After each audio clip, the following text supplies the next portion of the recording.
goes in there and does his thing and dominates and submits him or ground pounds him out in the first, second round. Rip, David.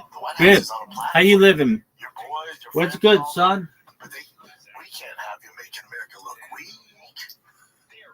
Scared to grapple? We can't have that. We can't have that. And you know this, Bo, and your team knows this. You gotta enforce your will, dude. Otherwise, there's no White House. No. You can be a spectator like me, sitting at home wishing you were there. So a lot of pressure on Bo.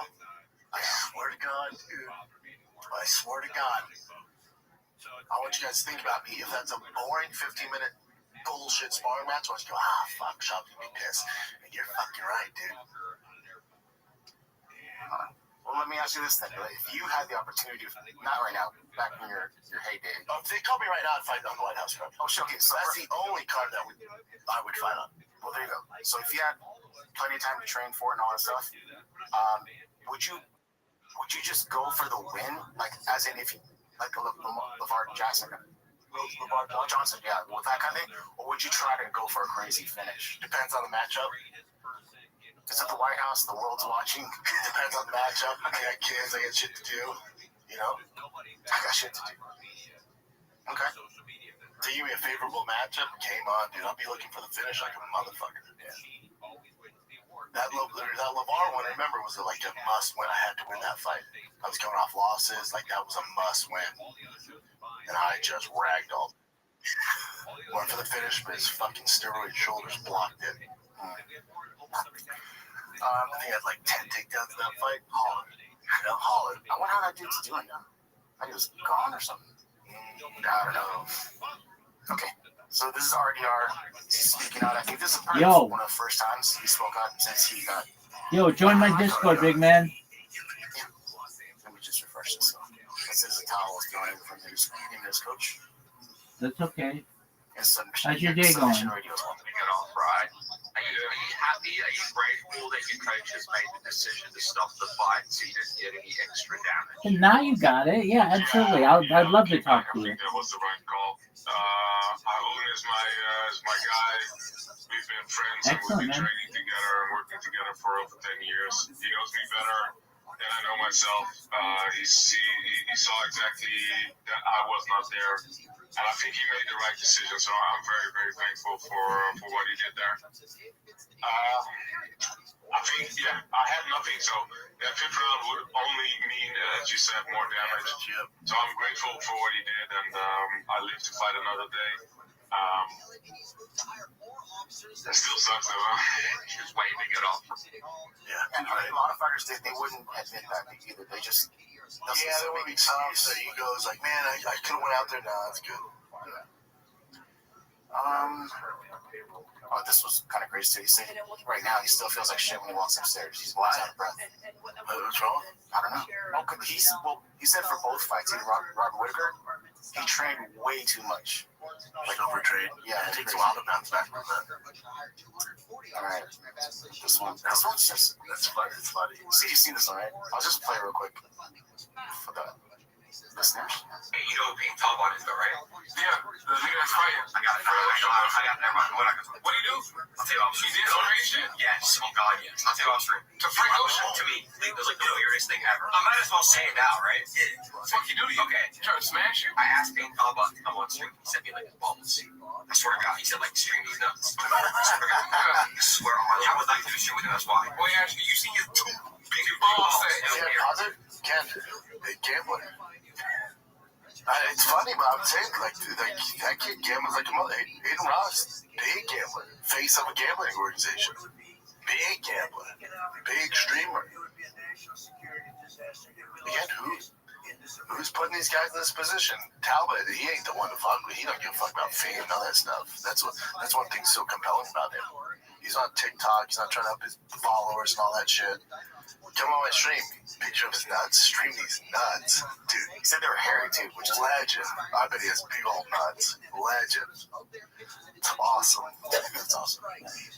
This one, I wanted to get your input because you kind of mentioned this, sir, like all the time back in the day. But this is what Armin Sruka says about his paychecks and how far it goes. So Sarukian reveals he makes $300K for a win in the UFC, but gets left almost with nothing after expenses interview. So you get $300K? Norman goes, no, that's only if I win. What's this? He says, so if you lose what, around $150K? He goes, yeah, roughly. Yeah, you'd have your pay. And from that, 30% taxes right away, especially because he lives in California, right away. Then from what's left, 50% goes out, 5 to the gym, 5 to the coach, 15 to the manager. We gotta negotiate that, Armin. 15% to your manager? It's fucking cut and paste contracts? Come on, bud. You prepare for 2 to 3 months and end up at 0. But if you win, you get a bonus. Yeah, that's motivation, but in general, you're kind of fighting at a loss most of the time. So the main income comes from sponsorships, right? Yeah, sponsorships. That's how you actually make money, correct? He's saying he makes almost 0 from the freaking fight. Yeah, that's most guys. Until you get, hold on, until you get to a certain level. Then you're making enough money, and then also the sponsorship money increases where you're making real money. But in general, until you fight those big marquee main events, your camp, especially if you're doing, especially these days, or even when I was fighting, if you're doing upper camp, they're super expensive, very expensive. Very expensive. My friend, are you from Twitter? Excellent. What's good, my friend?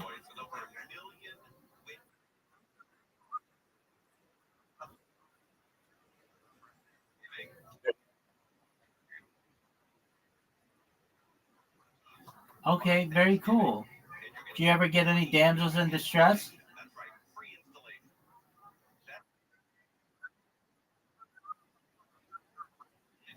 Word, dog. Yeah, usually ladies are probably in bed by then. All right. Or they're just capable of changing the tires themselves. You never know. All right. Well, I know that I've needed the assistance of roadside service in my time for some different reasons. All right. So I'm sure you do changes your tires. I don't know if I've ever needed that. No, I know how to change a tire and I've done it. Have you ever done, let's see here. Do you do lockout of cars?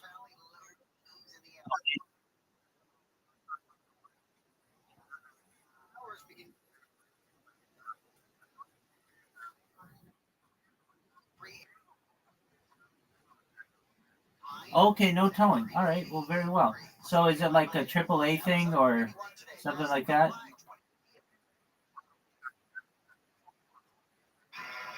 That's an amazing opportunity. All right, are you in crypto?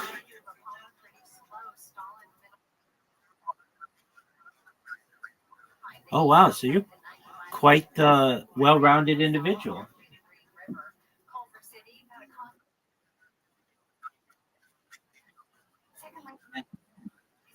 Well, thank you for your service. And as I and as I understand, tomorrow is Veterans Day, correct? Excellent. Okay, very well. Just one moment, because Devil's Don, I want to talk to you. Devil's Den, pardon me. I want to talk to you in depth and keep you company, and I always will. Super Supply Chain is my friend who I met last night. Super Supply Chain, can you hear me? Okay. Are you ready to get your YouTube stream all taken care of?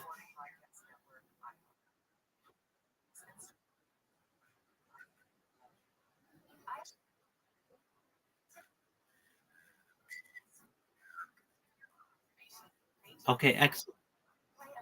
Okay, excellent. So we've got 31 minutes to wait. Very well. Uh, Devil's Den, do you mind? Have you ever heard me in a Twitter space ever show myself?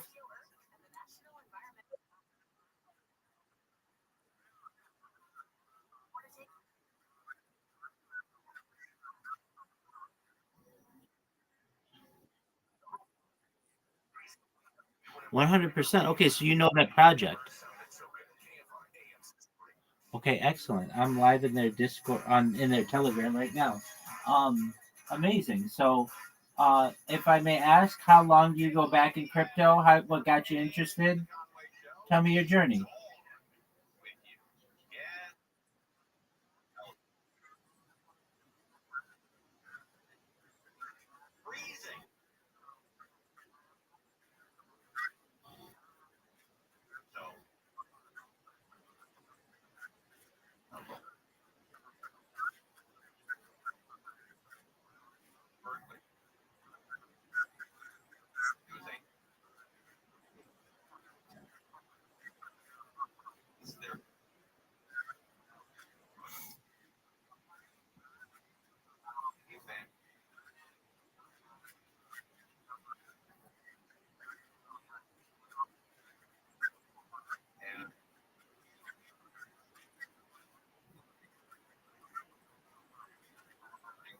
Okay, that's amazing.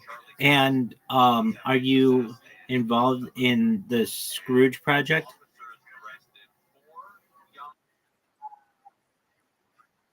Yeah. Okay. Wow. Okay. And then, do you have any other favorite Twitter hosts?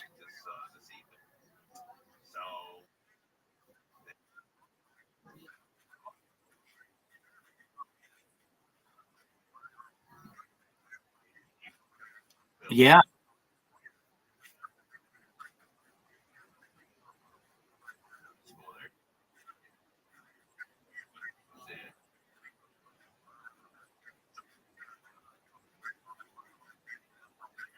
Okay.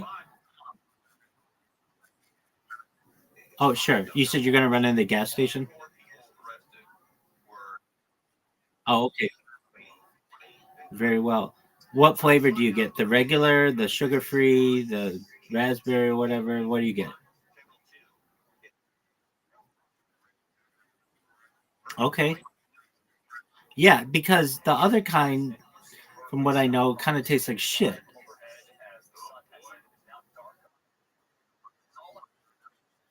Right. Okay. Um, Let me ask, Devil's Den, do you have a link tree?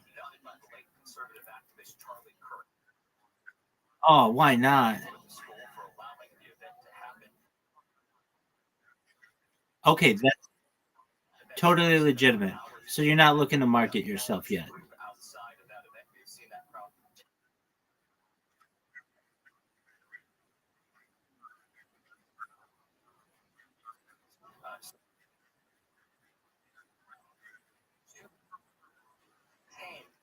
That's important. Yeah.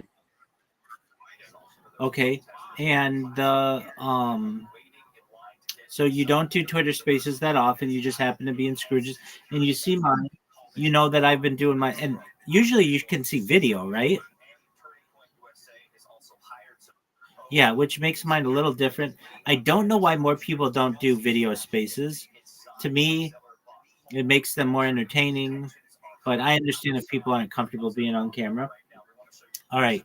So, Devil's Den, you've heard my spiel. You know I stream my life for world peace. Can I give you the second half of it? Okay. Well, if you don't mind, I'm going to do the whole thing because I don't know exactly if I was able to communicate the first part. I think I did partially, but here we go. I'm Rabbi Rothschild. I stream my life 24 hours a day, 7 days a week, 365 days a year for world peace. I've been doing so since the pandemic. We've seen the death of a queen, the birth of AI, the coronation of a king, and everything in between. This is a real life Truman Show, a real life Big Brother. This is a real life timeline of the world and a time capsule of society. Bill Gates coined the phrase in the 1990s, content is king, and I'm making it true today.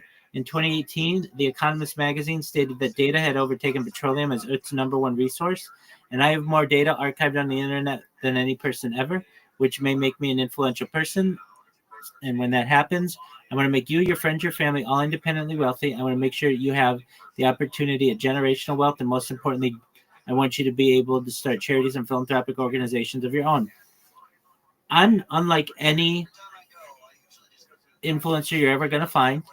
Most people who are on YouTube have one account. I'm live right now simultaneously on more than 20 different streams. This is an incredible amount of data. Not only do I stream my life for world peace, but I want to help end world hunger through the use of technology such as agricultural drones, floating greenhouses, saltwater greenhouses, hydroponics, vertical farming. I want to help end world thirst. I'm sponsored by a cryptocurrency. It's known as Harry Potter Obama Sonic 10 Inu, and it's worth about $100 million. One of the things that we do is we build wells and water towers in developing nations such as Nigeria for the benefit of the less fortunate. I'm an advocate for the Life Straw program, and most importantly, desalination technology, where we pump its seawater onto land to make it drinkable. In addition to all of that, I am someone who likes to talk about futurology. I'm a futurist. I like to talk about anti-gravity, antimatter, faster than light travel, faster than light communication, things like Santa Claus machines, invisibility cloaks, space tourism, space elevators, terraforming of other planets, interstellar travel. I like to talk about things like de-extinction. People don't know this, but the first successful de-extinction took place in the year 2003 with the Pyrenean ibex, which was a goat located in northern Spain, southern France. Fast forward to the year 2021, a company out of Dallas, Texas, is founded known as Colossal Bioscientific. They've made it their goal that within the next 3 years, or by the year 2028, to reintroduce the woolly mammoth into the Arctic Circle utilizing Asian elephant surrogates. I think that this is a mind-blowing goal. Following the reintroduction of the woolly mammoth, they want to reintroduce the Tasmanian tiger, followed by the dodo bird. I just think these are really exciting things, and I consider it a privilege to be able to stream them.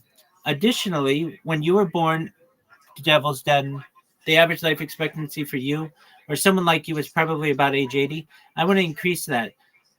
I want to give you the resources, if you want, with your consent, to be able to utilize oxygen therapy, human growth hormone, stem cells, cryonics, cryogenics, things like perhaps peptides, nootropics, cold shock therapy, things like red light therapy, testosterone replacement therapy, ambrosia therapy, to get you to be not just 80, but 100, 120.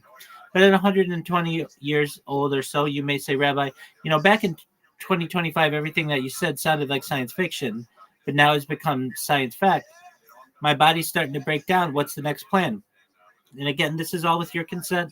If you want, you may be able to utilize a type of technology known as mind uploading technology, where, with your consent, we scan your brain into a computer like a CAT scan or an MRI, knowing where every atom is in your central nervous system and your peripheral nervous system for later download. As an android, an avatar, a cyborg, a cybernetic being, a clone of yourself, a robot, an ethereal being, whatever you want to be. But essentially what I'm saying to you, Devil's Den, is that you may have an opportunity at digital immortality. What are your thoughts?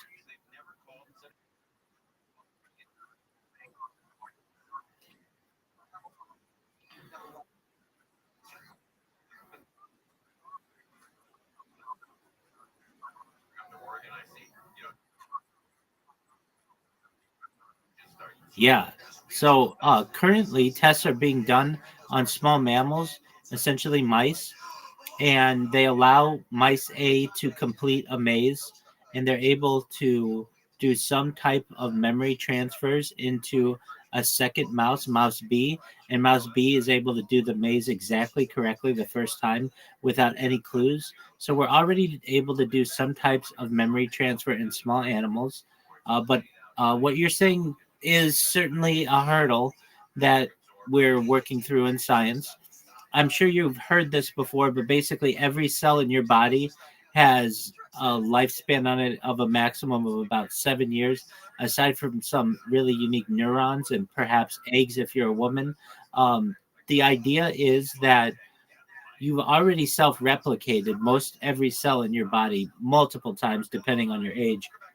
And thus, uh, the idea of the transitioning of memory might be a similar process. So essentially, we could perhaps be able to map your central nervous system and your peripheral nervous system down to the atom, and then be able to replicate that in another being. Many times people raise the question, is this really you if you create a secondary being? And it's really a paradox known as the ship of Theseus. Basically, the idea that if you have a boat in one port and you take it apart piece by piece and rebuild it in a second port, is it the original ship or is it a new ship? And it's really just a matter of opinion whether you would consider that new being yourself or if that's a new being altogether. Essentially, though, the idea is this: if we can preserve our memories, knowing where the every atom is essentially in our central nervous system and our peripheral nervous system, we'll be able to put this consciousness into different beings. So that's when I get into the android, the cyborg, the cybernetic being, all that stuff. And if we're able to do so, we're also going to be able to save this information, which is really important. Like in a video game where you have a save point, you would have the same essentially in your life. So let's say you, Devil's Den, wanted to go base jumping or go to space and God forbid something bad happened, we could go back and basically remake you using the memory that we were able to save. While this is still hypothetical with humans, it is being done at a certain level with small mammals, and within a generation or two, we may have human trials. So I hope that's the best I could do to answer your question at this time. But I can say this: a generation ago, something like Neuralink seemed like science fiction, and now we have more than a dozen people who have working Neuralink systems within them. And additionally, we have people who not just have the Neuralink brain computer interface implanted in them, but they're also caps that you can wear, like a shower cap or a swimming cap, that allow for brain wave transmission and communication. So if we can do brain computer interfaces this generation, perhaps in the next generation or the generation following that, we may be able to have memory transfer. Does that make sense? Excellent. It's a big thought, and I totally get it. I get a lot of pushback, especially from religious people, even though I'm a religious person myself. But I much have a very scientific aspect of my life as well. And they say, well, isn't that playing God? And, isn't basically taking vitamins in your own way playing God? I mean, this is technically a life extension technology. Um, and I get some people who say, well, that's not really you. And it's okay. That's fine. That's a subjective opinion. That's why I reinforce when I say this at least 2 or 3 times. I try to say, with your consent. There are people who say, I don't want that. And I say, okay, I understand that. That's why I say, with your consent, if you want to die at age 80 and not have any life extension technology, then that's fine. If you want to have just the basic life extension technology, like a artificial heart, or perhaps a an artificial limb, or something along those lines, you can have that. But if there are those of us who basically think that we are at a point in time where technology may allow us to escape some necessary aspects of our life, like death, traditionally, why not take advantage of it?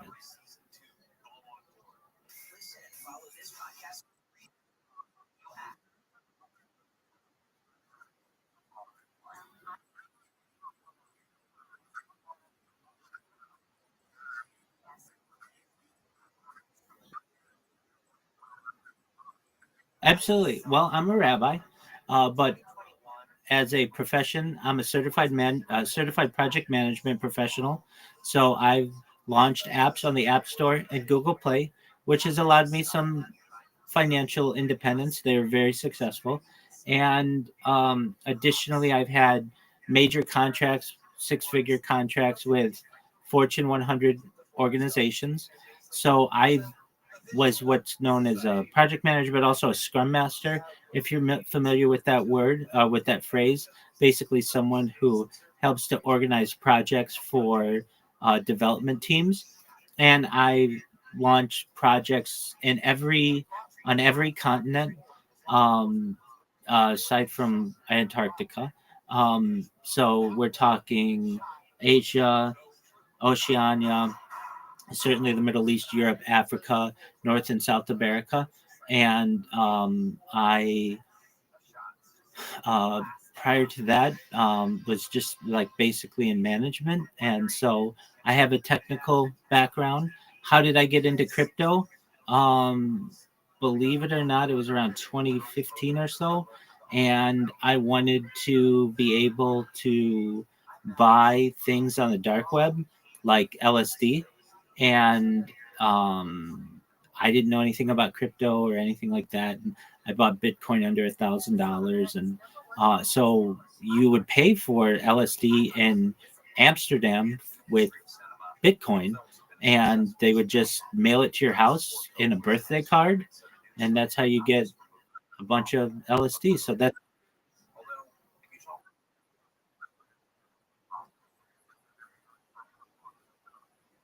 Ex-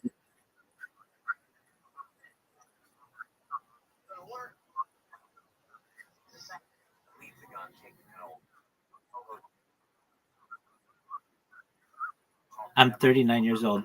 I was 35 years old when I started this project.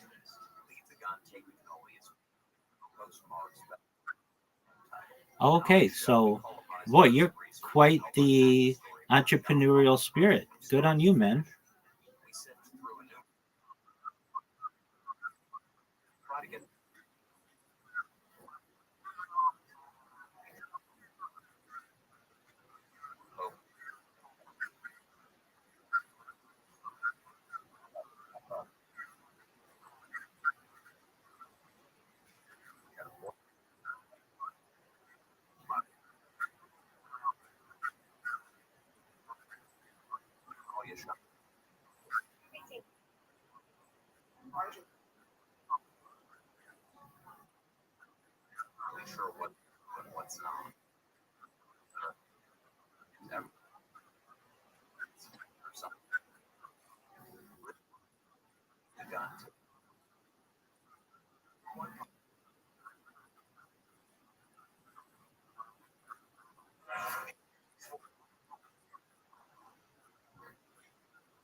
Thank you. Thank you. Thank you. Thank you.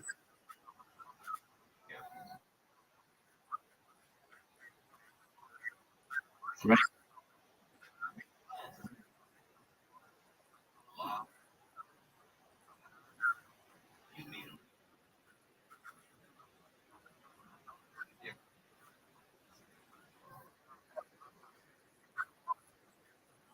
It's true. Right. Right.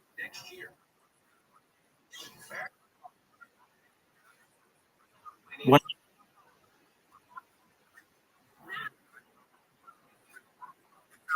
abs-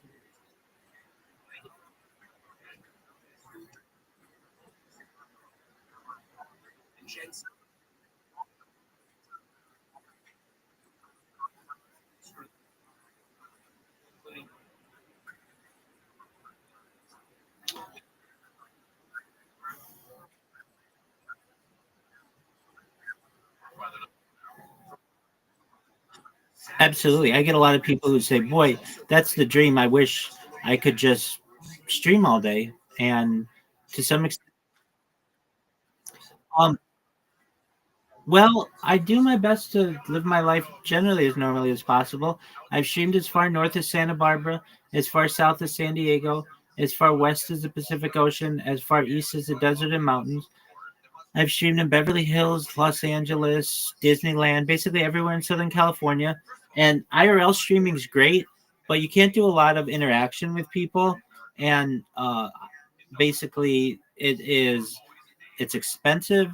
You have to always worry about power banks and your phone overheating and lighting, and you can't do it with as many devices.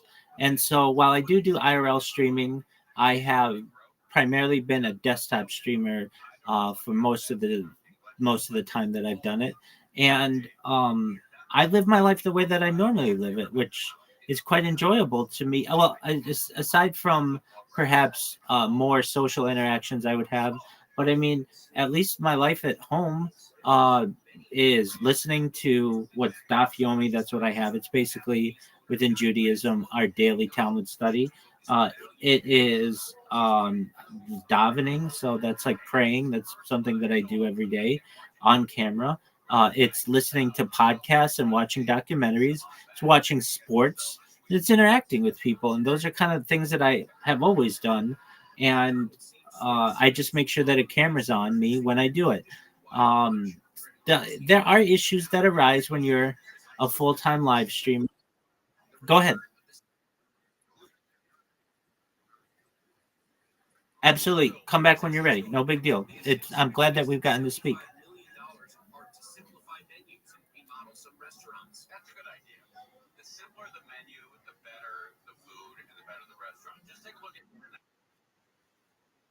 it. 11 minutes. Are we gonna do a countdown? Okay. Super supply chain. Have you made your link tree yet? No, I know. I'm gonna be on you though until you do. Don't worry. And then I have to figure out other things on which to get you, making sure that your biography is perfect and your banners are perfect and all that other stuff. So don't worry, I'll be here to help you. Okay, so we got 11 minutes. Well, how was your day, Super Supply Chain? Excellent, Super Supply Chain. Do you do any Twitter Spaces? Twitter Spaces, which is like the audio function of Twitter. Oh, you're too cool for school.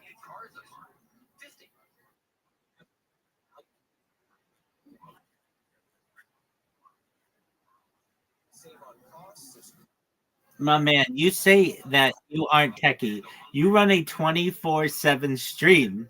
That's as techie as you get. I know.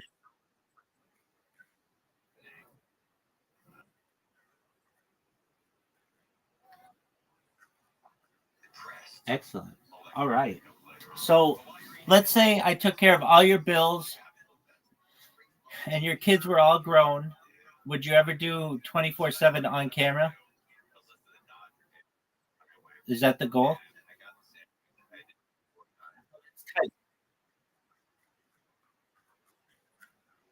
Oh, now you're talking, Super Supply Chain. Now that is really cool.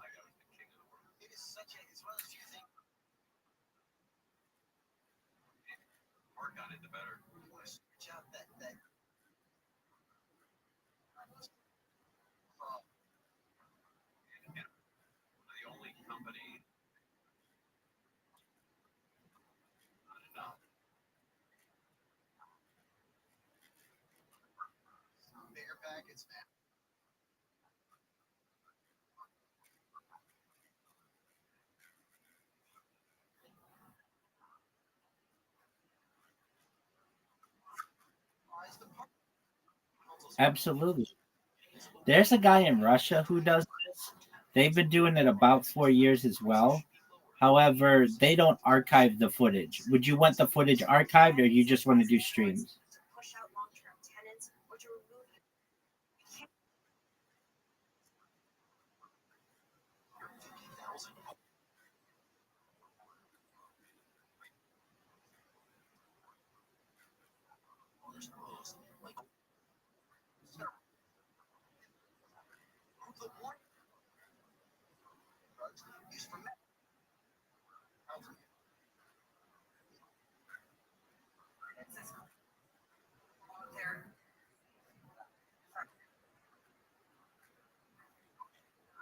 Absolutely. Okay. And if you, so you, I mean, to store all of that data yourself is practically impossible. It's a lot of money in storage. Unless storage gets significantly cheaper, it's a big lift. Um, every day I put out like pretty close to a terabyte of footage myself. So to buy a terabyte a day, that's maybe anywhere between like $200 or so, just depending. So that's a lot of storage. But that doesn't mean it can't be archived on the servers of Google, well, Alphabet and Amazon and Meta and all those guys. So okay, so you want to basically have like a like a Big Brother house, right?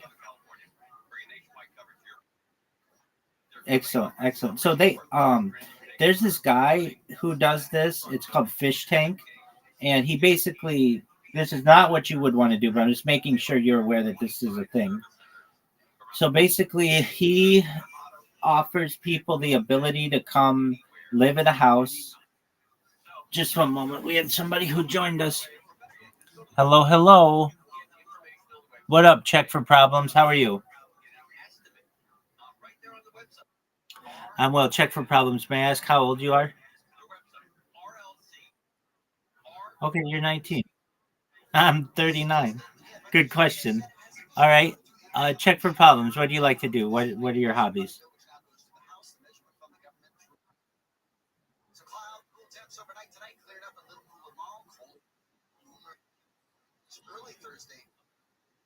Okay, that's all right.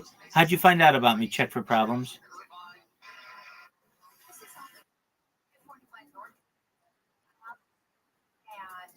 Okay.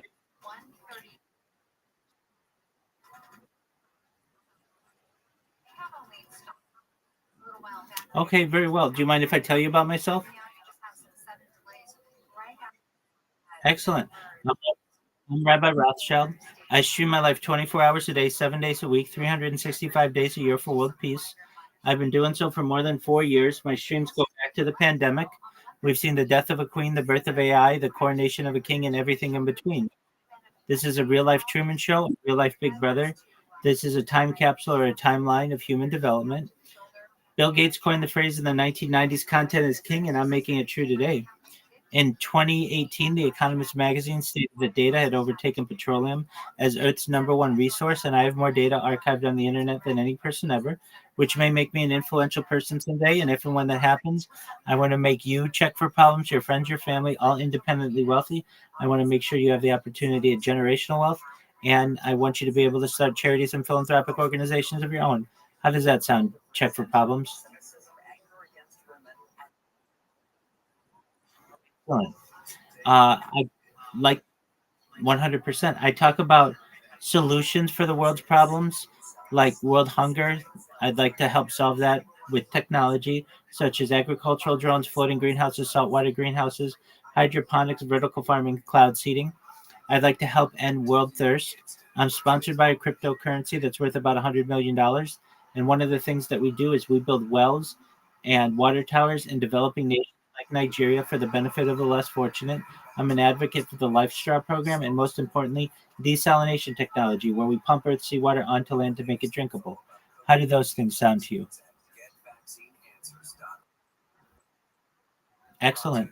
I'm, I'm a futurist. I'm someone who likes to study the future and technology of the future, things like anti-gravity, antimatter, faster than light travel, faster than light communication, artificial narrow intelligence, artificial general intelligence, artificial superintelligence, quantum computing, cryptocurrency, space elevators, space tourism, interstellar travel, terraforming of other planets, things like invisibility cloaks and Santa Claus machines. De-extinction is another thing that I like to study. People don't know this, but the first successful de-extinction took place in the year 2003 with the Pyrenean ibex, which was a goat located in northern Spain, southern France. Fast forward to the year 2021, a company out of Dallas, Texas is founded known as Colossal Bioscientific. They've made it their goal that within the next 3 years to reintroduce the woolly mammoth into the Arctic Circle utilizing Asian elephant surrogates. I just think this is a mind-blowing goal. Following the reintroduction of the woolly mammoth, they want to reintroduce the Tasmanian tiger, followed by the dodo bird, which I think will be really exciting to be able to document. Additionally, when you were born, Check for Problems, the average life expectancy for you or someone like you is probably about age 80 years old, and I want to increase that. I want to give you the resources to be able to live longer. If you want things like oxygen therapy, human growth hormone, stem cells, cryonics, cryogenics, nootropics, peptides, things like cold shock therapy, testosterone replacement therapy, things like perhaps red light therapy, ambrosia therapy to get you to be anywhere between 100 120 years old. But at 120 years old or so, you may say, Rabbi, back in 2025, everything that you said sounded like science fiction, but it's become scientific fact. But my body's starting to break down. What's the next? This is, if you want, with your consent, you may be able to utilize a type of technology known as mind uploading technology, where, with your consent, we scan your brain into a computer like a CAT scan or an MRI, knowing where every atom is in your central nervous system and your peripheral nervous system for later download.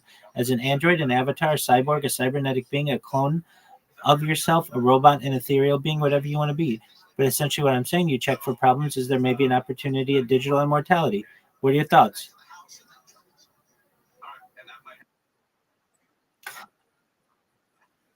I'm gonna agree. You you're 100% allowed to cuss. Absolutely, knock yourself out.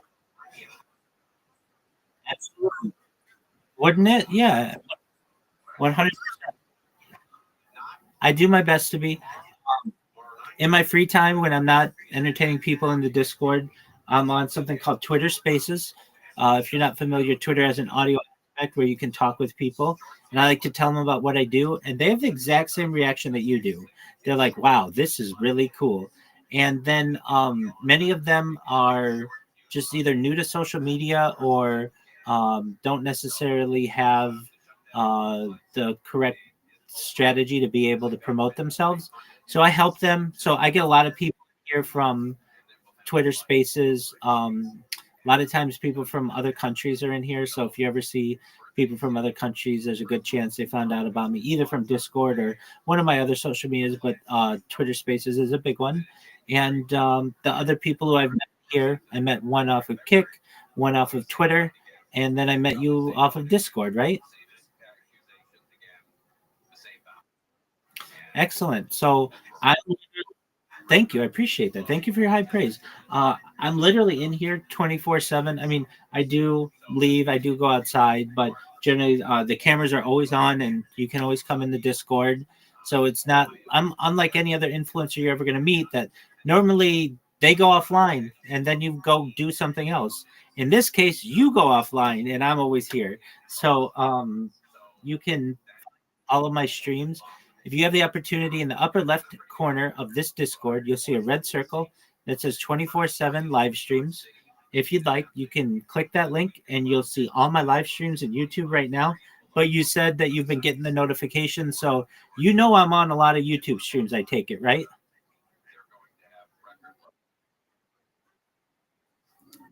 I,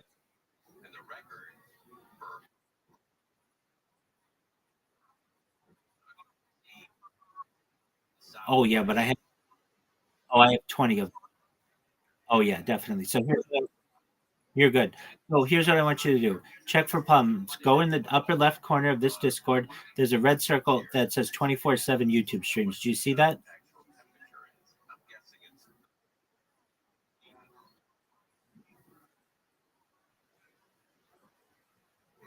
Okay, there's that works. But if you would, I want you to see all my YouTube streams. So in the top left of this Discord, look at the red circle that says 24/7 live YouTube streams. Do you see that? Okay. Click that link, and now you're going to see all my live streams, and it's like more than a dozen. It's a huge amount. I even have a ceiling cam.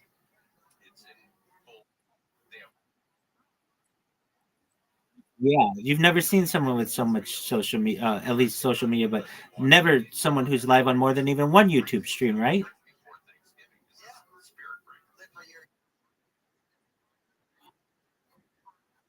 No, I understand, but so this is a really big deal. Have you ever seen the movie The Truman Show or the television show Big Brother? Okay, that's great. That's right. The Truman Show is a movie from the late 1990s starring Jim Carrey. And it's basically the story of someone whose entire life is on camera. And that's essentially what I've made my life. So when I say this is a real life Truman Show, that's what I mean in the movie sense. Or real life Big Brother. If you've ever seen that show, it's on CBS, basically where there are cameras everywhere and you can see what somebody's doing 24 hours a day. The thing that makes my streams different than any other person who live streams, because there are other people who live stream, is I archive all the footage. And I think that's really important. It's basically uh, maybe 100 years ago or 200. Exactly. It's a time capsule or a timeline of human development. 100 years ago or 200 years ago or so, I might be a diarist, someone who writes in a diary, or a journalist, somebody who writes in a journal. But I just do that with the medium of video.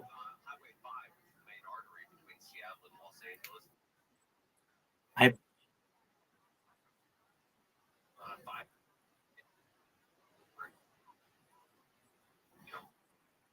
100%. I'm passionate about what I do. People ask me, don't you get bored of it? And I absolutely love it.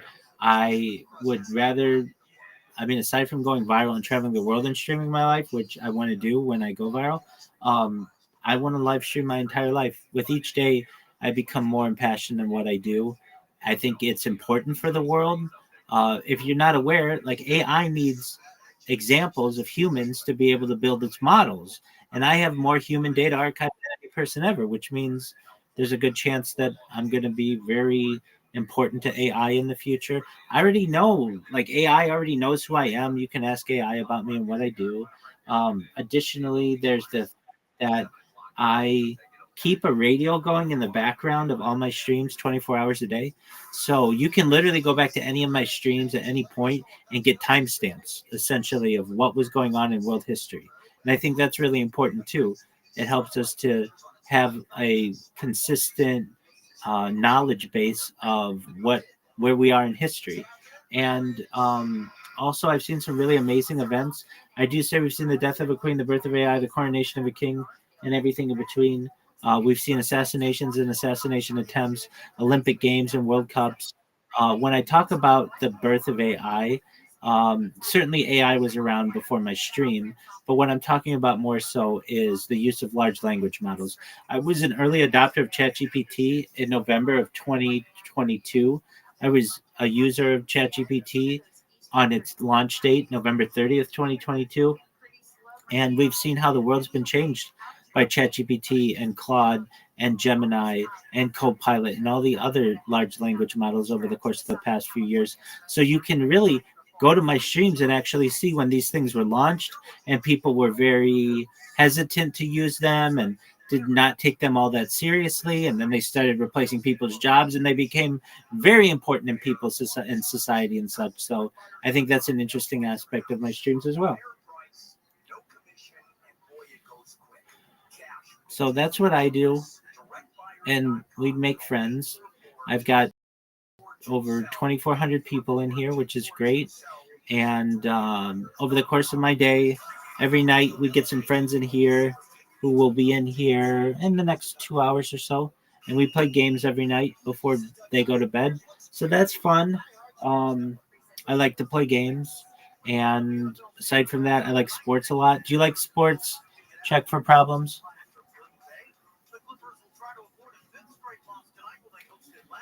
Check for problems. Can you hear me? It's okay if you. That's okay. Do you like? Oh, excellent. Okay, very well. Devil's Den. We have our friend here, new friend. Check for problems. Devil's Den. How did everything go with the tire change?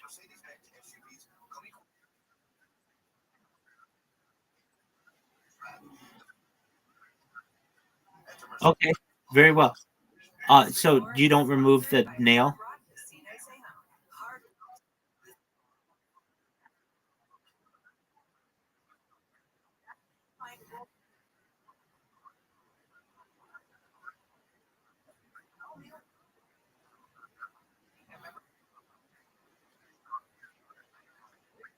Oh, okay, I gotcha. So if you guys weren't aware, our friend here, Devil's Den, is helping people on the roadside assistance, but they're also in cryptocurrency, and they've seen me streaming for almost a year now. But frankly, they're the stream in which they always come. While it has an open mic, I can't really hear people in there that well. It's just an old iPhone that I use. So finally, we're able to convince them to come in here today, and we could really find out about each other. So we're all kind of learning. And then our friend here, Super Supply Chain, I met him yesterday. One of my bots went into his streams and made a clip of his channel and got him in here. To give you an idea, the other person in here, their name is Brandon. They live stream their life in here alongside me, though they don't always have their camera on. But they are a young man who loves sports and just loves to be around people. So they found me in Discord, and they are the number one streamer in here, aside from my accounts. And then we'll have some female ladies who will come in later tonight, and they're the number two streamers in here. And so we've got a really diverse group of people. And as you may know, or I may have said, apologies if you've already heard me say it, I'm always live in here. You can always check in with me. You can live in here if you want to, like Brandon does. He just leaves his his device isn't on there. I get some people who just sleep in here, so they just don't like to sleep alone, and I totally understand. So whatever you want. And then there are people who come in one time, say hi, they're very nice, we have great conversations, and they never come back. It's whatever you want it to be, but they don't leave the server. You know, they stay and they're always connected to it.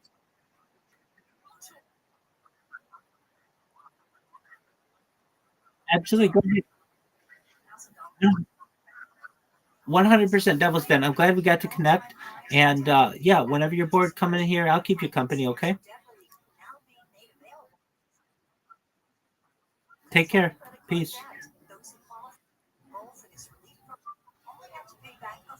All right, so back to my original question for you. Check for problems. What are your hobbies? Do you like video games? Do you like history, literature, art?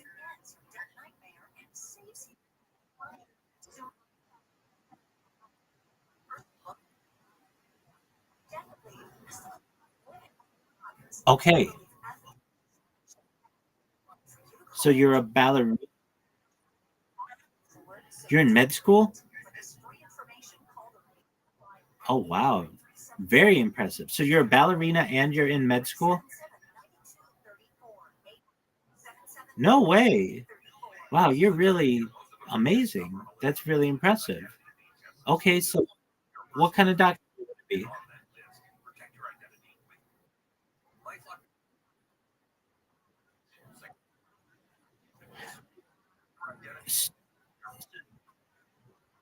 So cardiologist? You said heart surgeon. Oh, apologies, not cardiologist. That's all. Yeah. No, no, no, no. I I didn't think about what I had said until it was too late. Okay, so you finished college really early, right? Is that Oh, you live in Iraq. Okay, very cool. Okay, wow. Yeah, definitely.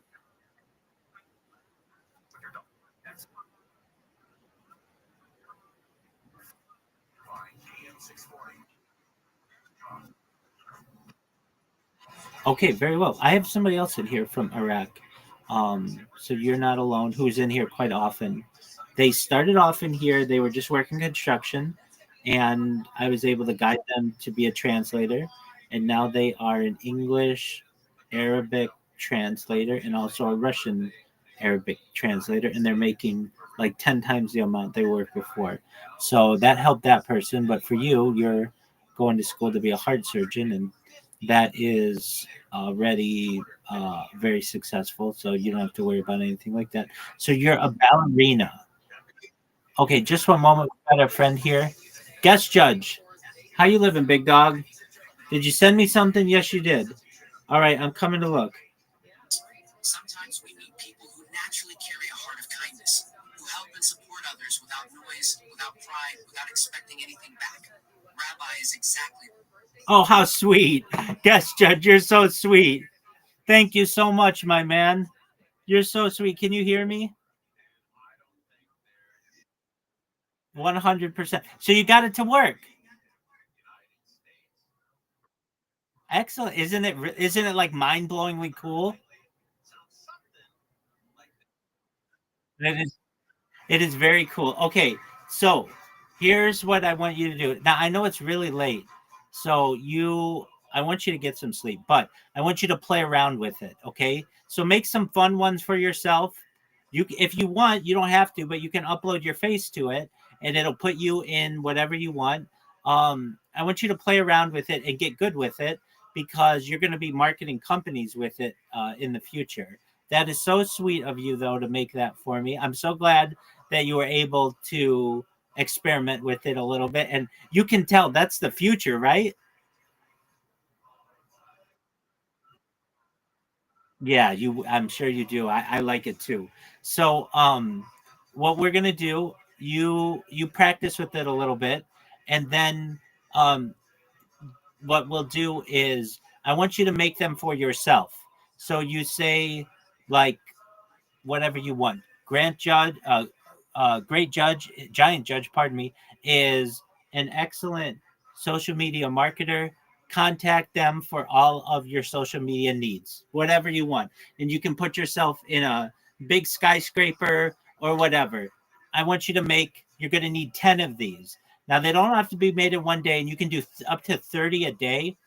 And but once we get 10, we're going to put them on your social media, and then you're going to have really strong social media, and we're going to tag them, and then your social media won't look like skeletons anymore. They will look robust. Okay, so that's the next plan. Okay, Giant Judge. Excellent. You're most certainly welcome. I want you to know it's a privilege to work with you. I wish everyone was as appreciative and as easy to work with as you. Now, it's time for you about now or so. You get some sleep in the morning. I want you to start. Your goal is to have 10 really good videos. We'll check them out when you're done. They're not all going to come out perfect. So some of them you'll have to do again. And then when you're done, you send them to me, and I'll tell you this is a keeper or this is not a keeper. Okay. Absolutely, Giant Judge. You take care. Sweet dreams to you. Great job. Thank you so much for the gift. And I'll talk to you tomorrow. Okay. God willing. You're welcome, my friend. So check for problems. You do ballet. All right. So is ballet in Iraq the same as it is in the United States? Like, do you wear a tutu, or how does that work?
Okay, excellent. And I see in your profile you say my wife crashed Brie. What does that mean?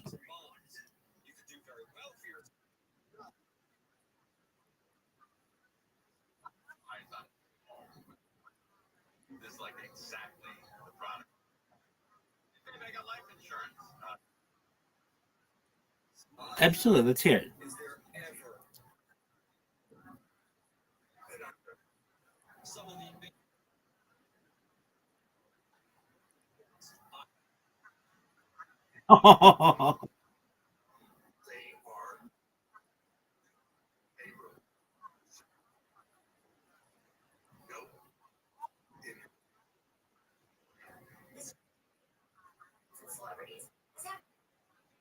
His wife. Yeah, right. Oh,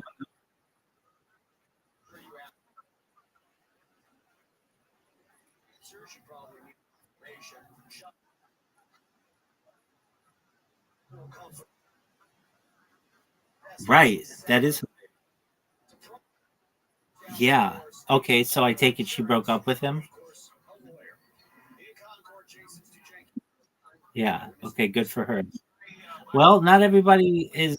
That's not that obvious to everybody in today's day and age. So I'm glad to hear that your friend has a good head on her shoulders.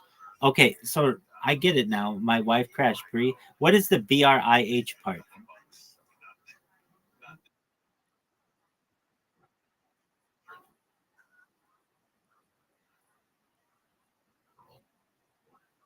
Absolutely, 100%. Yeah, 100%. Okay, excellent. Okay, and that is now I know. Okay, very well. Now I'm in on your joke. All right, so you have a best friend. What do you like to do with her?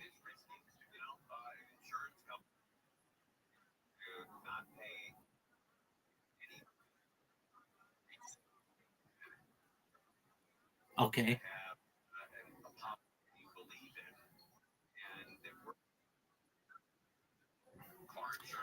Is English your first language? What, what other languages do you speak, if I may ask?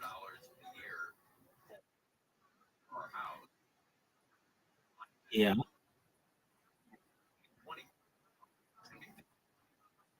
Okay. Right. Oh wow. You are so inspiring. So you didn't know any English or very little English until you were 14?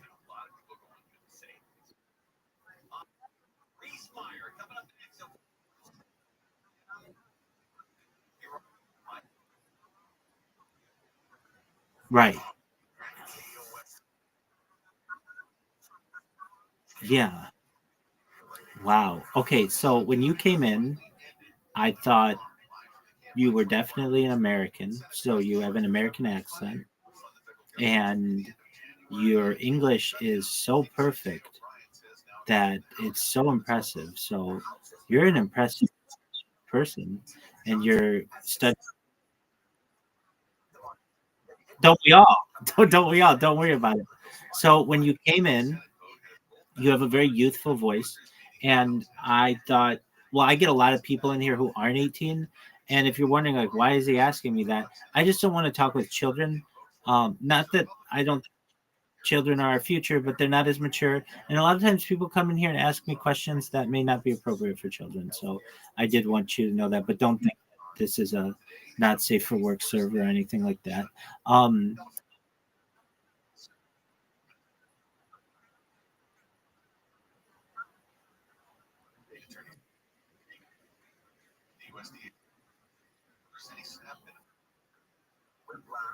it's certainly youthful, but that's a positive thing. So, and your English is just so perfect. I know you say, "Hey, I've got issues with it" or whatever, but I mean,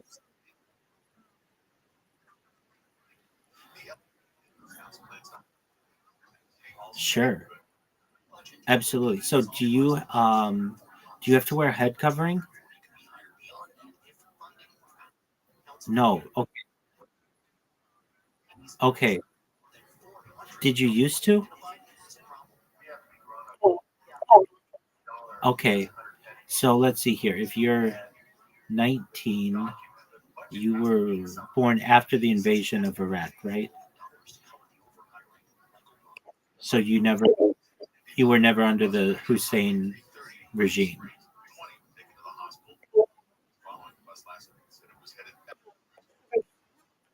Saddam Hussein. He, he tried to get you off the planet.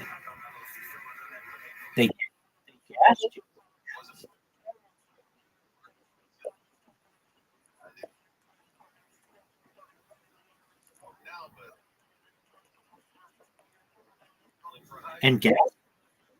and gassing them as well. I recall that was a major. Yeah, definitely. Okay, so wow, um, that's amazing. And now Iraq is turning out little Americans. I say that jokingly because you just sound so. I know you're Iraqi. Well, you're Kurdish and Iraqi and all these other things. But okay, excellent. So, do you stream at all? Stream? Do you stream online? Okay, 100%. Are people usually respectful towards you or no? Agree. Agree. I get that. Yeah, I get that too. Okay. Um, excellent. All right. Um, do you game? Did I ask you this?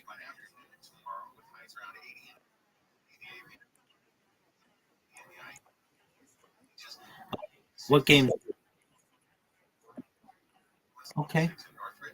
Oh, what game did you play, or what games?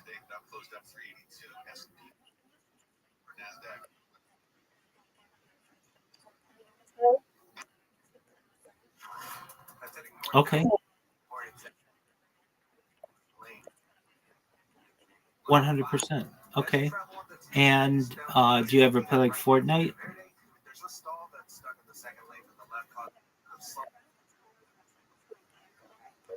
Okay.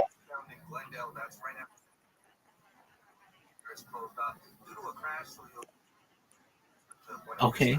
Yeah, no, I understand. All right. And now you're studying to be a heart surgeon. And do you go to school 5 days a week, or how does that work?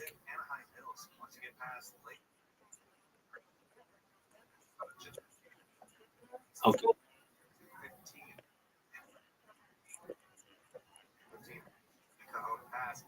I could.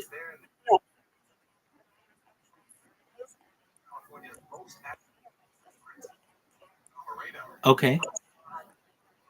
Yeah, no, definitely. Isn't Friday like the day of rest there? Yeah, exactly. Okay. Exactly. Yeah, right. Yeah, exactly. I've seen that. Okay. And so you're a religious, you're secular individual, you're a secular individual, a religious, you don't follow any religion. Okay. Absolutely. Wow. Such I mean, you have a beautiful spirit, a beautiful soul. You're very intelligent. Absolutely. You are impressive. I really mean that. Um, just thank you. Um, you give me a lot of hope for our future youth. I can tell you that I meet a lot of people, you can imagine, and they aren't all as respectful and accomplished as you are. Many people, boy, they just they can be very immature and very um, let's see here, mean. Frankly, a lot of people can be mean, and I think that you are just incredibly gifted. Okay, so and then when you said absolutely, well, so here's the funny thing: when I'm like, okay, so you're in med school, in the United States, to be in med school, you're usually in your early 20s, and you're like 19. I'm 19 in med school. I'm like, wow, and then you're like, I'm from Iraq. Oh, wow. I would have never guessed. I thought you would be from, where I'm from. Like that's you just you're just you could fool a lot of people, which is such a compliment to your work ethic and how difficult it must have been to just say, I'm going to start learning English. And so YouTube taught you. Okay, YouTube's a wonderful teacher, isn't it? It really is.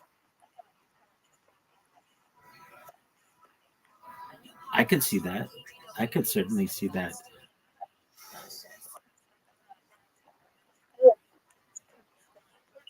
Yeah.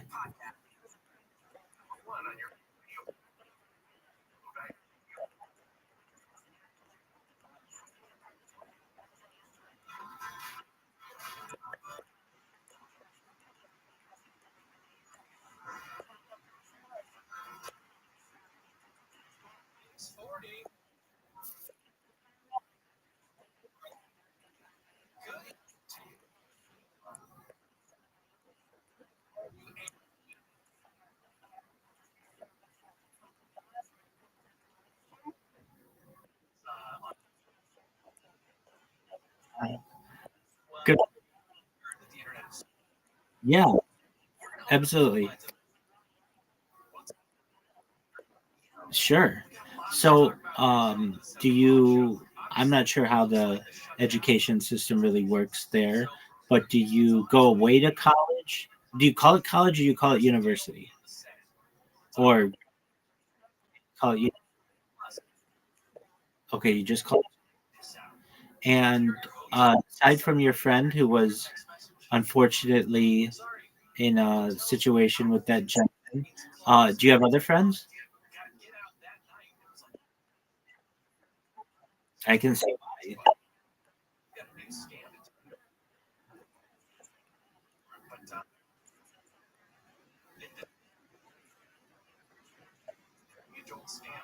Excellent.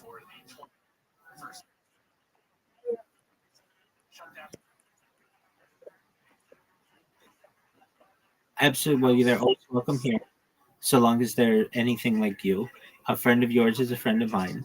Do you guys throw parties together? Do you have celebrations, or are you very studious? Okay,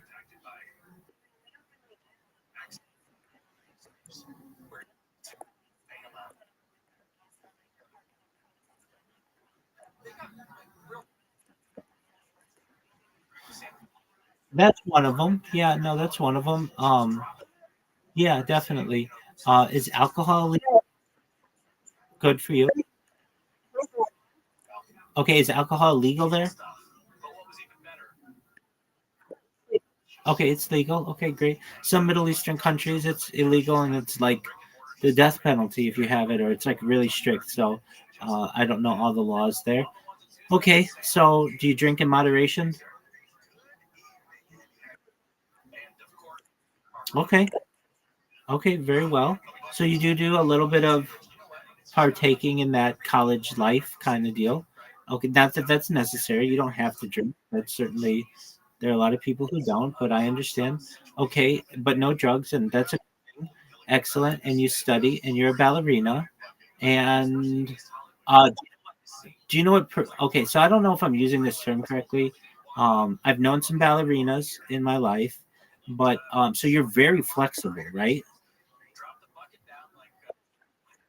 Excellent. Do you know what active isolated stretching is?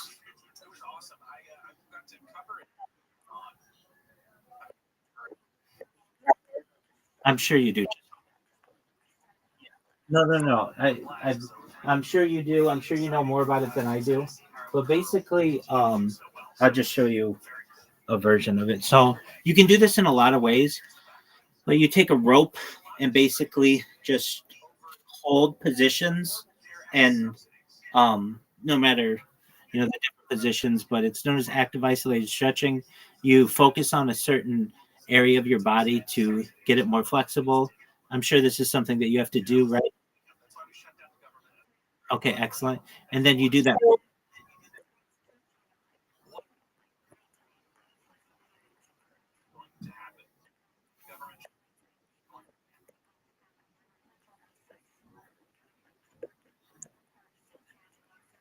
Right. That's exactly right. And then you do the bar, the dancing dance bar, right? Exactly. Okay, very well. Um all right, have you been in any ballets that I might know? I only know like two of them, Swan and the Nutcracker.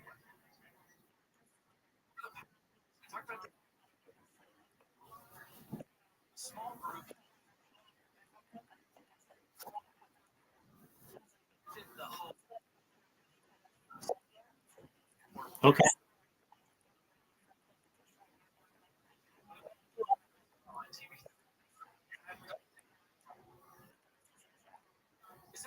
Okay.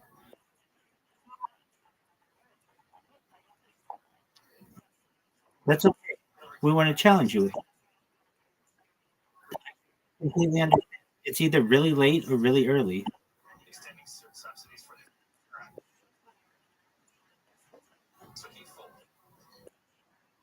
Okay. Okay. Well, I mean, of course, you're going to need your sleep. But here's what I want you to do. Your English is amazing. I am a certified foreign language teacher. So I'm always here to help you if you want to work on glossaries to improve your language. But just by being in my stream, I use a lot of words that people don't normally use in everyday society, and to help you build your vocabulary. So I want you to know I'm here if you ever want to work with that. Um, I'm always here to be a friend. If you ever need somebody to talk to, or you want to question about something, I'm a good resource, especially because I'm always online. So feel free to connect with me. Um,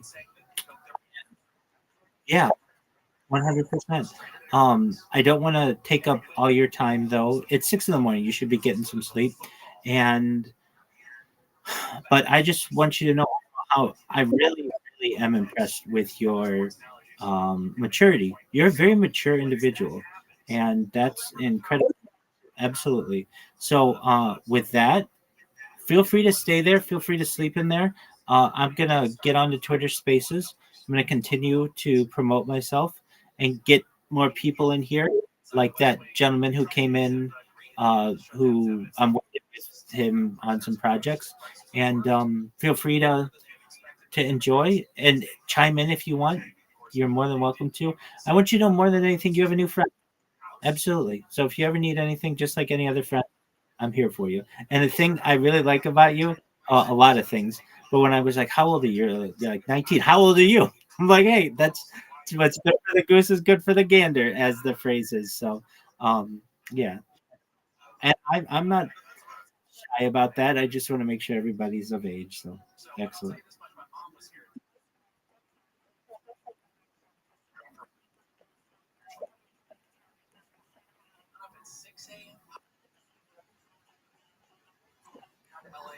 Oh, absolutely.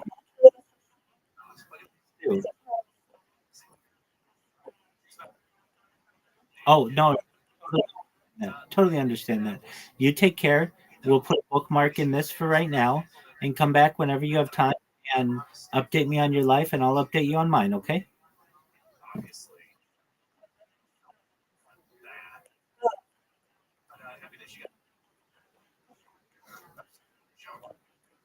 Excellent. Sounds like a plan. One last question. Why is your name? I'm Rabbi Rothschild, teacher. I'm a rabbi, and my last name is Rothschild, so that answers my version of it. Why are you check for problems? Yeah, 100. Okay,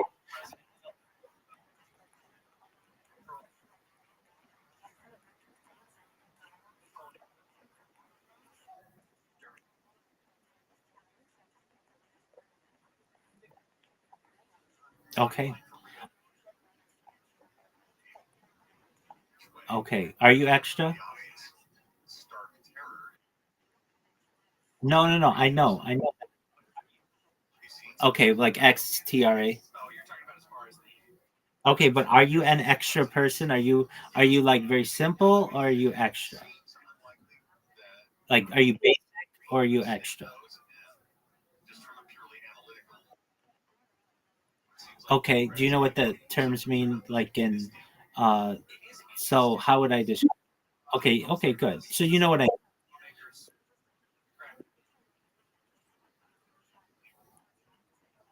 That's all right. As I can tell you, the world is moving towards being very basic, and so being extra is unique. And so if that's what you are, then that's great. Be whatever you want to be. There's a big part of your life that has to be basic though to be a doctor and such, but don't ever forget your unique style and such. Um, okay, so feel free to change your name whenever you want. But just know if I don't remember you right away, all you have to say is I am in studying to be a heart surgeon, and I'll remember just like that. Okay. You could say that too. There's only one other person, and I know him. His name is Mufasa, and he's a really nice person. And so we're two for two of the people I've met from Iraq who I've been able to. I've met other people too, but been able to get to know a little. You're both very very nice. So uh, let me ask you before you go. Thank you. Is your goal to live in Iraq the rest of your life, or do you want to live in another country?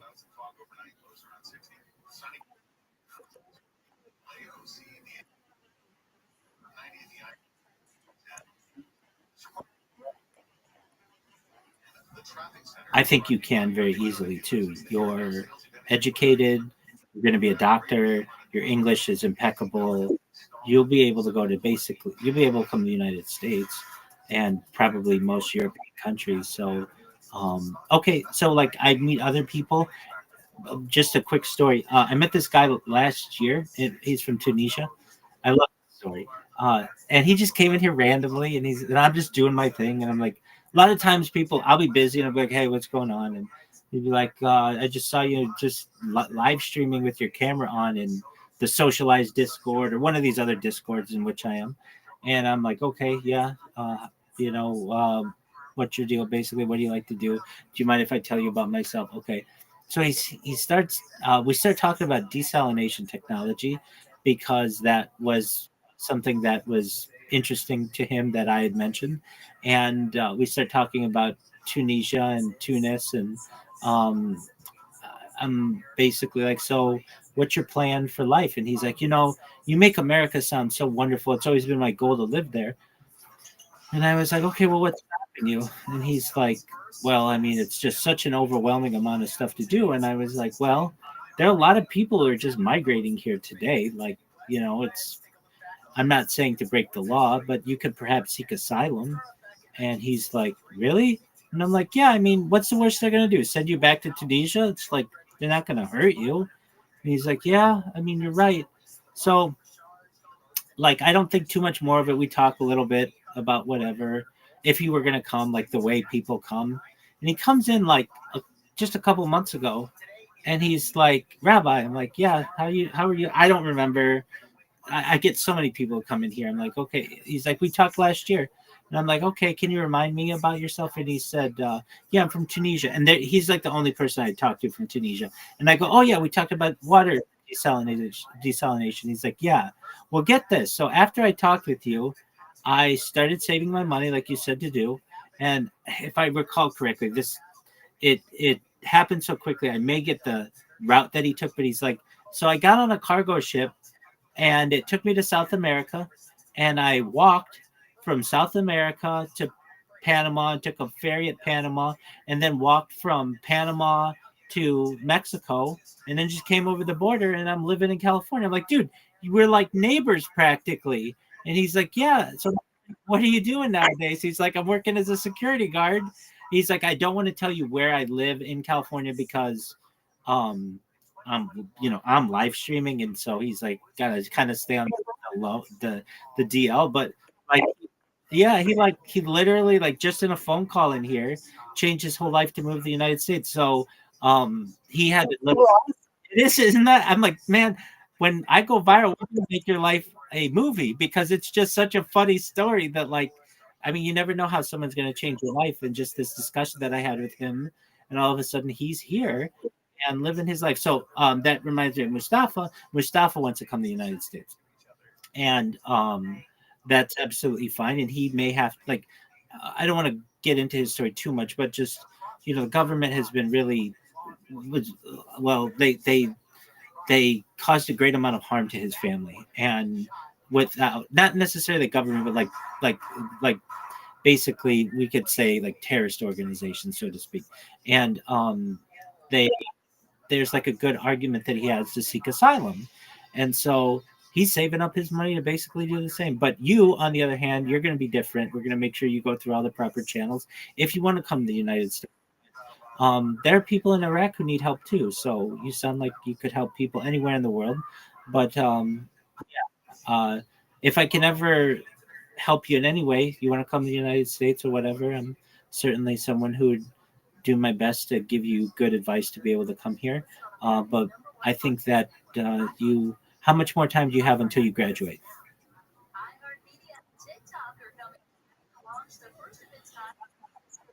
Yeah,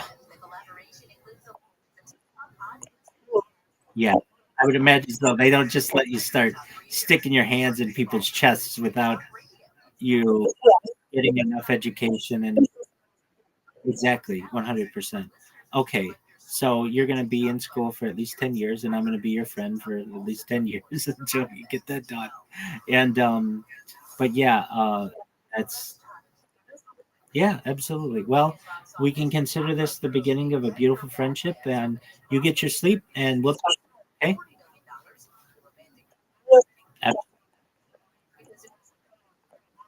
Great meeting you as well. So, there.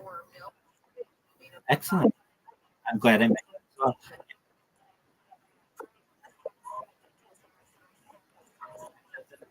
well. Well, and tell the person who sent you my Discord link, thank you. I will. Don't worry about it. Okay, very well. Bring your friends next time. I'd love to meet them as well. Take care. Peace. God willing. Chef Mario, how are you?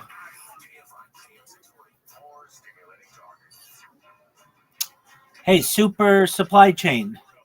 Your 11 minutes is done, big dog.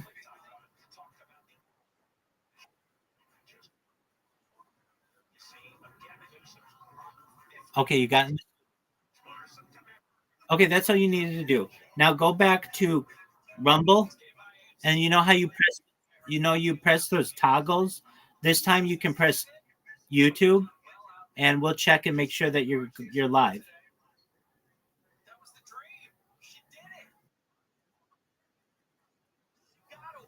Yeah.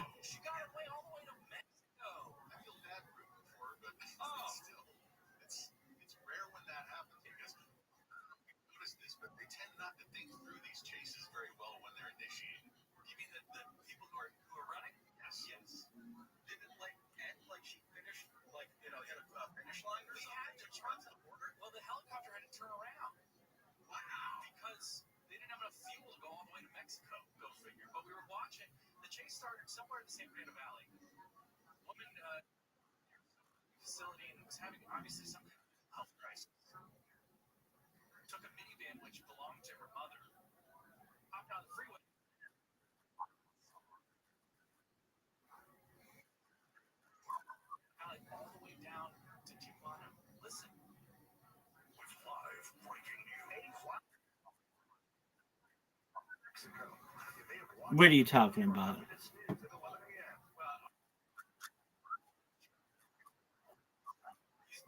Oh, one moment. Are you sharing your screen or somebody else? No, no, that's okay. I know. Okay. Yeah, you're in Rumble. Okay. So it won't let you do what you did yesterday?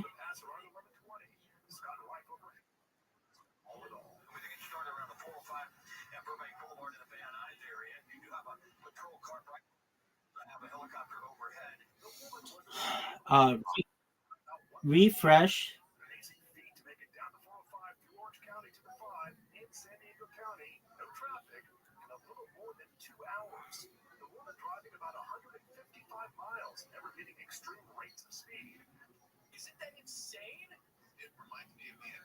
In the upper left corner, you should see the Rumble Studio logo. Click that. That should take you back home.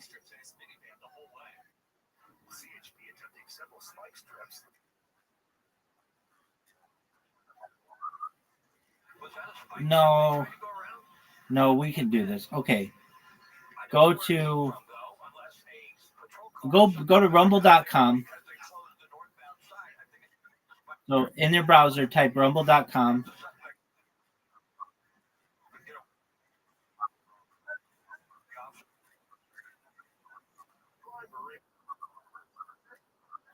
Okay. Okay. Yep.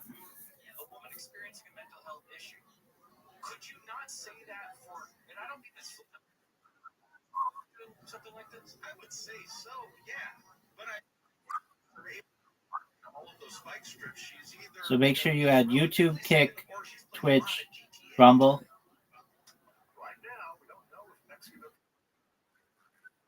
No, no, I shouldn't have said that. Rumble's default.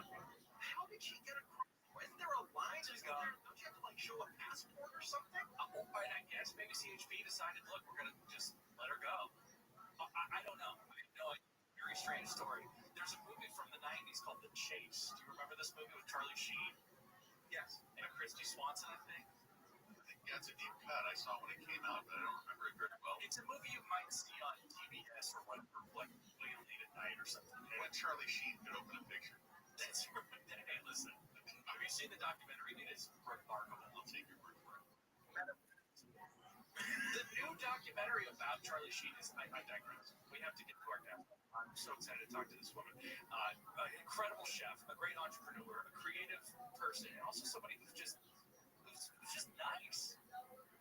Never running from police. Always obeying the law. It is Calabama. Kara, thank you so much for being on the show tonight. How you doing, friend? I'm great. Happy to be here. Thanks for having me on your voice. Oh, that's so sweet. Didn't I tell you she was nice? So you have been doing the brick and mortar in Alabama, which tell everybody where that is. For you, right? So, yes, this Saturday, November 15th, is our 1-year anniversary of service. It's crazy. Woo! And we're at 6751 Santa Monica Boulevard, right? Like on Santa Monica Boulevard near Highland. So it's a little. Is it a former taco place? What were they doing? 1 second before you go live. Yeah, it's got a lot of history, but the place is like, Okay, that's fine. Do you know what your YouTube username is? Are you sure you got that one?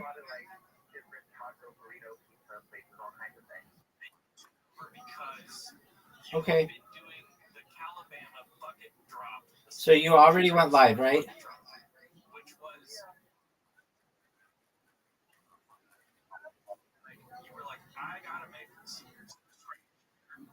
Okie doke. Super. Supply chain. I'm gonna find you.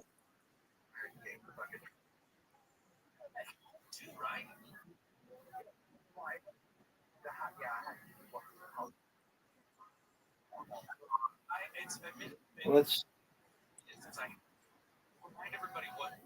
just 1 moment, Chef Mario.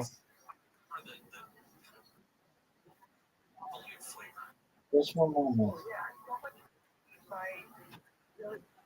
Does it say Jalil?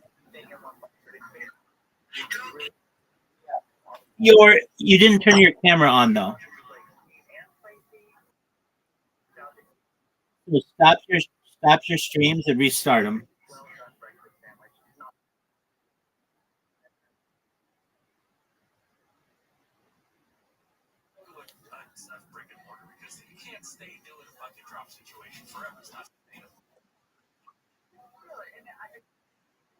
Yo, so Chef Mario, what's your deal? Why you so loud today? Yeah, in the background, it's like super loud.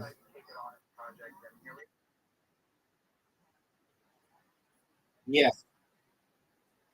yeah. Turn on your noise suppression. Yeah, turn on your noise suppression. It's a lot better now. Yes, sir. Excellent. Thank you. No problem at all. How have things been for you on Kicks, Chef Mario?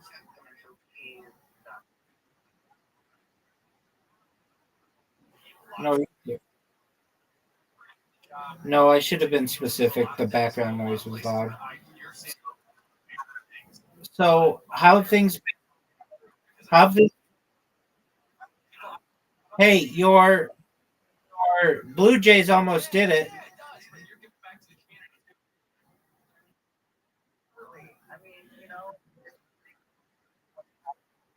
As close as you can, as close as you can come. Basically, what they took the Dodgers into the 11th inning of the Game 7 of the World Series and played them to the 8th.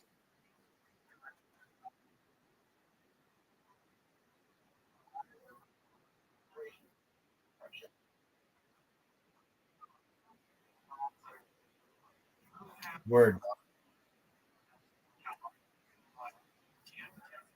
Yeah.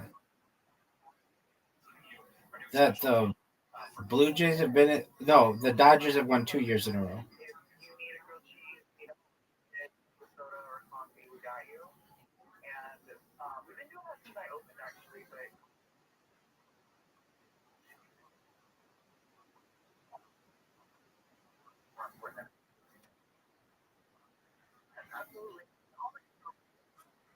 That's right, but you guys won back to back then, so that's not too bad.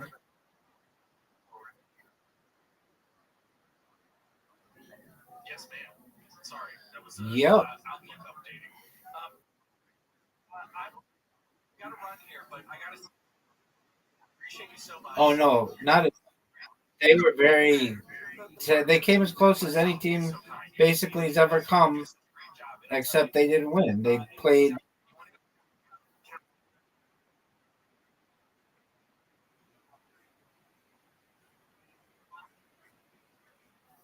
More revenue. I know what you. I get what you.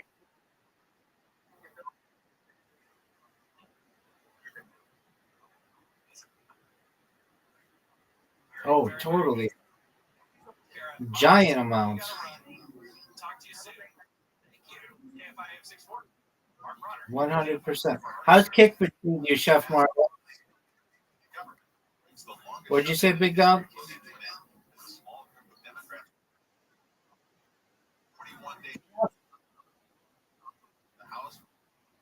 Hotel rooms, merchandise, restaurants, all the hospitality. And it's not just for Toronto, the whole state, basically, everybody, or the whole, apologies, the whole country. But even the whole country. I know people who were excited.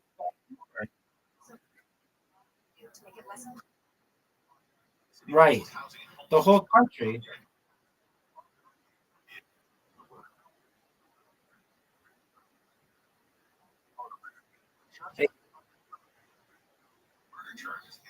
Exactly. Exactly. Did you see that soccer match where that guy made a bicycle kick? They're calling it the icicle kick because it was snowing. It happened in Canada, I think, over the weekend. Yeah, you'll probably see it upcoming. But yeah, the Blue Jays played really well. Shout out to them. Next year might be their year. And now it's the official time for hockey, right? All right. Super supply chain. Can you hear me? All right, take your time.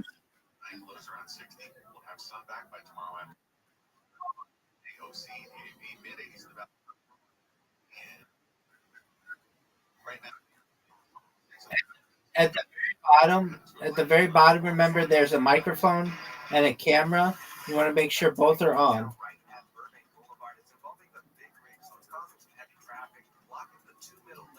Traffic's going to jam up as you approach Getty Center Drive.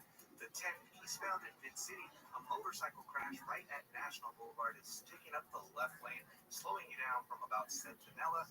Good news on the 134, that's eastbound at Pasadena right up. So make sure before you go live, you can see yourself on camera. And it's not just that green triangle on to the side. It's not just their logo. Can I hear you? Oh, let me see. You mean on YouTube? Okay, just one moment.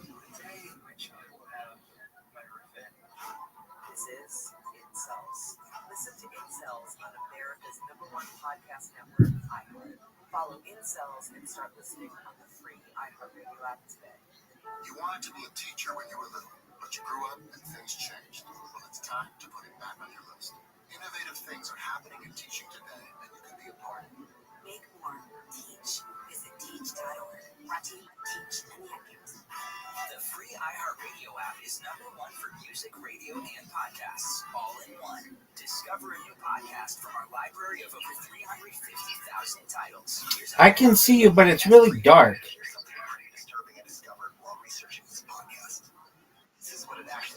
I see you moving the camera. Is there a reason why your video is really dark?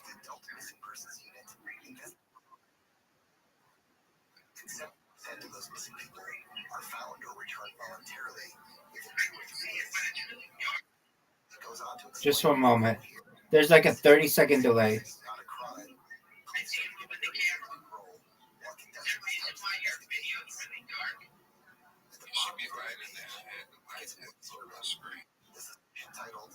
You're still really dark, but do you just not have the light on in your room or something?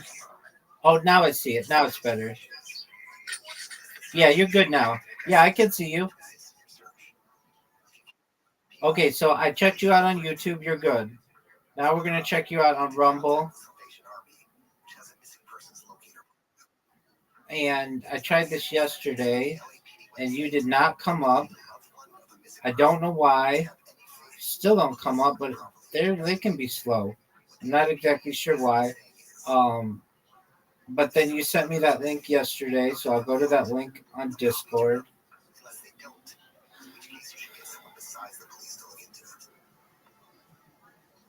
All this is my way of saying, if the police took missing persons cases as seriously as they do, say, bank robberies, when you had to do this podcast in the first place and end up chasing a violent criminal halfway around the country.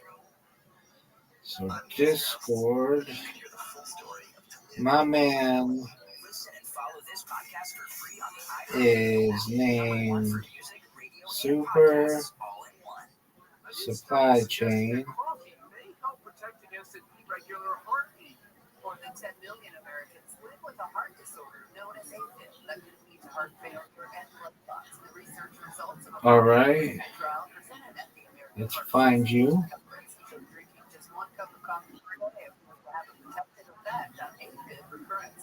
For a long time, Okay, I'm looking at your Rumble now.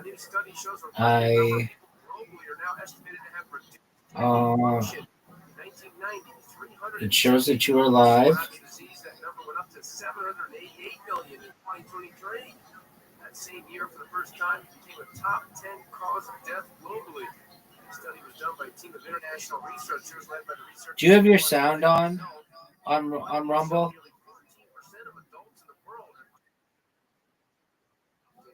Okay, just a moment.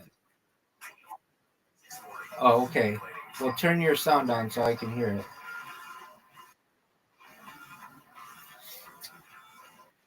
You just turn off your camera.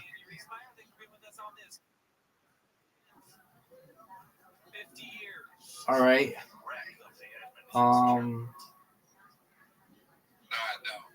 Okay, now I can hear your sound again. Okay, yeah, and you turn the camera back on. So you're good there. Rumble, you're 2 for 2. Okay, now Twitch.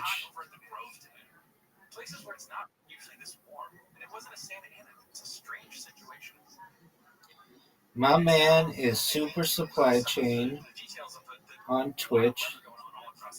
Super Supply Chain. Shows that you are live. You're good there. You've been going for 4 minutes. Okay, and Kick is the last one, which is how I found you in the first place. Super Supply Chain. It shows you're live. You are live. All right, big man. You're live on everything.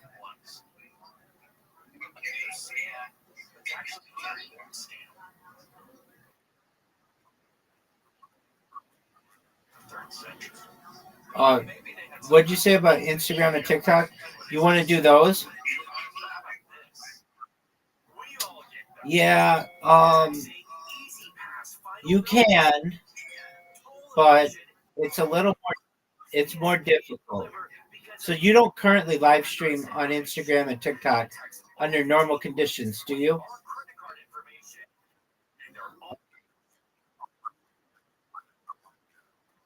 Right, but you don't live stream usually, right? Right. So, Instagram, you can do it, but well, do you have at least 1,000 followers on Instagram? Okay, so you need 1,000 followers. They just changed it. Before you could do it with 0, but now you need 1,000 followers. So Instagram is not going to be possible right now unless you get 1,000 followers. And then TikTok, They don't give you the RTMP key usually very easily. They want to push you to doing TikTok Studio, which you can do. So you've got to download TikTok Studio from their website, and then you can go live. But it's a little more difficult, but you can do it. Okay.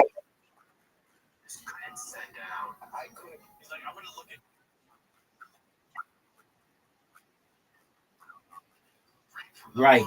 Do you know how to get your background and screensavers and all that stuff to run in OBS Studio?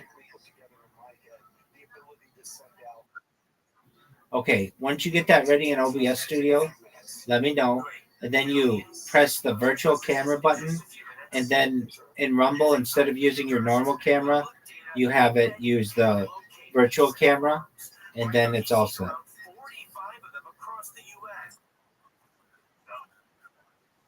Yeah, so you want to go to OBS and get your screensavers and everything set up the way that you want. That banner at the bottom that's scrolling, all that stuff.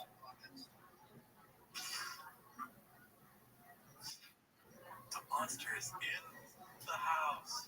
The call is coming from inside the house. I would even search that. Some of these scam texts are coming from your own city. No. Say it ain't so. All right, so there you go. That's a local angle. The scam text coming from your city. Here's the scam that I didn't fall for, but I thought about what was that. I was driving down Ventura Boulevard a couple weeks ago, just cruising on an afternoon, and I go to a stop sign or I'm in traffic or something. I'm going right next to a car, and the car next to me is these two guys. They roll down the window and they say, hey, do you want a computer? And I was like, what? They're like, our boss has a couple. We actually ordered too many computers. Do you want one? We'll give it to you for like a couple $100. And I was like, nah, I'm good. Thank you. And then, proceeded to drive next to him for the next 10 minutes on Ventura Boulevard, thinking like, what was that? But apparently, this is a scam. It's part of what would have been called back in the 80s the white van speaker scam. And in that scenario, a couple guys would get some cheap old speakers, put them in nice boxes, rent a van, slap a logo on the side. It was kind of involved. And the logo would say, like, high audio, hi-fi, fine oral experiences, whatever. I heard it, I did. And then they would try to mark up these, speakers, and they would sell them to victims, mostly affluent young people, college students, or other people at parking lots, gas stations, colleges, large apartment buildings. And they would essentially say, look, these, for whatever reason, maybe a warehouse mistake, bookkeeping issue, computer glitch, we got too many of these speakers, we got to get rid of them. So we'll give them to you for a cheaper price. And nowadays, they move way beyond the sort of just like trick you into making you buy something in the moment. Because remember, these things are worth like $5, $20, $30, whatever, and they're selling for $1,000. But they tell you that they're worth $3,000. The scam now has boxes with intricate graphic design. There's QR codes. There's fake websites. So when you Google the speaker company or the computer company, it shows up with something that seems legitimate. And people are getting taken to the cleaners on this stuff.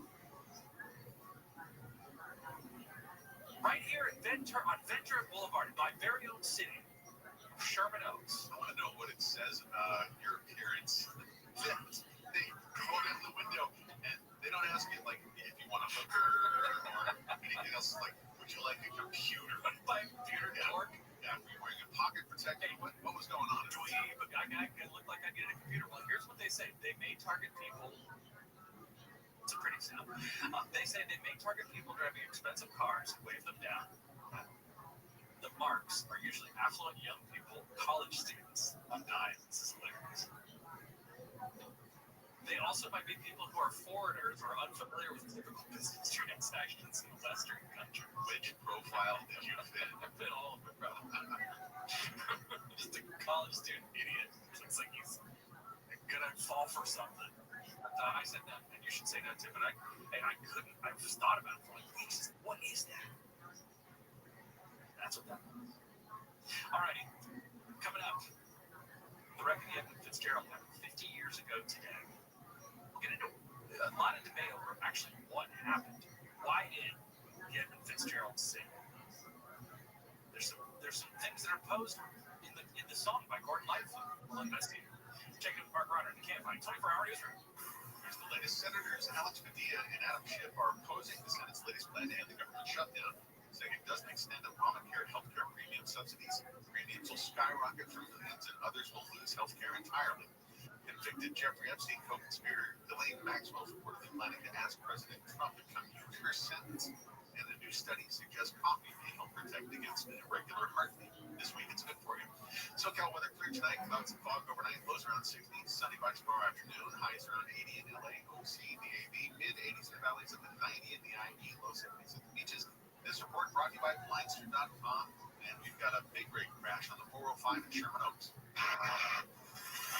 It's heading northbound right at Burbank Boulevard. It has the two middle lanes blocked. It's causing a heavy drive for you from about Getty Center Drive.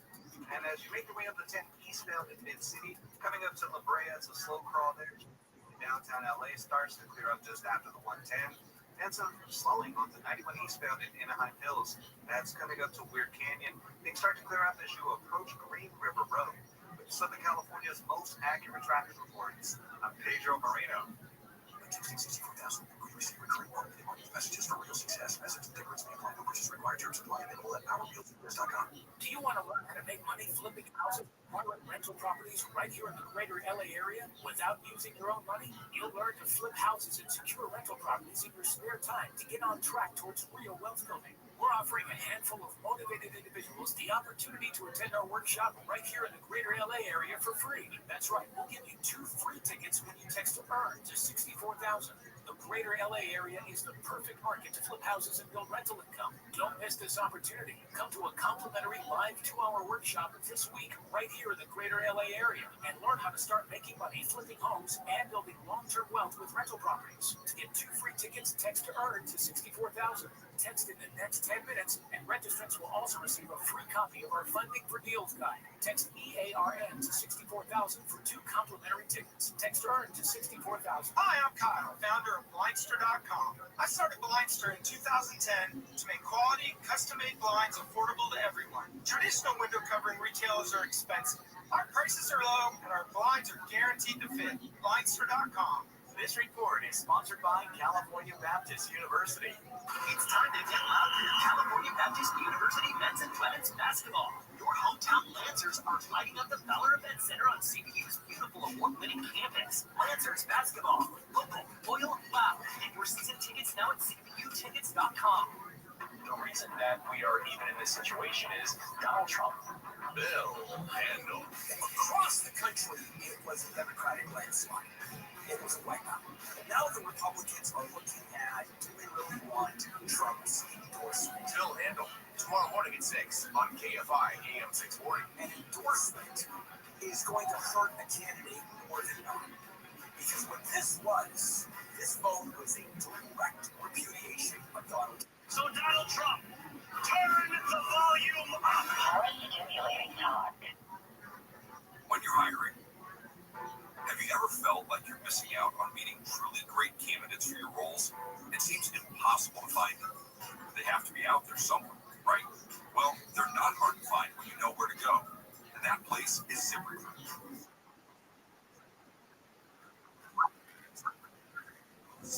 Sounds like a plan. Is there anything else you need tonight?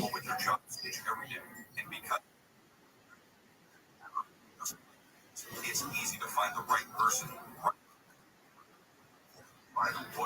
All right, big dog. You know I'm here for you. Take care, Super Chain. Sweet dreams. You're welcome, my friend. Absolutely. My pleasure. Once again, that's ZipRecruiter.com/radio. ZipRecruiter.com/radio. Never miss out on great candidates with ZipRecruiter. iHeartRadio LA Jingle Ball. Just added EJ, Audrey Nuda, and ViralRabbi, the singing voices of hundreds from K-pop demon hunters. Tickets at Ticketmaster.com. Southern California Edison's Wildfire Recovery Compensation Program is now available. If you were impacted by the Eden fire, you may qualify for direct compensation. File your claim directly with no legal fees, no litigation, and receive payment in months, not years. Designed with guidance from the experts behind the 9/11 Victim Compensation Fund, this effort puts you first. We're helping communities rebuild with support that's fair, fast, and correct. To file and learn more, visit SCE.com/directclaims. Are you tired of the insurance runaround with your weight loss? These are issues people like you deal with every day. West Medical provides a lasting solution that provides life-changing results. Call 1-800-WEST-MED. We accept most PPO insurance plans. West Medical provides weight loss procedures tailored to you. Call 1-800-WEST-MED and get started on true weight loss today.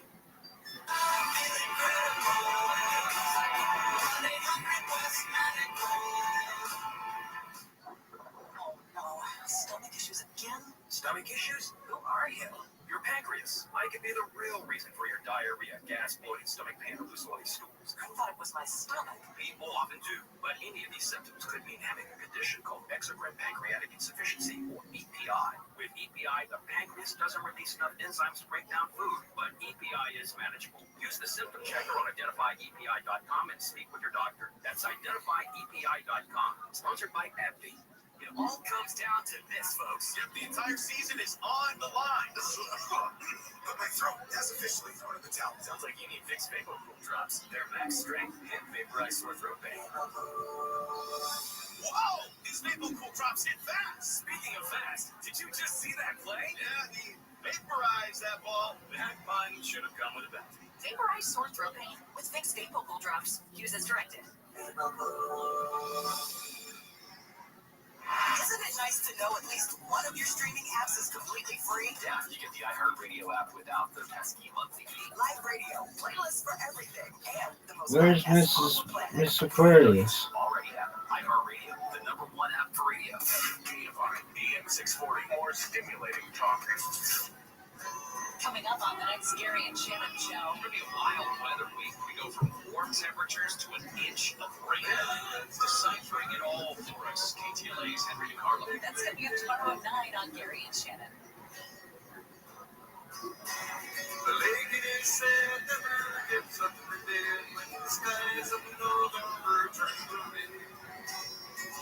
You may have heard of the legend. It lives on from the Chippewa on down to the big lake they call Gitchigumi.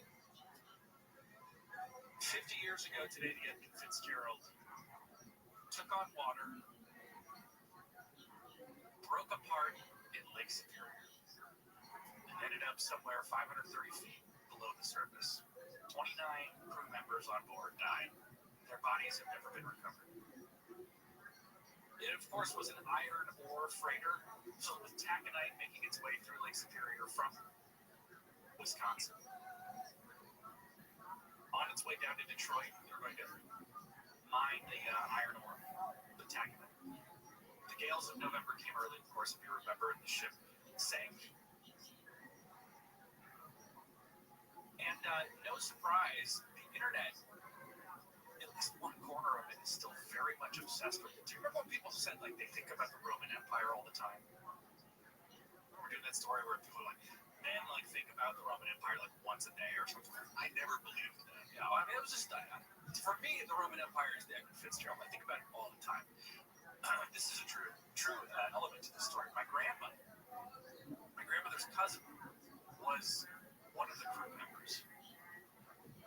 George J. Hall, H-O-L-L, from Cabot, Pennsylvania. He was 60 years old when he was on board. He passed away. He died in the wreck. And I think people are obsessed with it. You know, I grew up thinking about it more in the family. But the idea of this ship that... Okay, this is interesting as well. This is Derek Moneyberg talking about Sean Strickland. Where's Miss Aquarius? Miss Aquarius. Come on, man, I'm out here on these streets. Because I'm a real journalist. I love Mike Perry. Dude, he does an awesome job. He's great. I really enjoy it. He's good at everything, dude. Mike Perry is the it factor. And if you go back, it was probably Below the Belt, might have been the Big Brown Show. I fucking told y'all, when Mike Perry has a kid, he's gonna quit being a knucklehead and he's gonna fucking step his game up. Look at this motherfucker now. Crushing it. Yep, crushing it. Mary was in trouble saying the N-word, fighting a dude at some sushi spot. Dude, remember all that shit? You don't see any of that with Mike Perry now. It's just, if you're a fucking real man, when you bring kids in this world, if that doesn't make you sober and grow the fuck up, you're just a bad person. Mike Perry's a good fucking dude, and I've known him for a while, and I knew that was going to be the case, and look at his life now. Dude is crushing it. Yeah, of course. All this should be celebrated. The Mike Perrys, the guys that leave the UFC and go on to do great things, when you talk about shit about fighter pay and all that stuff, it's just the MMA culture. It's just culture in general. Everyone wants to hate on these guys and make fun of them. You got to celebrate Mike Perry, I always said I'm like Andy Dufresne. I crawled through that UFC shithole, right? I love the UFC, but I'm just saying, from the grips, the grips on your life and your career, and you got to fight for your meals.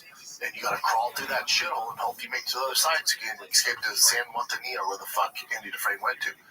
When the guys do this, like Mike Perry, like Darren Till right now, you celebrate all of that. It's so hard to do. These guys should be celebrated and repost them and watch their videos. Mighty Mouse, another one. You got these guys.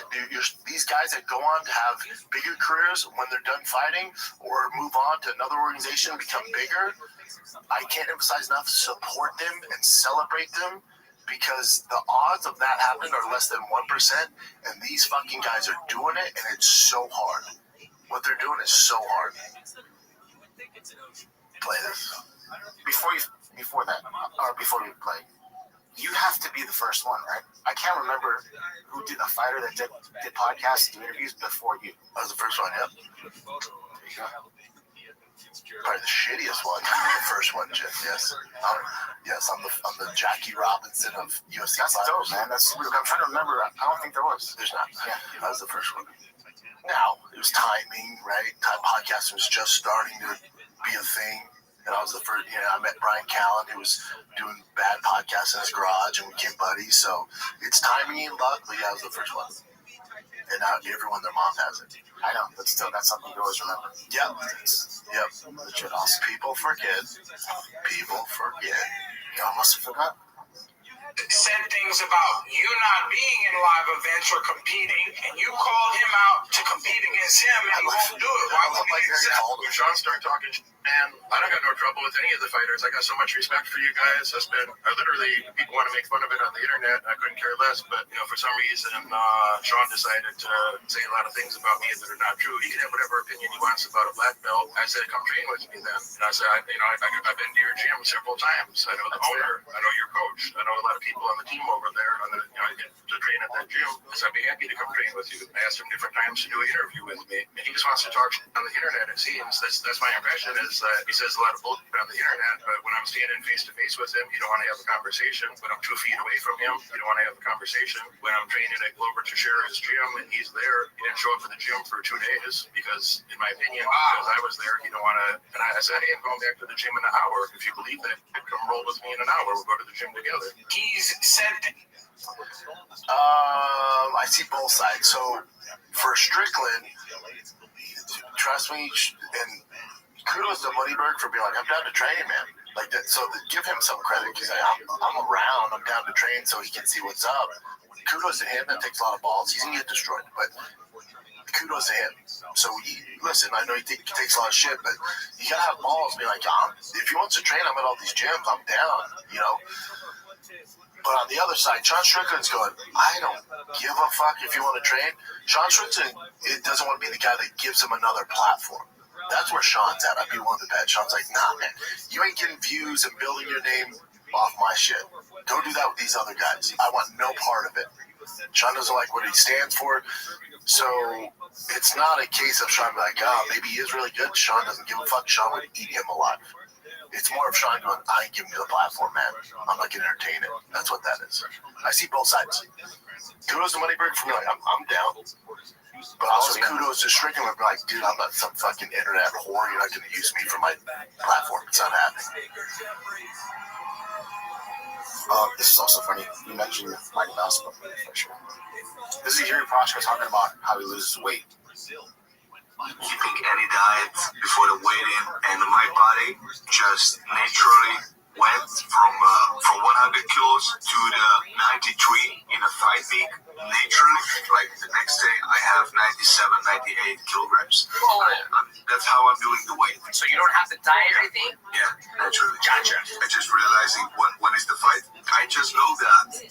I just know when is the weight in, and then my weight is going down, day before the weight in, 94, 95 kilograms. So I'll make sure it gets right. So you tell me that Yuri Prochka can sit here and think like I need to be 93 kilograms, and boom, you're going to be there. You know, I don't want to say like I'm just doing that because by that I feel my body like in the next week I have the weight. I need to be a little bit down. I don't know how. I'm going with the weight down. I love hearing. Here's the thing. So this lets me know he could probably make 185, or he could fight at heavyweight. You know, it's like if you just tell yourself you make weight, you make it 205, you could probably fight at 85 if you had an actual weight cutting coach. You know, yeah, you can fight 80. That means you can fight at 85. But if you're not killing yourself to make it there, like most guys, you'd probably fight at 85. Yeah. Okay, so Muhammad Mokaev, obviously he had got pretty much kicked out of the UFC because his attitude, right? Yeah. He was still winning, but some boring fights. But check out this one. I bet they bring him back. Yeah, I bet they bring him back. At this point, they should. Yeah. Yes.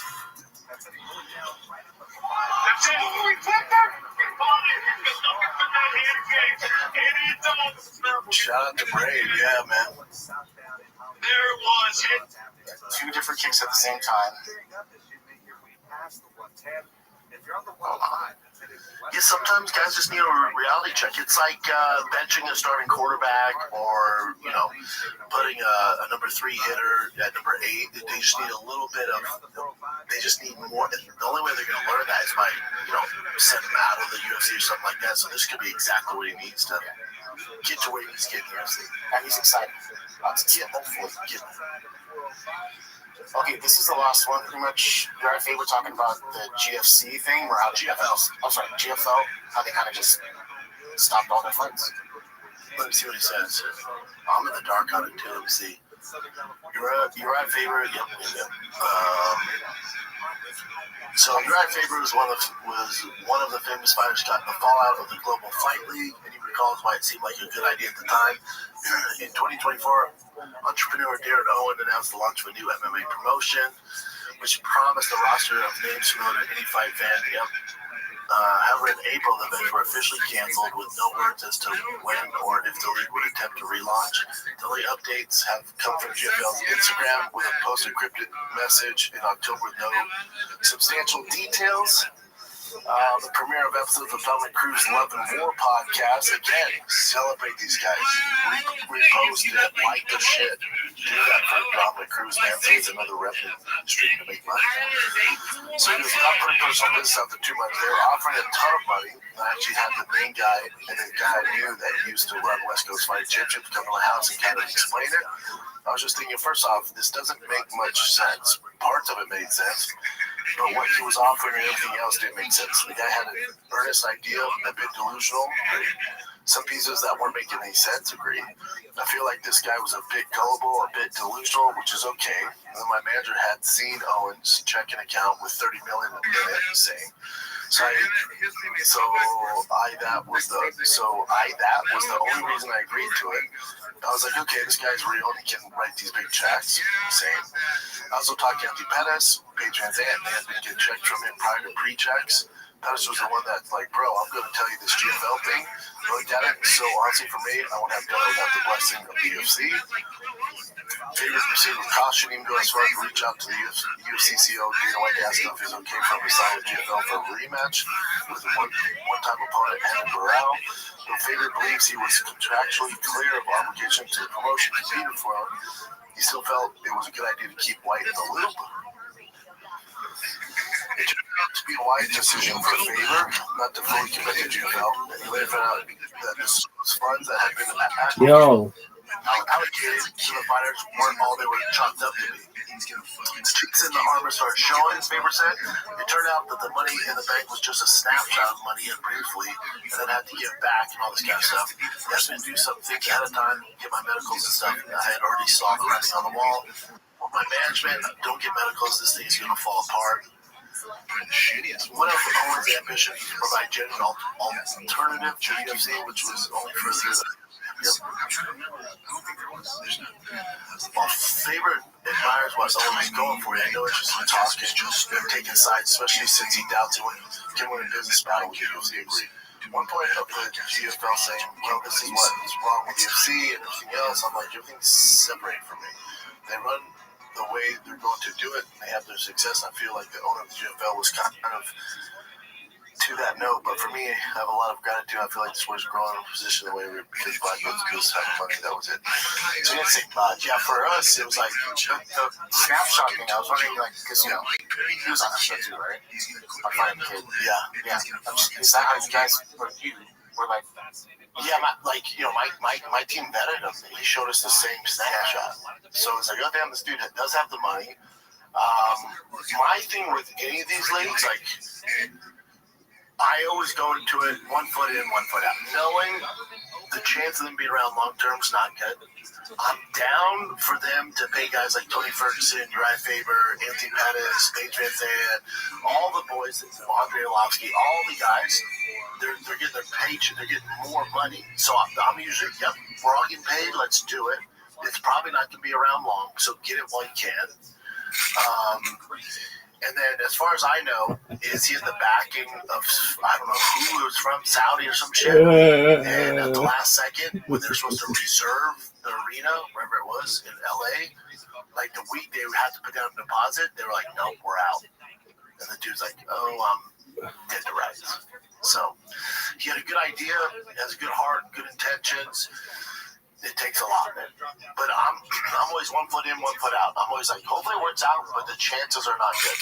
Because you are competing against the UFC. We don't need another league.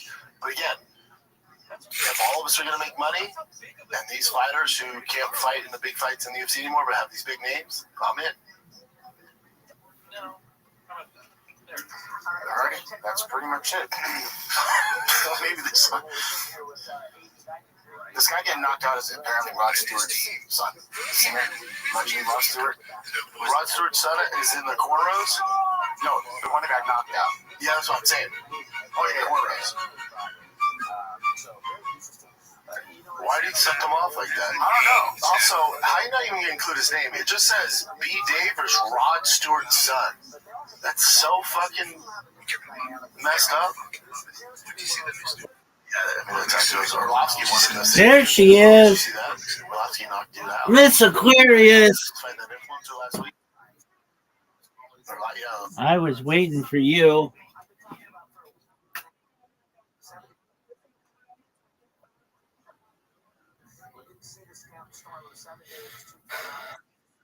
I was saying in my stream, where's Miss Aquarius? No need to apologize.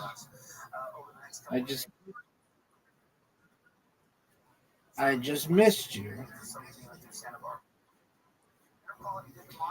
Alrighty. How was your day? It was lovely. I got to help a lot of people with their projects. They're gonna love me in Nigeria, Miss Aquarius. And we just had a young lady from Kuwait. She's in medical. She's studying to become a heart surgeon. And we had this guy who I helped. 2 other people came in. They were just here. They were one of them does a live stream, and he helps like underprivileged youth. And then the other person, they are like they're in the Marines, or they were in the Marines, and now they are in cryptocurrency, and they're also like a bunch of very diverse people. And then this one guy from Nigeria in particular, he's so sweet, he's so nice to me, and he's very smart. Oh, come on, give it to me. And he came in and he made me like a nice thing, he made me a nice video. So that was appreciated.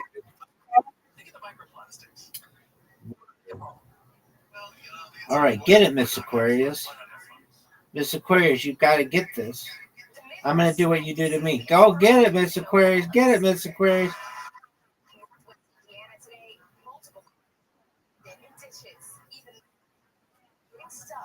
That would have. There you go. Not good.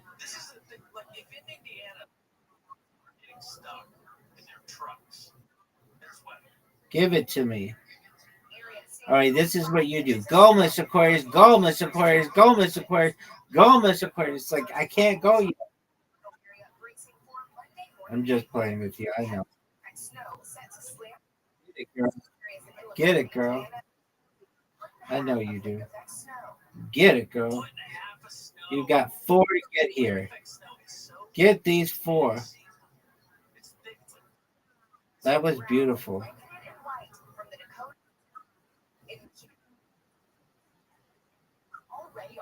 I'll take it.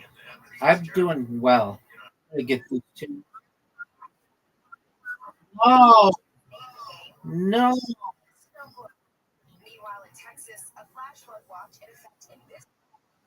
I can't believe I did not do better. Get it. All right, that was good.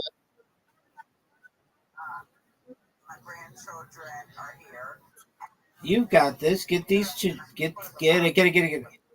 That was a really hard one. All right. Give me the strike. I'm going to get these 2, no doubt. I don't even know why Plato makes me throw it, because it's no doubt. And then I'm going to get these ones. I want to get in the 80s. There we go. 84. I win you one, Miss Aquarius. All right.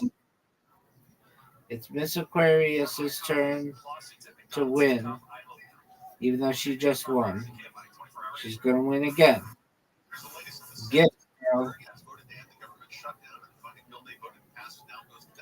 Oh, Miss Aquarius. Right off the bat. That's what I'm talking about. Give me that. Oh, Miss Aquarius, how am I going to match you? Get it.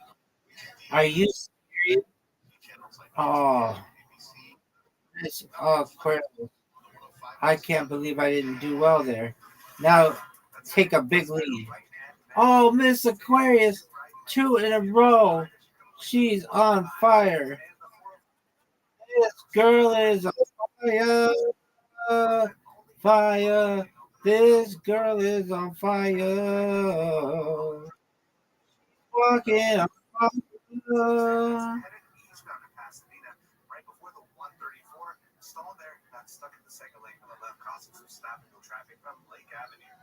Get it, 3 in a row, 3 in a row, 3 in a row. Oh, you! I wish 2. Oh, girl, being on fire. Get this. Get it. Oh, are you kidding me? Comeback of the century, right here. You've already got 50. Oh, not even. We can give up, but I choose not to. But look at you. You got 50. Get it. Get another strike. Ooh. She's got 58, folks. No touching her. She is Elliot Ness in touch. Miss Aquarius, you are so on fire. It's not even funny. Not even funny. This is such a hard shot. Give it to me. Oh, whoa. Miss Aquarius is so good. Get it. Get it. Okay. 74. Get it. I don't know how. I don't even know what you do. Get the 2 on the left, I guess. That's 75 is a good score. Not even close. Miss Aquarius, I'm not even going to get 50. Give it to me. Give it to me. All right. Get this. Whoa. Miss Aquarius, you played like a pro. Amazing. She has 144 wins, people.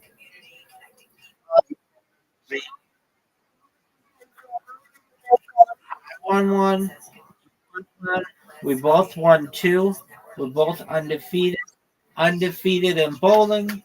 Undefeated in friendship. Excellent job.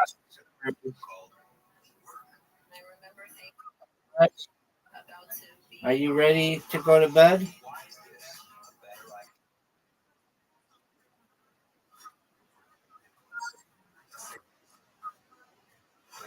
Yes, ma'am. You excited?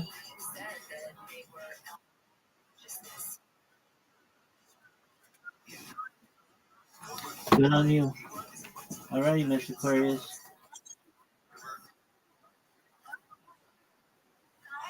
100%.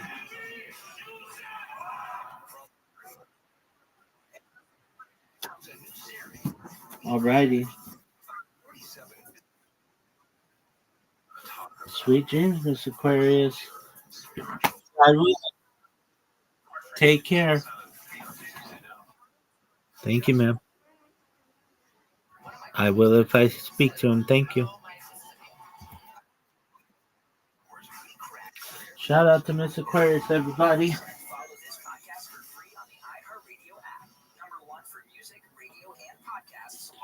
This girl is on fire. Obviously knocked him the fuck out in the first round. But of course.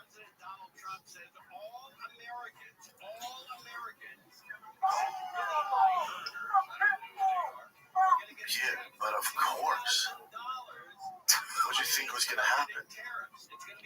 Oh, influencer jumped in there with Andre Orlovsky? Yeah, man, that's how it goes.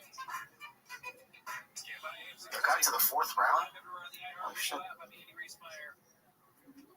That's how this goes. Shout out to Orlovsky, one of my faves. Is that it, brother? That's it. All right, UFC 322 is going down. It's going down in Madison Square Garden, the great state of New York, with the new Mondani in charge. We'll see how that shit show goes. Either way, you got a great fight. Who cares about the politics? You got a great freaking fight. I cannot wait. I will be in Dallas with my son's travel football team, but trust me, I will be watching this. I swear to God, Bo Nickel, let's freaking do it, dude. Get it done. Let's fight at the White House after this. All right, kids, if you enjoyed the show, go on over to the Patreon ad-free. It's patreon.com/TFATK. Love you guys. If you see me out there on the street, come say what's up. Till next time, I'm out. Factoring in climate change. Factoring in the fact that it's 90 degrees in mid-November here. What are we going for here?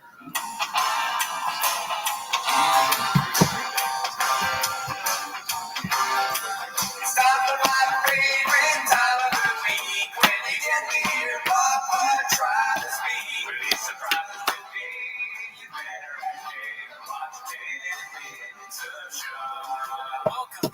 Look at this athleticism, folks. And as always, join the Patreon. Generally speaking, you get early access to Timos. If you do that, it's usually a few days early. This week I was on vacation, as you can see. This redacted t-shirt that I got. This is not something that Brandon Walsh, the World Record Podcast, bought us. This is something I spent my own money on. But there is a rumor circulating that he bought us these chairs. Oh, really? Well, maybe we'll reveal who really bought us the chairs on Patreon. We are reviewing stand-up specials on Patreon. The last one we did was... Well, the last one we didn't do one this last time. That's right. We dropped some hot stand-up of ourselves, dude. Yeah, so you guys, some of you sometimes ask, hey, I want to see what your stand-up is like. Well, Bob, you can check it out on our Patreon. Ever heard of it? I did. I posted a clip from me doing 30 minutes from 2019. No big deal. No big deal. It's easy, dude. I'm one of the 1,000 that can do it. I'll wait till I get 30 minutes. Wait till I get 30 minutes. You want to see? I stand up. Oh, jump the bitch. Oh, no. They really want it. Yeah, join the Patreon though if you want to see it. We also, Gerardo did some stand-up of his own on there. I don't want to spoil it or begin, but yeah, that's what we think about our own city. Nobody knows who we are. We don't matter. You're not here for that. No, you are here for 10 minutes of shop. So, without further ado, play the chin clip, start the timer now. alrighty, the first one is posted by Fish Off Man. It's called Joe Has Some Serious Self-Control for Not Calling Him a Dumbass. You can see that he really wanted to. Let's see. Bro, here's the thing. He's going to be better in his next fight now. Because now he knows what he did to Izzy. He's going to be better. So is Izzy. Oh, dude. Dang. Just looking at him like a dad who's furious and frustrated. Yeah, dude. It's like, but I mean, you know what that is? The shop stepping out on his own. He said he was kind of nailing the waters a little bit there. He said, so is Izzy. He didn't just agree, like, Sean's going to be the most rated. Yeah, dude. You know what that tells me, dude? Is that they're not posting and ghosting anymore, B. That's a thing of the past, dude. They're fucking reading all the comments, dude. Yeah, hopefully some of it sinks through, but because it could be funny in a different way. Because that was funny, and he did the right thing. He had his own opinion, sort of. Well, I was just going off what you said, so I don't really believe that. I think that fucking shop really thinks that this is a turning point for his. Yeah, they saw you, dude. Did you see the fight? No, I didn't see it. You watched it? No, but I saw the clips. I watched the clips. I didn't even say, we saw the clips on channel. Side note, do you think that, because I said without further ado, do you think Shot Thursday without further ado? Oh, dude. Because that seems like something you do. Without farting on the dude. That's if he says that, the word should be really worried. Because that's when the brain is going. He's definitely said, without further ado, that's the hottest guy I've ever seen right there. Yeah. Baseball Steve complimenting guys. Alright, dude, this one rocked our world on the fucking Discord this last week. I don't know who posted on the Discord. Oh, yeah, it's classic. But GoCats2341 posted something called The Call Before the Storm, dude. I love this. It's just a story post. The Call Before the Storm. Ain't nothing like a coconut crowd. It's so good, man. Yeah. It's so, the Call Before the Storm, because we did a Doors song. Yeah. You know, I like that saying, calm before the storm. Call before the storm. And he just writes call. Like, it's almost as if he's doing it for us at this point. And then ain't nothing like a coconut crowd. It's just icing on the cake because no one's in there. Dude, how would you know it's good? People that use that font background type, they got like 30 followers tops, dude. It's just them with the crazy. That's like manifesto writing, dude. Yeah, it's a sign of someone that doesn't really know social media, because I'm never on Instagram, so I don't know if I've used that font, but it's a random choice whenever I use font. I think I put that in there, I'm like, will people be able to read this? It kind of looks bad. And he exclusively uses that one. Really? I'm just talking to you. This is the podcast, dude. It's just great. It's like the artist at work. Yeah, this is his best. This is amazing. Picasso, dude. This is Piscasco. You're right, dude. What are you, Piscasco, bro? Alright, let's go on. We can talk about that all day, but let's get to this one, dude. It's a clip by All I Do Is Lie to You. It's called Papa is Getting Upset with Brian over his bigger show in Texas. I don't know what it is, but you know that you're good friends when you can look at your friend and lie to him, and then I lied over text. well, yeah, can you guys do that? I like his admitting it was lying. It is out of context, but it being out of context make it look like Brendan's like, come on, dude, lie with thing, dude, don't put this on the airwaves. He's like, I lied over text, not to your face. What's the difference? You both lied. Yeah. They're not Mexican lies, they're white lies, dude. If he said that, then yeah. But that would be something he says. Are those Taco Bell Mexican lies or white lies? Yeah, dude. Either way, 8 inches, dude. Let's see. You are correct. It's fine. 3 o'clock. You go, no. I have to be in Hollywood at 2:30, and I went, and I was like, interesting. Okay, because I guess we won't do the podcast this week because I want to do something in Texas. And I gotta hold John's feet to the fire a little bit because he's treating us like a side piece. Yep, and then I think. Uh-oh. Is that about like Crowder or something? Crowder in Texas? Probably, but you know, if anyone knows how people treat side pieces. Damn. Uh-oh. You know what I'm saying, dog? Look at those shoes. Oh, fuck, I missed it. Look at those shoes, dude. What do you think about these shoes right here, dude? I mean, they're a step up from the butterfly. show that, Ray, baby. They're a step up from those butterfly Gucci shoes, I guess. Not as bad. They're a step back. I think so, really? I don't know, this is a pretty normal get-up for him besides the hat, which is like, it's like that backward S thing you write in elementary school, remember that? And then it turns out it's like something to do with Nazis or something. I don't think so. Somebody said it kind of looks like it. Yeah. I don't think it has anything to do with Super S, dude. The Super S. Yeah, whatever. Is that what it's called? The Super S? That's what I call it. I just remember everyone would draw that in notebooks and stuff. Did you ever get the tutorial on the Super S? I just was so bad at drawing stuff, man. I couldn't do it. Dude, that's where millennials started their artistic Picasso careers, dude. Yeah. This is where they learned how to do the Super S. You just draw 3 lines on top, 3 lines on bottom. And then when the guy's like, watch this, and he connects the lines and it makes an S. That made a lot of them. That made makes. Can't spell S without, or can't spell shot without Super S, you know what I'm saying? Yeah, dude. That's what I'm paying attention to, Papa. But those shoes, dude, that's like that short lady shoe, dude. You know how short chicks wear shoes with big fucking platforms? Oh, you know what I mean? Right. You're saying maybe a smaller feet? Dude, look at this. How tall is this man? He's like 6 something, right? I think so. He's 6'4", 6'3". Maybe I'm fucking calling before the storm, dude. What's the thing in the middle now that they have? What's that? It looks like an antique piece. That they're selling. Oh, you'll see later, dude. Oh, it gets revealed? Oh, nice, a reveal. This is what the cool thing about 10 minutes of shopping is. We're learning as we go, baby. You were saying earlier the chairs are virtually identical. Yeah. They are. Do they have the crease? Yeah. Yeah, dude. Recliner, bro. One day we're gonna get a fucking the Gerardo and the fucking bald on the back behind us. Yeah, we should get lettering like that. Yeah. Figure out how it's done. Let's see. Crowder's your main check a little bit. No, Crowder's the main chick. Called it. That's Bransby. I know he's in Texas. Let's see. You keep canceling shows. You keep coming in late. So I was like, you know what? Not today. I'm gonna lie. Check me out. Check. No. What's funny is when I got that text, I kind of knew. I was like, my dear friend's lying to me. Yeah. And we get here and it's 12:48. So I know that he doesn't have to be in Hollywood. I love when you get this serious talk and you walk in and you go, We said a really serious talk, a great talk about things, about comedy. career. What? It's like the same thing that happened with Theo, isn't it? When he was about to leave, he was saying, "Oh, he's somewhere else. He never shows up. He's barely on the show." Now he's doing it to Brian. Now listen here, Cult of personality.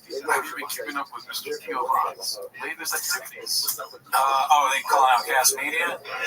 Yeah. So listen to the cats in attendance here today. You know, we both had an off week, so I haven't been really keeping up with the chains. Yeah. But are people trying to say that has something to do with him and Brendan bringing it up because Brendan invested into Podcast One? You know what I'm saying? He sided with Colin Thompson and the guy from Podcast One. I'm not making a joke. Is that what they're saying? So they're saying I've been off since like vacation. he invested in Podcast One, Brendan Choppy. Oh wow. And then that's why they keep sharing the stock price of Podcast One. They share it on TFAK. No, they share it on Chang. Oh, yeah. Oh, that's a very interesting plot development. So no wonder he doesn't want a fucking hot chip, dude. Yeah, dude, he was want to get. He got stolen from. He stole money out of him. I watched that. Yeah, I watched the whole thing. He's like, you missed with the wrong one, man. Come for you, mate. Yeah, he's like, I may not win in court, but I'll win with your mother. Something like that, right? He said that? No, I'm just All right, just drop bomb jokes. And he's out $4 million. Like, I might not get the money back, but I fucking fucked your mom, bitch. Colin Thompson. I fucked Mrs. Thompson real good. I replied to one of his Colin Thompson's tweets and then he went private. Oh, you did? Yeah, because I saw the thing, I watched it, Theo's clip, and then I went to his account and everybody was replying to his first tweet. And then I looked him up because I was curious to know like who he was. I heard a little bit about this from somebody else. And he had this article came up, some podcast network, and it said what is being accused of, and they was like Colin Thompson responded to this article with just a copy and paste of libel, and we responded back to him. And he said, "Oh, sorry, I didn't mean to send it like that. I was just showing. I was curious myself what was libel." That's like, dude. Are you Shab? They work well. They would work well together. Same brain level. The scam, the fighter, and the kickboxer, dude. The TSTF scam copy. You come for the botches. Yeah, dude, we fucked that one up. Well, but that was on both of us, dude. Oh yeah. All right, this next one's sponsored by Dicey Redact. It's called Major Network. It's so funny how often the lore of Gringo Poppy pops up both on our show and theirs. Yeah, that's one of the most fascinating things that ever happened. But I believe this is a long time before the Gringo Poppy dropped. Have you seen this clip yet? I don't think so. Strap the boogie. Strap the boogie. If you're pissed now, I've got a Major Network picked up my 30 minutes special.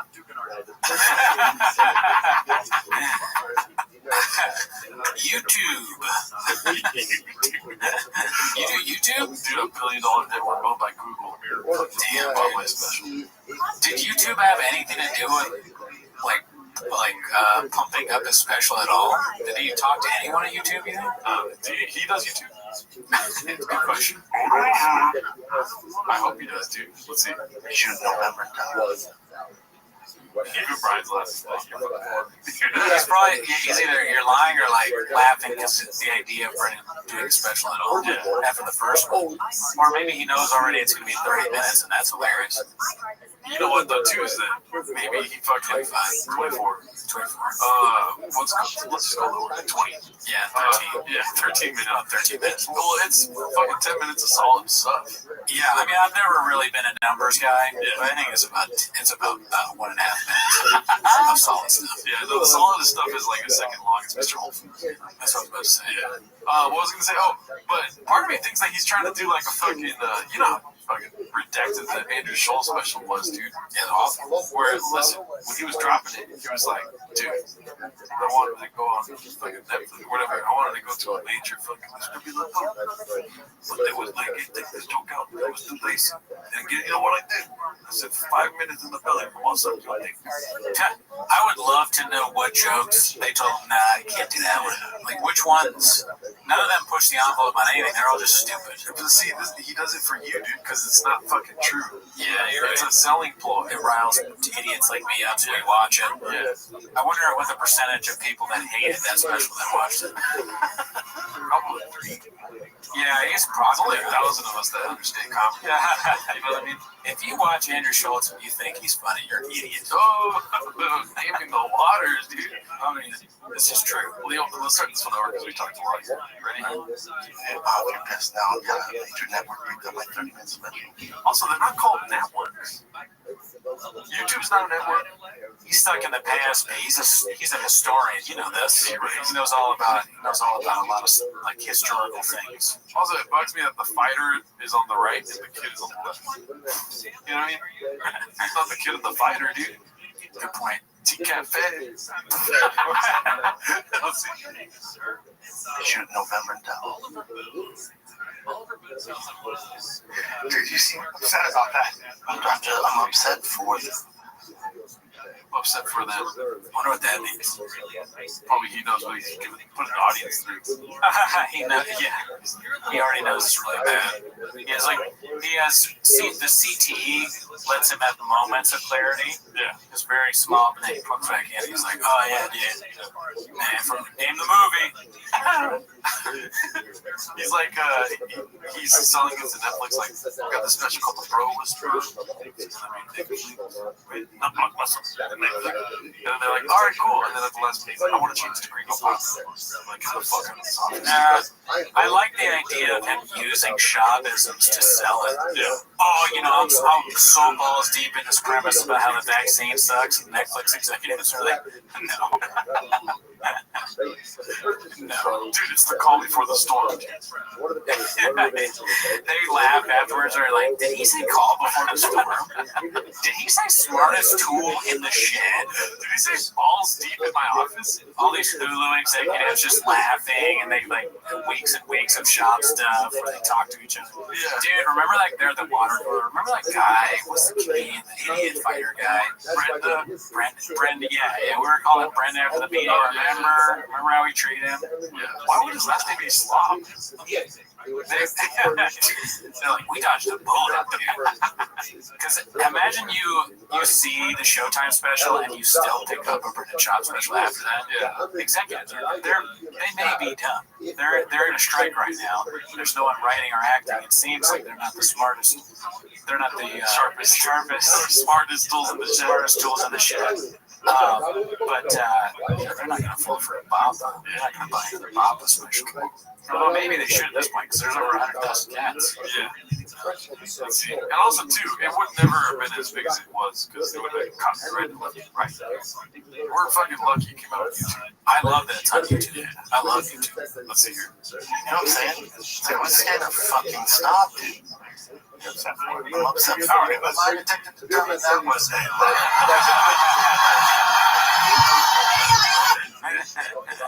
Yeah, you're probably right. Baby, what do you think the major network was? If it really existed, I think he's probably talking about Netflix. Yeah, they're hot on the Rogan first. They got all the Projectile Parks guys on there. Let's see here. This is the one you were showing me earlier. Yeah, this one blew me away. I could not believe this when I watched it the first time. I sent it to people. I was like, damn. Watch this. It's posted by Ryan Joseph 82. It's called Great Chef. Great Chef, dude. It's called Jeff Dive Brings Up Other Comedians Hating Brendan Schaub. So I clicked on this because I'm redacted. I was like, wait a minute, are we about to get gadooshed? Yeah. But it was even better, dude. This I live for this. Let's see here. It's like people are just bitches about stuff. Especially someone's such a great start. Because you know that it's going to be real smart. And that's what they start with. People are just bitches about stuff. Well, I don't want to be out of pocket here, but that color scheme is fire, dude. What Schaub is wearing? Yeah. The dad hat? Don't act like I said the dad hat was fire. The dad hat is not fire. The baseball jersey? The Nike jersey? The golden hour logo behind him is fucking jersey. Matched it. It's fucking dope, dude. Should we start matching things to things? You wear black. I guess they're wearing black, but I don't know if I'm not sure you can color scheme with floor mats and soundproof. Are we talking soundproofing or color schemes, dude? Because I'm soundproofing all day, daddy. Daddy. That jersey's not touching this temple, daddy. All right, let's go. Success. That's my point. The way they talk about you, the way they talk about Dalia, the way they talk about Dane, the way that, people are fucking Dane. His voice broke a little bit there, too. Whack. I'm nitpicking a little bit, but it is because everyone's voice breaks, it just happens. But it's very funny for your voice to break while defending Dane Cook. Oh my god, dude. People are like, what really were fucking bitches? And he's wearing some strange, like, Navy Captain Homelander hat. He's wearing like PJs. Like he's at a slumber party. He's got like a PJ shirt on. And then he's got a Homelander hat on from The Boys. It's a bit much. But I'm liking what I'm hearing. When people come out the gate like this, I'm standing in front of a rain hat, rain energy drink, saying, people are freaking bitches. I really need to pee. Why do they still have that weird shit? That's what was in front of them and the one on the very far right. Oh, God. Oh, yeah, I forgot. I mean, I love Jeff Ty. Just goes, man. I like Jeff. I really mean to you, Brendan. Jeff says whatever he thinks at the time he thinks it. Dude, if my voice were to crack when I was talking about getting shadow banned or people talking shit about me, I'd be like, I'm gonna have to deal with it. He's covering his face with the hat as if he's like, all right, I'm gonna say these things, but I don't want anyone to see my face. You could not say detect my eyes. He's crying. He's like, I can't believe you. All right, let's go. It's like people are just bitches about stuff. It's so smart. Just like such great analysis, dude. Who could, like a real master of the analyzation. True. I couldn't say something like that. Dude, best brains. Best brains, indeed. People are like peaches about stuff. And then to follow that up with like, people are really mean. I want him to start the next show he's on. He's like, Bernie Cody's a fucking bitch. Charlie Outercon is a fucking bitch. And I walked in there and said, Charlie's a I want to get douched. Let's see. Let's go. Should be careful what I ask for, though. That's my point. The way they talk about you, the way they talk about Dalia, the way they talk about Dane, the way they, people are.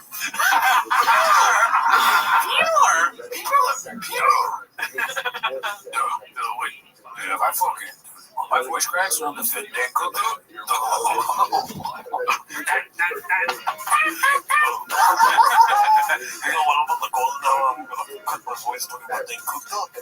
I'm gonna name the waters.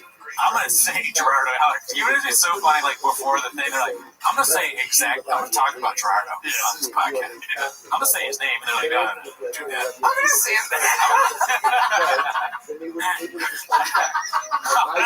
I'm gonna take down this open mic. There's two open micers. 10,000 views an episode. Why, Jeff Day? You made fun of my voice cracking. Because, dude, I'm a numbers guy, B. I'm a friend of Shop. Let's see. Fucking terrible. It makes me so mad. I just yelled at a chick. I will tell you that story. I just yelled at a chick. What you said about this is really funny, but I'll say it again, but I was playing a little bit more. We're not on air, but I just yelled at a chick on your behalf the other day. My behalf? No, I'm not Brendan. Oh, yeah. Like at the improv in front of everyone, and they were like, "We like the way you dressed her down." I was like, "Yeah, well, she fucking deserved it." I'm tired of these female comics. Yeah, good thing is probably shouldn't say that. But, I just, why we're supposed to be having fun and telling jokes, and it turns into all this weird. It's never a good comedy. I don't even know the name. I'm sure it was. Yeah, we said female. Come on, dude. There's like 4 couples. He goes for the. Oh my God. Did you nail it, dude, when you said chicks are funny, dude? I love this stuff. I mean, it's like an okay clip, but people really need to, like, crack their voice more, dude. Say your point about what you said about Jeff. But he said that he wasn't going to say something, and then he said, like, something wildly fucking crazy. You were like, he goes, I'm not gonna say it. Like, I don't want to say it. And then he says it, and on top of that, he says before what he says, I yelled at a woman. Yeah. He's like, I yelled at a woman. I'm not going to say it. It's just so he says it. It's so funny to like say that, and but it's like you just said that all women are funny, but maybe 4 are funny. Yeah. And then before that, you admit that you yelled at a woman in public, which is not great, right? Yeah. I like how he does that. This is like I don't like Jeff, but that's not what I'm trying to say. But he goes like rough take. Yeah. He goes like he's like look at women, dude. Like Bill, he goes like a little bit of a Bill Burr voice when he does it, which cracks me up. You women, you man. I can't do it. Yeah, just women. I can't even crack my voice. Maybe there's a video of me out there cracking my voice. Yeah, you know. I'm tired of these female comics. You know what Bill Burr was saying? This thing. Yeah. It's like, we're trying to have fun, you know? Oh, there you go. They always hate. All right, I'm going with it. But I think that if you hate Brendan Schaub and Dane Cook and other great comics like that, you know, it's fuck you. Fuck you. Ocean of haters under our feet. And then somebody saying, you know, there's like 4 good female comics, and Bill Burr's like, you're killing it. Yeah, well, we're having fun. Montez is like, I want to be out of this. Yeah. Oh my gosh. Who could guess? Not even. I started with female. Oh my god, Montez's face. Dude, I mean, just there's got. That one's only 4. There's got to be more than 4. I know. No, there's some hilarious women out there. Yeah. And I'm not saying that to be political. We're not trying to be woke or anything. Nah, dude. Felicia Falk's hilarious. Should I tell my Jeff Dye story? Yeah, go for it. I've only. It's not that interesting. But I think it was after the roast battle. And he used to. He was friends, or maybe he took that guy Aaron. Who cares? Nobody knows who Aaron. This comic named Aaron, and he would take him on the road or something. And I think this was after I roast battled Aaron, and he came up to us and he was like, "Hey man, good job, dude. You're hilarious." And I was like, "Thanks, man, but I think we kind of suck." Because I'm a hater. Yeah. And he was like, "Oh, well, fuck you then, man," and walked away, which I took as like a funny kind of riff, like you saying, like, "Oh, come on, like have more confidence or whatever." So I was like, "Oh, I like this guy, Jeff." But then now that I've seen some of the clips on the show, I think he was serious. I think he was saying, "Fuck you," because I was like, we didn't do that great. Yeah. And so now I feel like I have a more review of what that guy's like. That's my Jeff Dye story. Another thing too about that clip, right? We got some more Jeff Dye coming on right now. Oh, he's got more stuff? Yeah. But another thing about that clip is that you can really tell like what comics are, fucking on it society-wise, dude. Yeah. Fucking the brain, dude. Because they acknowledge that change is funny. Oh, does he do that? Well, don't tell me. Well, no, not me. I'm not talking Jeff Dye. Oh yeah, there's no way, right? No, dude. Jeff Dye's balls deep in fucking flipping off haters, B.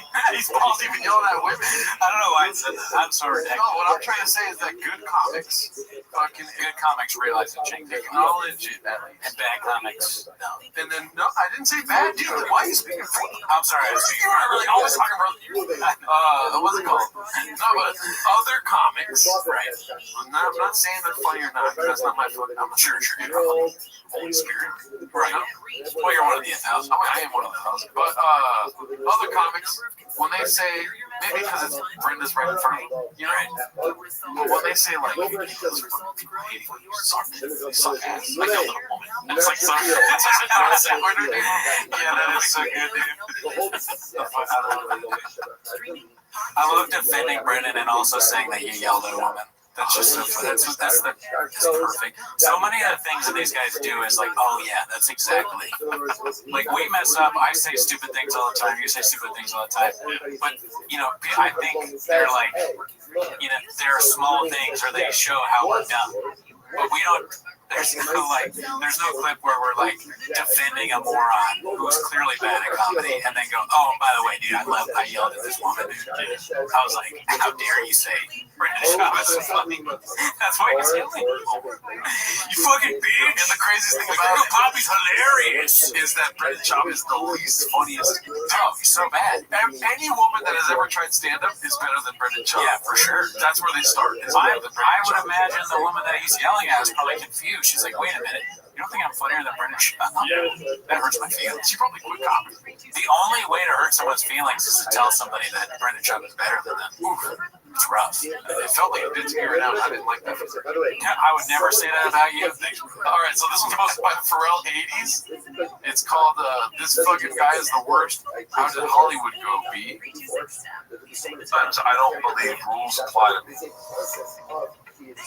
Why did she say that about you? Because I have acted in ways that make what you would presume rules don't apply to me. So like child, this is Chris Porter caught me doing that. So I'm a stickler for lines. I will tell you to the day I die, I don't like rule breakers that cut lines, right? However, when I fly first class, and sometimes people, when they go to board, everyone just starts going like, I hate it, like they don't know. And so I will very adamantly explain to people as I, is this for first class? Are you for first class?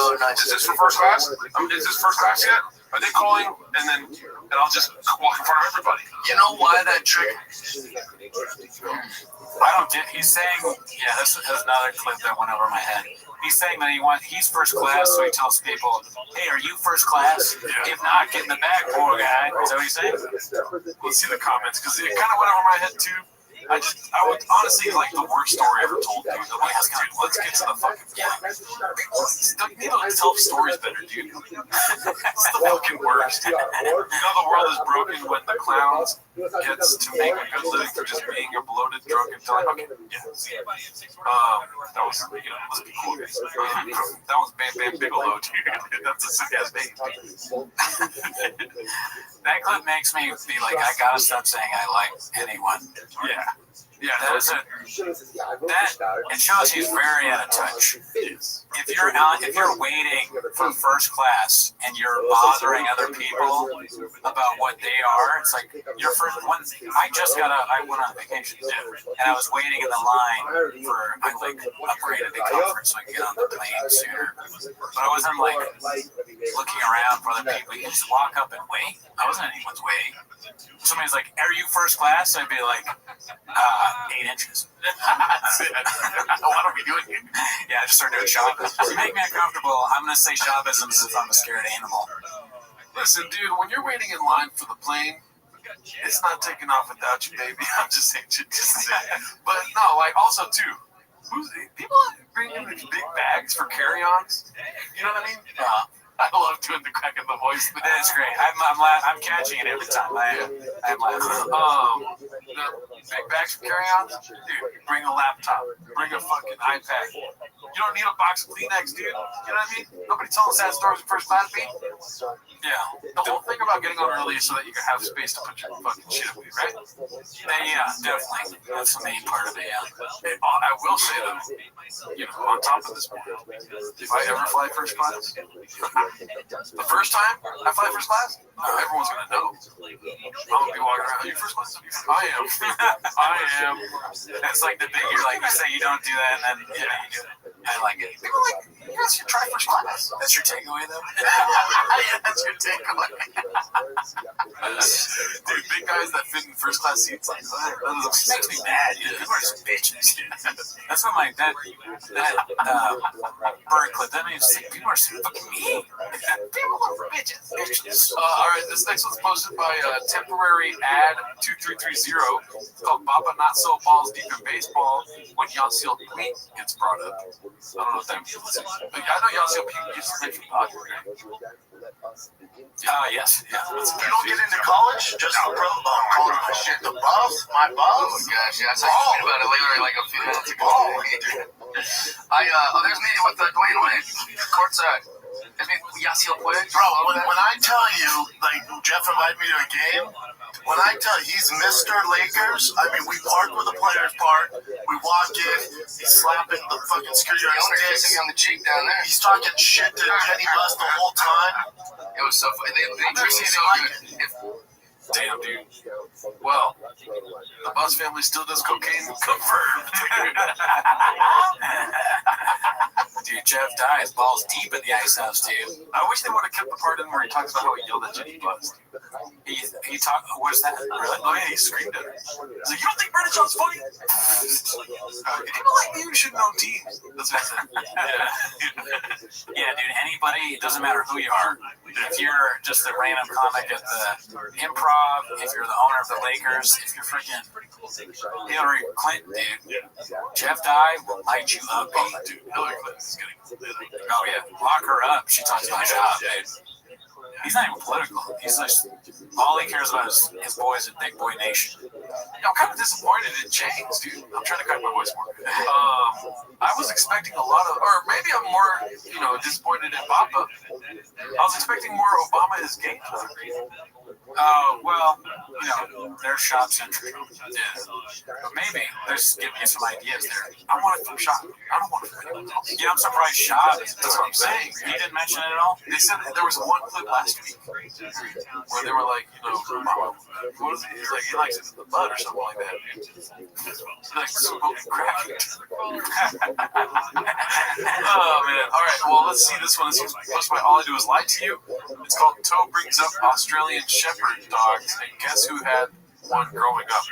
We typically do guessing segments on here, dude, and this one's in the title. So go ahead, take the floor, sir. But don't say haters. Wait, make it a little like that? Oh, yeah, no. Joe Rogan brought up Australian Shepherd Dogs. Oh, I guess who had one growing up? Yeah. Well, Scoob, obviously. Okay. Yeah. See how easy it was if you would have just said shop? People take their time when they answer questions. Yeah, you put me on the spot. I Isn't that wild? Like Australian shepherds, like Australian sheep herding dogs, they have like corral kids. Yeah, like, come on, get over this. I grew up with one. My dad had me and my brother run in the park, and they're fucking circles. Get the fuck out of here, dude. It's trash! Dude! Yeah, no, you're right. That's the right reaction. At some point, you have to put your foot down and be like, hey, not everything. You don't have to say every little thing happened to you to relate. And we're fucking rooting for you. You don't even have to say anything. You can just let it ride. But he doesn't. Just it's the call before the storm. Dude, wait a little bit. Yeah. Wait till the storm, dude. You don't have to make the call. No, man, my dad used to have this. Not only does he have the dog, but the dog does the shit in Rogan's story. Yeah. Herded him. Yeah. No chance. Imagine getting herded by a dog. Dude, it's kind of sad.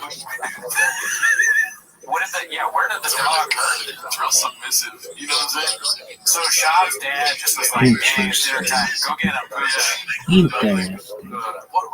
And the dog picks him up by his teeth. He carries both little Jay and little Shab into the house. And thank God I have this dog. I could have just called him. People need to get more Australian shepherds. Yeah.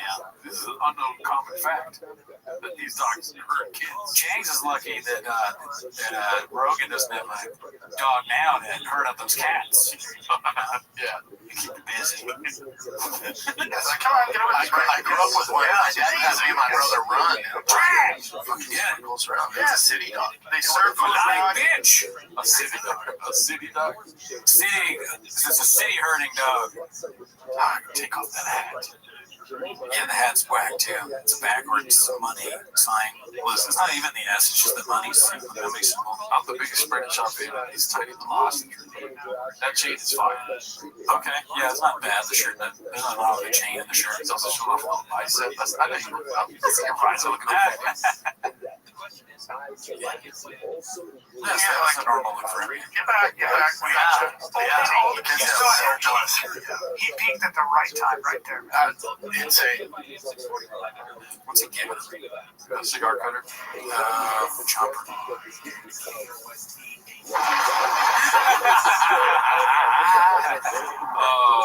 Curious ending. Great result. Artistic. Yes. I like the art. Nice. Any thoughts on that, dude? It's a great clip, dude. Very funny. Did you ever have an Australian Shepherd growing up? Oh yeah, I mean, we had one. My mom used to send it out to herd me in the house. It was a city dog. Come, would ride the metro, pick me up at my job. My mom rode the metro. Oh yeah. Yeah, it's the city. The city metro, dude. Oh wow! Look at you guys. I know. What does he expect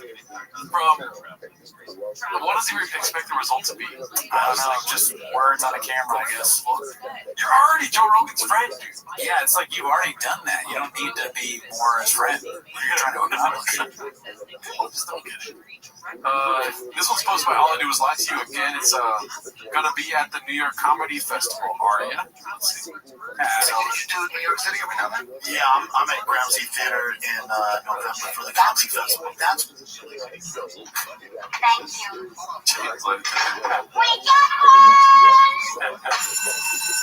Just gonna stand there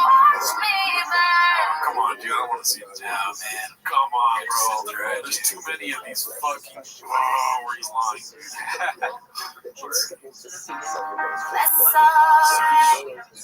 Okay, so New York. Wait a minute. Last week, wasn't there a clip where he was, they had a bio for him? Do you remember that? I don't know if it was the same thing. Well, it sounds like the Philly thing or something, or like Skankfest. Will Burr search. Bill Burr Live. Okay. How does this work? Jesus Christ. They turned off the music? I did. Oh, right. You're the best friends. Dave Patel. Okay, Town Hall. You got it. This is work ethic right here, though. Honestly, great editing. You know, shot selection, frame shot. Oh, come on. Zero. Did he spell it right? Fuck. Shit, dude. Yeah, they spelled. That'd be funny. He does have a show, but it's spelled S-H. It's British shit. Man, dude, well, he can perform over here at our mothership any day, dude. Yeah, we'll get you. Come over here. We'll get you on fourth wall. You talk podcast, dude. Yeah, that too. I want to get some stage time. That's the promo right there, baby. This is posted by Ryan Joseph 82. It's called Shop Finally Got Invited to the Comedy Mothership. Yeah, I haven't seen this one yet. I don't know if you have either. No, let's see. Our roadcaster reduced about 6 minutes of us talking. We'll just start this clip over because I think it's the beginning of this clip where we got cut off here.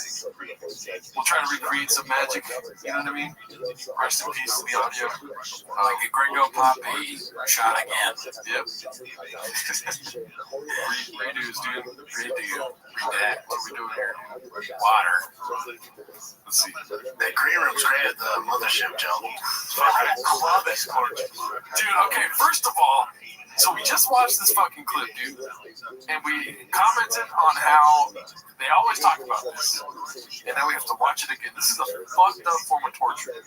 It is kind of like Groundhog Day because they constantly relive these moments that they had sitting at a table together. You know, just the best ever doing. All those allegations. Yeah, this is a time when all of them are allegedly doing various crimes. And they're like, you know, we get together, we didn't ask where you were because we're afraid to hear that you were later. And we talked about how good the sets were. You know, so I remember one time, dude, we were just sitting there, Brian came in, you know what he said? Funny, just doubled up. I fucking laughed and laughed. I was like, the funny just doubled up. And he's like, I'm going to get right in there. I'm going to do my 20 minutes and fatten it up a bit. Dude, remember we would be in the green room and Brian would never take no for an answer, dude. That's just like how he was, dude. Dude, the one time when we were in the green room and like it was me, Brian, Schultz, Chop, all the greatest comedians ever do it. And all of a sudden, like a fucking moose came in the green room and just started fucking Schultz, dude. It's like, dude, just like fucking bit Schultz's arm off. And then fucking Schultz tried to fight the moose. It's like, Schultz, you're gonna lose. It's a moose. It's a moose. What are we doing here? You just took everything that was great at the comedy store. They're like, I'm gonna move here. Yeah, make it a little better. You know what I didn't think of face? Because it's never been said before ever, but the mothership, kind of like the comedy store. Table. It's like, it's like the comedy store is, I think you'd be surprised. No. The mothership is the Gringo Poppy, but then you go to the comedy store and you're like, I think you'd be surprised because it's the same fucking place. Yeah, 7 times a week. It's virtually identical. Yeah, absolutely beautiful. Yeah, we did everything the right way. You know, we set it up the right way. It took a long ass time, and you know, that just being in that green room with Schultz and everybody, we were all talking shit. It was so man. I fucking missed that. Yeah, we don't get that. Wow, that's a problem. I fucking miss it hard. I miss the time that Joe Rogan spent with Andrew Schultz more than I miss my grapefruits. Dude, I miss when Chris and Leo bring 18-year-olds to the comedy store. D'Elia, dude, don't even get me sick to the fucking dolphin, dude. You knew he was there when he was. I missed that. Like we have that at the store, where it was like a fun hang, where you would go, you know, you do your weekends on the road or whatever. But when you're in the boys, you hang out with your boys, you laugh and talk shit, hug each other. So fun, so fun. Every day at the comedy store. Every day at the comedy store, it was just baller. Every step was baller. And we got a lot of like really good up and coming people. Like they're great, bro. Comics out here, man. Shout out to them. I like some of these young guys. I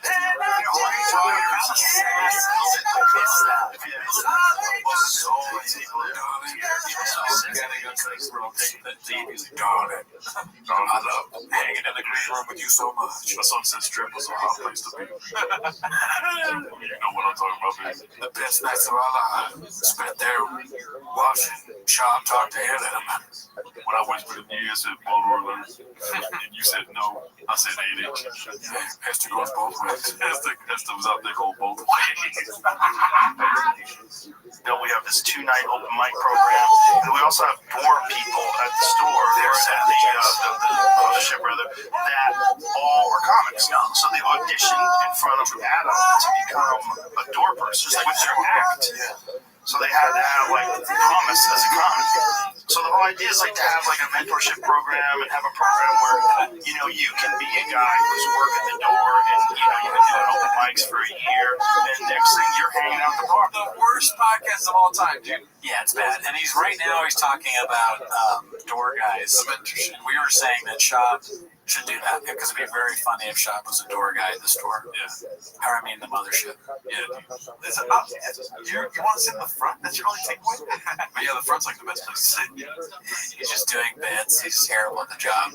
I get on tonight? Can I do 5 minutes at the beginning? No. You would not ask for 5 minutes, dude. Well, that's what you get as a door guy. You get it. You know, I can't do anything. You start complaining, dude. Oh, yeah. You would immediately start complaining. He starts smoking cigarettes with all the other door guys. He's like, they only give us 5 minutes, dude. I have a 24-minute special on YouTube. Or with Andrew Schultz, and we're all palling around together, and there's this vibe there. There's this sort of camaraderie. Yeah, there's a vibe there.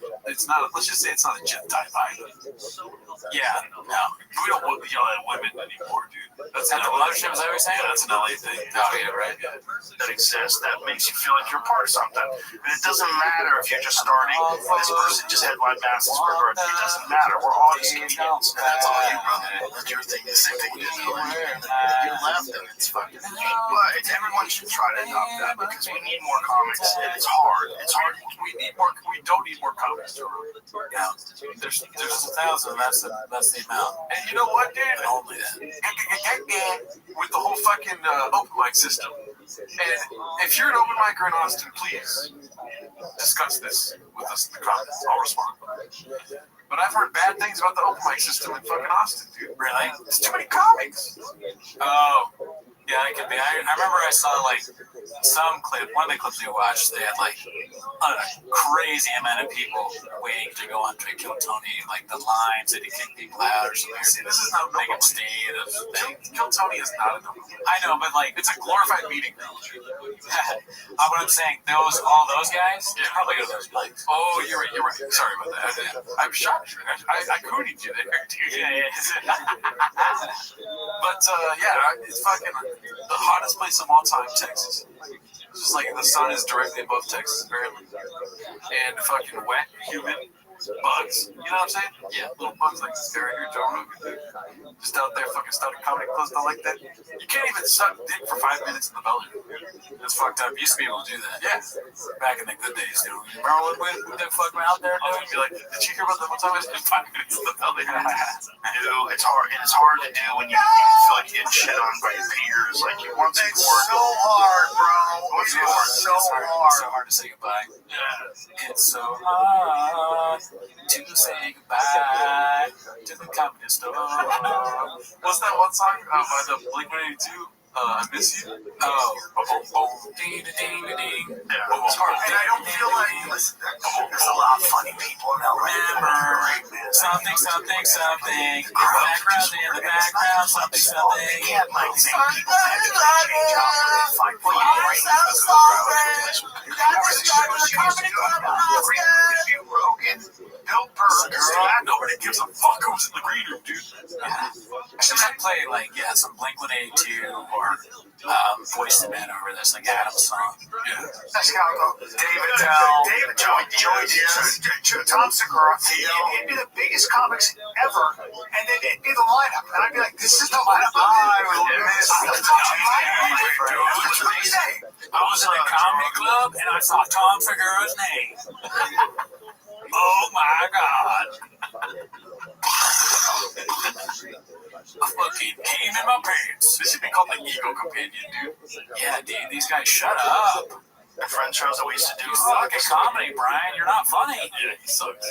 What are you surprised about? Were some of my You favorite should be shows. surprised that you're on it there, that people are still putting you on things. You never made anyone laugh. You suck. Let's try to power through this here. 40 seconds. Remember, people just stop in. Like, get up there. And just like, so that's what we're doing here. You know, like any night you'll see Ron White, Shane Gillis. You remember when we did, you did Rogan the Friend at the Improv and the power was off and we still did stand up. Yes, I did stand up with just yelling, with kids talking to the audience. Legit candles. There was a generator that gave us one little light. There was one little like emergency light. We set that up. We're gonna cancel the show, and I was like, this would be fun. Like, let's have fun. It was so fun. Everybody loved it. The audience loved it. It's just so cool that we're just doing stand-up with no microphone, and you got to kind of see like how you use the mic and what you can do with no mic. I changed my mind, dude. That sounds like a really good time. No microphone and candles with Joe Rogan and Brendan Schaub. Come on. Pulls deep in that. Come on, bro. Come on, bro. All right, let's fuck off that clip, dude. Oh, posted by Sword on Bird. This one's called CEO Finds John Africa. Let's see what this is. Not me. Not you, but one of your friends, Luke. Brendan, shut up! Yeah! Wow. Who the hell is John Africa? He's standing right there, Luke. Look at that. Yes. And Luke, speaking of John Africa, you just couldn't resist, you fuck. They had your phone. Put that back up for a second. Yes. Spicy recooked dish from the press. Is that recooked? Well, it's the John Africa. Oh, okay, yeah. I guess recooked might not be the right word. All right, so this one's posted by Who the Fuck Are We? It's called This Almost As Good As When Malik Hurt His Feelings. Like land long. You go to a planet that is 80% water, and you're allergic to that, and you go to this planet to check things out. They didn't think they were throwing in their face. Maybe they were cool. You can see it from outside in outer space. It's all Head science officer right here. He was also the IT guy in Independence Day. IT guy. Yeah, IT guy. What else? Hold on. No. Oh, God, dude. Jesus Christ. He wanted to go to the next level. Dude, I will say, I don't know about what they were talking about, dude, but I do have a little beef with Signs. I think they're talking about Signs, the movie. Yeah, talking about Signs. You see it, right? Great movie, special time. I don't know why we were so hyped about one alien. It's like, a bunch of aliens came, whatever, but they only showed up fighting one alien. It's like, come on. Come on, didn't I say Malik? It's humans. And then they realize that the water is bad. You know why? You think that, right? What? Do you know why? What? Because you're a numbers guy, baby. I'm a numbers guy. You're a numbers guy. That's why you think that. Maybe we need more aliens. Of course you did. You've always been a numbers guy. There's times where I am indeed a numbers guy, and right now is one of them. Dude, one alien? Can't fight who you are, B. And the alien was injured. What kind of bitch-ass aliens did they send to our fucking planet? Dude, I heard a hamstring trying to erase another alien. Dude, they were more fucking loyal to their cause in fucking Japan and during World War II. That alien should have killed himself, dude. Well, you know what we should have done is fight Hitler in World War II. Oh my God. Let's see here. All right, so this next one's posted by All I Do Is Lie to You. It's called Curiosity Kadoosh the Cat. Here is the Lift Me Up a Little joke from the Gomez special. So I might have to cut this part out of the podcast, but if you go to our Patreon, you get early access and uncut versions of T-Mos. All right? Yeah. Here goes. At this point in my life, I thought to apologize to 3 separate mentally handicapped athletes. And the third mentally handicapped athlete that we had to apologize to on behalf of the Legion of Skanks podcast was Brendan Schaub, who's a comedian and a former MMA fighter.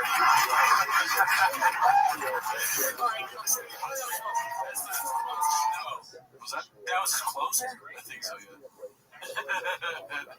Oh. You want to review it? That's crazy. I didn't know that. That's the craziest thing we've ever seen. His closer is a Brennan shotgun. Yeah, I guess. Well, I mean, he probably doesn't talk about him at all, other than that. I guess. That's wild. I haven't seen it yet. People talk about us, dude. We have a show. This is the culture, baby. Yeah. Daddy. Brennan Schaub is taking over. Comedians are now using their closer joke. That's the Brennan Schaub thing. That's crazy. Brennan Schaub, ever heard of him? You one of those views, Papa? Yeah. I know what you're doing, Luis. Speaking of specials, dude, have you seen Shane Gillis' new special? Yeah, but not listening. No, not yet. No, I haven't watched fucking fire. Wait, dude. Wait. I enjoy it. All right. So this one's posted by T.O. Sanders. It's called Post Bathroom Break Hang with Friends. I want to say one thing. I came back from Mass and I went to a nature preserve. I had mosquito bites all over my legs, and I still am not doing this as much. Oh, yeah. Just point that out. All right, let's see. Oh, actually, wrong clip again. Let's see here. Bro, here's the thing. He's going to be better in his next fight now. Because now he knows what he did to Izzy. He's going to be better. So is Izzy.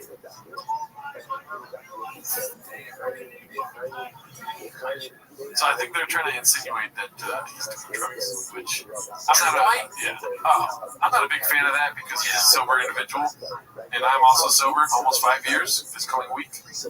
So but I'm a T.O. Sanders.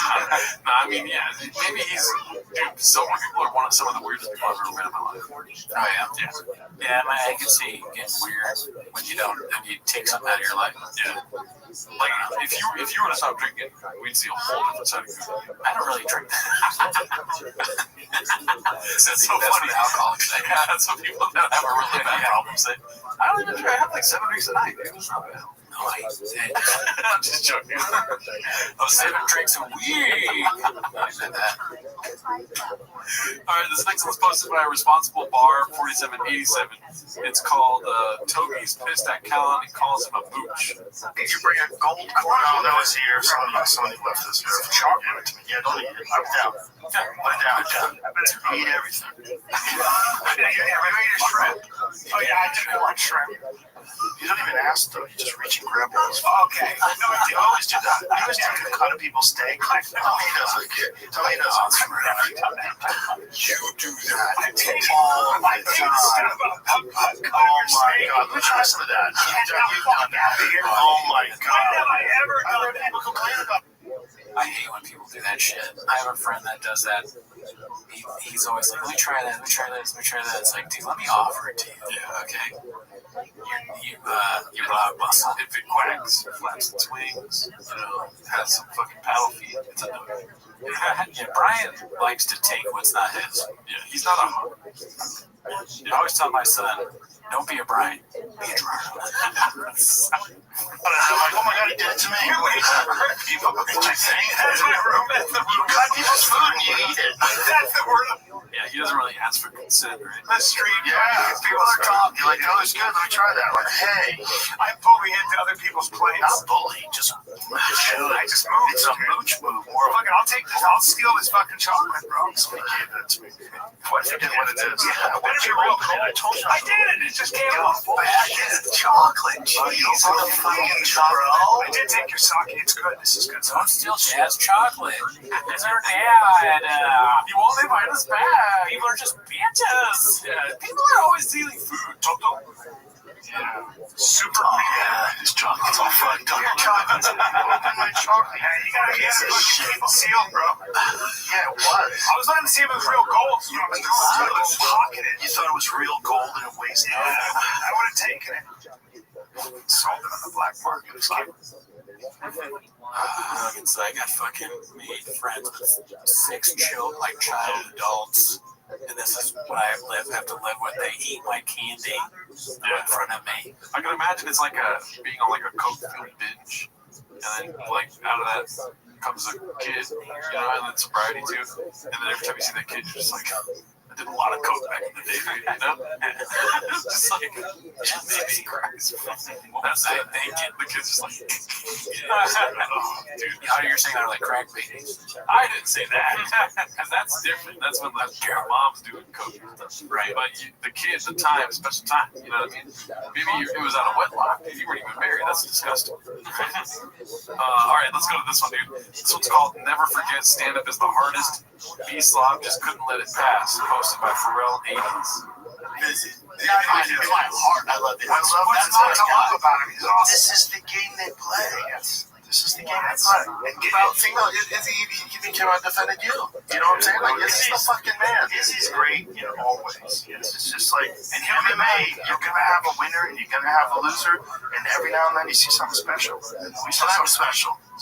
I always say when I watch that, though, I'm always thankful that it's such a hard gig.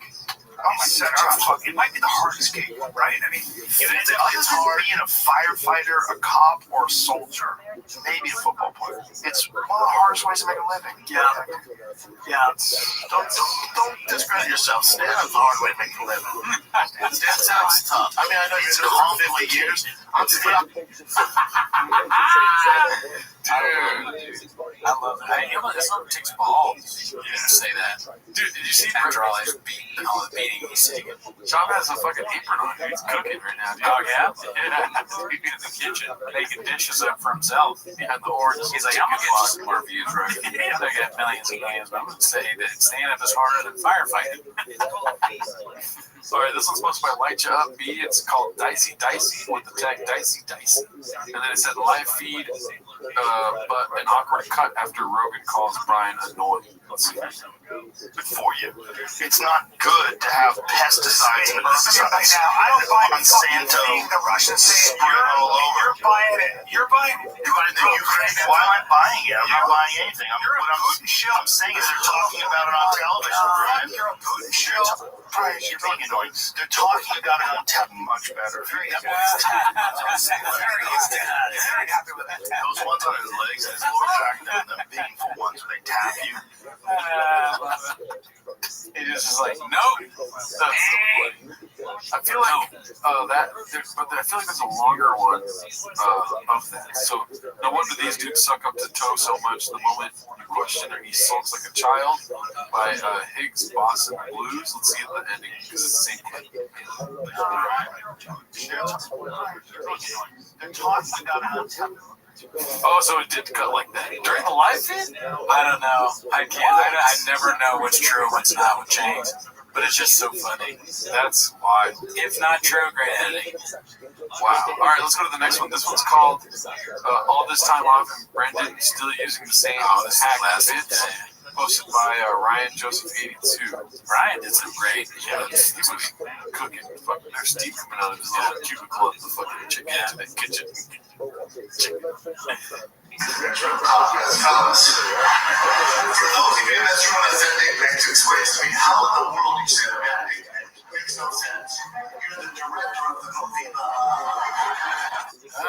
I don't know if that's real though. I'm the director of the movie, Baba. I don't know if that's real though. There's only 2 C's. If it's not 3 C's, it did a couple Brent. Yeah, you're right. Yeah. So that's easy fact check right there, B. Let's keep pushing here because we're already at a fucking hour and a half. Oh shit.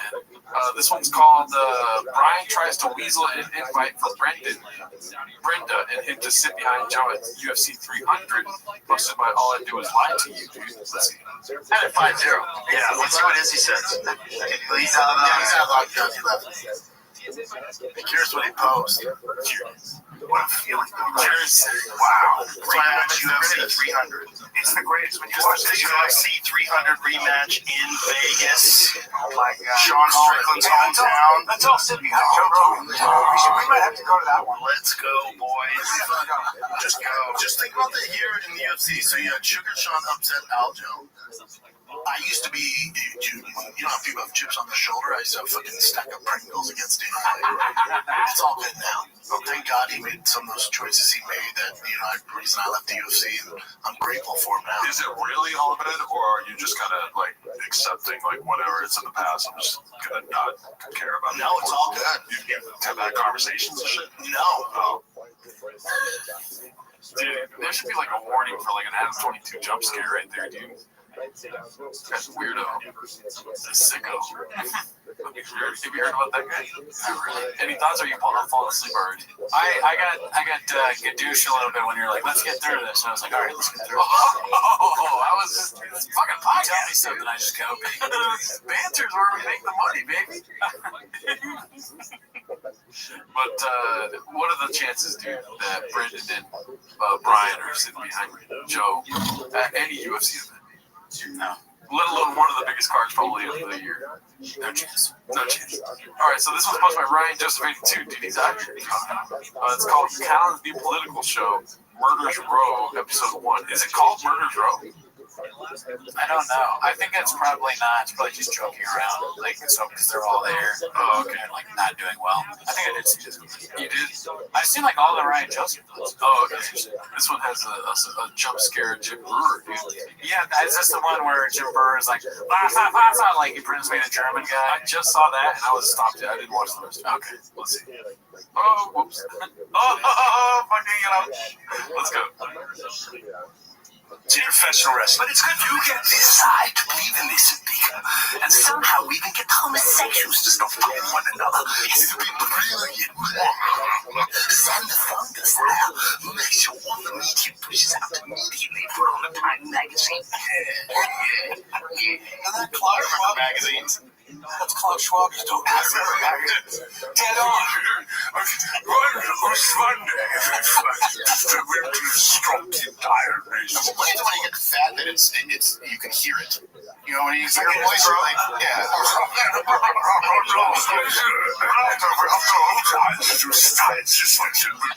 Destroy one another and watch their blood through the streets of time. Yeah, but I think it's also important though we're not doing the both sides thing either, because there is truth.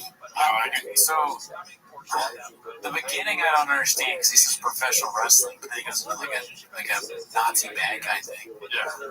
And then I feel bad for them that they have to pretend that that's funny. They do. I hate that. And then Crowder calls Jimber fat. Oh, he says, it's funny how you can hear somebody's voice. So who is Klaus Schwab? Klaus Schwab of World Economic Forum. That's right. Yeah. Right. Is he fat? Yeah. I mean, it's a good description. So he's calling him fat. No, he's trying to he's not fat. He's his voice just sounds fat. I think is what he's saying. Okay. Well, I think that Crowder is realizing how horrible this bit is, even though Crowder is not funny. Yeah. He's realizing, okay, this is bombing. I'm going to try and talk about fat voice, and maybe we'll strike comedy gold there, because of how bad the monster villain thing that Brewer's doing. I think you're just scared because the right's getting funny. I'm terrified now. After watching that, let's see here. You think that one truth, it's not your truth, it's not my truth. Right. People say my truth, well, there's truth. Yeah, that's what it is. They say, the left says my truth. It's just good evil, left is it's just evil. Yeah. Left is not, they're all nice words for evil. Yeah, that's right. It's not to the language. But what's good, guys, is that when you say that, like you just said, there is the truth. When you have this madness over here, all it does is it forces you to start defining the bedrock you're anchored into. It forces. It does. It's a lot. I can't watch this. Yeah, it's bad. But I like when Brian talks because it reminds me of that speech he gave at the Crowder thing. They're trying to silence us, and you know that happens when the people stand up. And me and the Crowder Fest over here, we're ready. We're gonna make you laugh, and we're gonna make you think until they arrest us, and then we're gonna do it from prison and like all this weird shit. Strap the fuck in. Strap the fuck. What are we doing here? Just you to kind of solidify your political and moral philosophy. That's not a bad thing. But it's when you start to see that there's a tidal wave. Never works. Being on a soapbox is like the least funny place to be. What's a soapbox? It's like a literal thing that you stand on. That's just a metaphor for like people that give speeches and stuff. But I think it comes from like a soapbox. Someone just literally standing on it and giving a speech. That's my guess. I don't know. I always know you soap to like clean my body. I didn't know they were making boxes. Wave of insanity coming your way, and you gotta go. Hey guys, I gotta batten down the hatches, and I need to figure out what I'm standing on. Let's make sure we got our guns lined up and clean, and our powder is dry. That's a good. Notice that nobody's talking. Yeah, they're just letting it go. Just like the best place. Funny, it doesn't come from standing on a soapbox. You know where it comes from? Red fucking chairs. Yeah, dude. 2 movie chairs. That's where he makes fun. That's why, dude. He doesn't have his fucking red chair. You know what he's not talking about? Baddies, numbers, the table, all the shit that we want. Analytics. That's what analytics. Shadow ban. The thing like you just said, when you just said there's not your truth, there's the truth. Right. Oh yeah. But the problem is when you have people in positions of power. That's why I always say, they say the military-industrial complex. Remember Code Pink? Bro, the most fucking stupid. Fuck Steven Crowder. Fuck Jim Brewer. Fuck Brian Callen. And that fucking weird-looking bald dude, too. He's a famous comic. I'm just so tired I don't remember what his name is. He's actually pretty funny. Okay, so this is the last clip because this is a long episode. Or it used to be. Let's see here. This one's posted by All I Do Is Lie to You. It's called The Studio's AC Got Cut Down by 50% by the Owners. I haven't seen this one yet, but I gotta say, the fucking title is the most intriguing. It's warm in here, bro. It's warm. I create a lot of heat. It might be the magic line. Feeling in the flow state. Feel better. I feel better, but I'm hot. Because the AC, they decided to cut down on I like somehow. Do you do better? You do very well in the cold. I do well in all, but I prefer in my studio. Every weather. Any temperature. Yeah. But you have no problem. You have no problem. Why would they cut? Who is the overseers of TFK? I don't know. I love how he says I do good in every weather. It doesn't matter whether it's cold or hot, mild. Fucking ball out. Yeah, leg flicks, pop, daddy. Okay, well, let's finish it off with this one then, dude, because I did watch a little bit of this one. I thought it was hilarious. This last clip? Yeah, last clip, dude. Fucking Jesus Christ. How many clips were there this week? Let's see here. Yeah, Joe Coy's a Foot Crush, so fun. You want before he goes, you want to sing us out? Good to see you. I'm going to go on. What? You're next? I'm going to go on. Alright. 30 minutes of just improv, Raj. Yeah. Just straight out burn. Such a savage. And then we get done around midnight. He goes, you want to go get tattoos? What? It's midnight, Joe. He goes, I know you're this tattoo artist, man. I go, I do want one, but I'm not good. And he goes, yeah, I'm going to get this full sleeve. I'm like, bro, you're going to be up at 7 in the morning. He's like, you'll go after me. No. Hey, if life's private, it doesn't matter. Yeah, it's different animal. I don't think that's true. What is the box? Is that magic? Oh, the box. I guess. Let's watch this one. Okay, so first of all, the last clip was posted by All I Do Is Lie to You. Papa got bumped by Joe Coya at a club. And then this one's posted by Haphazard, dude. Oh, throwing it out with a bang here, dude. Mr. Morning Drinker gets mad at Chin for drinking. Ready? Calm down. All right, what do you got, Chin? Oh, actually, You're drinking already, huh, Chen? Me and Georgie, because we thought we were going to go get dinner tomorrow. All right. No, not dinner. I've never said dinner. Or lunch, yeah, whatever. Yeah. It'll be like a celebration. Georgie, I need your help on this. I'll tell you what, speaking of snorting suckers, I'll tell you something I gobbled down. You gobbled down?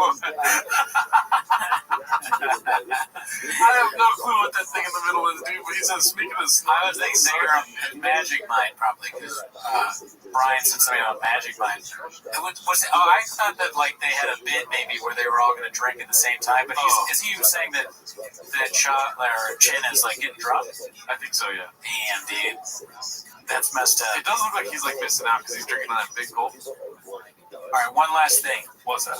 The drinking already, there used to be this app where you can make it look like people are calling each other.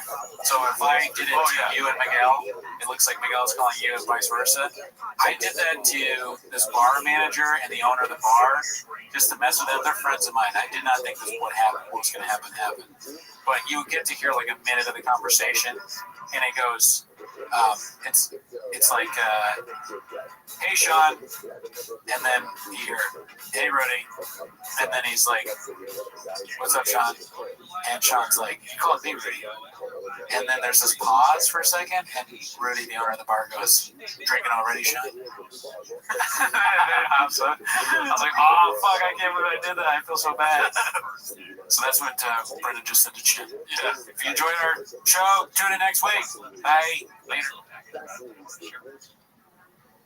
Marines celebrating their 250th birthday. That's today. And there is a lot to say about the brave men and women who serve and protect our nation. One of them is also going to share Chris Mantel. You probably know Vistaprint for business cards, but did you know we print everything you need to get your brand in front of your fans? We print banners and signs that help your business stand out. We print postcards and flyers that get people talking. And we print must-have merch like tote bags, t-shirts, and water bottles. Whether you want a few or a few thousand, we print on everything so that customers can go from noticing your brand to falling in love with it. Right now, new customers can get 20% off with code NEW20. Because if you need it, we print it at Vistaprint.com.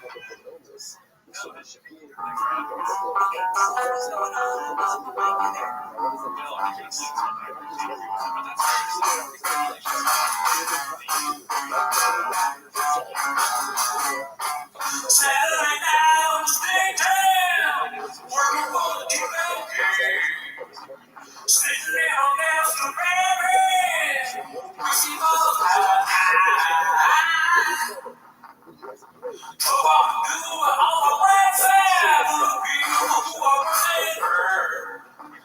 just about to post some bitches. We'll follow the woman runner.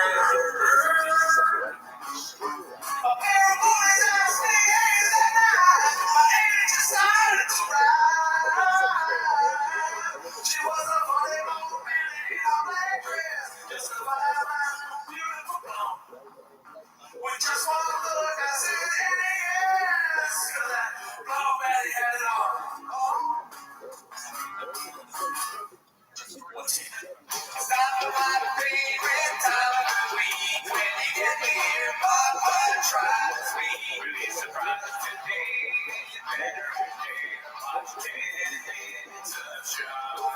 Welcome back to 10 Minutes of Shop. Thanks for tuning in. As always, join the Patreon. You get early access to the T-Most episodes, and we've also started reviewing stand-up specials. The last one we did was Bill Burr. Your favorite special? You people are all the same. You people are all the same, which is Netflix. Great. Oh, yeah. Great special. We got into it. Went deep. Yeah, we also exposed our new tack board. Do your best Danny Letterman while you're over there. Fuck you. Yes. The special rankings. Yeah, where we're ranking all of the specials in two categories. I'm sure you guessed it. Netflix and Blockbuster. Ever heard of them? And there's been votes in the Patreon for a third tier. I said Patreon. Yeah. For Tubi. Tubi, yeah, for the ones that we don't finish because they're so bad. Jim Burr special, somebody had to say it, is the only one on that one. Yeah, we didn't finish transmission, but it was 3 hours long. Oh, yeah. I mean, it's not long. Oh, really? The special itself? No, we recorded that for 3 hours. Yeah, no. Already redacted. But speaking of it being already redacted, dude, we're sitting in these fresh-ass chairs. Yeah. I hope you like the new chairs. Cheers to you. We did a nice little T-Fat-K chair review on the Raccoon Tweeties episode for this week, so go ahead and check that out also. Yeah, that's not why they're here, dude. No, that is not why you're here. You are here to watch 10 minutes of shop, play the chin clip, start the timer now. Alrighty, so don't forget, we don't matter. Even though these chairs say otherwise, you know what I'm saying? I know we don't count, and I'm resisting the urge to matter with these chairs are making me feel like it, but in the end, nobody knows who we are. Yeah. This one's sponsored by 12 Boar. It's called. Is that a reference to something? No, I have maybe. You know, I haven't looked at every menu item, but for some reason that made me laugh. It's called Tony Hinchcliffe gets accused of ass kissing Joe Rogan and becomes defensive about their relationship. Is that Ty Rivera? Yeah. Nice. I know. I one of our guys. Yeah, I tripped out when I saw him on your TV. Who would have? He shot it. He sent me a message about T-Bo's once, I think. Oh shit! Shout out Ty. Yeah. This is North Star. Like when I people, you fell right into my trap. You thought you were just gonna come up here and sing about Joe Rogan, and he was gonna carry you off, fucking piggyback style. Come on, we're gonna go. You're coming to my castle. I want to have you on the show tomorrow, dude. You do realize that was the plan, right? That didn't happen. Of course. No, there's only enough room for me on that piggyback ride. You do get up in there, man. I've noticed that. But you do get up in there. Absolutely. It's good. I'm glad to have a best friend like that. No doubt about it. Is it bad that I admire your ass kissing skills? I really No, it's not ass kissing. Owner alert! I can never tell when you're about to do it. Yeah, I'm quick on the draw when it comes to that. This thing at all, he doesn't like people that kiss his ass. I actually challenge him sometimes where most people around him are just yes men. That's why he finds me endearing. That's good. Unnecessary, I think. Yeah, it is defensive. Yeah. He doesn't need to defend himself to this random open micer in a very tight shirt. Tony, out of all people, should know only 1,000 can do it. You know, only 1,000 comics can be friends with Joe Rogan. He's one of the lucky few. That guy is a black belt podcasting. Yeah, podcasting. You fucking faggot.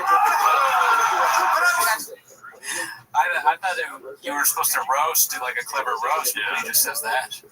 Yeah, he's just upset. Yeah, I think he got under his skin a little bit. Yeah. Also, too, I've been watching a lot of Kill Tony, you know? Don't confuse yourself on your waves, dude. I've been watching a lot of Kill Tony recently, and they just be saying the F word for gay people like a sport. Really? It's not even, like, funny. Dang, that's crazy. I'll be the first one to laugh at a good F word for gay people joke. All right? You know? Okay. But, like, it's just not clever. It's just like they just... No, that's not. They used to say it. That was... I used to have one. Oh, yeah? Yeah. I would say, I'm a changed man. I used to go around saying the N-word all the time, just like this. And then I would say the F-word for gay people really loud. Yeah, I'm glad you stopped that one. And then I said that, and I'll go put the N-word. That's the best part. Okay, here we go. Okay. I'm trying to test the fucking waters. Hey, Mayor, your ass kissing. But I wasn't trying to come at you. I actually think it's amazing what you've done. That's okay. It's okay. I know. It's absolutely amazing. I used to come by the store years ago when I first got into comedy, and I watched your rise, and it was really impressive. Absolutely. I don't remember seeing you. Of course. Dang. Nope, that's one where everyone got gadooshed. Yeah, dude. The only person not getting gadooshed in that clip is Ty. He's out of it. I'm pretty sure Ty didn't talk the whole episode. Every clip I've seen from this, he's just like... He was like, his redact meter was going off. Actually, I'm not... No. That one is okay without my take. Sentient redact approaching the stage. Well, in connection with that last clip, dude, this is Rowdy Hippo posted human centipedes challenge Rogan for 60 seconds. So this is what Tony means by challenging Rogan. Okay, here we go. Yeah, 100%. But man, you were right, dude. It's a weird place. It's the toughest to deal with. It's got a dicey past in terms of the law. I would say the diciest. Was that right? You were right, dude. Reason for why it was no, it's fun. It's the funnest. It's so funny, and then Trump turns around all creepy, looks at his butt. So, I don't think this is No, I don't. It's like, right. Positive seconds. Well, first of all, it's not fair to Tony because he looks like he's about 12 years old in this clip, so he doesn't have the confidence yet. Why? I know why, but comedians have the feeling of they're at a bank, trying to get a loan from a banker, and they're talking with Rogan. Oh, great office. Oh, that's you're a real capable guy. I like everything you got going. Can I have $100,000? It's like, but I understand though. Rogan is a kingmaker. If he can make Schaub and Andrew Schultz famous, what can he do for someone with even a small amount of talent? You know. Also, too, I would work with Jesus Sepulveda, and I kiss his ass, dude. But that's where I'm at right now. And I fully accept people that make fun of me for kissing his ass. You know what I mean? Do you kiss his ass? Like, what's an example of that? If you saw me talking to me later, you go up to me later, and you're like, really, Gerardo? He looks great today. Kind of thing. You don't do that. Dude, you look great today. So, those pants and that shirt, you couldn't have made a better decision. It would be funny if I saw you with him. Let's say we're at some show, and Jesus is like, "Man, the audience is great tonight." You're like, some would say the greatest. And you were serious. That would be. I would probably do that. That's going full redact. Now, someone said the fullest. See, you're my headliner, B. You can agree with him. You can agree with him if he's right. We have no idea. He meant whatever that clip is. Connecticut is weird. Weirdness. Exactly. So it's pretty easy actually when you just let yourself not think. Imagine being high on kratom and trying to impress Joe. You're gonna be saying the mostest of ists. Yeah, well, we'll never know because we made from the shop, and also no one knows who we are. I'm gonna meet Joe one day and be like, "You're the bestest, dude." Can I be on your show? Just wait for it to get awkward, then ask. Right? Would you ever go on Joe Rogan show? Sure, of course. What? It's like asking me if I'm thirsty when I drink water. I don't want to be part of your the dirtiest business. Which one do you think it is? You got me there. God, this is a disaster. It's the biggest people just shame you so hard. Oh, yeah, absolutely never get a chance. Yeah. I told you, it's a place of despair. Yeah, this is, that's a compilation of mostly Brendan challenging Joe Rogan, but it'd be funny if we showed clips of guests that we've had just disagreeing with me and disrespecting me. No, you're wrong. Oh man, all right, well let's go to the next one, dude. I thought that would be a little fun bit to start with. Nice. This one's called "The Greatest Joke of Our Generation. Us pedestrians just wouldn't understand," posted by Fred Alien 33. That's a dicey ass name if I ever seen one, dude. Let's see. Dolphins fuck people. That's a real thing that I didn't make up. Dolphins fuck people. I didn't make up. Dolphins fuck people. Dolphins fuck people.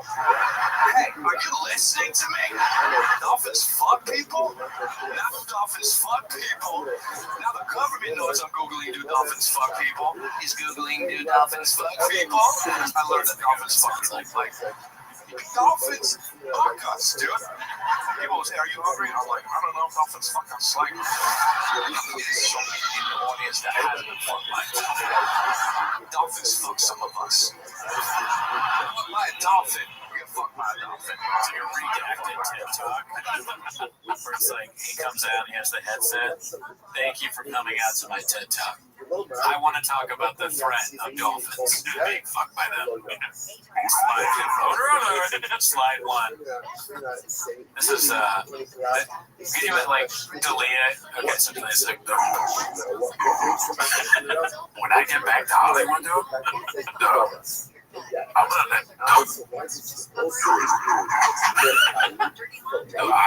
gonna talk about dolphins fuck people, bro. I love that clip. That's like one of my favorite clips. Dolphins in the water. You do it. Do your Delia. My Delia? Oh, I can't do it. You can't do it. Yeah, I'm sorry that put you on the spot. I just wanted you to. I've never had a problem with being put on the spot before until Brian Keller and Delia in the chat. Your Brian is very good. Yeah. I forget what your Delia sounds like. That's someone said the goodest. You're agreeing with me too now? Yeah, why don't you treat me like Rogan? Someone treated Steve. Let's see. In the ocean by a dolphin? I didn't realize how many times he said dolphins fuck people in this special. I thought it was 3 times, but it's apparently 37. Really? So they counted it out and it says that in the comments? No, I'm just saying, like, well, that's edited, right? But it's all the times he said it. I don't think it's like multiple times. You know what I mean? Oh my god. Yeah. You know.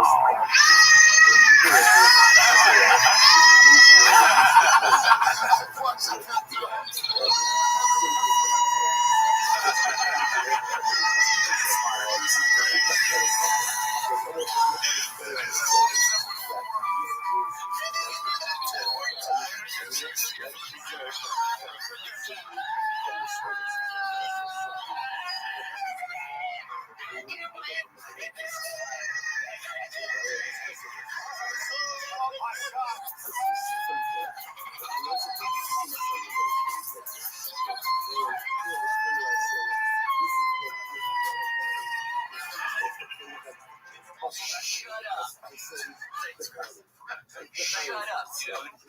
That's boring as fucking all get out. Dude, come on, let me speak. Let me be. What's the big fucking deal? What the fuck are we doing out here? I asked you, what in the fuck are we doing here? Yo, I don't know. At the end. Oh, what are we doing? Yeah. There might be another one of these coming up, right? Oh, chef cook something up in the kitchen. A chef you might be familiar with. What are we doing here? I don't know what to say after that. What did you think of that, dude? Dolphins fuck people, dude. That was hilarious. Good work. I might cut some of the F words out of that, dude. It's a lot of F words all at once, right? Oh, right. Yeah. YouTube don't like that, dude. We're gonna hate it. Sounds like it. Shadow band. It's just shallow band, dude. Yeah. All right, so here we go. This one's posted by I Want to Know Where. It's called Fancy Bees Certified Homeless. Let's see this one. I feel like your nickname, it has to be kind of in the moment when something happens. Oh, I feel true. You know what I mean? Oh, nice. It can happen anytime. Beef champ, for example. Oh, okay. Fancy.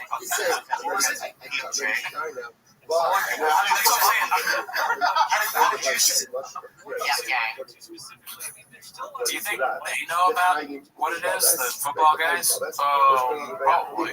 I like, or were you going to say Bustin' Boys, right? Bustin' with the Boys, I believe. Whatever, bros. Not one of our guys.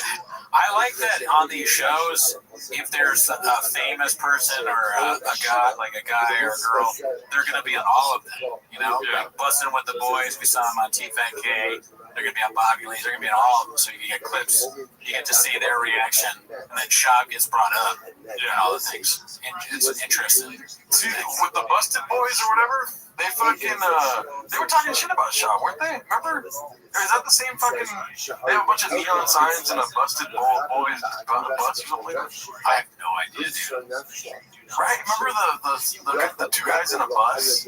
I don't know if those were the same guys or not. That's like, this is why I'm like, it could be because busting. Is that about a bus? Bust. I don't watch their pod. That's something I'm not gonna. I don't have the work ethic to find that. Yeah, I'm trying to purposely fuck their name because Shop kept doing it that one clip. Oh, he did? Yeah. I don't even remember that. They were like, you say bros, but it's Bustin' with the Boys. And then they're broing with the boys? A couple of minutes later, he was like, Bustin' with the Bros is fucking dope. That's hilarious. There are 2 football players that have had, like, probably similar to the amount of head trauma that he has, and they're fine. The Shop is still like, I don't know. The other one wants to say 3 words, and you just like, let him go. He just goes. All right, so this one's posted by All I Do Is Lie to You, dude. He's been cooking up some hardcore dishes this last week. I was watching all these clips earlier. This one's almost 3 minutes. It's called Rinks says Papa's C-clamps are short and won't let it go. We'll see. You didn't play quarterback because your hands weren't big enough, right? No, my palms are big, so I can grip a football. You're not a good thrower. I don't know if you can. You have small fingers, though.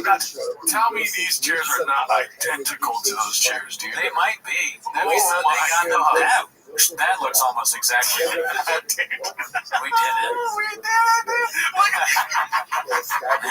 Who's in virtually identical? Who's who? I don't know. Shab, Callan. Which one? Cooney. Oh, where? I just can't tell the difference. Oh my God, bro! I'm so proud of us. I know this is wild. This we did is this. amazing, dude. I can't believe Very it. happy. Also very comfortable. Yeah, these chairs are amazing. Yeah, for the soundproofing. Yeah, the chairs we bought ourselves. Yeah. The soundproofing put us in the red. Yeah, dude. Every one of them. I mean, there's one behind Jordan's head right now. We're literally in the red seats. Okay. I'll stop. That was ridiculous.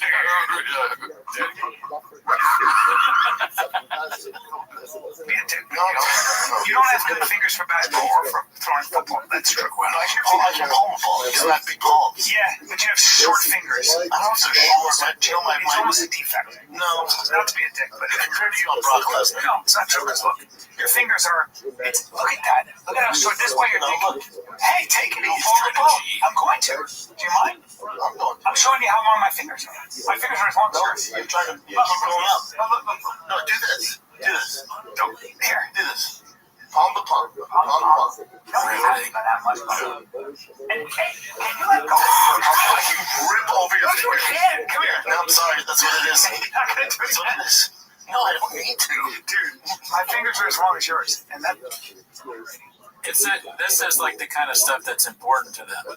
We told them to stop talking about numbers and all that stuff. So now they're talking about, whose hand is bigger, and like who's faster and all that. Yeah, the amount of respect I gained for them due to the chair choice because of how comfortable this chair is, I just lost right now in terms of content. Yeah.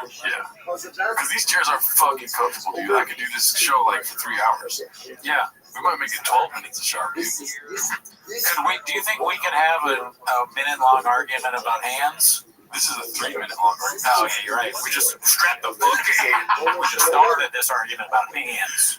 Alright, let's see. I mean, close. You wish. That's a truth. You wish. You wish anything on your body was Okay, like mine. get it. Get a fucking measuring tape right now. Watch you had one before, right? Get a measuring tape. And this is a problem. Measure Your the brain appendages are. energy drinks. Yeah, dude, shout out Rain Energy. Not our sponsor, but Papa's, dude. No, I will never drink this. No, I will. Yeah, Jarno will. $2.50, not bad, dude. Oh, yeah, they put the price on the thing in the little corner store. Let's see. Short, and that's fine. My legs are not short. My legs are long. You have long legs. You have long legs, pretty long arms, short fingers. All I'm trying to say is that you're not a brain. Small brain.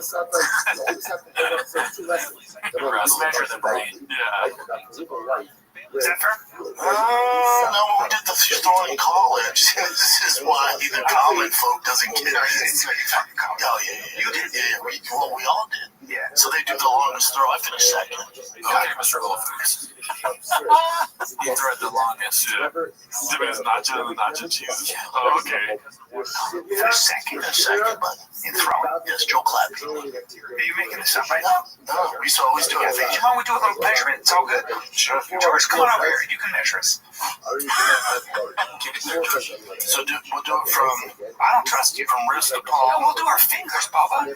Well, no. We'll do the whole entire hand. Okay, we can do the hand That's what I'm first. saying. Let's do the hand first. We don't want the podcast coming to screeching off, so let's. Someone on the Discord was telling me, he's like, I think he was watching live or watching it whenever it just came out. And he was like, right now on T5K, they're measuring it in their hands. I had no idea what he was talking about, but I sort of had like a vision of it, and this is exactly what that was. Yeah. Them comparing hand size. I like how you said, we don't want the podcast to come to a screeching halt when it's been at the screeching halt. Yeah, when did it start? Yeah, the screeching halt started back when the special time ended. Oh, yeah, dude. Just do it fast. No, but let's do the fingers. I know. So just go to whatever the 10 it is. You want me to measure my hands? Hey. If I measure my hands, though, George, I need you to, because We get some from the rest. There. 8 on the dot. let's get George in there for Brian's too, though. Also, they mentioned on the Discord 8 inches. Oh, shit, that went over my head. 8 on the dot, dude. 8 inches, B. So we know he's not lying. Shout out to Papa's Undercarriage. Why isn't it sorry? Okay. George, what am I? I'm right there. So,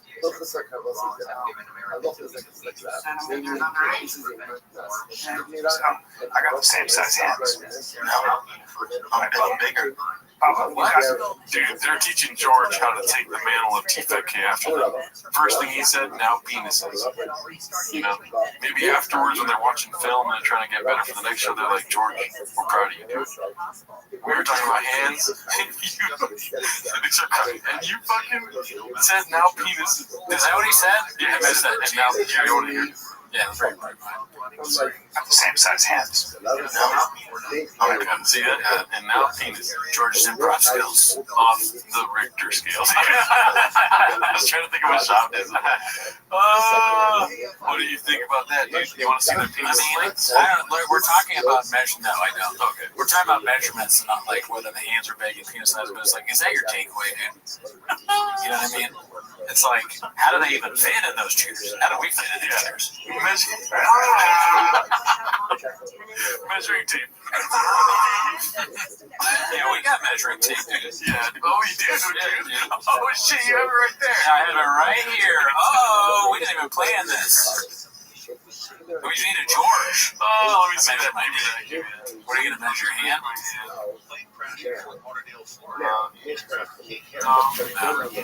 I have small hands. Oh, let me measure it. People here. I'm at 7.5 B. So you measure like this, right? Dude, okay. 11, dude. No, dude, I didn't. You made me look redacted as fuck. I'm redacted, dude. Mine is going to be butt small. Let's see. Butt small. Is that a unit of measurement? Oh my god, you're 7 inches. You're tiny. Dude, I tried to trick you too long. Oh, I'm sorry. I don't know why I hit it to you. 7 inches, dude. 7.5 over here. I got the guitar playing hands, B. Yeah, I mean, we've talked to. We cut it out of the thing, right? Because there was a bunch of cursing at the beginning. Remember when we talked about our hands? Yeah. On one of the episodes, I just started laughing because your hands are so much bigger than mine.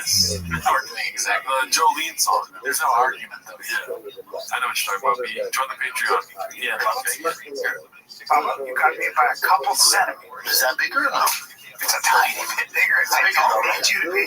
Bro, we're in chairs with Rain Energy, Diet Cokes, measuring our hands.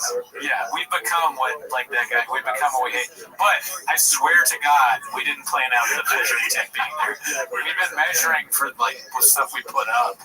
Yeah. So it's just here. The chairs. You guys can tell we've been measuring out the mats. So also, I didn't even see this clip. Gerardo pulled it. Yeah. Dude, that's crazy. But yeah, we've been measuring a lot here. As you can tell, the fucking chairs fit barely. Also, we got the chairs. If you watch the Reckoning Tweeties episode, you already know this, but yesterday. But we got the chairs. I was like, oh man, I didn't get Diet Coke. So I went to get Diet Coke from the corner store, and when I was in there, they had these. I was like, oh yeah, daddy. That Rain Energy drink's not touching this table, daddy. Look at you guys. If we go live later, you gotta say that. Rain is girlfriend. Let's see. Why isn't it playing? I don't know why. I don't need you to be such a stickler for detail. I know. It's a shame, though. What? Bro, I want to start sitting Indian style, whatever you call that. Oh yeah, one of us does that, the other one does the other thing. Crisscross applesauce, you gotta do the leg over the leg. Someday, rub it. We have to build up to that. Yeah, dude. I want to put my favorite shoe up. Oh, yeah. Oh, we got the favorite shoe already. Oh, this wasn't planned, but we have a shoe here. Yeah. Eventually, we're going to put the shoe on the shelf somewhere up there. Yeah, daddy. Might put some soundproofing over the shoe. Yeah. And if you get 10 patrons, I'll drink out of the shoe. I'll do a shoe drink rain energy drink out of the shoe. I will not drink it out of anything. I will drink it out of like a golden cup that gave me 10 more years of life. These hands have done compared to yours. Oh, come on. That might be dicey. I don't want to know what Brian's hands have done. Yeah, that's a lot of choking, I'm assuming. What were you going to say? You hold your heart up. You got anything else to say about the hands? I mean, we did basically everything. We measured our own hands. That was fun. I enjoyed doing that. I am very fearful of our future, though. Oh, when we get douched by them for the hands bits? No, you're thinking too short term here, dude. What? The more and more we be like them, we're going to become them. I don't think so. You're right.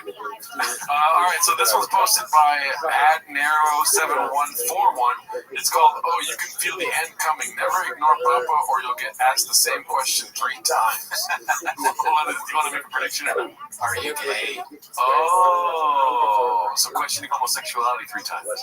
Let's see. Fine girl who's dating? What's her name? Khalees. So many curves. So many curves, dude. Papa's on one in this episode, dude. He's horny. Somebody took the dick juice, I think. Yeah, dude. So many curves. That's so lit, dude. I want to see it again. There's some messages being sent to a handler right now. Mark Dick Juice. What's her name? Khalees.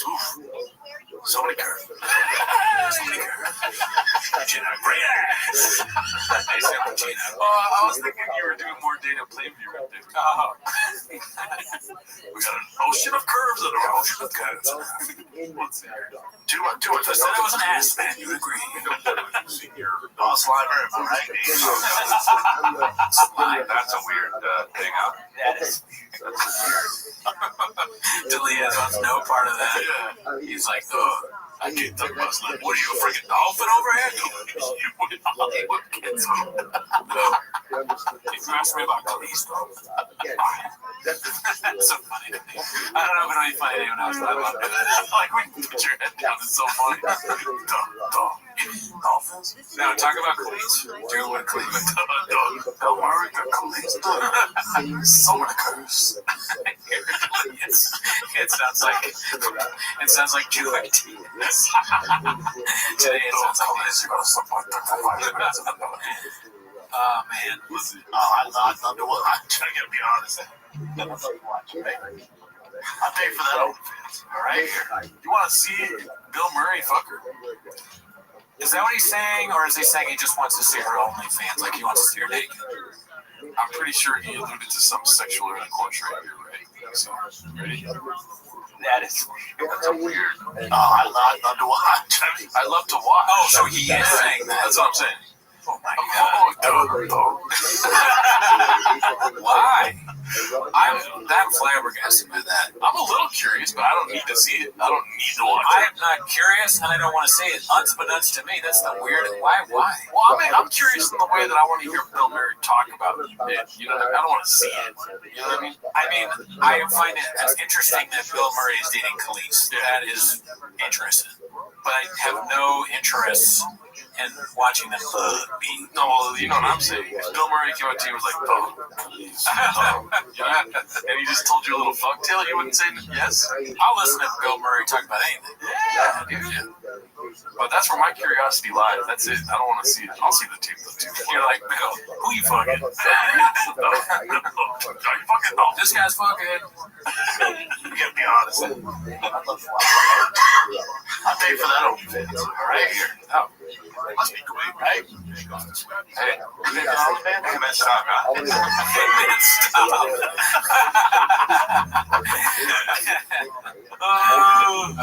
Look how happy Sean is, dude. Yeah. That's the face Sean made when he found out we got chairs. Like, oh, dude. Yeah, that'd be great if he's happy about this. Yeah. He's like, there are these guys, I think they're my fans. I don't really know. They could douche my friends, so I don't like that, but they make songs. I love him. You know how much I love Dota? He doesn't like us because I'm vaccinated, but they got more than one vaccine. I don't think so. Okay. At least he's doing it. Alright, yeah. Yeah, he's like Simon shit the machine. He's like, yeah, just play some. What are you gonna call? Thanks. Hot riffs from Griff, dude. Montez. He'll keep you busy. Yeah. Anything else about that, dude? You don't want to see? Or you already said no. No, I'm a vote no on that one, Papa. But you would see her do it with somebody else? Brad Pitt, maybe? I mean, she's attractive. Which one of the Ghostbusters would you want to see fuck if you had to see more? I don't have a preference over like the dude. Fucking, I'm more into the chick. Are you talking about? Are you asking me like who would I be? And the girls Ghostbusters? No. You gotta, like, you're gonna see a hot chick no matter what. You gotta choose one of the guy Ghostbusters that's fucking. I have no criteria to pick. Oh, okay. Yeah. I wouldn't have a preference. I wouldn't be like, I gotta see Dan Aykroyd. Yeah. That guy. I'm more of a Harold Ramis. Harold Ramis. Harold Ramis, folks, people. Alright. Rick Moranis.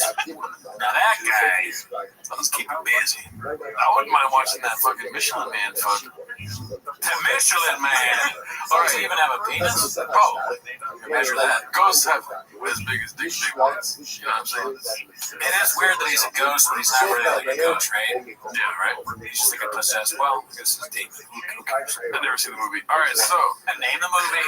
This one's posted by All I Do Is Lie to You. Dude, that would be perfect. You could go like, what's the what are the words of that? Ghostbusters. Who are you gonna call? Who are you gonna call? Ghostbusters. Name the movie. Yeah, that's a good one.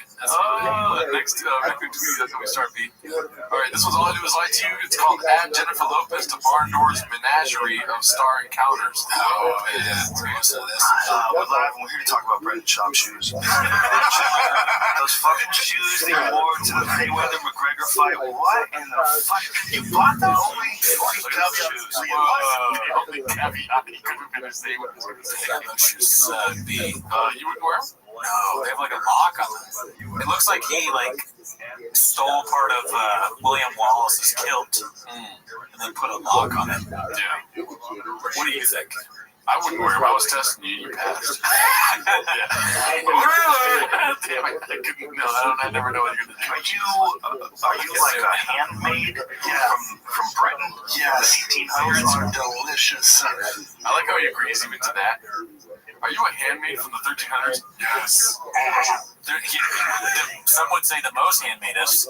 There's a butter. Is that a butter? Yeah, it looks like a butterfly. Yeah. Is that could be a different insect too, right? Yeah. It might not be a butter. It could be like, is that a bed bug? Is that a bearded dragon? Gucci, when he grew up, he had a lot of bed bugs. Let's see. Oh, it's a Gucci shoe? Yeah. What's a buckle? What the fuck is that? Some Game of Thrones shit, some Khaleesi buckle that I just can't get enough of. What's the bead in the back? Is that a bead? Yeah, it's a gold bead, son. Orcut's gold? It's a bead. If you ain't Mary Poppins, you can't wear them shoes, man. It's a bee, okay. Wait, see, Jim? If you ain't Mary Poppins, you can't wear them shoes, man. And then there's somebody kind of said what I said for those special bagpipe pirate nights. I ain't mad at it. So they're doing shopping because I ain't mad at it. That's a shoppism. Yeah, could be by accident. I ain't mad at it. It may be just like non-ironic fucking somebody being for reals. Yeah, complimenting shop. Why would a baby on shoe? And you say Brian Callen is CGD. I don't know. Maybe they're saying CTE. Yeah, they just think it's DD after C. Okay, let's see. Yeah, it's just like one of that black or blue dress thing where it just looks really I get more compliments on these shoes than any shoe I've ever had. And hold on, Mr. Lying to you. You're a 6'4" gorilla. No, you're scared of you. J-Lo, I saw J-Lo. She goes, your shoes. She goes, I love your shoes. Of course she does. She's a chick. Validation. You have an ass like that? Cosign. You sit on the throne of lies. You got an ass like that? Cosign. Yeah. I think he's saying because she's hot. Then it's a good. Since she thinks it's a hot woman, thinks the shoes are good. You got an ass like that? Cosign. It's a weird thing to say when you're married, for sure. Have you ever said that? No. Have you ever said cosine? Only like when I was really young, kind of ironically. Oh, okay. Yeah. Like back early 20s. Cosine was popular then. Listen, I'm not breaking news here, all right? I'm not really into fashion. I'm used to people laughing at me too. Right? No, yeah, you are. Yeah, I could say that you are. I never wanted to be into fashion. Okay. What about you? Me and you got the same vibe, dude. You're a bald guy, but a hat guy, so it's like I'm not really a hat guy. I mean, most of the time I'm not a hat. I wear a hat because of the sun. Yeah. I'm worried the sun is going to gadoosh me at any moment. You know, the skin jeans are being. Ever heard of it? Oh yeah. But I mean, like, as far as fashion goes, I don't understand it. I'd like someone to help me. I look at Brendan and I'm like, well, that's not the route. You know, diet starts Monday, Gucci shoes. Yeah. Although Gucci is like supposed to be, has some really expensive, nice shit, right? Yeah. Why do they should, when Brendan goes in the store, they should be like, oh, no. Yeah. Don't offend me. What if you owned your own fucking planet? What would be the most expensive thing? Because Gucci is not the most expensive thing on my planet. My planet's like a Chipotle burrito is very expensive because everyone wants it, you know? A Sonic figurine. Let me understand the rules of your hypothetical planet. You're saying that the stuff that you like would be more expensive, correct? Because a lot of people are into fashion. A lot of people like Gucci. You know? Oh, okay, well then I guess coffee, very expensive commodity. Having hair, this is a trick one. If you have hair, that's extremely expensive. I will price you out of having hair if you're a man, so that everyone is bald. We're on a level playing field. Because bald guys, I don't know if you've heard about it, but we have a problem slinging dick. There's only a few of us. There's only three bald men that have ever had sex. Did you know that? Dana White, Joe Rogan. No, I was going to wait for Brendan Good.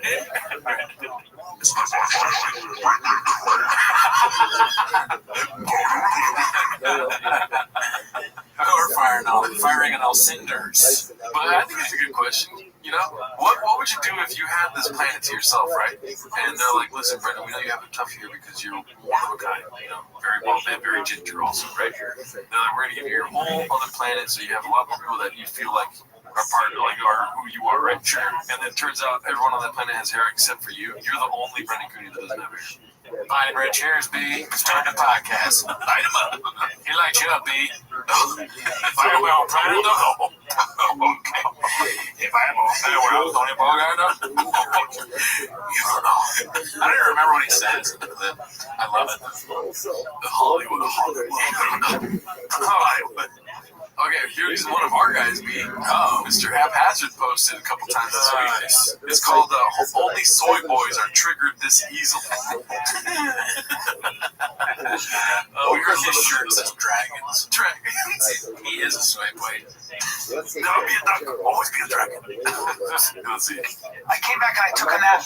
Well, I took a 3-hour nap. I was getting older, but it was like, it took all my energy out of it. Naps true. They trigger you don't like that. That hat is like if Pharrell's hat was in his like middle school or like preschool before he grew up. Yeah. Like Pharrell's hat is in college, and this is a baby photo of that hat. It's graduating college, and it's like a slideshow of all the times. But I'll say this, and I am redacted for his opinion. Wacky hats like that, I'm interested. I won't wear them because I'm too concerned, and I feel like I'll get gadooshed. Yeah. But maybe not that hat, but I look at wacky hats, and I'm like, but I'm just a guy that gets gadooshed all the time. I mean, I had to stop. I don't know if you noticed, but I stopped wearing the thick boy hat. Oh, right? Why? I was wearing it everywhere. And then people will take videos of me doing stand-up or like pictures of me on stage, and I'm wearing the thick boy hat. Oh, well, just take it off before you get on stage. But it's just like, it's like a comfort thing, I think. I feel right. Like, here's the thing. When I say this hat, like, I would wear these hats for like purpose. Like, I have to keep out of the sun. But I also think they look cool. I'm taking it off if I'm doing stand-up or if I'm going to dinner or whatever.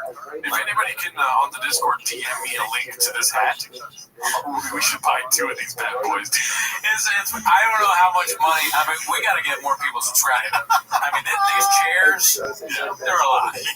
So, I mean, they're not. One guy shot out a number that was not. Well, it was more than we paid. I'll say that. But it wasn't far off. And I remember looking at that and like, damn, I'm really stupid. So that hat, God knows what that costs. He's so rich, man. Oh, get a fucking Party City hat like that. Party City hats blow. Yeah, they do.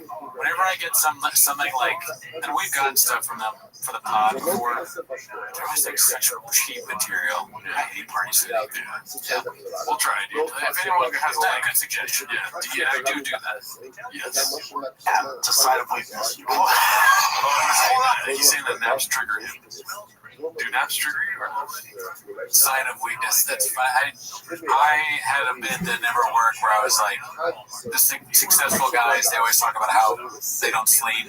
You know, like they'll say like Michael Jordan only slept like 5 hours a night, Tiger Woods, Donald Trump only sleeps like 4 hours a night or something like that, but they never talk about how much they nap. Like how many they nap or whatever. So, no, I don't think naps are bad. I like a good nap every now and again. I had a big show yesterday. Took a 2-hour nap before, dude. Murdered on Lulu's Road, dude. Let me ask you a question. Go for it. So you take a nap, you don't feel like kind of fucked up when you wake up? No. Really? I mean, I do feel fucked up if I drooled all over my face, which did happen yesterday. Yikes. Yeah. And then I was like, oh, okay, I cleaned it up finally, because, dudes must, you know what I'm talking about. Right. It's like, that's the early takeaway, but yeah, like, how the hell did that water get in there, and then I cleaned it all up, right? Came back to the bed, and then the fucking pillow had more on it. Oh my god, what happened? Go to the doctor, B. So I'm against the drooling of naps, but not really the nap itself. So just like, I don't know, I've heard other people talk about this, but you get, not that we're old or anything, but you get older, naps, when you wake up, you're like, where the fuck am I? Oh, yeah, I look all crazy. I used to say that, like, how I look when I wake up, I look like Bernie Sanders when I wake up from a nap. Like, what's left of my hair, when I had it, it was all crazy, and then my beard's all not that he has a beard, but... You know? Yeah, I look old. Hold on. My dad asked me, hold on, it's in 6 months. It takes 3 naps. And he said, You can shut it down for 20 minutes. Usually it's a 20-minute trigger. And if you live longer, you live longer. I'm just going to go take that for a time. You don't like to give a nap and brush your teeth at night. Nope. What? Yeah. The brush the teeth thing what is that? That's super normal to do. Yeah. I think you should brush your teeth at night. I'm trying to transition into a nighttime bather or shower. My name's Jordan. What's it called? I'm trying to take showers at night as opposed to the morning because of the amount of times I've told somebody I shower in the morning, which is a question they ask. And then they tell me how gross I am. For showering in the morning? Yeah. Well, apparently, I'm supposed to shower at night. Well, you can do both. I'm that way, boy, that works too much, dude. So it's not really feasible. I don't know if there's a feasible. So they're saying you got to shower before you get in the bed because you're gonna get the bed dirty. Well, that's something. Stand off in the comments. Do you think that Gerardo should shower at night? Yeah. But brushing the teeth, that's a necessary. Brush your teeth at night. Brandon, God, I'm about to get it. You don't brush your teeth at night.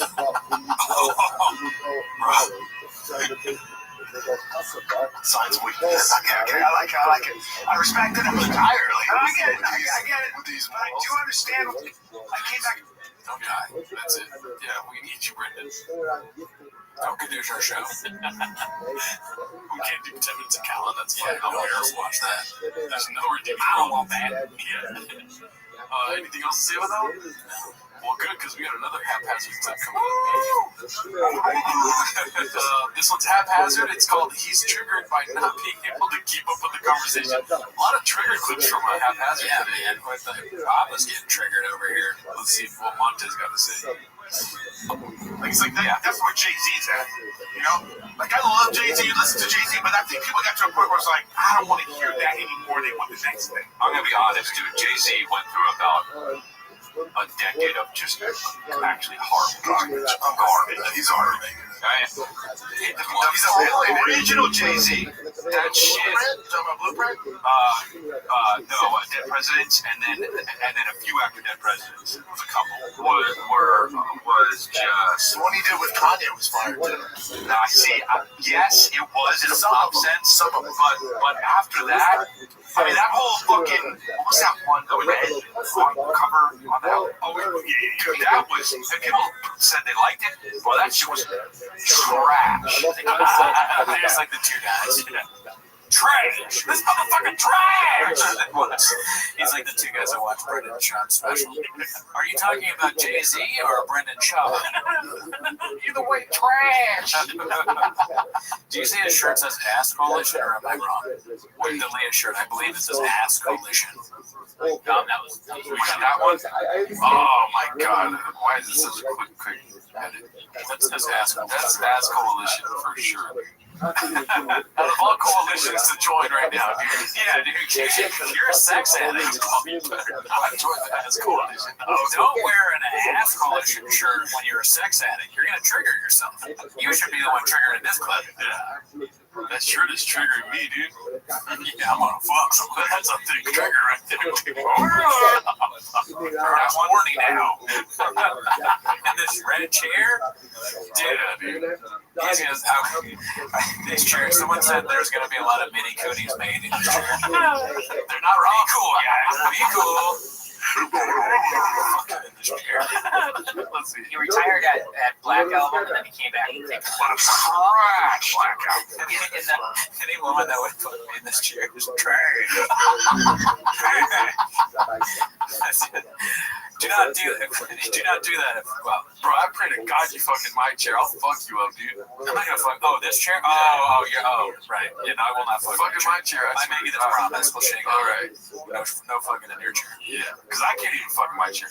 Definitely not. That would be lit though if you took these. I mean, honestly, I'll be honest with you, like, because you're gonna be here while I'm gone. I don't care if you fucking chair. Oh. If you fucking there, just tell me so I can clean the sheets. Well, that's kind of rude of you because you know I can't fuck right now, dude. Oh, that's right. Yeah, dude. Enjoy the picture. I'm not one of these people. Like, I don't care if you do or you don't. But I don't like those people that are like, you can't use my bathroom, or like they don't want you to.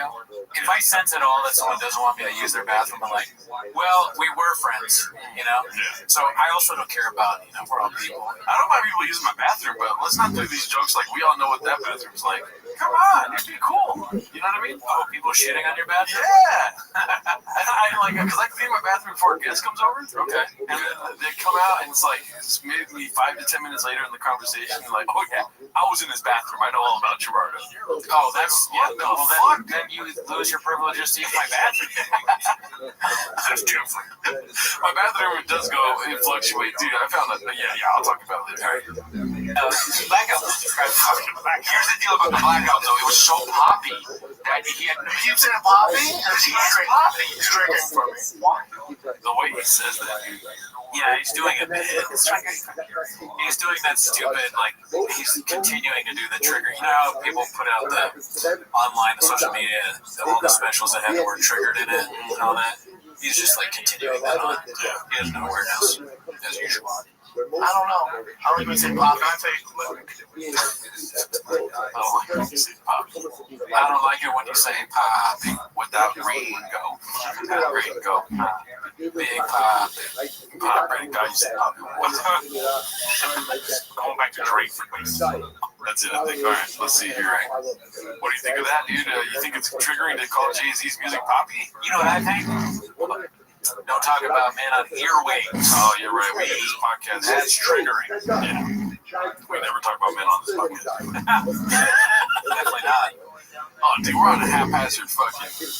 Oh, snap. Dude. Haphazard. Ever subscribe to him? Never heard of him. This one's called He Crumbles Under the Slightest Scrutiny. What do you think that scrutiny is? Did you meet some famous person? Oh. Ass Coalition. Let's see. I got that.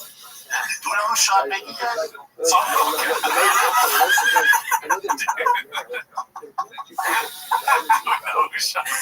Oh my God. How do you not? I totally understand that face. Who bursts out laughing after he's like, have we found Hitler yet? And then do we know who Chef Piggy yet? I feel bad for Shop, can't even ask any questions. Look at that shirt. ISIS. Oh, we're down, dude. Out of still, don't join the one coalition that looks like ass. Or ISIS. Yeah. What join ISIS, dude? Child brides? Hate saying stuff like that.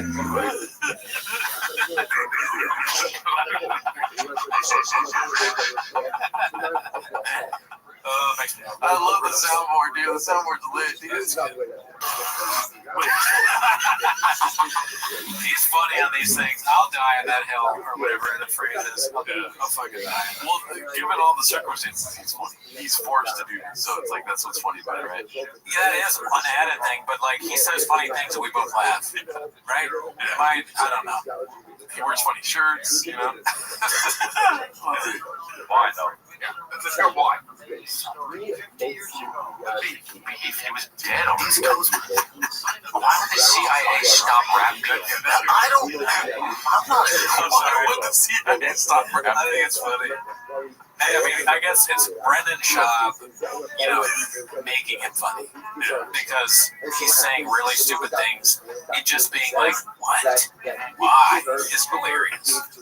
Which he's doing what we do. Yeah. Billy is watching us like, oh, no. He's not looking. When I watch the last Timo, sir.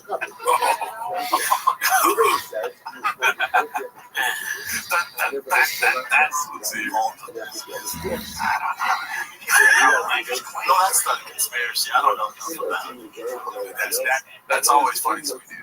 What? The voice where you're just like this. You know what I'm saying? Yeah, that's a good one. Oh, Joe Rogan, there's turkeys over there. You got the turkey. And then he starts kicking the turkeys. Stop on your narrative. Stop. Oh, it's all there. Stop your painted narrative. You go too far.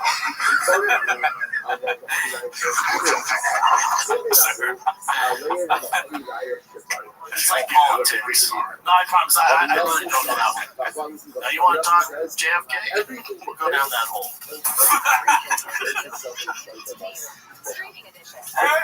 He knows JFK.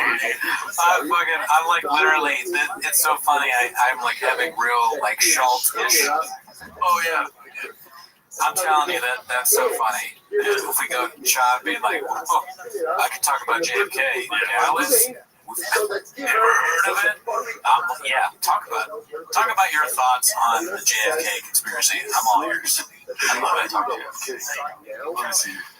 Yeah, I care. His face. But I was going to say something. Much like, I feel like we're open micers, right? Absolutely. Absolutely starting out stand-up comedy, me and you. Starting out, yes. This fucking room is our training wheels, right? The couches are so close to the walls, we can't slap the side of them. You know, we're training ourselves right to, be introduced. You're right. We're building up to that. We're 1/8,000. We're not there yet. We gotta be funny first before we fucking. I can't even. If we get to a studio, I'll slap the shit out of this chair. This chair can take it. This is the perfect chair to slap, dude. Right. Oh, I mean, we haven't even opened this yet. Once we open this shit, we'll be able to slap it. Open the brain. I will not drink this at gunpoint. Fuck this. Fuck this shit. No chance. I had to put the chairs together, right? Yes, you did. It tripped me out, dude. The last step on the instructions was slap here. I believed it the whole time, B. Oh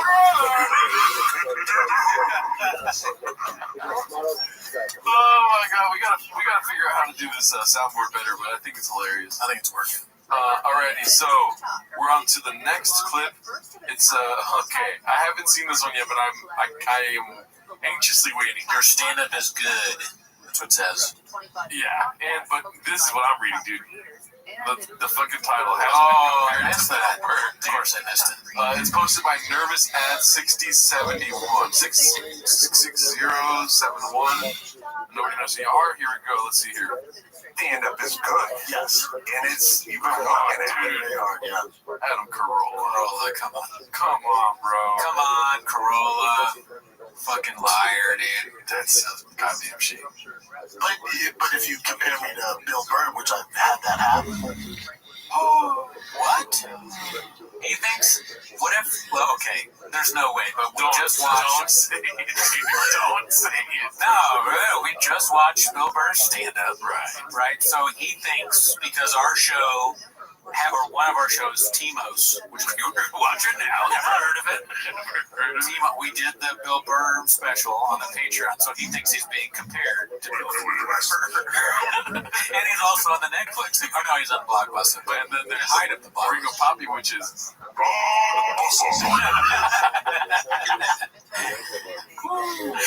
you've been going around saying Lord awesome. It's that's very fun. Accurately portrays what we thought of, and you'd be surprised. It's like the that sigh thing that Andrew Huberman guy talks about, the physiological sigh. The feeling that you get from that, for me, I get the same when I go I feel good. Yeah. All right, let's see. Which I've had that happen. Let's see. Like, man, if you're gonna watch a special, don't watch Brendan's, watch Bill Burr. Like, yeah, no shit, dude. Oh, okay. So that's at least there's some self-awareness there. It's a little bit of a bit. Yeah. I mean, yeah. No comment. But look at these numbers, guys. 70 likes, bro. TikTok fucking sucks. How's Instagram? Instagram fucking sucks. What we talking about? Okay, this one made me laugh very hard. Earlier I was laughing, you didn't see it yet, and you were like, oh, it's going to be a good episode, huh? You just said something like that. Yeah. Posted by Organic Possession 53. It's called Oof with the Dicey tag here. Let's see here. So it's the Skankfest lineup. Annie Letterman, shout out. She's our North Star, right? First. Blake Hammond, nobody knows who you are. Not one of our guys, Pete. Great guy, right? Then we're going to go to Chris O'Connor, right? Great guy, never met him. They're going to zoom in right here. Boom. Brendan Chop. Right? They spelled it right. They spelled it right. It's not needed, dude, because everybody knows who we are. Yeah, especially Skankfest. Yeah, Skankfest is waiting for old Shabby. Yeah, Skankfest don't matter, but Brendan does. Yeah. That's like if you were like going to a basketball convention and Michael Jordan didn't have a bio. It's like, yeah, you know what I mean? Right. Is that your only takeaway? No bio? How do they even fit him on this? You know? Guy of that size? And then this is a reheated dish. It's posted by, what is it? Pitied Kinkajou.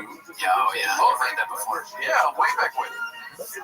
This one's reheated. This, the funny just doubled up chip. I don't remember. Oh, I love this. You said that you remember that. I love what Brian says. It's cringe, but it's so cringe that it's not cringe. It's awesome. Oh, okay. That's good. Let's see. Brian Callen right now with Brendan Shaw. Yikes. They talked Joe Rogan into a fucking skit. That's what it is. A skit. This night, it's such a big deal for me. I asked Joe Rogan, Brian Callen, if they would open up for you. Just doubled up. Boom! The funny just doubled up, people. That is the funniest thing I've ever heard. It's so bad. The funny just doubled up. Atrocious. And then Jay in the back. He asked Jay what to say, and Jay was like, that's what Jay said. It's the worst thing ever. Can you imagine if your friend said that? I mean, this could literally happen. Some comic could come in and he sees like me and you, and he comes in, he's like, the funny just doubled up. And be like, you're off the show. You're off the show. You're off the lineup, sir. You've been gadooshed. So you'll need to want to get out there. Fat, show up a little bit. Oh, God. 40 all the time, 40. It's like watching antlers.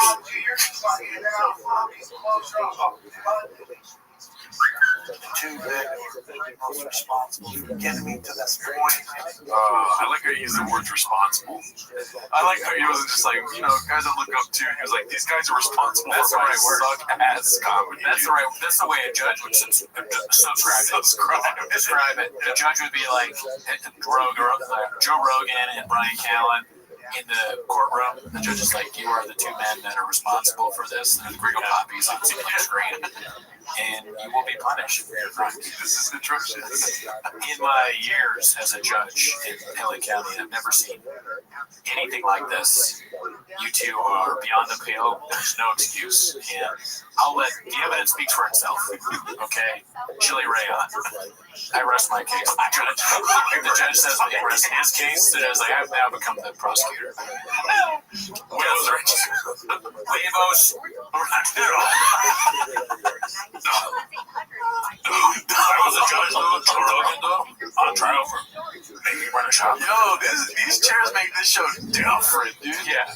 Look at you guys. It's so much easier to be redacted in these chairs. I know. Yeah, I definitely feel like, I feel more redacted. But yeah, good. Let's see what else we got. Encouraging me is just kind of like my sport teammates. Brennan Shaw off Adderall.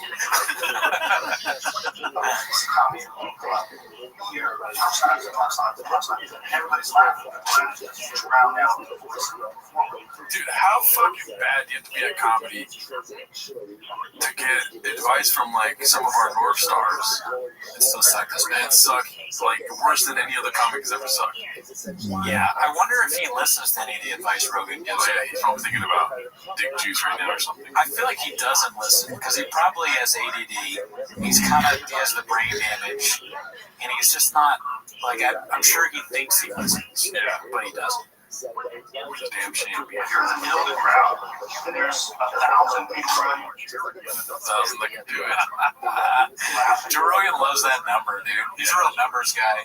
The number 1,000 is like his favorite number for sure. Well, if you think about 1,000 of anything, it's a lot, dude. It's very astute. He looks like he owns like a pizza shop or something, or like an old little man. This get up here, yeah, very like small business owner. Yeah, or like second level of the crime family. You know, like he's not really towards the top at all. He's like the lower level. Yeah, I can see that, like a middle manager of a mafia family.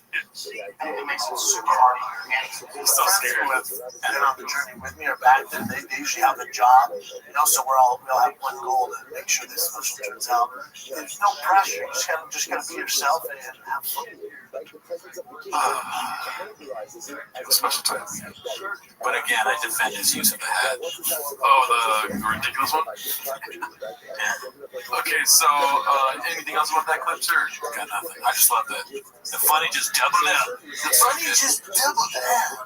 I'm gonna get in there and I'm gonna just fatten it up a bit. I can't even use it. It's so crazy how your Brian Callen turns into Donald Trump. I can't. The funny just doubled up. I walked in here and said, wow, the funny just doubled up. Hi, Shane. This one was posted by All I Do Is Lie to You. It's called Props to the Intern Who Pieced Out on These Redacts the Fastest.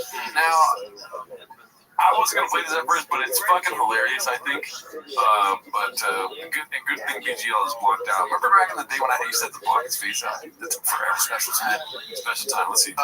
Plays for Syracuse, Orangemen. You guys went how far in the tournament? Well, we lost first round, sadly. Why is there a dick thing? I don't know. Brian is maybe because they're commenting on what Brian's doing. Because of the intern. Another thing that went over my head.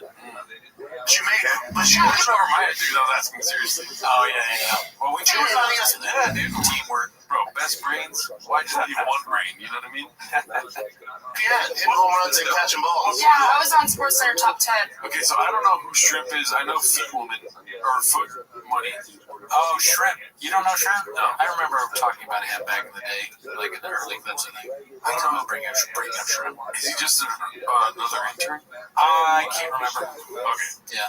From then catch him in Wisconsin College. So I'll be honest, not the stereotypical softball player image I have in my head. I get that a lot. But to be fair, stereotypes exist for a reason. A lot of lesbians on the team right now.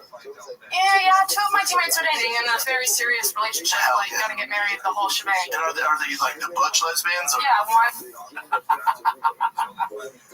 just go. Dude. He will say anything. That's kind of what's entertaining. It's like just saying like the dumbest thing ever out loud, and there's no filter. Yeah, but you know how he feels, me. You know, he's just out there saying it. It is funny that he says something really dumb like that. Like there are like probably a lot of lesbians on the team, right? And then because that in of itself is pretty just dumb to say, but then he goes, "Hell yeah!" Hell yeah! That's the icing on the cake right there. Yeah. That's great. One's the butch. One actually, she turned her, so she was straight. She was with a lot of the football team first. Hell yeah. Did I work for T-Fat Cake football? You? Yeah, look at that guy with the red beard. Which the one to the left? Yeah. And then, Nobody would trust you with the camera. That's true. Yeah.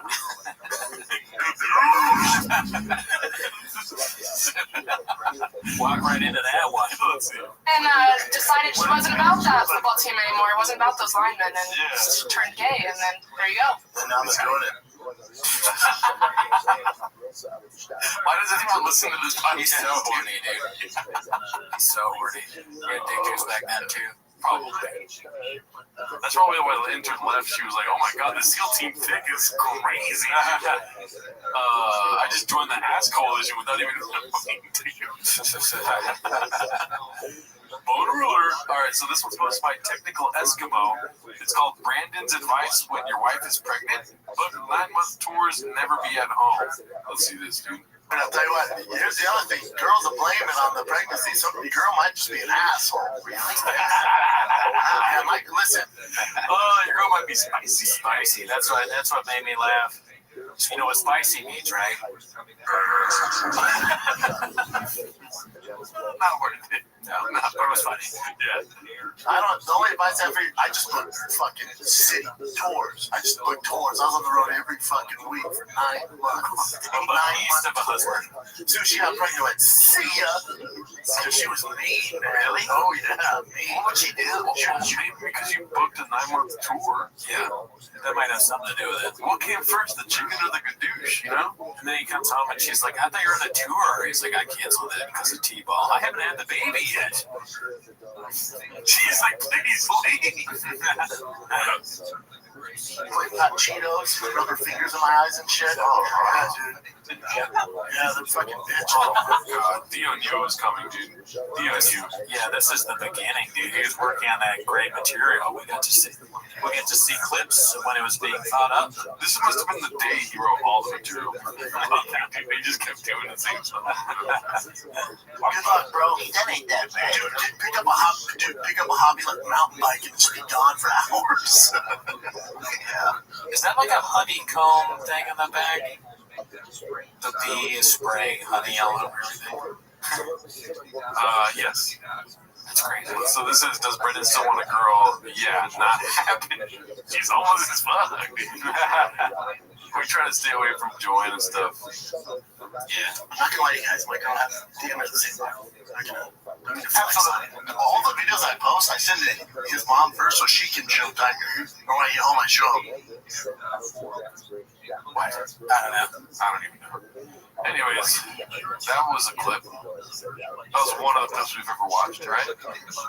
This one's posted by King Demo. It's called Brainworms. It's a short clip. Let's see what this is about. You think something and then whatever. That's the butts all night long. I like being scared. I don't like people that go to scary places. Oh my god, bro. Back to the classics. Oh my god. Struggling with I don't like people that go to scary movies. Why is it atrocious? I like atrocious. I don't like people that go to scary movies. Oh, damn, dude. It's like a dog with the, like when they all go to the mom. Honestly, I think Theo would have ate a hot chip if Brendan wasn't there. Because imagine them lips hot, you know what I mean? Oh, he just didn't want to see Brendan anymore? He's like, I don't want that. Right? He wasn't talking about the chips, he was talking about, I don't want that. He was putting his lips. I don't want Brendan eating chips. I'm down. All right, here we go. All I do is lie to you. Brendan gauging the height of celebrities while in elevators with them. Remember when I was fighting Roy Nelson, Ultimate Fighter? That's how you know I wasn't going to win. I was just on focus. I was like staring at the crowd. I seen Tito. I'm like, I love Tito. Something about that fucking hat, dude. It's crazy. It's very comical. The chair, amazing, dude. Like, the hat doesn't fit. No, it's like sitting right here on his head. Yeah. It's just too high up. They should measure his head. Yeah. You know, measure your hands on earwaves. Measure the head off the cameras, dude. Yeah, dude. Measure the hat too to make sure it fits next to it. Yeah. And it looks like this little bite right here. You see that? Yeah. He's not in the talking. It's like has bites in his hat. Yeah, he bit out the fish. He bit out the hat. It looks like a squirrel nibble. You know, it's like he thought the hat was a sandwich for a minute. Can someone give me a potato? Yeah. Oh shit! I bit my hat again. Mom, what are you talking some food? Yeah, if I see that hat again, dude, I'm gonna fucking eat that fucking hat, dude. Alright, I'm sorry, let's start over because we weren't paying attention. Let's see here. Remember when I was fighting Roy Nelson, Ultimate Fighter? That's how you know I wasn't gonna win. I was just on focus. I was like staring at the crowd. I see Tito. I'm like, I love Tito. I see Hulk Hogan. I'm like, oh shit, Hulk Hogan's there. And then after, I lose, and I'm there on the elevator. I'm standing next to him. I was like, I remember thinking, oh, he's not that tall. I might be a little taller than him. And he had heels on the platform. Like, oh, he's not that tall. Oh, we're the same size and his heels on. I'm taller than him. The Rock. 6'2". He's 6'2". I've been elevated. Is he a big dude? Like, compared to you, how big is you though, right? You guys it was just doing something. Did you say anything? Just what's up? Oh, you know what we saw in my hotel? Mr. Baltimore, Carmelo Anthony. Really? He's from there, yeah. Really? Born and raised. He was tagging? He was at the hotel doing something, I don't know what he's doing. Massive, man, but he's from like the hood of Baltimore. Shit. Jay thought he was shorter, but I'm like, no, I saw him on the elevator, he's fucking cute. Yeah. Jay thought it was me, because I always wear that pink hat. Jay thought it was me. He thought Carmelo Anthony was... Oh, we watched this before. I forgot about this classic, but... So he thought Carmelo Anthony was his brother. Ooh, I don't know. We need to ask Jay about that. Make sure Jay's okay. That doesn't make sense. Jay don't look okay. He's been rigged. What do you mean that with love, brother? When I have my takeaway from this clip so far is just the beginning where he's like giving an excuse. He's like, that you can tell I was going to lose to Roy Nelson. Now, I'm not a UFC guy. I like it. I watch it sometimes. But I remember Roy Nelson had this like huge career before the Ultimate Fighter. He was like one of the top guys in whatever league he was in heavyweight. Of course he beats you. You know? Different. That's my different. I don't talk about men's on heavyweights. Yeah, you're right. Yeah. That's that, and I don't know anything about the UFC fair enough. What's his name? St. Pierre? George St. Pierre. Johnny Hendricks, George St. Pierre, first fight I ever watched. So anything before that, I have no Johnny Hendricks. Yeah. Not for shorts. He was wearing the exact same shit I was. So he's like, Brent, I'm like, mine was Carmelo. Well, to be fair to Brendan, I think that's more telling of Jay and not telling of Brendan's looks, right? Yeah, it might have more to do with Jay. You're right. This is very accurate of Brendan to be like, you thought you know what I mean? Hey, you thought Carmelo. And then Jay's like, there's nobody here, Brendan. He's just making it up. I just kind of like, you out of your mind? He's 10 or something tall. 7, 6. Yeah, that's what Jay said. He's like 6'7", because I thought he was more like 6'10", but yeah, 6'7". Top. Oh, you need a Happy Hippo. I need a line of coke, dude. He's everything. But yeah, that's messed up. Okay, so you stay with throwing shots purposely, that's messed up too. Oh my God, why did Paulie end up in that clip, dude? I don't know. Wowzers, anything? Nothing. I was going to say this for the end, but I think it's kind of redacted not to have a Brendan clip at the end. I made a fucking post and change this week, dude. Nice. You know what I'm saying? Yeah. Got 215 upvotes. You know what I'm saying? Posted by Your Majesty, the one and only. It's called Aaron Rodgers in Business with Papa Confirmed. You saw this, right? Yeah, it's great. Let's see. I gave him a line that's uncomeback with the vote. I said, I don't even know who you are. Yeah. He said, I don't know who you are. I said, well, hell yeah, dude. Best buds, Aaron Rodgers, Brendan. Come back with the bull, dude. Yeah, everybody knows who you are, too. That's unbelievable that he would say, come back with the bull. But then again, I swear to God, I was driving thinking about this. I'm like, what would you say if you're trying to say what Aaron Rodgers is trying to say? This is a line that nobody comes back from. It's something you say, right? With him, you can't come back. And you can't come back from this line. Come back. Nobody knows who you are, B. You know? Right. All right. Let's see here. This one's Minimum Sky 2305. So some hand C-clamps incoming, I'm assuming. It's called Thick Boy Productions B. Let's see. Calvin over all the way from Newport, California. He is fighting for the bantamweight championship of the world in the UFC against Sugar Sean. This week's Food Truck Diaries, my boy, Cheeto Beer. I'm feeding him Tacos El Don. Let's go. This comes out. They might be out. Do they drop this week or next week? I believe the 31st. I'm sorry, the T for stand here. How they mark the spot. Ellie, it's hard to make me jealous. The Supreme Dogs are some of my faves. Bro, you're crushing it, dog. I see you on Instagram. Why are we still doing it next to the hedges, dude? I don't know. Maybe this Brennan really likes the hedges. We got to do the hedges. They're like, can we? No. It has to be. People are used to the hedges, dude. Yeah. I like plants. Yeah. We just gotta live with the hedges, alright? Maybe that's 100% what's going on, probably. It's just like the lighting's not even that great. It is soft lighting. I'll give him that. Whoever's doing this. But the hedges look so fucking disgusting. Yeah. I mean, he has a whole thing with plants. Remember when Mark handed the thing through the bush? Oh, yeah, you're right. And he drinks the whiskey. They should have kept that bit. Mark should have handed something. I know. He's gone, so. Their bromance was... It's so special. It's such time. So, you never know. They might rekindle. Right? Possibly. You're Zach Bryan or Farmville. You got up there and said, I'm in Station 6. What? I'm officially I'm a member. You're a member of the band? I'm a center man. Dang, dude. I might switch careers, man. Dude, the white people. Look how overexposed that shot is. He blends into the white behind him. Yeah. It's terrible. Yeah, not the best brains. But then again, he probably gets rid of all his injuries, doesn't pay them. Right. I mean, this is what you get for just not paying people. Yeah. Let's see. Just embrace after that. You might be like, yes, he's one of us. And Mark Aljo versus Sugar Sean. Before I get your thoughts on that, I thought it was a matter of time before Sugar became champ down the road. I didn't think it'd be against Aljamain. I thought Aljo, just style was to me, was going to be a nightmare of a matchup for him. I didn't see it going like that. I thought Sugar was going to be champ, just not doing it the way he did. So for you to get the guy, he's next. I was like, I did the boy. I tapped him on a group time. Like, there we go, our boy's in.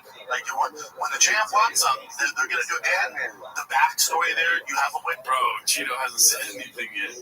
You just let him talk. But dude, imagine you find out that you're being talked about in the SEAL Team Think text chat. Yeah, that'd be pretty big flicks. Oh, dude, if I was? Yeah. Well, that's what he's talking about. He's like on the text chat, I was talking about Cheeto. Dude, pretty cool for Cheeto. SEAL Team Thick, bro. Yeah, that's where we want to be. That's like having your name on the wall. Fuck Netflix. Fuck Blockbuster. Fuck Amazon Prime. I want to try and be in SEAL Team Thick. Absolutely.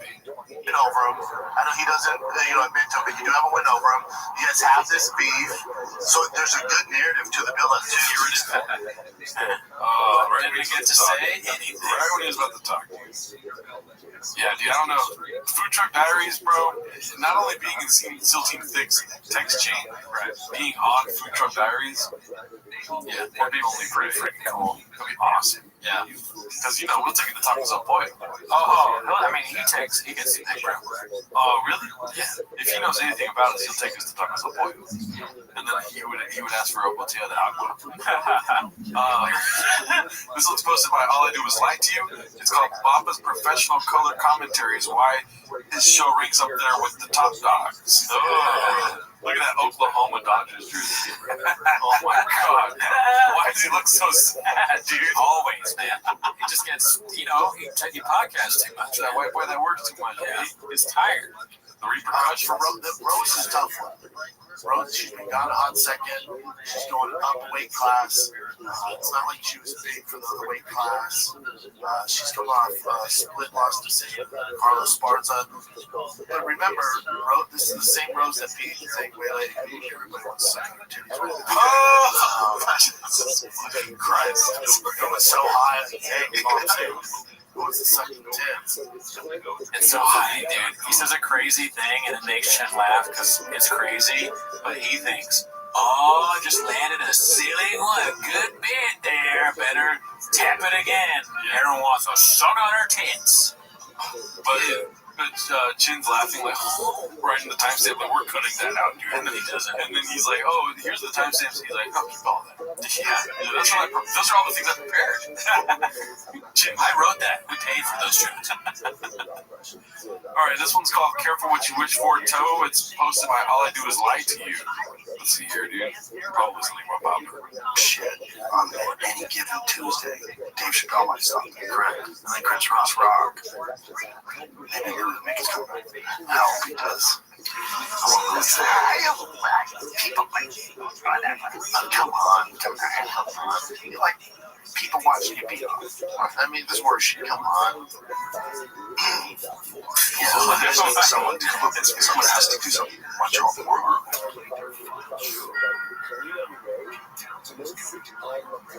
You are in luck. 4 women have accused the Goldberg star Ryan Callen of sexual assault and misconduct. Mad TV alum Catherine Tigerman claimed in an explosive report from the Los Angeles Times published Friday that Callen raped her more than... Yes, man. Is there anything else other than this? Oh, Chris. Oh my God. I can't talk. Yeah, watch the class. I can't talk. Oh, man. He should have stuck to that hat. I don't know why he went with the fucking Smokey the Bear hat. Yeah, jump on those things. Jump on that. All right, well, we hope you love the chairs. We got them for you guys. Also, they're very comfortable. We had a great time. It was a special time. Extra large edition of 10 minutes of show. Have a great week. Bye.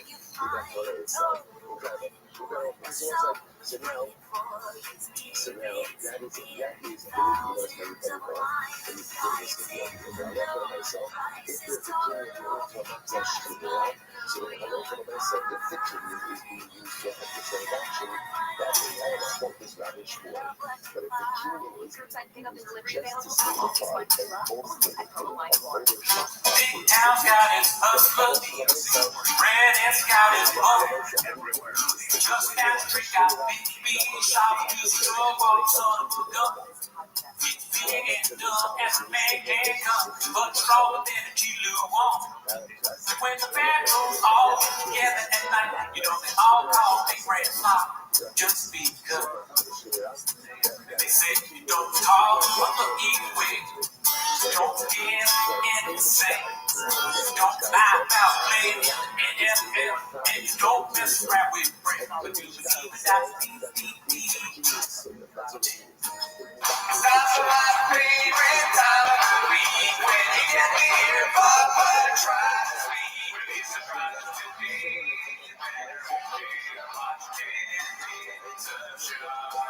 Welcome back to 10 Minutes of Shot. Thanks for tuning in. And as always, join the Patreon. We just watched Jim Brewer's stand-up special. Somebody had to say it. It was really bad, like almost, well, not almost, it was unwatchable. But we stopped watching. We couldn't get through the whole thing because it was just bad, right? Like a lot of animal noises and dancing and stuff, and quacking, quacking, farting. He talked out of his ass a lot. Not even politically, we didn't like it. It's just like, we're just not for us. Yeah. But, you know, we struggle for you. We try to get through the whole thing if you want to join the Patreon.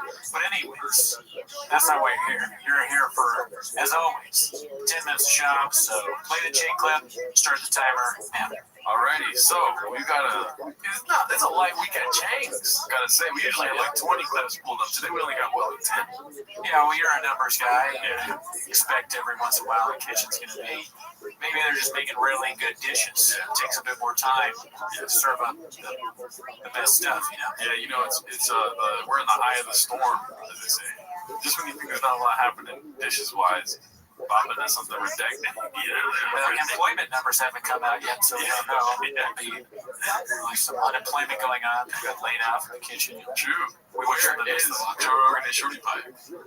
Good question, Pete. You know, it's interesting. But this first one's posted by Bob Win 770. It's called Baba's Celebrity Fans, featuring Eminem, Travis Barker, Leonardo DiCaprio, Kanye West, and more. Compilation. You ready for this, Pete?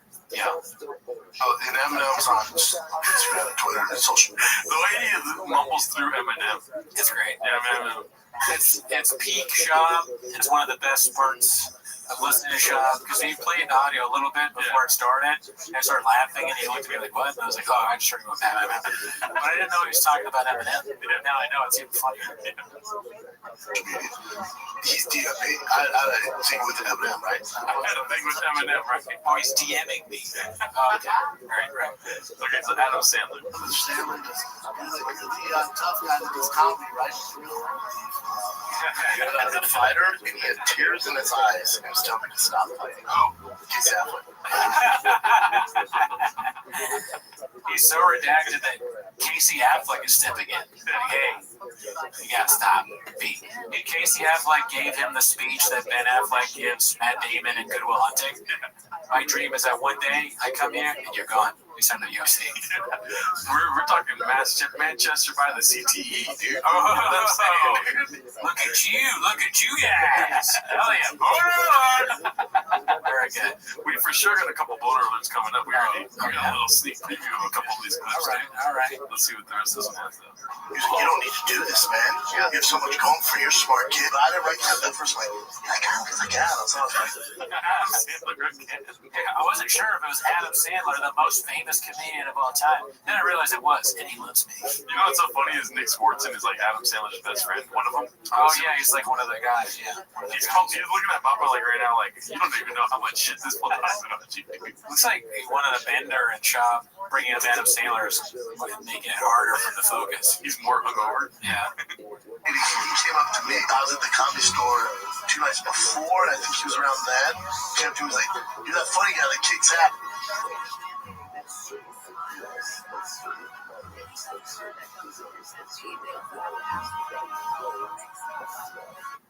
Wait, what?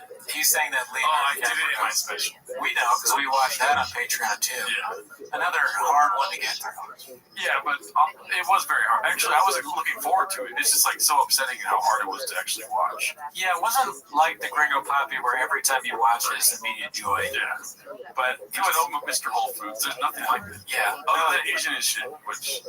Yeah, and Jamal. Well, that's the Jamal one, but also that's also Worst Pain in Your Life, which is amazing. Same bit. Yeah. Jamal, but also two different haircut in the doctor. Yeah. The turkeys. That's I like that. Yeah. I don't know why. That was so funny. That's your narrative. Oh, it's such a shop thing. Oh. Very funny. The greatest joke I've ever seen. All right. But, and then we also fact checked it, and Leonardo DiCaprio wasn't there. Yeah, we read the Wicked, or whatever it was. He was on the Chains. The Chains, yeah.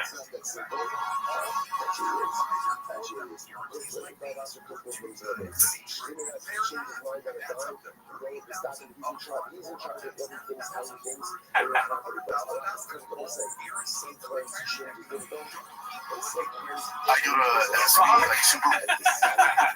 Hanging out, just best buds. Wait, what did we say on the review? Is that it was Leonardo DiCaprio, somebody else, 2 other people, but really it was 3 C-grade celebrities. I think that we said, I might be wrong, but I think what we said was that wouldn't it be funny if it wasn't Leonardo DiCaprio, somebody that's just so different, like it was Don Cheadle. Oh yeah, Don Cheadle. It was like, dude, Leonardo DiCaprio was there. It's like, what?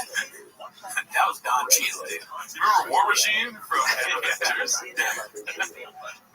My party with Tim Dewey, we walk in, and then Michael Irvin's there, like, surrounded by a ton of people. He's the life of the party, like, and he sees me and goes, "Shaw." He's like, "Get over here, baby." I'm like, "Oh, what's up?" And then there's all these people. I'm going to grab his hand, and he grabs my head, holds me down, and kisses the top of my head in front of everybody. How do you know him, Dick?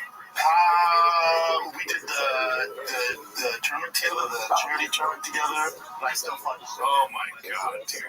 Besides the kissing part of it, I find it funny that these celebrities are having the same reactions that we would. Yeah. It's almost like he's describing what we would do. Yeah. Push up! Oh my god, yes! Oh my god, I'm such a huge fan. Yeah. You're that fighter that does bad at comedy. Yeah, I probably wouldn't say that, but And then I would be so amped, bro, if I went shop and you was like, how you doing today? I'd be like, 8 inches, dude. I knew it, bro. hit him with a shot. Yes, 8 inches. Good morning, Mr. Shaw. In the movie. All right, let's. Because Travis Barker's Travis is literally one of the best people on earth. He fucked him, so I gotta imagine. Thanks for that follow, Travis. Big Ross takes me because I feel like Shab has a very vivid imagination. I mean, I'm not really, finding gold here. You know what I mean? I feel like he meets these people. It's just not in real life. You know what I mean? I really don't know. I don't know what to believe and what not to believe. I want the names to get more crazy though, like cancelable names. Like Bashar al-Assad was texting me the other day and just like, I love your show. Dude, Benjamin Netanyahu said that I have a lot to do with it. No, how do you know President Benjamin Netanyahu? Well, we did that charity thing together, raise money for the Palestinians. What? Dude, you're not going to believe it. I was at O'Reilly's Auto Parts, right at the Shamu. I was like, have you seen this blackfish? I thought you were going to say, you said O'Reilly's Auto Parts, and he saw her back, and he was like, Bill O'Reilly was here, because he owns all the stuff. And I was like, what's up, Bill? He's like a huge fan. Look at you guys. He said, let's go to your show, fucking we'll do it live. He told me that. I was over there, I saw ISIS, I was like, look at you guys. He meant ISIS. ISIS watches us. how crazy is that? I can't believe that's 2023 for you. Rick Ross DM me, sorry, didn't text, DM me, and has this, song about fish tanks, I'm Baltimore fish tanks. We posted about it, what's the song, DM me. I told you when I was... So after going for fish advice for Brennan Shaw, I said, no, he's the fish guy. Oh my god, he's such a cute, adolescent man, dude. Yeah. That doesn't sound real. These are all real. He lives a fucking great life, dude. How would they know that he's really into fish? Because his social media presence, dude. His engagement numbers. Oh, right. Yeah. He's a numbers guy, Pete. Maybe. Rick Ross hit him up like, hey, man, you really eat that fish? Yeah. That's why they secretly want to know if you ate the fish. All these celebrities are certified homeless. Working the Logan Paul Floyd Mayweather fight, going to the restaurant, and his whole team, all of them were coming out. And he goes, I know you're the white boy who works too much. Yeah, that's me, dude. That's me, dude. That's me. It's classic. That was a special time. That clip. Yeah. Thank you. Over, man. Oh my God, that's awesome. The Rock. Okay, wait. First of all, I don't know if you're okay with this. I can cut this out if you're not. There's a debate going on at T-Mobile Studios, right? Yeah, I'm talking about here. What are these fine gentlemen sitting in here? Oh, the chairs. Yes. Oh, yeah, chairs B. These are the old chairs that T-Fat-K sat in. We're trying to find new chairs because our chairs are uncomfortable as fuck. Yeah. And I looked up the new ones. I was thinking about getting some movie chairs. But I guess I like these better. What's the debate we're having? The debate is the old brown rustic looking chairs or the new movie red kind of old school. This is like phase 2 T-Fat-K red chair. Remember how they used to have the red chairs? They got rid of them for these brown redacted ones. Right. And then now they brought back the red ones. So I'm just saying, in the comments, you know what I mean? Comment below, which ones do you want to see us sitting in? Oh, yeah. And we'll probably do some of the redacted, like get blue chairs, but still, you know what I mean? We'll put these on. Yeah. Soundproof the chairs. You put anything in here, I'll soundproof. Yeah. But yeah, let us know in the comments. The Rock. 6'2". No, he's 6'2". You're in an elevator.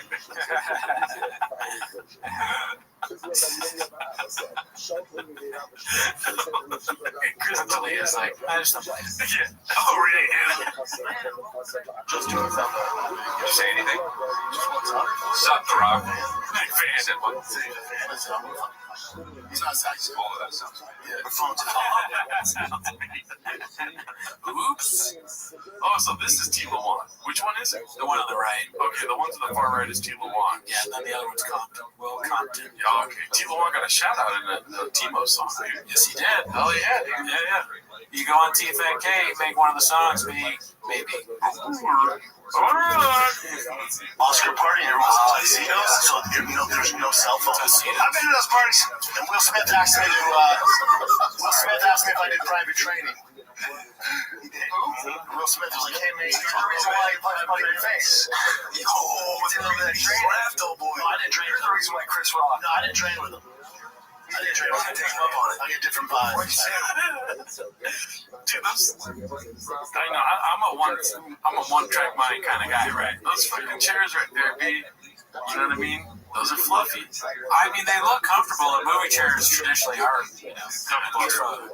So, yeah, they're in the running, and we did find ones that have the cup holders, but they're very expensive. Very expensive. And the brown rustic chair that we found does look almost exactly like, I mean, you'll be the judge if we end up picking those, but yeah. I feel like the one you found looks exactly like it. It had 2 negative reviews that said it was, one of them said it was the most uncomfortable chair that they've ever sat in. So I don't know if I want to buy it, but I mean, they have mostly good reviews. There's only 2 negative. We'll see. I'm not sure. But when most of the 5-star reviews are bots, and then there's 2 for real ones, how do you know that? Please do not, because they're like, oh, great chair, I bought it, I sat on it, great quality, and then there's some that are just 5 stars with no review. Every 1-star review has passion behind it. You know what I mean? Different kind of capitalization, stuff like that. I want to get a review straight from the source, though. You know what I mean? Ask them, Yeah. Brian, what chair should we get? Brian, he's like, you guys suck. Stop making fun of me. Stop making fun of the show. How about that? He probably beat us up. Yeah. I'd rather be chopped. No, I'm gonna hold minutes for you. Yeah, he didn't say no. I promised I was a guy that, well, at the time it was a current UFC fight. I'm like, oh, I don't like hold minutes. Imagine having to break it down to Will Smith. Like, dude, I love you, but I don't hold it. I would hold minutes for Will Smith. I'd be like, sure. Yeah, I don't know. Why would that be? If you're going to train it. Yeah. Well, I guess he doesn't want to train. Yeah. Well, if Will Smith came up to me and was like, what are we doing here? Do you hold mitts or not? I'd be like, oh, yeah, for sure. Yeah, absolutely. Absolutely, dude. Just don't stop Chris Rock, whatever you do. Yeah, that was my He doesn't want to lie. It's like he's trying to put the speed bumps on the lie, but he can't. They all are just staring, waiting for him to lie. Like he has to lie during the show at least once. And would you like to lie now? What about it? What about it? He knows who you are?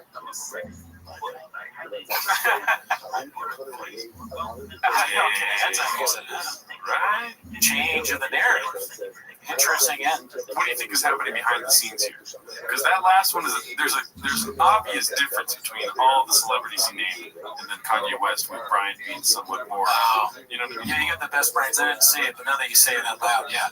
So all the people that are cool, he's met. Yeah. But the guy who's had some mistakes lately doesn't know who he is because Brendan Schaub is the white boy with the face. Maybe he has met him.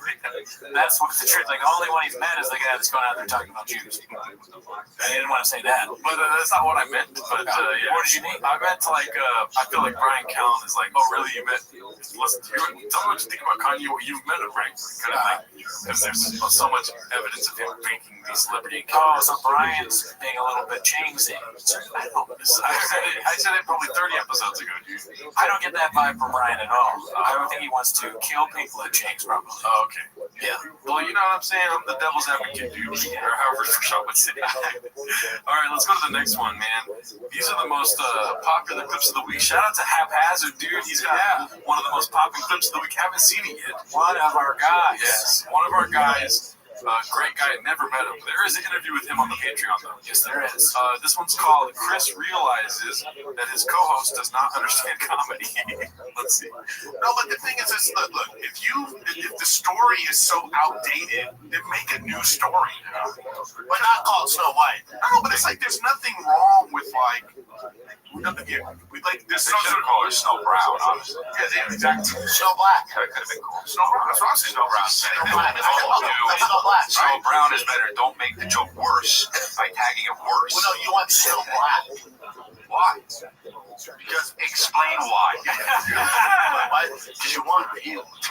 Yeah. Snow black. Like it's exaggerated. Brown. That could be she Indian. But that's why it's Snow Brown. You don't know what she is. Oh fuck, dude. We want black. Snow mix. Mix snow. Snow. That'd be the name of it. Oh, but that's coming to just rain. Dude, it's almost like here 10 minutes of shot for a second there. Yeah. And Chris is like, at first he's sort of frustrated and angry, but then he just starts laughing because it's so absurd. We realize he's not going to be able to explain to Brendan what's going on. Brendan just stuck on Snow Black, whatever that means to him. I know, you know? It's sort of like talking to a little kid, and you go, hey, you got to get back, put the toys away, it's time to go to bed, and they don't understand. Yeah. I mean, I'm more of a Black Swan kind of guy. You like Natalie Portman? Of course. Oh, yeah. Great movie. Have you seen it? Never seen it. That's so ridiculous. All right, so this next one's posted by busy_middle8108. It's called Rings Has Definitely Been in Chains recently, what I was saying. Did his utmost to peak Brenda into another celebrity live. I can think this might be the context. There's a narrative there with a little bit more context. You know the other Kardashians a little bit. Yeah, I don't think he comes around on family fucking shit.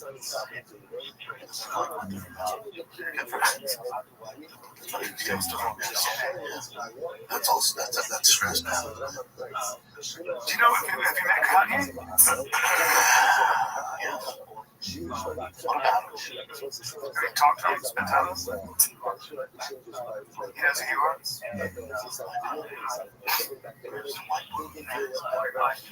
I'm not Jewish. Set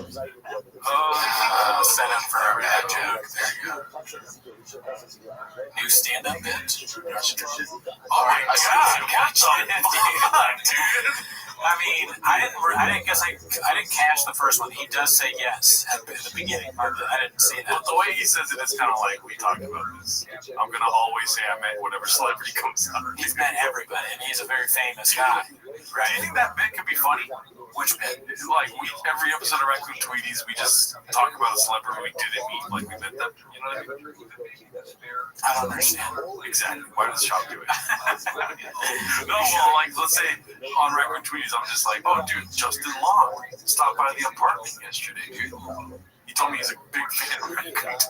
Yes. Oh, but wait, you're saying like they did as a joke. They never met me, but I'm in real life. Yeah. That's why I misunderstood. Let the listeners vote. Is that funny? I don't know. Talk about which chair do you want? We'll pick the chair. I can think that. No, it could be, yeah, sure. Well, we should just do it and then not say anything. Yeah. When we try to pick the chair, though, we stay here for 3 hours looking at chairs. That's true. Yeah. There was a lot of chairs going through Amazon, Home Depot, and Wayfair. It's fucking midnight and we're barely starting to record. All right. Well, you need help. Oh, shit, dude. Haphazards has a great week. This is another haphazard one. It's called Callan Finally Speaks the Truth. Callan, I'm telling you, he's off his rocker, dude. That's not real. You're also lying. You don't think Hawaii would be upset at that? I think you're a fat liar. Just like you said, you saw fucking mountain lions. Dang, name of the waters. I'm a fat liar. Fat Patrick. He's doing a little bit of Theo's bit there. Have you seen him like do his little tirade on this episode yet? No, not yet. Oh, dude, that's a clip coming up later, B. I still don't think that he's like secretly homeless or anything like that. Really? No. Dude, I'm gonna go straight to this fucking clip right now. Okay. No, not this one. Oh, okay, here we go. Another one from Haphazard. A lot of truth in this bit. I like the title. Quote unquote bit. And then what's the tag? Redact Whisper. Did you read that? Alright, here goes. This may sound inappropriate, but I got a boner that could haunt a cat's claw. You know what I mean? I'll tell you what, Brendan's wearing a little... Do it. That was like, dude, if it wasn't for the South movie, we couldn't have that voice thing. Biker cap, and it makes his head look extra small. And let's be honest, the top of his head is extra small because he doesn't have much of a brain. You know what I mean? He's got a big body with a small head and a tiny dick. You know what I'm saying? All right, guys, let's hear it from my boner right now, which can cut a diamond. Is he doing a bit for us? I don't know. That's crazy. Yeah. That is like, is he doing it? That's almost like not Chinks. That's almost Timos. No one knows who we are. We don't matter. But that was wild because that's like his writing voice, you know, like that stupid ass speech he did with Crowder. I feel bad bashing you now. He's performing for us. But that is like that stupid voice that he has, and he did it. If he said something about a duck or a hawk, then he's watching. Oh. I don't know why, but I am hard as it gets. So speaking of hard, I'll take it from here, pilot fish. How about you suck me off at the commercial break? Don't call me a pilot fish, you stupid son of a bitch. You're a fat fucking whale and you're gonna die soon. I'm gonna outlive you in fall as well, you pilot fish. I'm getting sick of it. That's true, but I'll be dancing on your grave, you piece of fucking shit. You're a big old mud pie, you overgrown whale. I hope you sink to the bottom of the brain. Okay, well, we're not that mean. We had light shot. I'm just confused. I don't know. Well, the discourse on the Discord, which join it, it's free if you want to, is people saying that they got rid of the no cussing sign. Oh, so they're down. It's always more redacted than you think. There's nothing like smart. It's like they're just, so that whole clip is just them not cursing. That makes me feel sad. That whole clip is them cussing. They got rid of the no cursing sign. Remember last week they had a no cursing sign so they would bleep things, and then they would reference things. So they're cursing because it's even worse. Dude, you're the worst brain for the I artist. totally missed on curse words. I totally missed. Can we watch it again? Oh my god, I just closed it. We'll go back to it. As a little topper off, as a nightcap for this episode, we'll watch it again. Okay, well, let's get to some more pressing things, dude. This one's posted by Sir_Stripper_Bill. Never seen that name before. It's called I Wonder Who He's Talking About.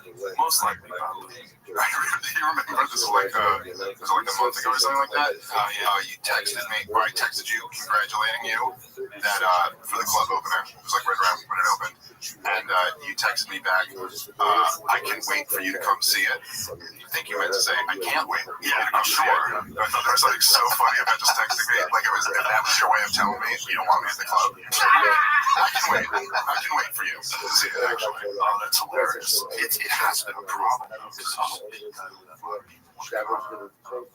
them are just people are weird that want a headline and they know like you know that you're not really a headliner. What are you talking about?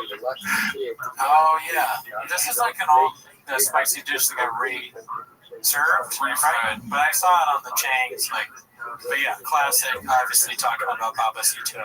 Yeah. Brendan Schwab. Well, let's be honest, dude. Great dish. Right? Yeah, not classic. Very, very well prepared. I can eat that 7 days a week. So sorry about that. Had to burp real quick. This one's posted by All I Do Is Lie to You. It's called Pop-Up Prophecy. It looks like see the old time. Oh, dude, look at those chairs. Okay, so that's a third version. Yeah. That kind of looks like one of the chairs that we had. Comment below. Let us know. Vote. Let's see. Vote on the chair. Which one do you want? Now take this clip. Fast forward a year from now. Brendan's not showing up. Shab is not here. History in the making. First golden hour with no Shab. Brendan's dead, bro. This is gonna stick. But the fact that like you guys are fucking still doing it. Yeah, I know. Still doing it and crushing it. And when you came through Nashville, almost more done. It's not good. No. Years ago now. I'm Venice Beach doing this lot. Gonna happen. I was taking 5 of these fucking things. I was taking 30 milligrams. You take 10, you're fucked. That's a lot. It is Monday morning, 9:00 a.m. on this beautiful, crisp Calabasas morning. How's everybody doing? And then you robbed me? Chris, dude, this is one of my favorite. Yeah. Actually, I don't remember when it was. I just remember we laughed a lot about the Chris. Yes. Was it Monday morning? Just from the Chris part. Chris Monday. Chris. Just rob me. You just No, and I'll be like, I also do, like, dude, you know I can get from it. I was wondering how you want to get that $5,000. I sent it to the cash app. The night once you text me, I I sent didn't get it. I didn't get it on my cash app. Yeah. Dude, I didn't see that. Yes, I got it. You sent it to me? I sent it.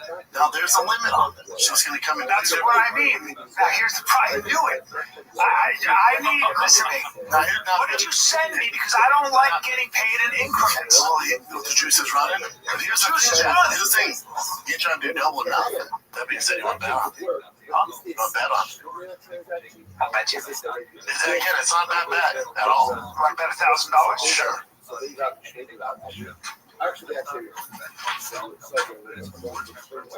How about I don't owe you if it goes to decision? Because it's not fair. Like it's almost a minus 400. Death by 1,000 cuts. Fuck you. Hot shit. I forgot also about that clip. Death by 1,000 cuts. Maybe he is a little homeless. I take it all back. Dude, he's homeless as fuck. Yeah. I feel like he's such an angry guy. Yeah. If only he was homeless pre-LA Times. Yeah. Right. We all know what that means. Yeah. Gadoosh. We got our song Gadoosh. The song that we think is good, but no one else does. Oh man, here we go. This one's posted by Pharrell 80s. It's called Reminder of That Time Brendan Burst into Logan Paul's Dressing Room, where he at with a camera crew unannounced as in a shop visit, just after a fight. Unbeknownst. Like the clips of Brandon walking around in any kind of studio are always cool. It's so funny to just see him in studios walking around in the wild. Yeah. What's he gonna do? Film a promo, embarrass someone, do some stupid bit. You don't know. No matter what, he's on crazy. It just goes. What the fuck, Brandon?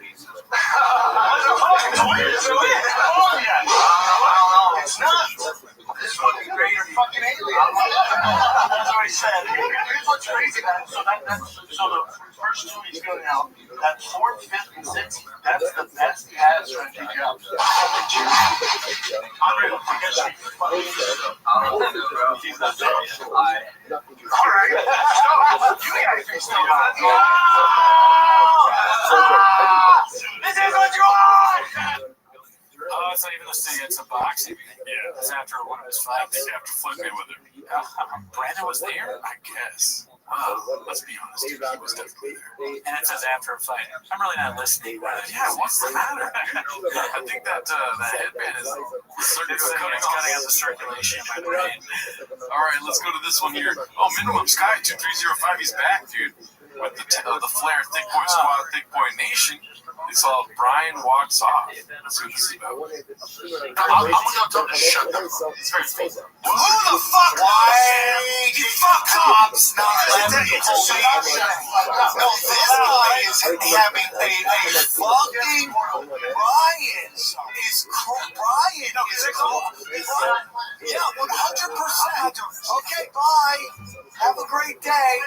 All of them are good. We're safe. Brian literally won. He's like, I'm done with it. Why was he mad? Because Sam said, you know, the guy who was in charge of the Hawaii fires was supposed to set the alarm to let everybody know. He didn't set the alarm, so like more people died because they weren't aware of it. And Sam saying that guy was responsible for the Vegas shooting. How does Brian get something to an argument? But my thing is, why does he get so mad? You know when you signed up? That's what I'm saying. It'd be like me going to Snow White, be like, what the fuck? Yeah, but I would. She's not white. I knew it. Yeah, but like you're just scared because I knew it. It's so funny. Is he saying I knew it because Brennan's racist? Because Brennan's an act. Let's see the rest of this. Sam says that, you go like this. Oh, you think that? And he says, yeah. You go, oh, wow. Yeah, I would never engage with that. Diddler's the voice of reason in the studio. Well, dude, he's got years of therapy, dude. Right. He was before that. He wasn't even really a person. Yeah. Now he's ready to not engage with conspiracy theories like that. I'm sorry, I said it wrong. It's therapy. Therapy. Oh, right. I was trying to do shoppism. I just looked more redacted.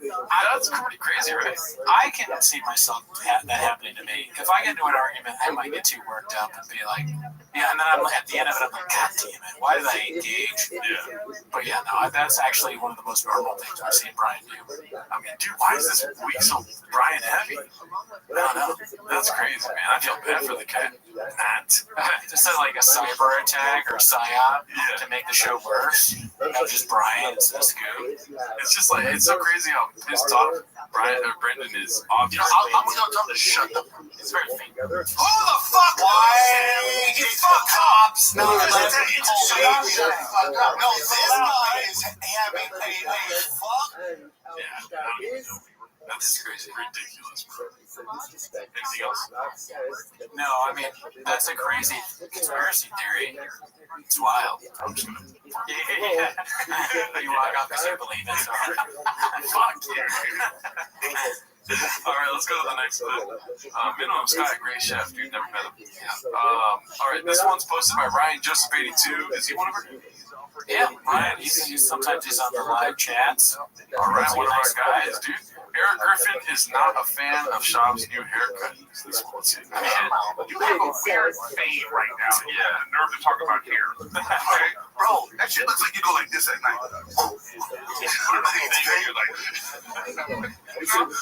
Bro, Jamal's watching like Be Cool, Montez, Be Cool. Jamal's watching pissed. He's like, yeah, that's why you should come to me. Isn't it bad? Yeah. With Jerry curling your fucking knuckles. Damn, this isn't a choice. You chose this haircut. Do you think somebody wrote that for him, Shop? You think they was going to get made fun of the hair? He's like, give me something to make fun of that.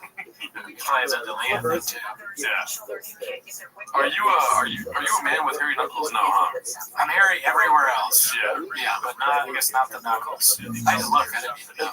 I'm a hairy knuckle guy. I recently cut mine. It's already grown back, dude. Oh, okay. But roast me. I've never noticed. No? Oh, that's fucking. I think that's more of a roast than anything. I didn't know what your hands look like. I don't know. I think it's pretty normal. Got him. All right, let's see the next one. You think I was like, yeah, give me the hairy knuckles? No, you went to the barber was like, no, just shave the side and leave me the hairiest knuckles. You were like, I'll take a Jerry curl on my knuckles, please. You want me to? They're both roasting him. He's trying to come back. They're like a team. No one's ever on Shop's side. Yeah, well, you know, Sean's very combative. That's true. Can I get Patrick Swayze on top? Hey, kids, can you burn my hands? Burn me. Come here. Yeah, it's too bad. Yes, can you curl my hands? And he's laughing, no one else is. But when the Shop stuff comes in, they both laugh. Also, Chris is over here trying to roast too, but he's like, I can't do anything. He's not loud enough to get over Shop's interruptions. Yeah, his therapist told him, don't cut people off. He's like, all right, I'm trying. That'd be so funny if Delia's therapist talks to him about Shop. God, I hope they do. But how's that? Because the rest of the stuff's too sad to talk about. He's like, how's that guy at work, that crazy white boy that works too much and interrupts you all the time? I don't want to. Nobody believes anything he says. Nobody believes. All right, so this next one's posted by the Almighty Dollar. I think it's like the Almighty Dollar. So stuff missing. It's called Papa is on Bill Burr's radar. I was excited for this one. No, but they do say, count sheep, not count sheep. What my thing is, my favorite thing is people not only fucking up sayings, but combining them. That's like you're not the smart. He's not the smartest. He's not the smartest tool in the shed. It's the latest one I had. It's not the sharpest tool in the shed. Right. Listen, or when someone says stop rock, it's Connecticut. You're talking about a guy who's already lost his ability to make a living from Mexican dick pills. Like, why would he ever just take something off the shelf at GNC? Well, we're not giving the guy kudos because he's the smartest tool in the shed.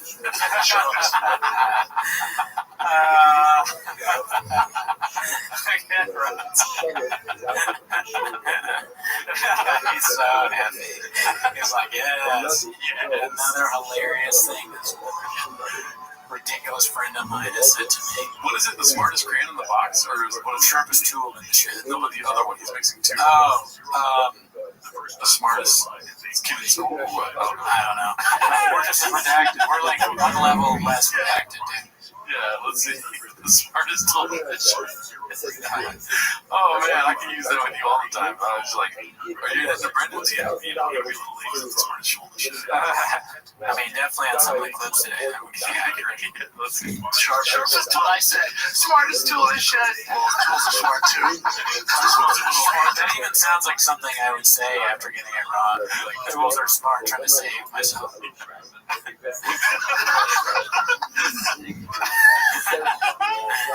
I love it.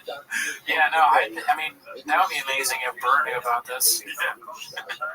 Dude, Burr, confirmed homeless, dude. Come on the show, bro. Come on the show.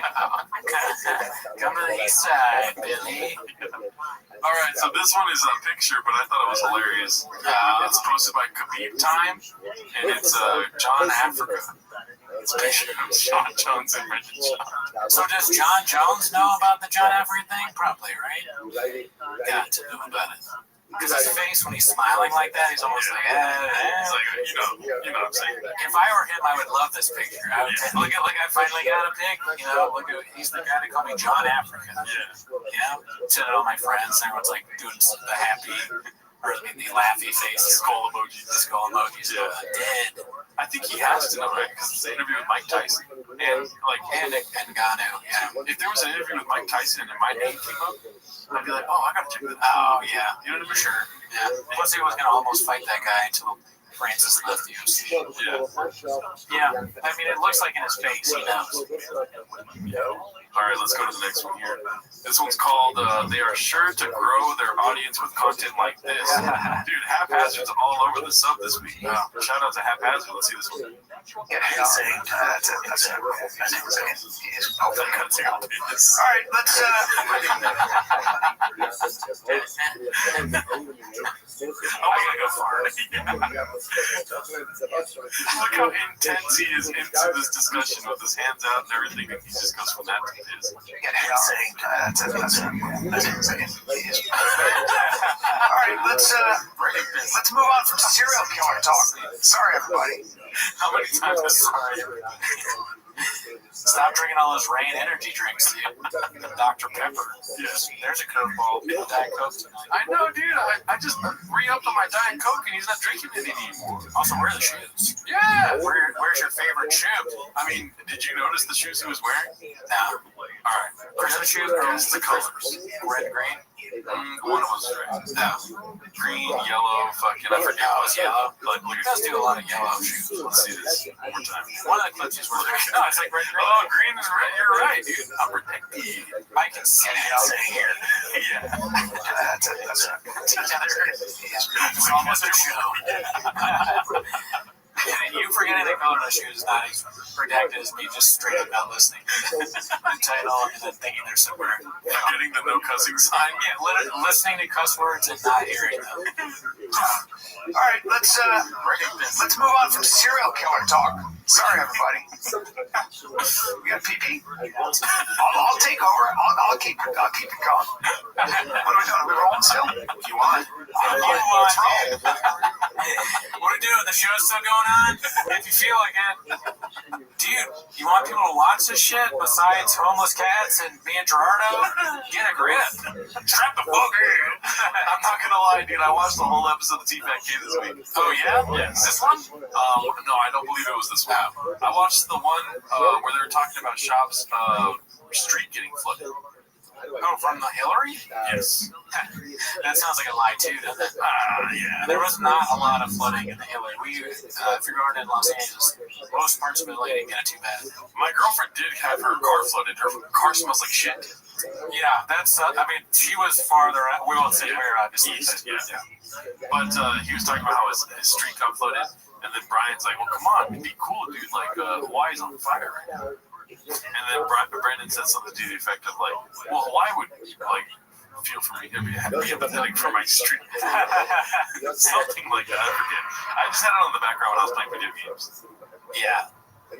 So wait, Brian said that about Hawaii comparing He's like, don't complain because Hawaii's got a bad. Yeah, Brian was basically saying like, come on, dude, the Hawaii's got it really bad right now. You complain about your street beat. Brian's trying to earn points. He said, listen, I care a lot. Yeah, you can look at the camera and go.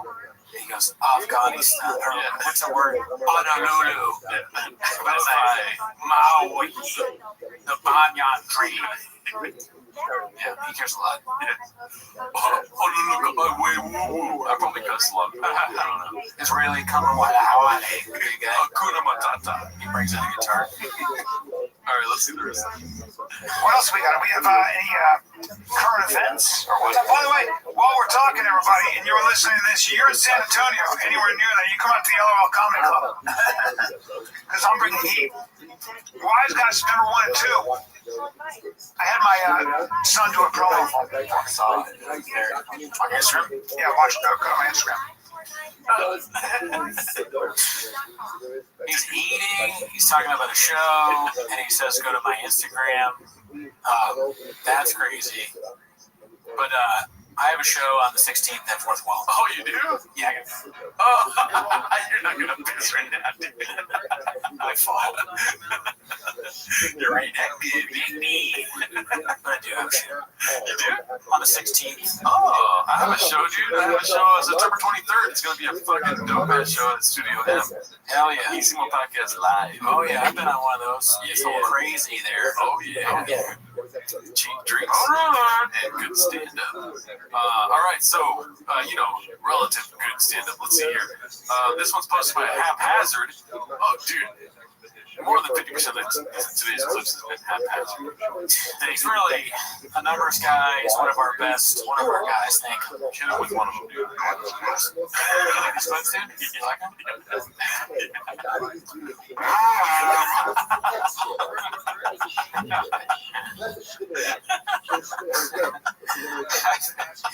I couldn't feel more redacted than I do right now. So that's good. One more. I want to watch the cursing clip again. Oh man, okay. I'll get that one. I'll pick that one back up. Yeah. All right. So this one is called "He Still Opens with This Bit" from Chin's latest vlog, posted by Haphazard.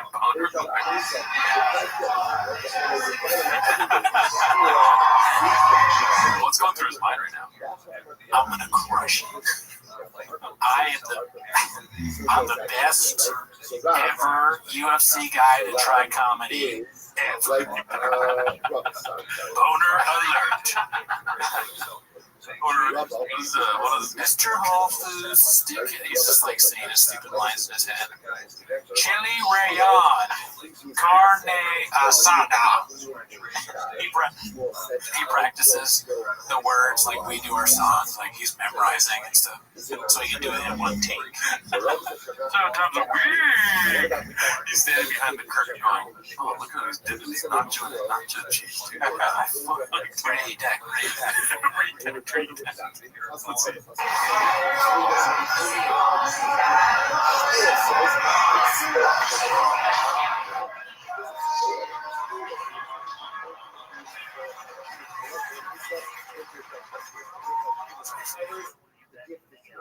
I don't know if I've ever told this story about Shab, but another comic came up to me and he said he saw Shab, I think it was the Comedy Store, and he brought him up, or Callan brought him up. He introduced Shab, but the mic stand fell over, so Shab comes out and he huddles with Brian, and he made Brian bring him up again.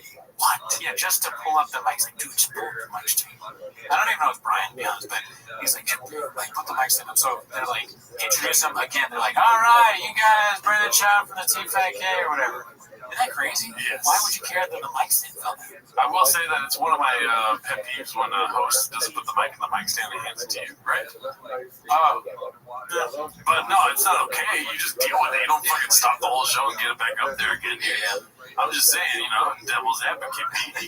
All right? Why do you gotta look at me like that, dude? I know, I'm just it doesn't really, I don't think I care about it, not really. I need to go back to therapy, dude. Look at this guy's face right here, dude. You're right, the camera, dude. Don't deep into the camera. If you zoom in, that might be me. You can do that for Shab without even noticing. It makes sense. Ladies in the crowd tonight. Dude, you could have money. What up, Dallas? Phoenix is a little different.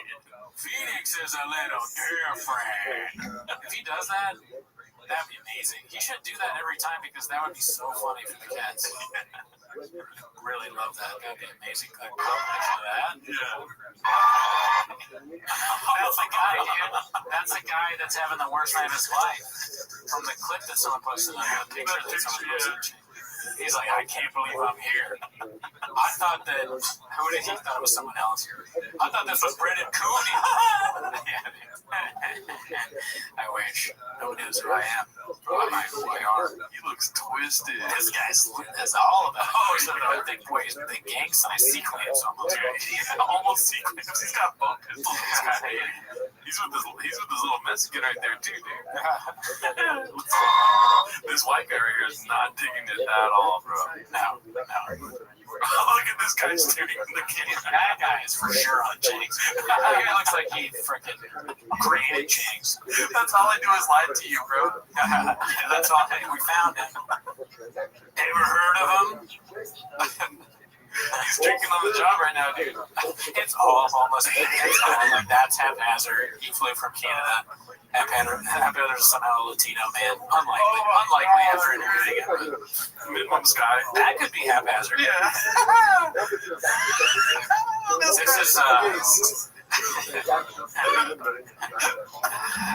This is Ryan Joseph. Yeah, Ryan Joseph made it too. Yeah, he's like about to edit. He's like, I'm gonna edit something from this.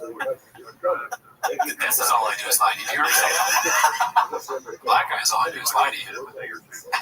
It's so funny to say that they're all cats, dude. This is a minimum Sky right here, dude. Yeah. Oh my god. You should just throw footage right here, dude. Oh, okay, let's see the ending. Yeah, I'm the Bro Whisperer, dude. It's real cockfest. Oh my god. Real cockfest. Yeah. So that's the line he's talking about. Wow. Oh my god. Alright, keep talking. I'm gonna pull up that other clip. I mean, that was awesome. That's one of the best. That's the best clip. That's my favorite of all the whole episode for sure. He's still using it. Yeah. It really is like he does it. He's unaware completely of what's going on outside of his little bubble. Yeah. There's a possibility that that's true. Probably not, bro. He just doesn't care. He just comes. Yeah. Well, that guy George has been on or his name's George, right? The fat dude that lost weight. Yeah. He's been on the subreddit just commenting stuff. That's interesting that he does that because you'd think that Brendan would be mad about that. Even if it's like, maybe he would tell him. Brendan would be like, listen, I don't mind just posting those, please. As long as you don't respond after you comment. Yeah. All right, well, this is back to the original clip, a bit that you take too seriously.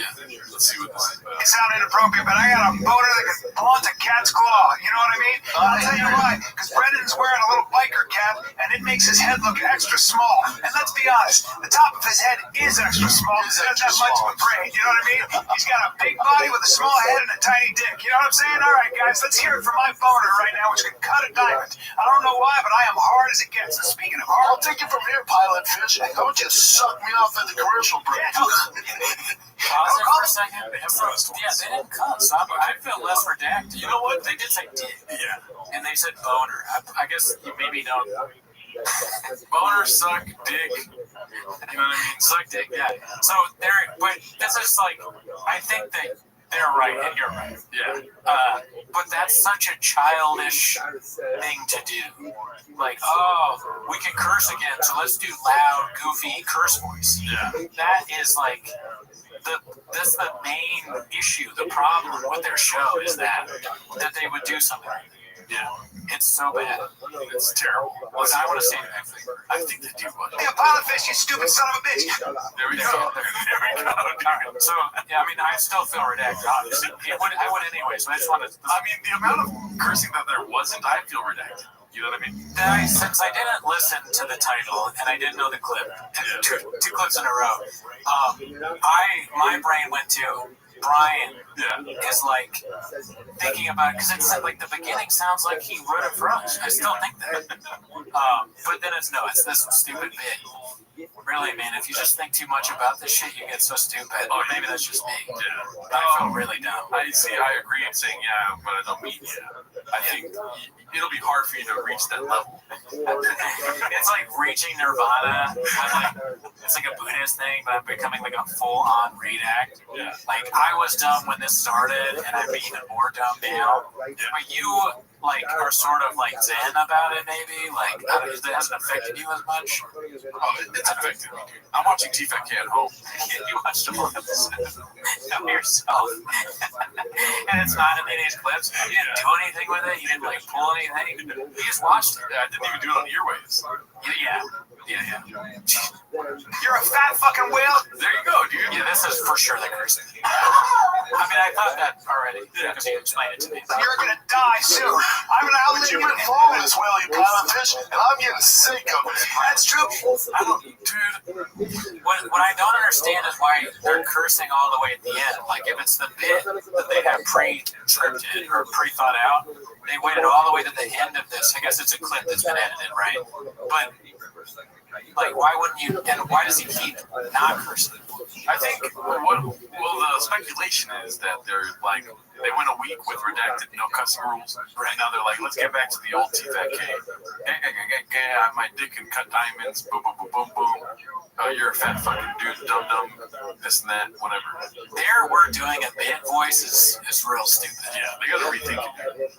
They gotta go back to the blueprints here. But I'll be dancing on your grave, you piece of fucking shit. You're okay. But honestly, I think I've only counted 4 cuss words. You know, so they aren't cutting back. Yeah. Big old mud pie, you overgrown whale. I hope you sink to the bottom of the brain. Because they care too much about numbers to fully commit. Yeah. They care too much about the YouTube rating algorithm to fully commit to the bed. Oh, well. Well, we also care, but not enough to have a bad ending. Goodbye. Wait, here goes one more time.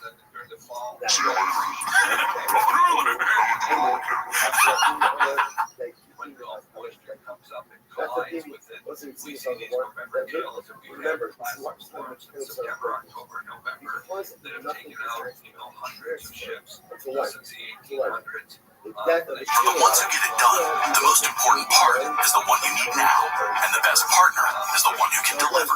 That's why millions of maintenance and repair pros trust Grainger, because we have professional-grade supplies for every industry, even hard-to-find products, and we have same-day pickup and next-day delivery on most orders. But most importantly, we have an unwavering commitment to help keep you up and running. Call quickgrainger.com or just stop by. Grainger, for the ones who get it done.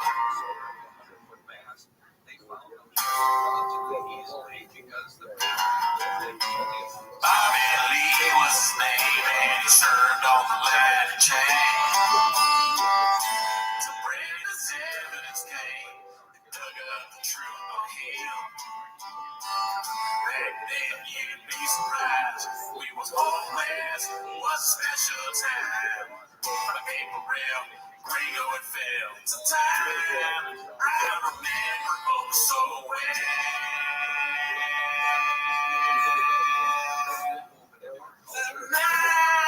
They could do stole Brenda down, and the dicks were slanging. The night they could do stole Brenda down, and the cats were singing. They went shop, shop, shop, shop, shop, shop, shop, shop, shop, shop, shop. One take. It's not my favorite time of the week when you can hear my heart try to speak.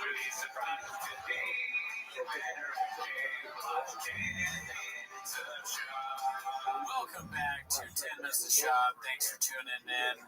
As always, join the Patreon if you'd like. We've been reviewing stand-up specials. The most recent one was you'd be surprised, which was so good. It was so hard to get through. So hard to get through. So it's very hard to sit through. But I just want to say a thank you to all the people that subscribed to the podcast to the Patreon, because, with your help, we were able to actually get another mat to put on top of the mat that was already there. Yeah, we're working 3 mats deep right there. Yeah, there's also soundproofing now too.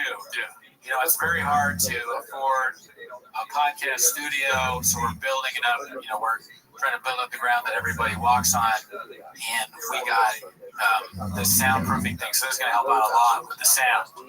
We've been drilling down the soundproofing things. Yeah, we got a drill right there. Yeah, we can't do that without your help. So, anyways, but that's not why you're here, though. I just want to say thank you. Just want to say yeah, thank you. I got a couple mats myself. And I just want to say that all the mats were Gerardo's doing. But anyway, fucking bitch. This is how the room was before I got here, dude. Yeah, painted narrative, I'd say. Ever heard of it? Gerardo did all of it. We changed the cameras 1 week and it exposes your lag. I didn't even realize it was bad mats for soundproofing. The sound is so good. I walked in this room, I was like, this room has good sound. Alright, but anyways, that's not why you're here, dude. You're not here. For that, you're here to watch Tim as the shop. So play the chin clip, start the timer now. Alright, so the first clip is posted by Pharrell80s. It's called The Rogan Laugh Phase Has to Be Up There as one of the most whack job things he's ever done to try and go viral. Lopez. I did the minutes. He doesn't try to go viral with the Rogan laugh, does he? I don't know, but he does it a lot. Yeah, the Rogan laugh is kind of like his. Sometimes we. That's his also. Yeah, that is it. Yeah, they're both his. Here goes. Yo, GT3. Brad, take it easy too, chilling your mother today. Come on, bro. Yeah. I see a ton of people making time. Sure. Yeah, and by that would mean Tom Segura.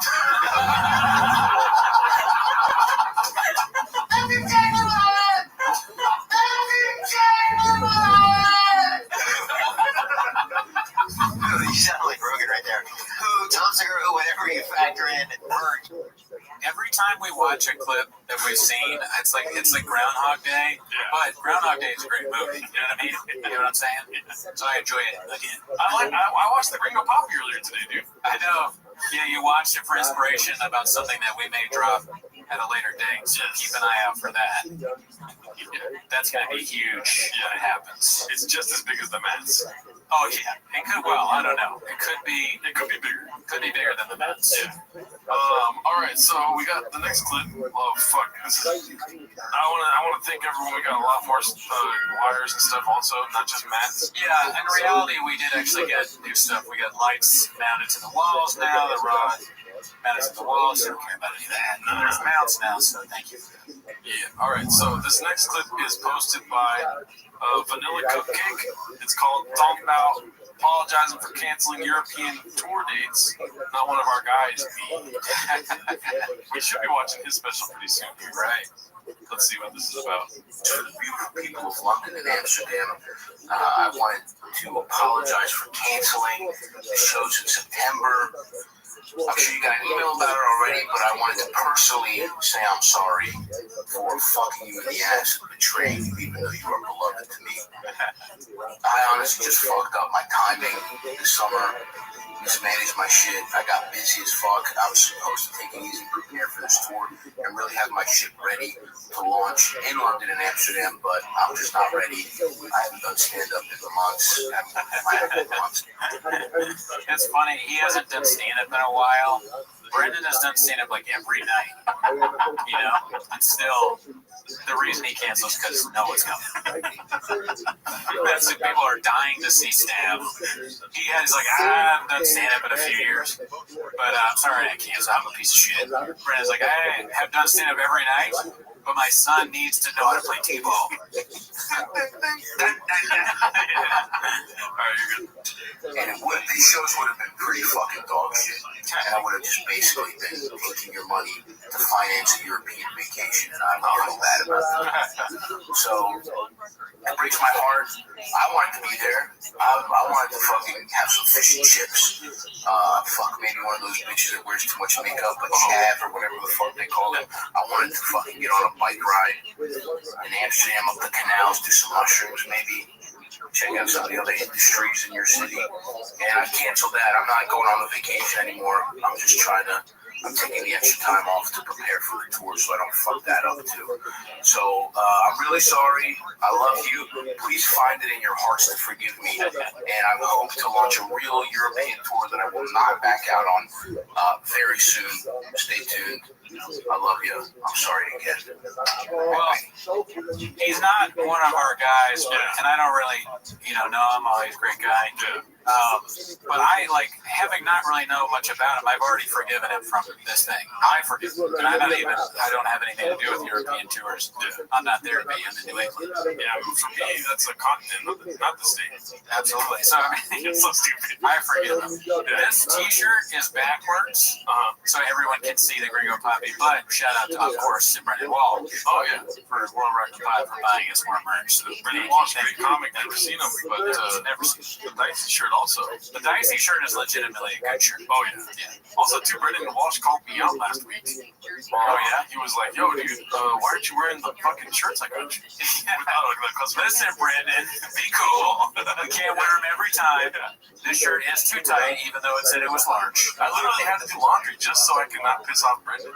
That's good that you did it. Yeah. You're the white boy that works. Typically don't do a lot of laundry during the week. But, all right, let's go to the next clip. This next one's called 2 More Shows Canceled. Oh, God, dude. It's posted by All I Do Is Lie to You. Shit, dude. Is this the new set?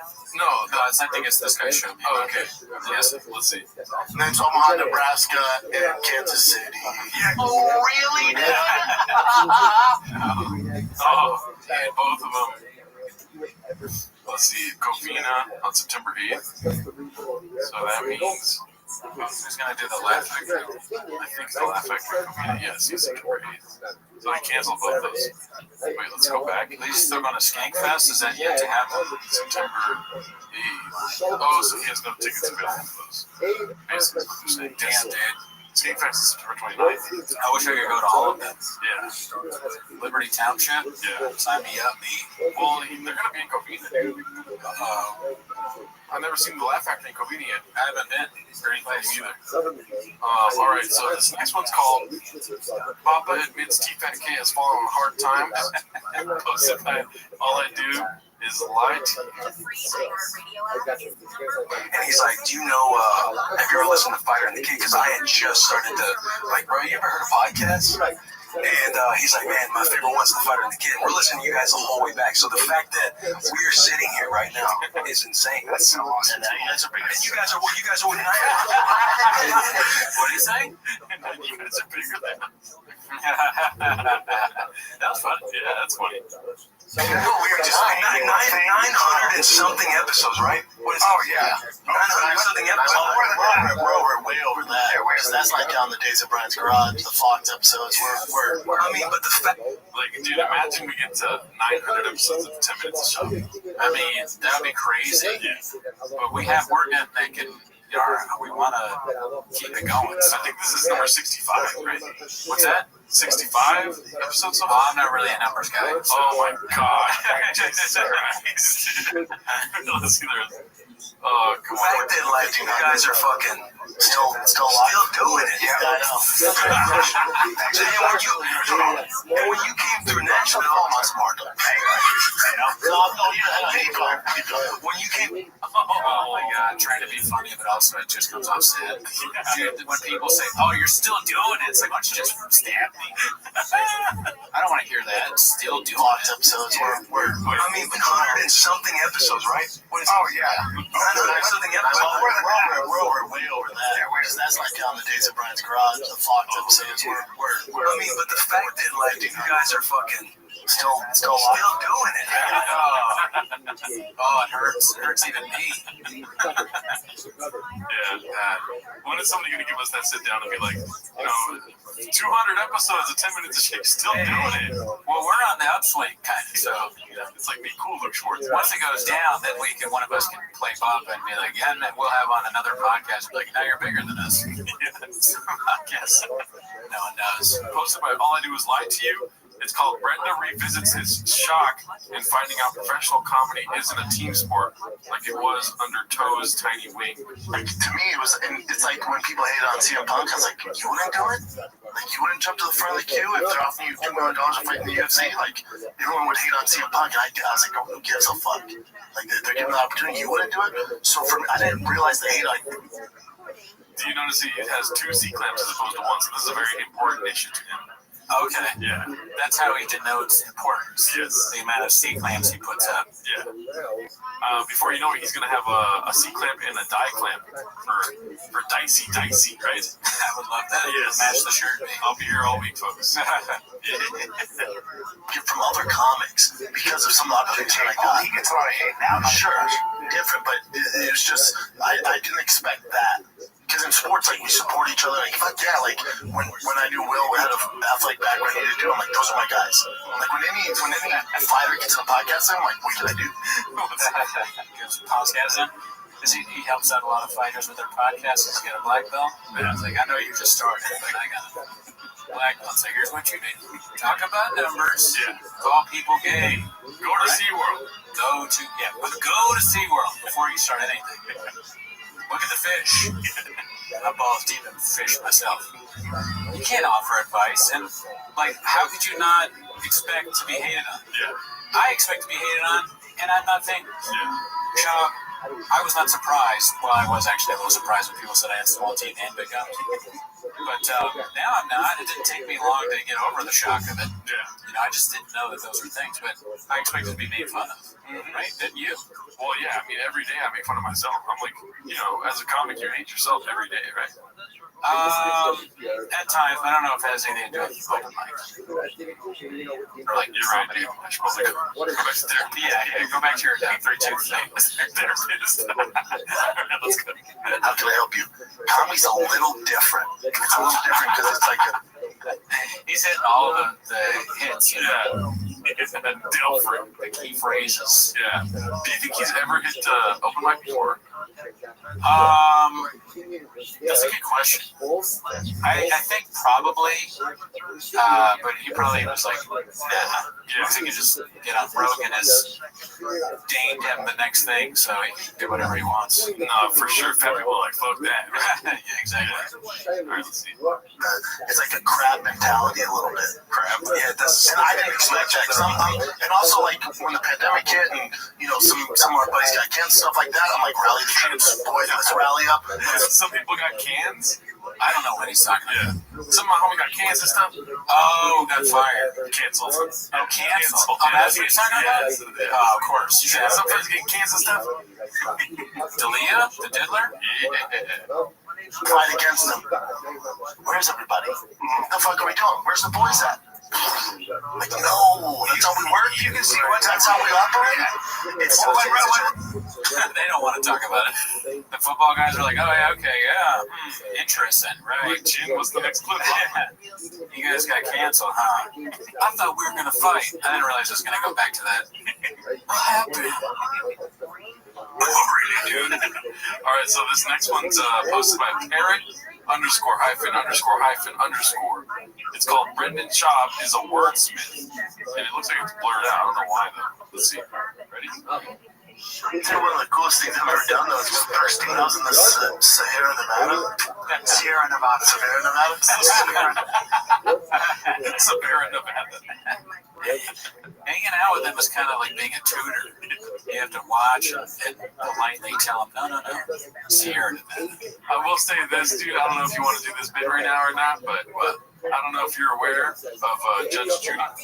Yeah, of course, right? Yeah. What are your thoughts on Judge Judy? She's pretty entertaining. Yes. Seems fair. But she has a new show. It's called Justice Judy. No way. Yeah. Or Judy Justice, dude. Judy Justice. Judy Justice, okay. And it made me laugh very hard last night. Because then I started doing things like, oh shit, did he get Benny the Bailiff too? Just like a bunch of alliteration. Wow. Sitting it? Sitting it? Well, she did get Plaintiff Penny for the first case, so. Okay. But Danny the defendant came in and really, was able to fight against him. Arbiter Andy, he didn't really have any. Arbiter? Yeah. I don't even know what that is. It's just alliteration with court terms. Okay. Did you like it? No. You didn't even try it once. I heard it, and then it was a special time. Well, that's it. Justin on the jury, if you liked it. You know what I mean? This is getting like the Gringo Pop here. You get 25 minutes of this? I think 24 minutes, yeah. Oh, God. All right, let's go back to foods. The Sahara is a desert about fraternity. Fraternally? Is that what you say? Fraternity? Fraternity on Netflix be the serious cheers. The cheerleaders. Cheerleaders. What I'm saying is, everyone's hot, everyone's fair, it's all about I the beauty beholder. What I like to use are shots. The pink lemonade shots. I take one shot and daddy's ready to go. I turn the heat on those for about 20 minutes and then it runs out. It's the best. Does he look like shit? He does. Yeah, I think that's the point they're going for. It's focus product I've never used. Best part, it's all natural. Visit Happy Hippo Herbals. You say herbal still, huh? Yeah. It's herbal. Still. Like he's been doing it for a while. Like haters, right? They were remain unanimous, stuff like this, and unanimous. Is that wrong? I was thinking anonymous. Oh. They remain unanimous on stuff. We unanimously think that's funny that you say it like that. The two of us. Dude, every late bitches, that's your alcohol on the list, and it was like, Modella, $18.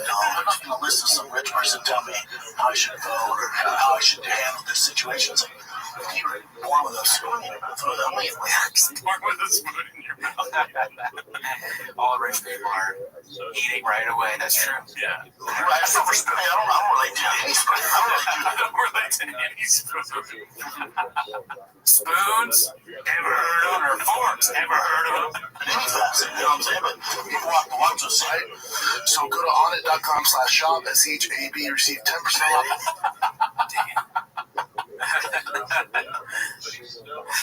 off everything, supplements, all this doctor over here. Now we have epidemic. Now we have He's so serious. He's making serious points, but saying the words all wrong. Yeah. You sound like a moron. Yeah. And he does it, it never sinks in with him. He's never like, maybe I shouldn't speak on this. Maybe I should stick to sports or whatever him and Brian do on the show.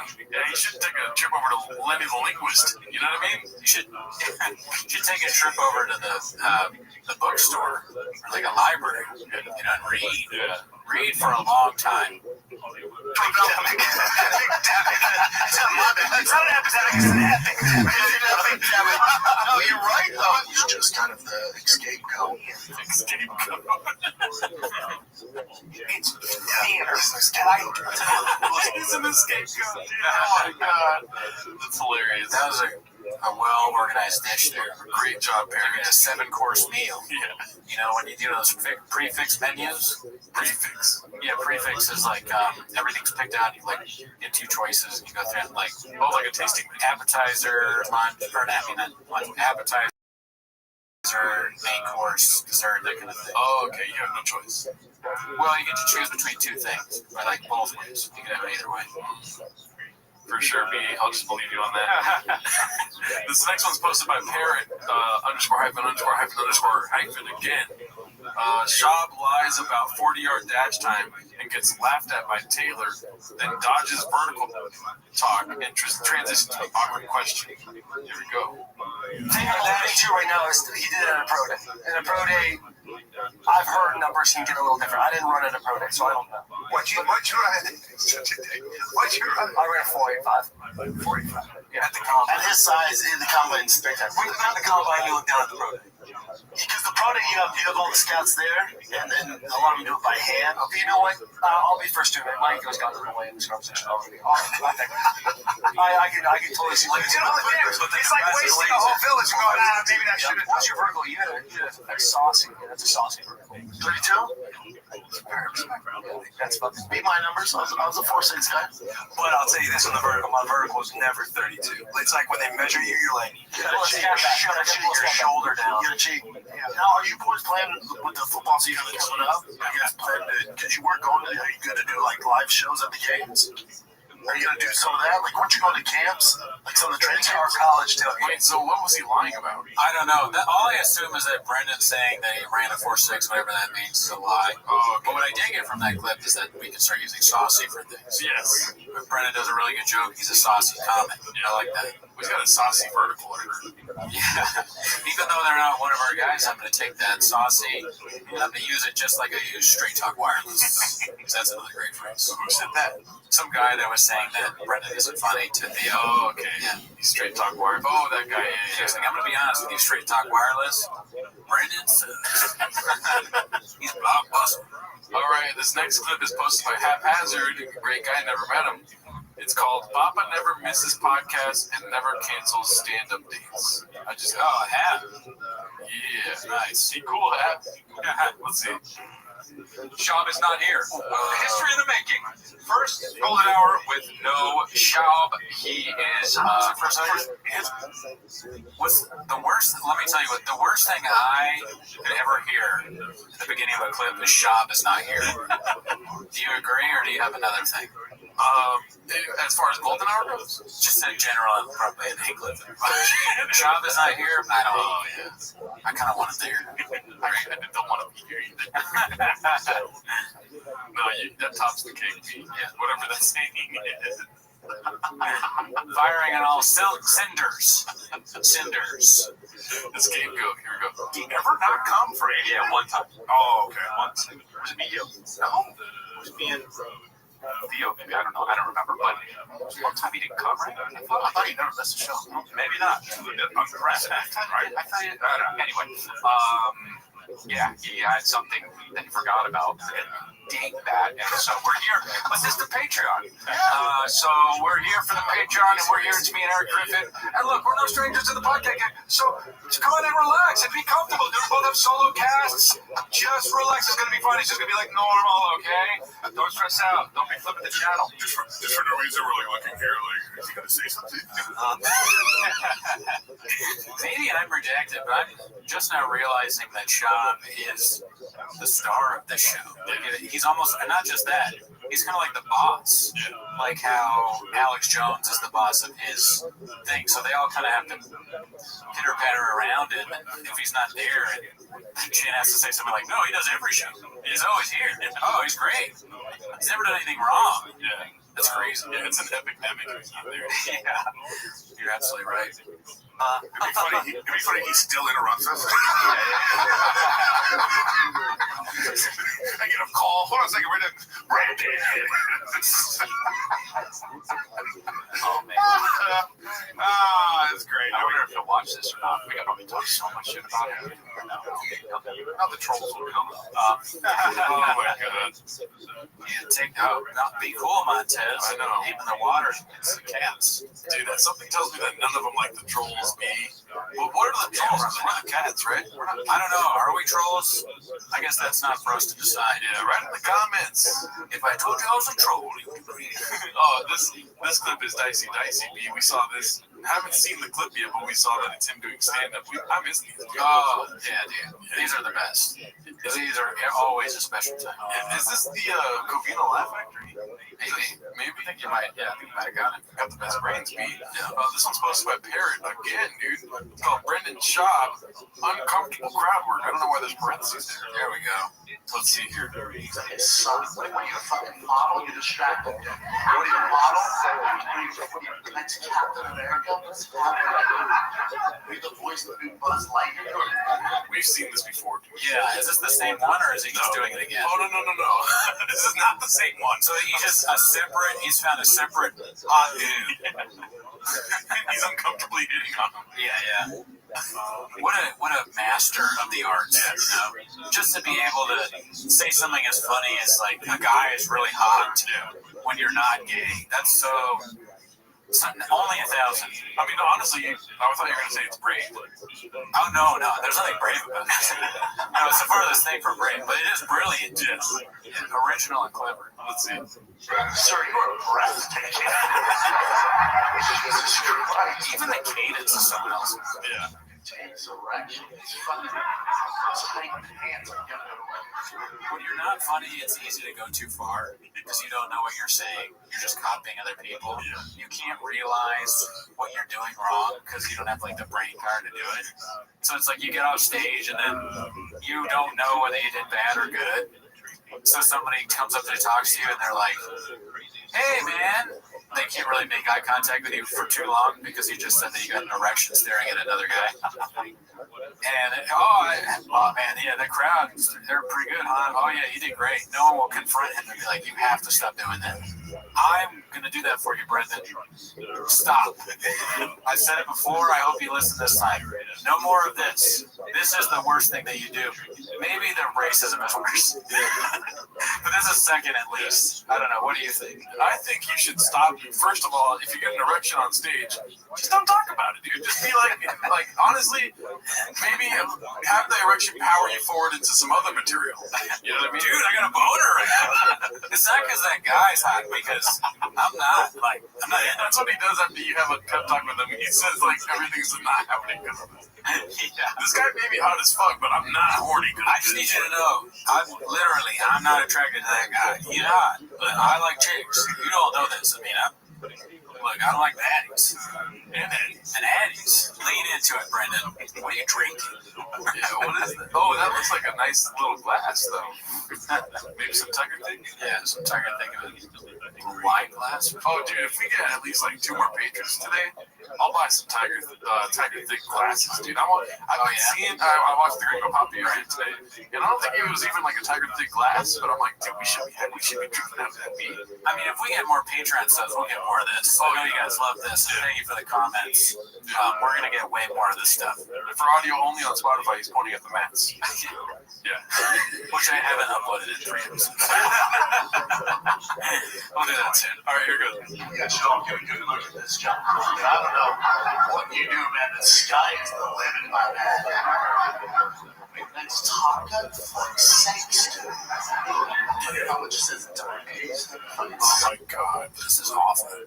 Who edited the captions for even the guy editing the captions is complicit here. Yeah, he's doing it wrong. Yeah. You should be like, why don't we just do another? That'd be fucking sick, and then sick is huge. No one is like, you guys are redacts, don't do that.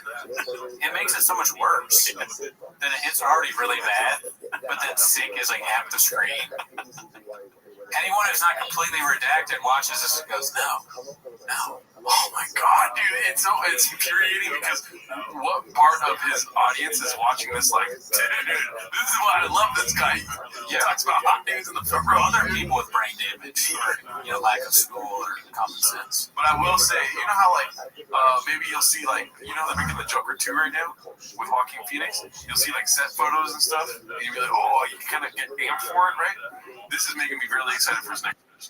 You know what I mean? Okay, one devil's advocate. There are people that just don't know comedy at all, maybe. Like they never watch it because they're busy being normal human beings doing their job and stuff. And maybe they never, ever heard someone do this bit where it's like, oh, you're actually really hot. Maybe that's funny for them the first time. I don't know. This is just so bad. Well, either way, dude, devil's advocate or not, it sucks. Yeah. I don't know why I said that. Did you hear what I said? What? That I'm excited for the next fucking special. Like, this is like a little sneak peek into what we're getting. This is what he's cooking up. You know what I mean? You're right, dude. I'm sorry I missed that. No, that's a good point. This could be Gringo Poppy 3 territory. Two, dude. Let's be realistic.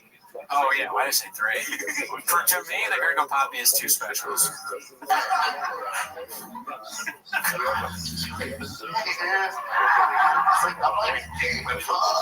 my god, how many used to say that? How many fucking times has he said that in his life, dude? I'm not even gay, dude. Oh, then it's even more funny. Yeah. Nope. It's actually less funny. You know what makes things more funny, dude? Fucking good mats that are soundproofing. Let's do few drinks and it's going down. Drinks going down, Maverick. You know, so he's saying that if he gets too drunk, he's gonna fuck that guy. Yeah. That's interesting. Hey, Brendan, keep up, dude. He'll let you up, dude. right? You feel me? Bottom gun. So pre-written gay jokes. Dude, that's another Mexican cookie. That's like a white person's Mexican cookie bottom gun, dude. Yeah, it's bad. Dude, I didn't think he could do more Gringo Poppy stuff. That's awesome. This is awesome. He was in the writing room and someone pitched bottom gun. Yeah. Which is like, I'm sure other people have said that. And it's so you know what Brendan Chop said when he said that? He's like, not gay enough. But then he had it in the back of his mind when he was on stage. They just stole it so he didn't have to pay for it. Let's see. Where was I? Oh, you're distracting, dude. You're like a hot Medusa. Get out of here, bro. Get your dick out of my face, dude. Medusa would turn you to stone. Yeah. Well, I mean, that's probably what he's trying to say is that he's hard as a stone right now. He's hard as a stone. Yeah. You've seen him already, so you'd be stoned, right? I mean, I think you'd be surprised. Yeah, maybe I'm surprised. I can't believe I'm surprised by this. This is we've talked about how bad this is, and he's doing it to another level. Jesus Christ, man. I'm just gonna hold this here so it blacks out. You're one lucky lady. Don't leave your man around me. Bro, he's gay. I mean, if you do this, like, to me, that's like gay. Yeah. Like, not even it's not bad. It's just, it's like, I'm pretty sure he's, like, we just wanted it. You'd be surprised on the Patreon, right? But I don't think he's gay. I think he thinks this is funny. Well, like I was saying, we just watched You'd Be Surprised on the Patreon. Yeah. Dude, he is probably gay. Like, after watching the You'd Be Surprised, I'm like, oh, people say it, like, on Chang's or whatever. But we're watching this now, and it's, like, solidifying in my mind that he's gay. He feels comfortable doing that. Bisexual, I think. Oh, you're right. I don't know. I've thought about it for a minute now. Yeah. Because he's into both. I forgot there's 2 different kinds. I thought there was LGBTQ. So I forgot the B is different than the G. I guarantee you he doesn't know that. Yeah. But yeah, no, I mean, if you talk about it this much, you talk about how guys are hot and you fuck your friends, at some point, it's got to be your heart is a rock. You know what I mean? Like, boner alert. They get excited about that. You know, they're talking about how, like, guests they want to have on the podcast. They'll fuck the shit out of them and stuff, you know? Yeah, that's true. I forgot. They would say, like, guys that, like, football players they want on because they're hot. All right, let's keep going. This is a long clip that's making me happy.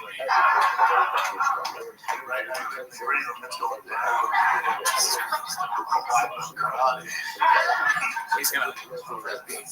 What's up? This is the diciest of the material right here. He just goes, be cool. Right. Do you think Bud Light's gonna come in on this? Is there gonna be a Bud Light riff? That's brains, bro. And if it doesn't, though, that's a good. I mean, it might not. Yeah. Let's see. Are you an actor? Are you a model? Dude, I'm gonna call Tommy Hill and figure out what we make here. Hold on. Sorry to pause again, but so do you think, because if he is actually bisexual, it's secret, do you think the pink hat is kind of, not that, I mean, wearing a pink, I think pink is a fine color to wear. It doesn't matter. But do you think it's like a signal?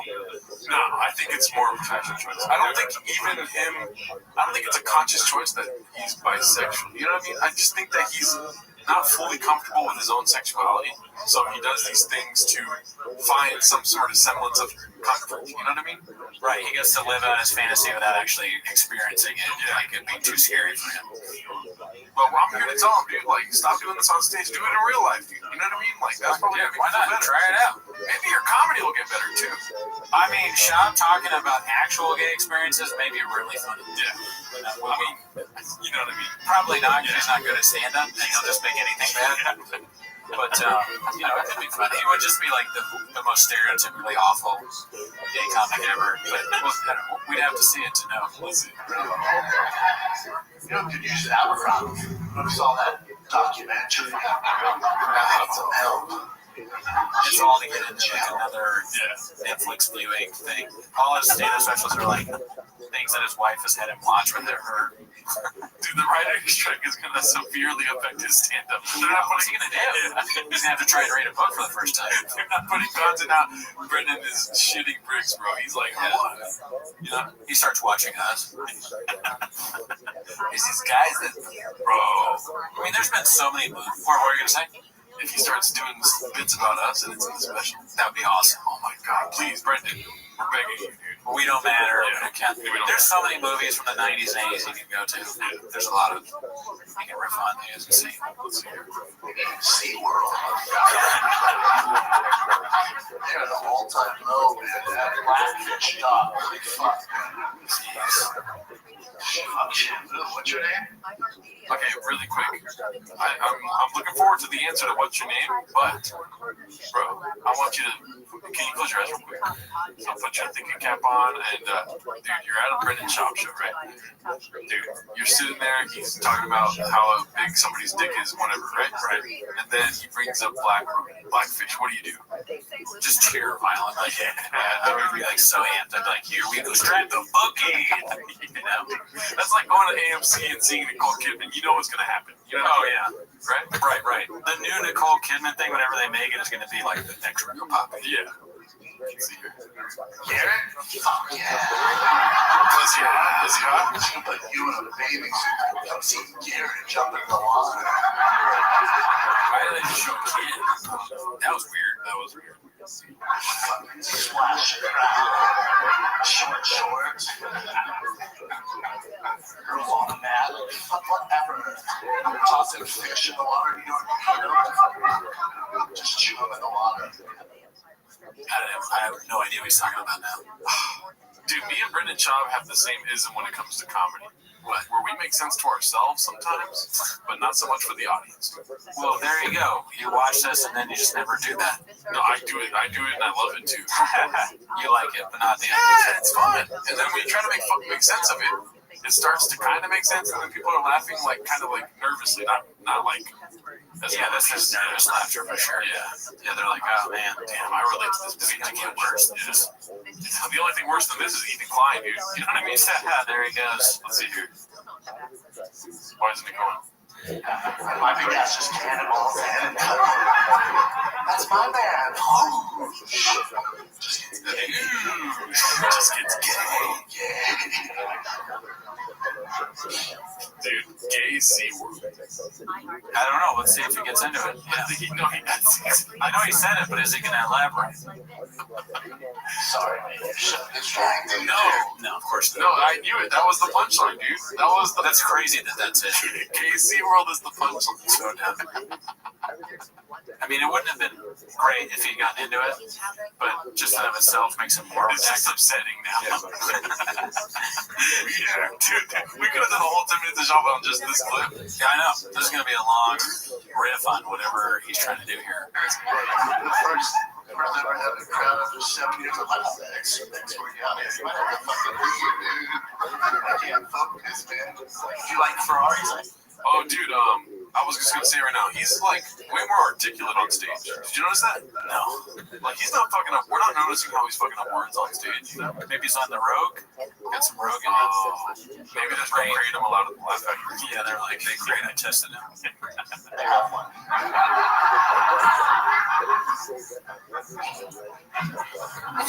Where was I? Oh yeah, talk about the hands of people. Shop household, we can't go through a lot. Right now. Lock down, dude. I'm just saying, if you want to lock down, nobody's laughing anymore. They're just like watching this awkwardly. He posted this himself, which is wild. This is a long clip to post yourself. Yeah. I'm gonna DM you, dude. We came in and figured out lock this down. What do you think? Xbox Live, bunch of snacks. Maybe right not much, right? Like sugar. Sugar, no. This is the second time he's done this crowd work. Yeah, and also it's like an extension of the Gringo Poppy, like hanging out with my friends, we bang each other. But now he's trying to hang out with this guy and bang him. But I mean, he did really well on Gringo Poppy. He's just doing it again. Great snacks. A child snack. If you're into Gushers, we're fucking dude. That's right. The punchline. I know, but I'm more concerned with the children. The fact that he's eating Gushers in the 40s. The Gushers are great. Tell me like Dunkaroos. We're getting there. We get high blood pressure, diabetes. Probably lick your asshole. What the fuck? Whoa. Oh, really, dude? Yeah, that's a lot. Crazy way to end it, too. Yeah, that's the end. Why are they laughing? These people have never had fun in their lives. They've never seen comedy before. This is the first time. Yeah, let's just say it's like a 4-drink minimum. Yeah, they must be housed. Yeah, or maybe they're all cats and you're just like, can't believe these things. Oh, you're right. It's possible. Where do you think the most Where do you think the most cats are per capita in the nation? No idea. Maybe Texas. Good. Breast brains beef. All right, let's go to the next clip. That was a long one. This one's posted by Blockbuster Buffet. My mouth, dude. I said no idea, and then maybe Texas so fast. This one's called posted by Blockbuster Buffet. It's called "Always Been a Bully Me." Let's see here. Put in there, day 7 got contact. Not a bad media joke there. Yeah. See, this is when we liked it. Yeah. I'm so good. It's all black. They can't get much worse. I got caught. Okay, you're a piece. Yeah, that's the beginning of show. He's a little socially awkward, I think, and socially awkward. Oh, let's be honest. He's going through a glass door. Of course, they're bullying each other. Yeah, that night they fuck each other, right? He's locked down with the pros, dude. Oh, yeah, what's next? Yeah, they cut out some scenes of that. Oh, that'd be funny if somebody matches it up like Ultimate Fighter with that joke. Be like, now we fuck each other. Oh, yeah, there you go. There's some catnip. Yeah. All right, so this one's posted by All I Do Is Lie to You. It's called "The Show's New Overlords Have Made Them Stop Using Expletives for the Whole Show. Papa struggles especially with his favorite subject." Come on, Cooney. Hit the people with what you think their favorite subject is, dude. Yay. Gay dudes. Yeah, it's between what? Gay dudes and blackfish, but like fish in general. Cancel culture. Oh, okay. Yep. Numbers. You're right. Marketing. Let's see. Welcome to the no cuss zone.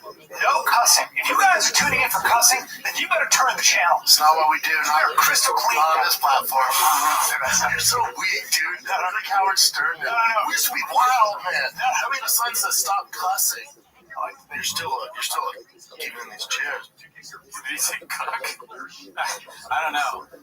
They put up the sign, though. Like, Shab is the CEO of this. He makes the rules. I think in reference to the overlords is YouTube. I know, but he's like, now look at us. Look at where we are. You did that. You could keep cussing. Yeah. Nothing is stopping you from doing that. You're just going to be monetized or whatever. Now they're just going to talk about it and draw the audience's attention to this thing that's blockbuster. I don't know, man. You know, shoot politics and stuff. Dude, how do you feel that your co-host now's out? Boy, on the tides turn. It's not like Crowder, now comes at you. They're bleeping out Alex Jones. Hey, don't use that word either. We're gonna get flagged, bro. There's so many words. You can't even mention AJ's name. Can you do an Alex Jones impersonation? I have the world's biggest micro penis. Can you say Gringo Poppy is turning the frogs gay? The Gringo Poppy's turning the frogs gay. He's like, that's pretty good. Oh, okay. I would try it, but my throat hurts. Try it, dude. Gringo Poppy's turning the frogs gay. Oh, yours is more aggressive. Yeah, he's a huggable guy, dude. He's nice. Yeah, Alex Jones. Yeah. Your guy never met him. Let's see. You like Alex Jones, but I love Alex Jones. Klein fucking... Alex Jones built the ground we walk on. Right. I think Klein is just a producer. Let's see. It's gonna flag us too. Just such a relief. Suck up now. Alright. The thing is, man. Stop cussing. Is that cussing? Yeah. Or is that or those facts? Give the rules. Okay, can you not give the rules? Metaphor. Can you say? Suck pipe. Can you say? Suck He likes a Persian cucumber salad. Oh, no, I don't. He's a Persian cucumber. He's into bratwurst. There you go. Yeah. Like some bratwurst. Eats a lot of bratwurst. There you go. Yeah, right. It's not fun, is it? Well, it's not like the C-O-C-K. Oh, it's fun. They're taking all our fun away. I know, dude. Because but with Obama, I think he's edgy. Job is trying to go edgy now. Interesting move. He's playing 4D chess. He's like, dude, we're not getting watched. I'm gonna go like the other route, dude. Yeah. You gotta watch me for you don't know what I'm gonna say. Oh, we do. We know very well. So we can predict what you're gonna say. You haven't surprised us ever. The only time he surprises us is when you say something so redacted that we're in a state of shock. Good morning, Vietnam! In the movie. That surprises me. Get out, but I was so I'm not going to be able to run for president. Yeah, he wouldn't even smoke weed or drink just because he wanted to be president. He's talking about Obama. Oh, yeah, let alone sucking. Well, did I say that? Like that? I think that's allowed. Isn't it true that they found like gay letters from Obama? Yeah, I don't know. There was some Twitter article that said that he wrote something about that. And don't blame me for calling it gay letters, because that's how the headline read. Yeah, it was like a New York Post thing. Which Brennan, I guess someone read it to him. I think I like that more. Is there a code for that? Is Jim up? No, you guys scroll up. Small scroll. Please look inside. Please look inside, bro. Swallow. Come on, dude. Look inside, bro. Barry? Go get us flag, bro. The old Barry Big Gold, as we call him. Dude, I need the money, man. Big Gold Barry? So, like, but beyond the fact that the bits aren't cleverly written, what's the difference, really? Obama maybe sent in a letter that he's thinking about having sex with men all the time, or whatever the quote is. Brennan, we just watched him literally say that to a man. Yeah. Obama said it to his ex-girlfriend. Yeah. Schaub said it to another man. Yeah. I mean, which one? Not that it matters. Yeah. None of this matters, but one is a little bit more than the other, I would say, right? Both. We're just curious little cats, B. Yeah, that's it. This one's posted by All I Do Is Lie to You. It's called A Will Smith and B. Schaub Story. I gotta say, what do you think of the new set? Oh, I didn't so redacted. I didn't even notice that this was. Why would you say that publicly? Listen, they need to know I'm redacted. Okay? Listen, I did this. Well, what do you answer the question? What do you think of the new set? What do I think? I mean, I guess it looks more modern, but I think I like the other one better. This is like that's the idea, meaning that they're going to have maybe more guest-driven. Maybe my guess is that because the ratings have been falling off, they're trying to revamp and be like, we'll try something new. Have on successful podcasts, like whichever one this one is, the football guys. have them on, see if we get more views. We know celebrities. Let's try that. And dude, you know that they're gonna have zany stories about changing the set. You know what I mean? Like we were putting the brick in here, and then a fucking owl came out of nowhere, dude. Right? Yeah. Check out the Patreon if you want to know more about it. Well, that was public. The 10 minutes of Ryan Callen. But yeah, Patreon too. We go even further into that specific topic. What the fuck was that? You know what? That party took all our phones. It was an Oscar party. Everyone was in tuxedos, so there's no cell phones. I've been to those parties. And Will Smith asked me if I did private training. Will Smith was like, "Hey man, you're the reason why you put that on your face." Will Smith, great reference there. The guy that slapped Chris Rock, private training. Honestly, that's maybe one of the more believable lies. Because Will Smith is kind of crazy. Yeah. But you believe it? No, okay. I was like, no, you believe it. No, but I mean, Will Smith is a little bit blockbuster right now. Yeah. Train left, old boy. No, I didn't train. You're the reason why Chris Rock. No, I didn't train with him. I didn't train with him. Take up on it. I get different. That's a great observation by Mr. Redhead. Yeah, just a setup.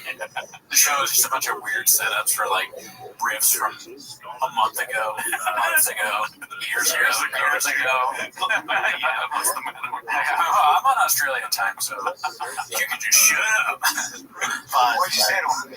No. I'm gonna hold mitts for you. You didn't say no. I promise. I said, well, at the time I was a current UFC fighter. I'm like, I don't like hold mitts.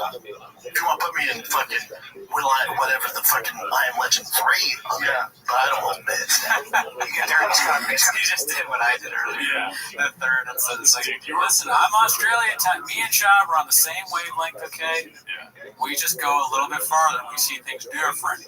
You see a few women in the crowd. I see a lot of ladies tonight. Okay, Mr. Whole Foods.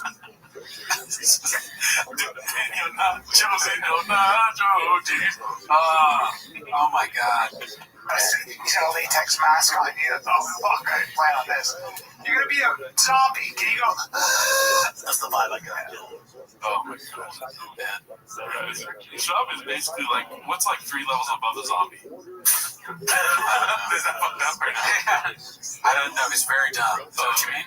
Yeah. Okay, being cool, dude. I didn't say that. But yeah. All right, so let's go to the next clip here, dude. Oh gosh, so many tabs. This one's called "No Cosmetic Procedures for Papa," hosted by All I Do Is Lie to You. Talking about lip injections. You've never done that. You did it once, right? No. Botox? I don't know. The fuck would I do it for? No, if anything, I don't need to add more to my face. I take away. I wish, dude. I wish they could just. I had somebody tell me that they're like, Brennan gets his lips done. And I was like, what? They go, you know, he gets his lips done. I got these from my daddy. We don't even know. Yeah. He is the dad Latino. We want him to Doesn't get his lips done. Where would you get your lips? You've got your eyebrows and your lips done. No, he doesn't. That's a compliment. I know. Yeah. I was like, he doesn't get his lips done. He's just. I'll have a straggler, my girl, will take it off every now and then, but I woke up like this bitch. Sorry. CKL. Tim the rules. Tim the rules. You got CKL. Are you looking forward to the fights this weekend? Bro, when did he turn the rules down? Tim the rules. Just turn the rules down a little bit, okay? Dim it. What a dummy. Whoever told them the rules to him first must feel really bad now. Yeah, they're like, every time they see it, they're like, oh man, I did that. Also, I mean, that whole thing that he does where he says it's actually a compliment. Yeah. He does that all the time. He did it for Chris Rock stand up or whatever. It's not a compliment. It's constructed. Well, it's criticism or it's just mean, actually. Well, it's not a compliment when people are saying that with pictures of you having dots on your fucking lips that look a lot like lip injections. Yeah. Fair to say most things aren't going to be a compliment if it's been unchanged too. But then again, we fell for the fucking bit in fish. You know what I mean? Oh yeah, that was great. Yeah. I want to believe it's true, even though we've been told it's not. I think he bit the fish. Well, maybe it was Hungry Bee.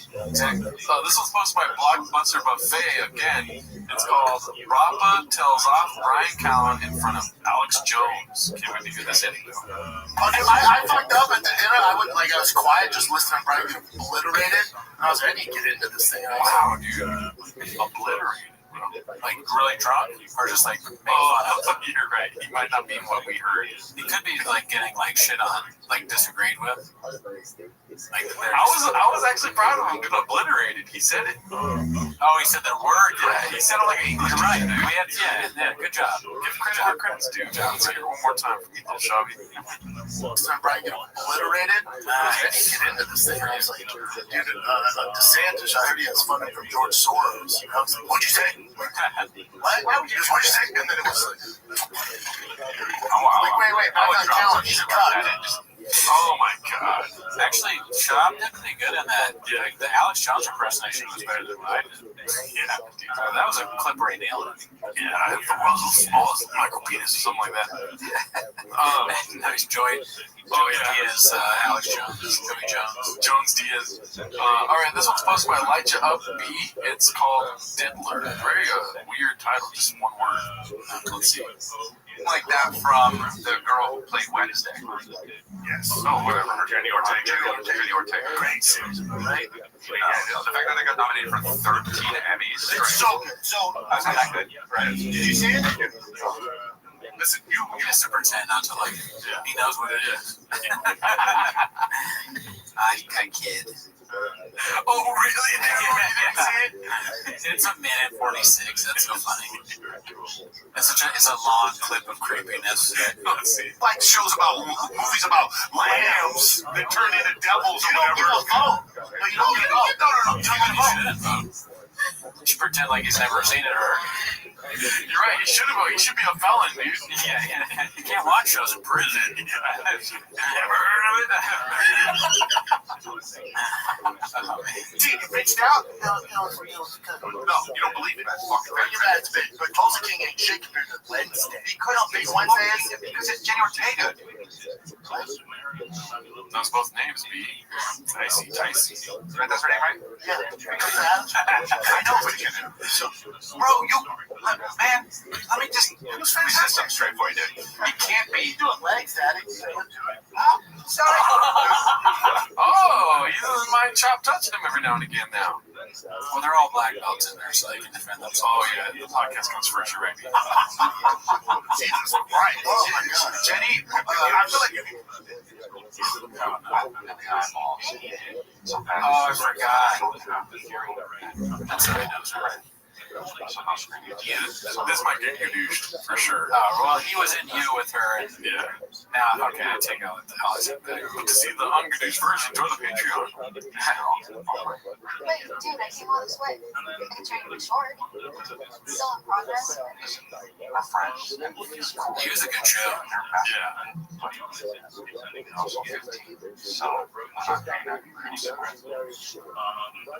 Not some random girl child. You said progress.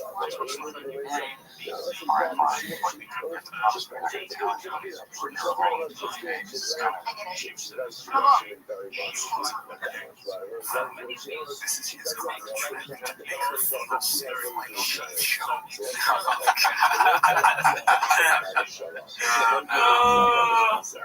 Well, that clip might have got goodooshed at the end, but it was just shot from You. You can just get the phrase dicey, just think of that. Yeah. Dicey little section there, dude. What's your thoughts on that? Thoughts on what? The clip? Well done. Dicey topic. Good little dish there, right? Yeah, funny. All right, so this one's posted by Khabib Time. It's called Vince McMahon Discovers the Menu at Gringo Papi's. Wait, listen, Joe. Turn that sound. You got the dial.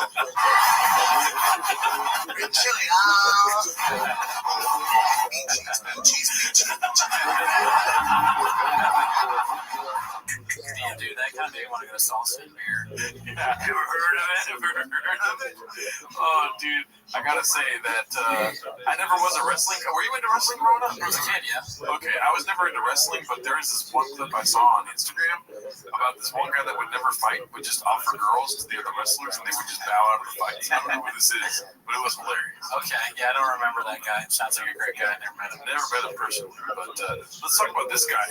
Gazelle Fur 8510. He posted, "What about the baddies, though?" This is my favorite topic, dude. Let's see. A cup of coffee a day. Do you have any withdrawals from the Adderall addiction? Pussy. I don't even know. I'm speechless. I have nothing for that. That is crazy. Good morning, Vietnam. Yeah, you haven't had withdrawal because you haven't stopped. Yeah. That's an easy way to not have withdrawal. Just keep doing it. Absolutely. I said my brain was so messed up. Dude. 19 years. Is that the reason? I can't believe I got through that. Russian pipe. It was hard, huh? Yeah, the hardest. Really good. Just went that night. Fucking brain during the day. Well, guess what? Wiener still works though. Daddy decided to eat a bunch of Wiener still works. Yeah, I bet it did with all the dudes you take. Yeah. Do you think he ever accidentally hits up Mark still without realizing we don't talk anymore? You know, he's probably got a new Mark. Mark, big juice. If he texts him by accident, that would be a big mistake. But he's capable of it, I guess. I think about it. All right, let's go to the next clip. This one's posted by All I Do Is Lie to You. It's called "A Convo About Power Slap League Leads to Discussing Papa's Status with Dana White." Ooh. What I wouldn't pay to fucking watch Brendan Schaub slap somebody, right? Actually, I will go back to that and I will say you should see it live. It is a wild. Why haven't you seen it live? I see what you guys are doing here, and I like it. It's, dude, no, I would go. I'm not allowed in the real sport on TikTok. You and Dana are you guys? We're fine. I get more compliments than anything. Oh, really? To me, if you're a fighter, you should know that Dana White is the president of the UFC doesn't give a flying fuck about your health. And for Dana, like, that's your boss, man. He's sanctions it. He's the face of it. He's the one that brought this to the table. A man who's going to do that, you think he gives a fuck about your well-being when you retire from the UFC? This guy's trying to squeeze every dime he can out of you. Well, here's what I'm going to say about this. I know we don't matter, but it makes me feel good that Shaw says him and Dana are cool after saying all this stuff, because maybe after all the stuff we've done, he can be cool with us. Oh, dude, your best brains be. But you know what, though? We're not fucking 100 millionaires. Right. Yeah. I mean, there's no draw for us. Yeah. We're billionaires thanks to all the patrons. Yeah. I mean, look at that. The math speak for themselves, folks. Okay. And we got a new power drill, too. I mean, we're going to be slinging a dick with this shit. Yeah. So better watch out, dude. You know? Let's see that. Cockfighting. Oh, what does this say? You put on a pair of designer jeans and some hip sneakers and think you're cool. You still a dork with a frat bro vocabulary. Okay, that's you're not. Oh my god, I thought there was an N-word. You're a low budget Vince McMahon. Oh my gosh. Dana cried late that night. Let's see. Need I remind you, your origin story is a failed cardio kickboxing instructor who had two rich friends in high school to fund his business. I mean, these are serious, insults to you, so I think we're good. Oh, yeah. No, I mean, also, too, we buy your merch. Yeah, well, we don't, but Brendan does. It gets to us. How about that? That's true. I mean, because of us, merch is bought. Yeah. I mean, there's some sales that wouldn't have happened if it wasn't for our love of you and your standing. Right? Exactly. There we go. Yeah. He might have an issue. I feel like with Dana, it's you're fine, you're great, or you're not. Yeah. I'm fine. I have no issues with him whatsoever. If he called me and said, "Hey, can you cover this?" I'd whatever he wants. But then again, you cut to him and Ariel Hawani. You know what I mean? Yeah. Where he's like, Ariel is the best in the game. Apparently talking shit about him at every fucking turn he gets. Yeah. You know what I mean? Both ways. You can never trust classic both ways situation. Which, you know what, too, dude? He's probably not gay then. Because he's joking. You're right. He's never serious. You know? Yeah. He's never telling the truth, dude. He's not unlike the Joker. Yeah. Yeah, I have no issue with it. And you would go and you'd feel that, this shit is kind of... Yeah, maybe. I quit knocking. When it first came out, me and the boys, the group chat was lit. That makes sense. He goes, that makes more sense. Yes. Makes more sense. What do you think about that clip, dude? I mean, I said it. Yeah. Okay. All right. This one's posted by Haphazard again. It's called The Origin of Chin. We had the Streamlabs is being dicey today, so I had to go to a different page. let's see, people, your work ethic. Right. Maybe your kid anniversary or like, you know, right? What about Chin? Chick. Just consider it. If it's an Asian boy, name him Chin. Yeah, but is it like? What are the modern Asian names? Well, Jin, I made that damn name up. My name is Jin. My friends. It's gotta be. What? You don't know, act like you. My friends in China. Chin. It was the dumbest decision. I know. Imagine it, motherfucker. My new name's gonna be Derek. Mispronouncing his real name. Also, that's not any less Asian. I know. It's cooler. Jin is cooler than Chin. Yeah, Jin is cool. Yeah, I messed up. I mean, Chin's not cool. Like, Chin. It's a facial feature. Wow. So your name is Chin? You didn't know that? I knew it wasn't his real name. I didn't know it was. Oh, that's funny. I'm not Asian, obviously, but I can't really know what he's thinking. But I think the worst podcast to be on if you're an Asian producer is probably The Golden. You're just never gonna get the respect you deserve. Anytime you talk about anything, you're gonna get like weird Asian jokes, and like people are gonna make fun of your name and get it wrong all the time and choke you out. That's just not the place for a smart young. Is it what race? What ethnicity? Smart young Asian man. I'll go back because I don't know. I think he said he was Korean at one point. So smart. Yeah, Korean man, not the best producer position to have. Brendan Shaw's walking in and calling you Jamal every other day. You know what I mean? Worst job your life. Worst job your life. All right, this one's posted by Haphazard. It's called "Not Sure How the Advertisers Stick Around with Reads Like This." Do you think it's a good way or a bad way? Let's see.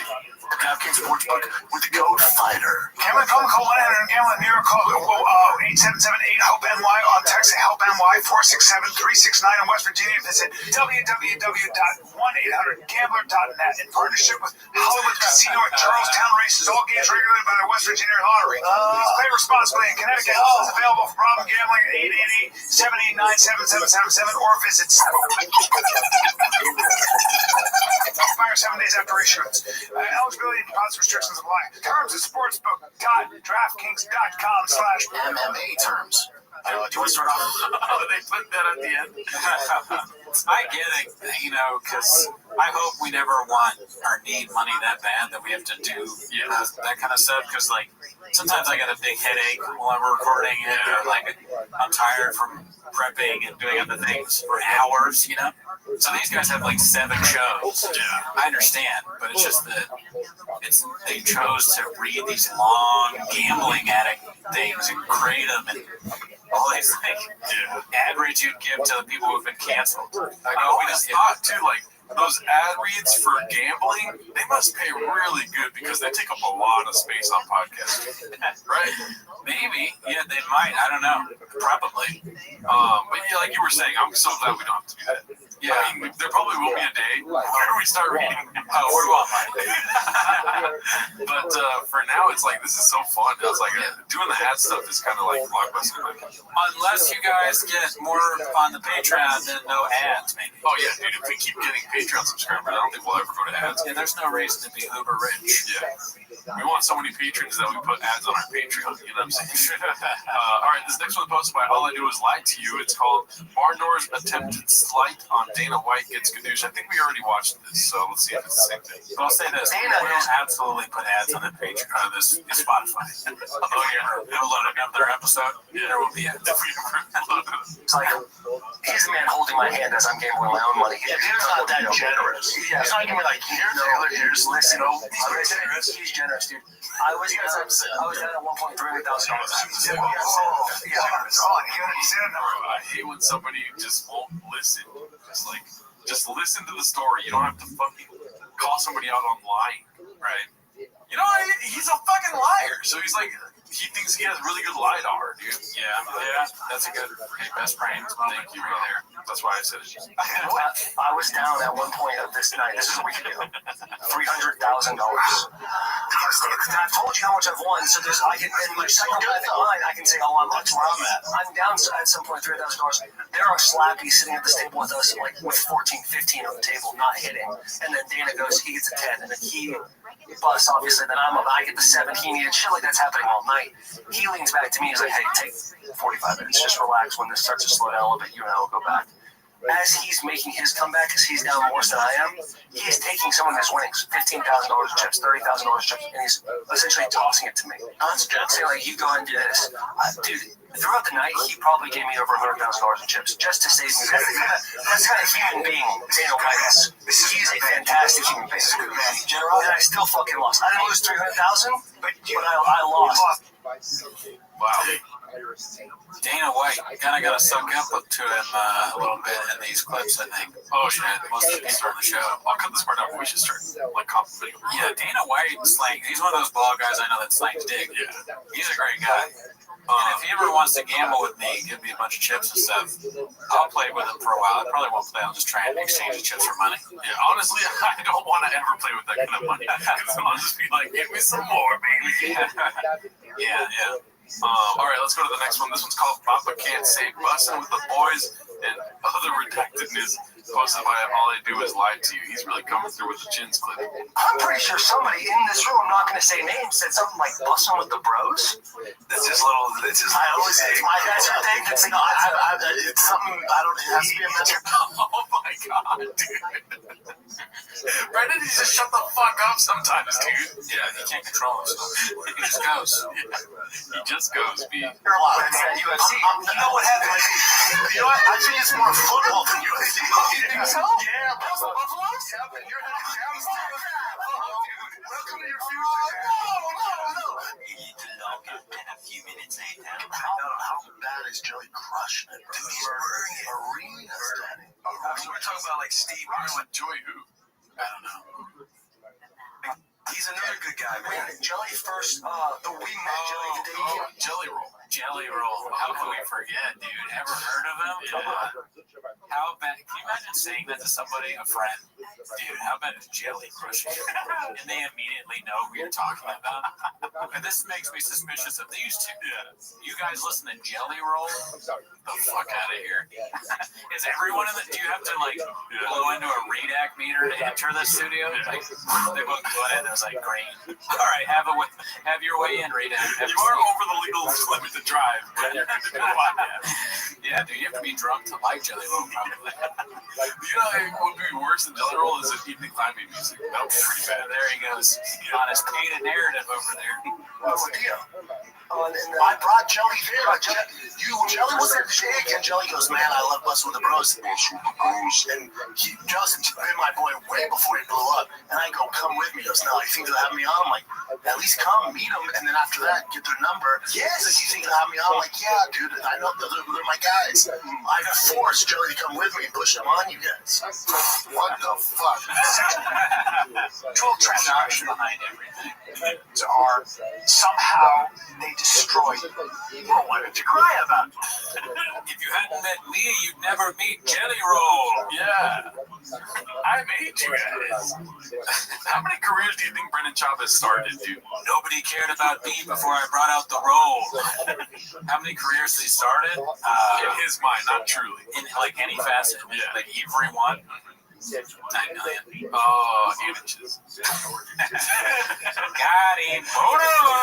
All right, so this one's called. Fuck. This one's called Will is talking about what he misses about the NFL days, and here comes Papa, hosted by All I Do Is Lie to You. Let's see. Like when you're in it, it was the best. Yeah.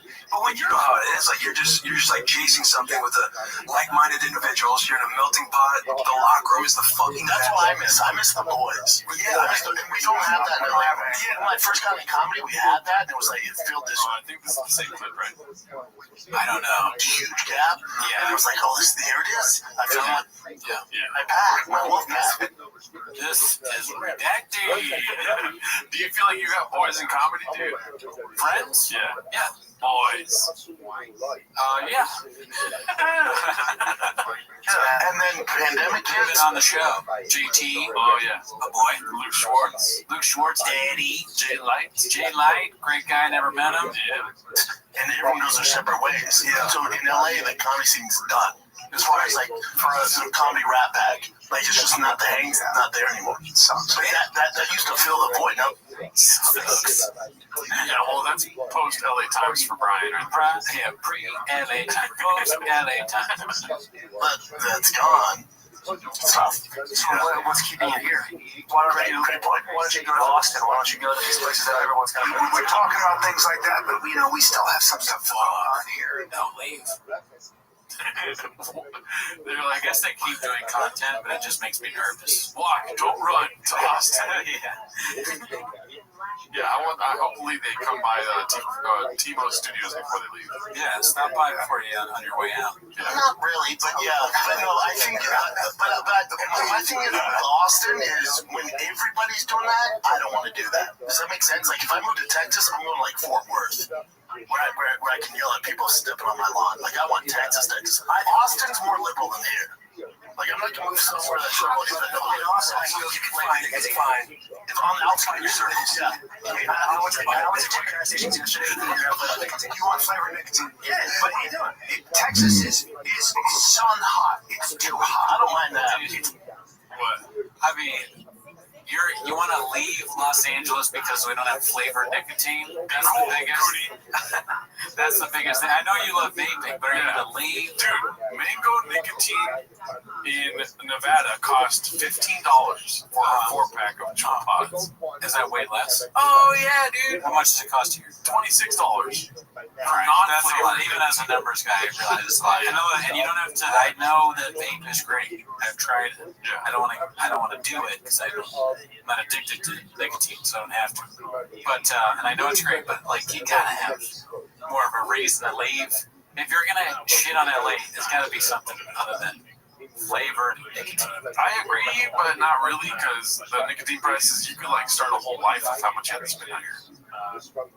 Yeah. I mean, you are addicted to it, so I guess there's that. But I still Bible hot. I don't mind that. Biblical? Yeah. You got locusts. It's 105 degrees. It was 105 here yesterday, but well, I guess I've been close to the beach. Yeah. That ocean Flight breeze flags. up. I mean, you're not on the beach. Right, you're right. Sprints on the sand. You guys have a minute? You're more in Redondo, but we'll call it that. Hey, Rob. Redondo State Prison. That doesn't make any sense. What would you think about that clip? Kind of redacted. I mean, I'm always intrigued to hear about the people talking about moving to Austin. That's like right down my alley. I love it. Yeah. We want to go visit. Yes. Say hello. You heard someone at the mothership was talking to our guy Jay Light about us. I don't know if they're a fan or not. And I don't know if Jay Light's lying. That's true. Jay Light, all he does is lie to you. All right, well, let's go to this one. This one's called Papa Compares His Comedy Chops to Chris Rock via another bullshit story. It's posted by Organic Possession 53. Let's see here.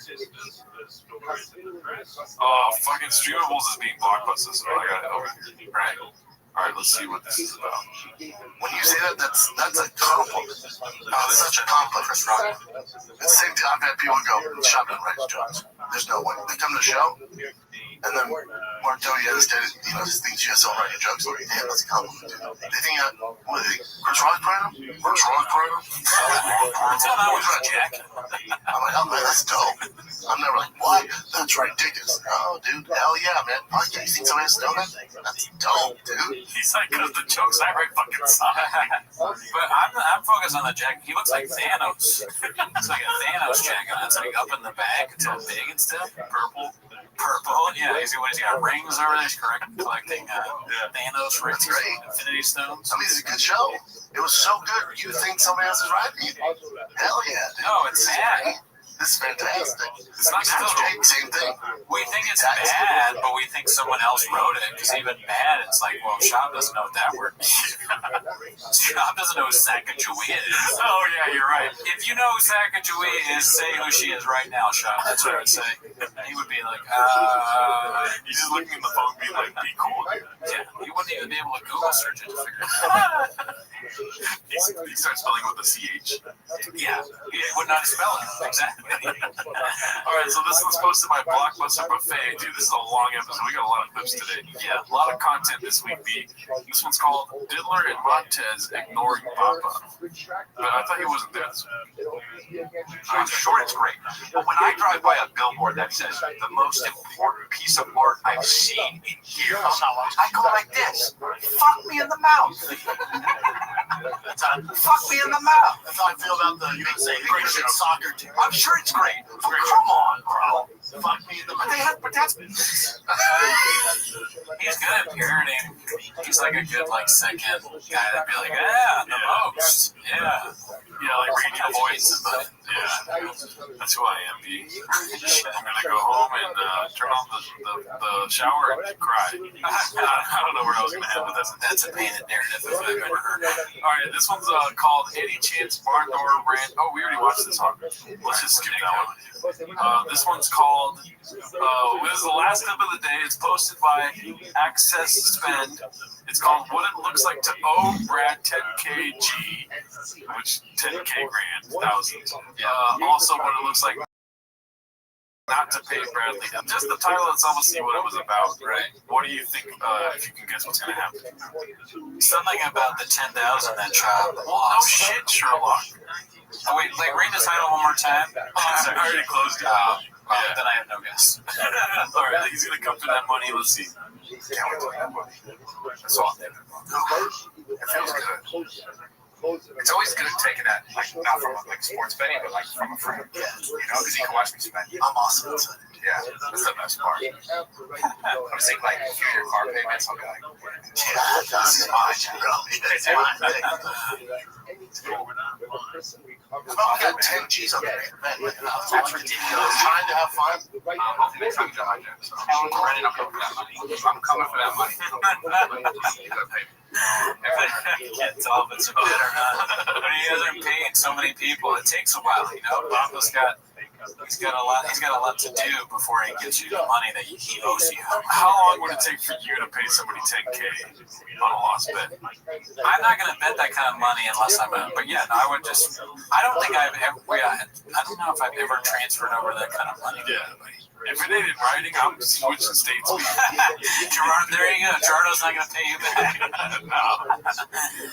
All right. We're all a little bit like Shop, dude. Yeah. So we have different aspects that are like Shop. And think about yours this week. Put them in the comments. Yeah. See ya.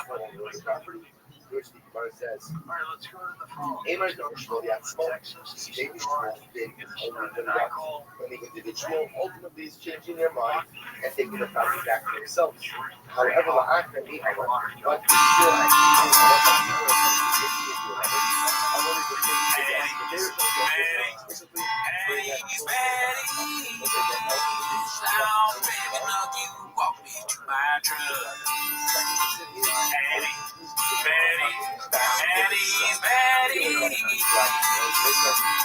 Don't post this just because you can. Your beauty is beyond compare. What are we to compare? Your skin eyes of Ferrari green. Your smile is like rose nicotine. Your voice is soft like an apple brain. And I want to sling dick with you. One more time. Betty's. Now I'm begging of you, walk me to my truck. It's time of my favorite time of the week when you get to hear Papa try to speak. Really surprised today.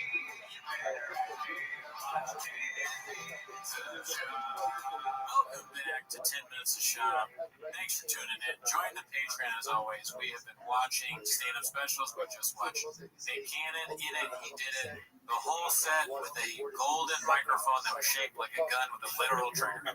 So if you want to see us react to that, you can Chris Wrong. I kept calling him Chris Wrong and Bernie Track. But more Chris Wrong, really. Also, thank you to everyone that joined the Patreon. As you can see, we're trying to change how the show looks. Oh, you missed them. You're trying to do the prayer hands. Go ahead. Oh, yeah. Same thing. But yeah, so as you can see, we're trying to change things up. We ordered more stuff today, and it's not possible without all the people that joined. Yes, all thanks to you for those who joined. Everything is on Spotify. Shout out to Brendan Walsh of the World Record Podcast.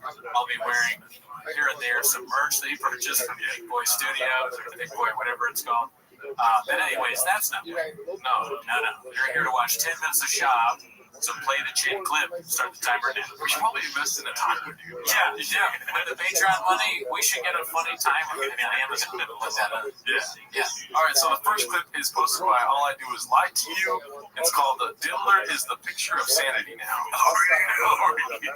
You said you saw this? Yeah, it's not great. If I ever make it back into Hollywood, which if I do, I'm just gonna do. They don't. Bro,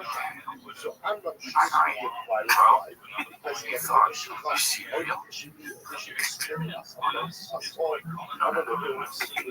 You haven't seen real until I get back into Hollywood. Are you excited to be back in Hollywood? Like the beginning one, because it's cuts and then he does some other wacky bits. Yeah.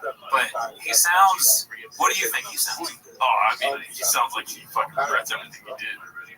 Right. Okay. I was thinking about more like what is like. I think he sounds like the Joker from Batman. Chris. Like, you know when the Joker's like, why did you get that smile? I used to make people laugh. I would talk about how drunk chicks sound. Now look at me. Oh, that's Two-Face, right? Two-Face. Oh, does he? I thought Joker says, look at me. Remember when he has the person in the room with him? Yeah. And it's so scary. I don't know why I'm smiling and laughing. Because I'm talking about Billy. But he's like, right? Doesn't he say that? And that's the vibe Billy is giving off. But I thought he was saying, like, when I get what's going to be real, like he's going to pay back. Yeah. Is that what he's saying? Do like a payback. It sounds like, like Lizzo, you said she's a real sicko, okay?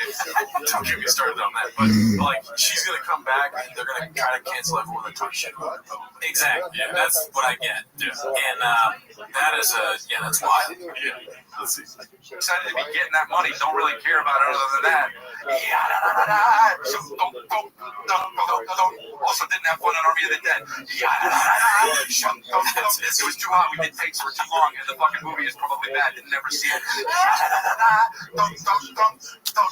I still have pictures of me in uniform, and I might post them one day. Okay. Not that I'm like somebody who always tells the truth or whatever, like always honest, 100% or whatever, but his version of honesty is saying that he didn't enjoy his time filming that movie. And that's what the real I would say I didn't like it. It was hot. They forgot to bring my protein bars one day. Yeah, it's like, all right. Oh, really, dude? That's all you got? I just saw Blackfish. I was like, it's going to get more real than you didn't like shooting a movie? Oh, wow.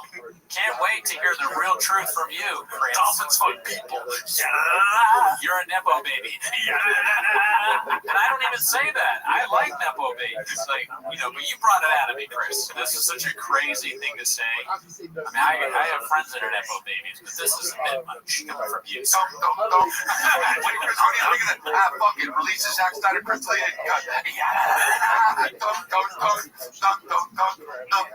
I stole the movie. Good thing that they took me out of it.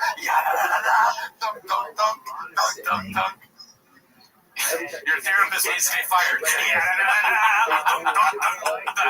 He's actually getting skilled. I'm sorry, guy. Just don't love this. Oh, that's a great clip. What are your thoughts? A very, very good spicy dish there. Yeah. I don't know what's going on. All I do is what are we doing? All right, so this next one's posted by PJXP.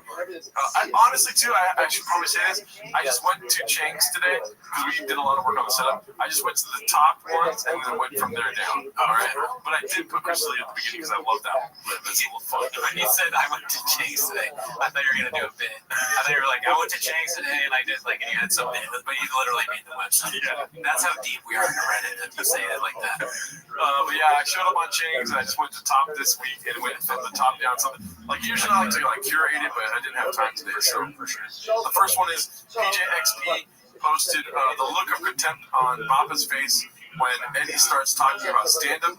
Shout out to young Jamie for switching cams to catch this. Dicey dice. All right, let's see what this is about.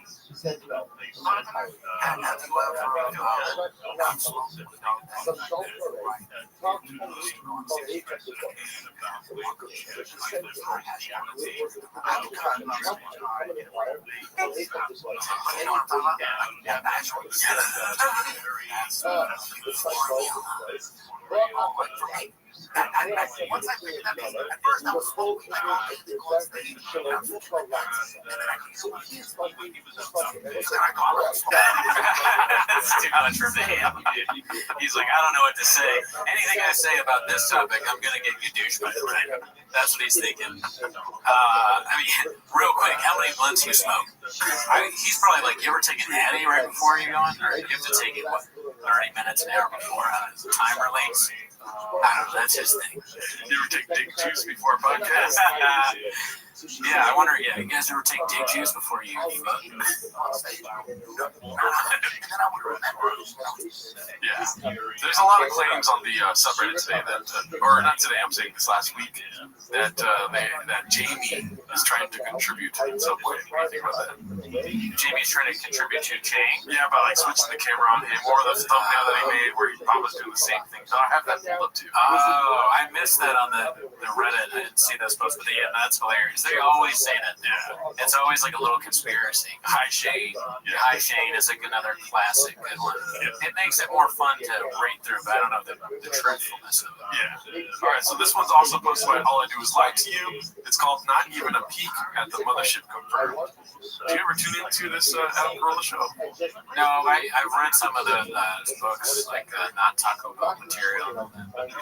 Taco Bell Material. That's one of the names of the book, Not Taco Bell Material, I think. Oh, wow. Oh, yeah, it's like, it's like Taco Bell medicine or whatever. Yeah. Which I'm trying to stop saying because I feel like it's bleeding into my brain and it's making me redacted. Now you're asking people, like, unironically. I know. No. Now, I know famously Rogan said you gotta stop fighting, right? Should there be a version of that for stand-up? Should there be a tribunal? Dicey question, dude. You're naming the waters. Adam Carolla, be cool. Whoa. Like other comedians just say to somebody, it's been 11 years. I just saw you move on. It's time to get that job. I think 11 years is, I think 11 years is a good marker. But that's what, like, Mitzi was formed, right? For Mitzi Shore at the store. She was wrong sometimes, you know, like she turned down Seinfeld, like, you know, she took some L's, but she took a lot of W's. There's that aspect. He talks about fucking stand-up like fighting, dude. I think. What do you think he thinks? I think he thinks Mitzi's L's are that she's died. Well, I think the L's are like Louis C.K., right? She had something. Oh, right.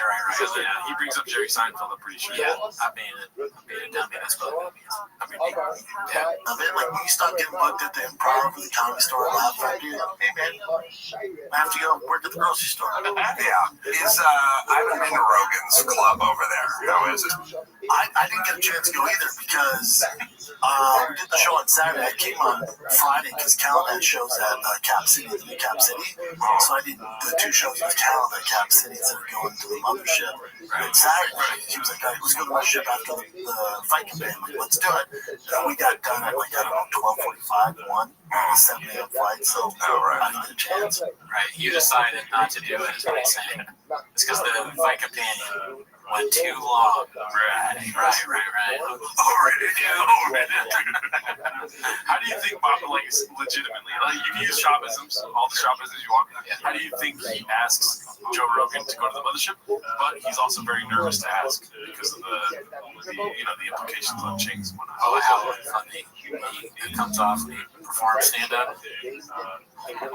He probably, when he's on the fight companion, he probably just like brings up the mothership a lot, like off camera. He's like, so the club looks really good. Some would say it's the best, right?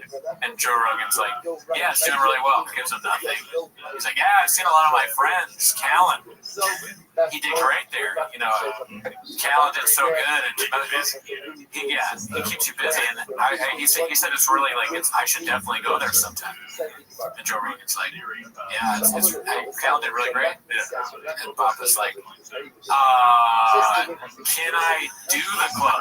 And Rogan's like, hey, don't you have that flight at 7:45 a.m. or whatever? Good douche. Or he starts off aggressive. He's like, it's real Taco Bell if you're not talking about a bottle of harm. It's fucking to the club, dude, you know? You think, you just gonna talk wireless with him? It's possible. Awesome. See the addies and baddies at the club. Why can't that come in, dude? It depends on how many addies he's on. Yeah. Oh, how aggressive he is. This next one's also posted by All I Do Is Lie to You. It's called Papa Conveniently Forgets Theo when talking about Nashville. Says he's sad in LA and gets defensive when Toe asks him why he has a Texas tattoo. That's interesting. Bachelor parties in general. And now Theo won. Correct. Theo's out here a lot, right? Yeah, I think he's in LA all the fucking time. Well, he's kind of like a rambler. Just thinking up bumped out by LA. I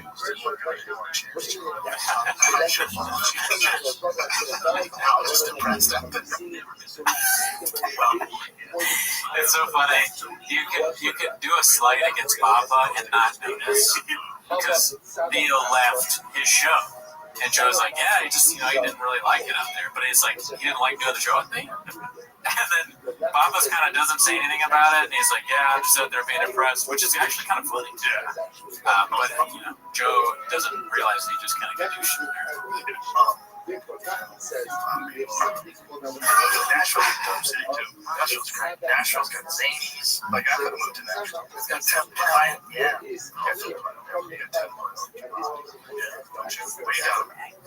You want Dubai? Yeah, that's somebody. I just guessed.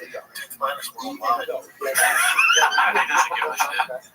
He just wants to say something. Yeah, what you said, and also what I'm going to say. Way better than what you said. Boring. Consider Nashville? I would have. But the thing is, like, I already had on it down here. I already had friends down here. Ron White was already living down here. And my family was in here. Like, I want to live here. I'm like, okay. I'm like, if I can get the fuck out of LA, like, and this seems like a good one to get out of LA, and it's Texas, which I've always loved Texas. I just love Texas. I've always loved coming here. It's like when I was the most loved. Yeah, so I would say you loved it the most. Like getting ready to go to Texas. I'm like, oh, it was fun. Go to Texas. It's fun. Texas is the best. All right, this is the best part of the clip right here. It's fine. He has a Texas tattoo. Did you hear him? Oh yeah, I'm sorry. Do you know why he has a Texas tattoo? I watched a clip a while ago, but I don't remember what he said. Do you want to guess? I think he's going to say because he always does well. Okay. Oh, Yeah. I think you're making fun of me. No. Texas tattoos. It's the only state where I started stand up. I've never done so much. So you think that's why you got that tattoo? Yeah, Houston's good.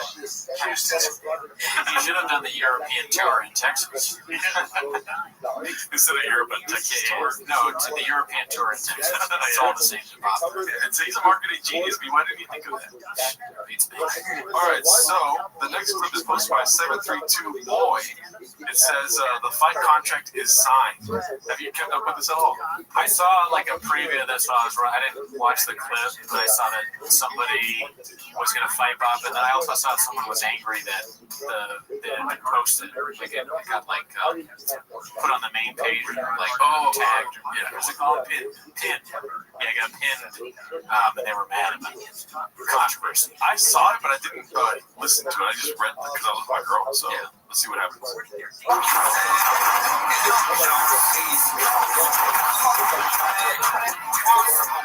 Fighting Skate Fest 2023. I'm a hat.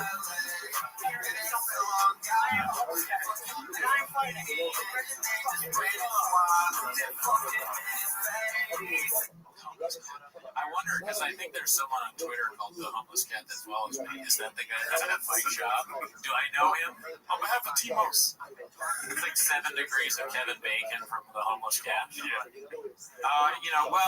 That would be fun to watch, I guess, but only about once. We have said many times this show is non-violent. Yeah. Against violence of any kind. Pro-Baba, actually. Yeah, we're all a little bit pro-Baba, so I don't know if that's something Shop wants to do then for it. Yeah, I think Shop was going to. Well, if it happens, I'm going for Shop. Yeah, we're probably going to root for Baba. Yeah. I mean, no, sorry, to you, Homeless Cat. But then there's like the discourse in the comment section about like if Shop wins, it's gonna be a W for him, and we're all here to see him catch L's. A lot of fighter talk in the comments there. Yeah, they're using Shop talk. Yeah. Well, I mean, W or L's, they're both fun to see from Shop because it's less about the outcome and more of what he says afterwards. Yeah. Oh yeah. That's if he gets W's, he's gonna have Shoppisms. If he gets L's, he might have to wait a little longer, but they might be even better Shoppisms, you know? Plus, we decide what the L's and W's are. He clearly thinks some of the W's are L's, like the Bear and Dragon story. Yeah. To me, that's an L. You killed your pets, but to him, it's like a hilarious story. It's this notion of dead lizards under our feet. I have the beholder, me. He begs the differ. No, I have the beauty holder. I have the beauty holder. Right. Right. All right. So this one's posted by Big I 2782. It says, "You know this crushed Bart's precious ego." Talking about Bert Kreischer. Yeah, maybe. A big part. Oh, anytime. It's dope. I love that you have a turbos. It's actually got Bert Kreischer's face on it. People say Joe's not fun. Is that Post Malone? I think so. Oh. Let's see. Oops. Sorry. Is that?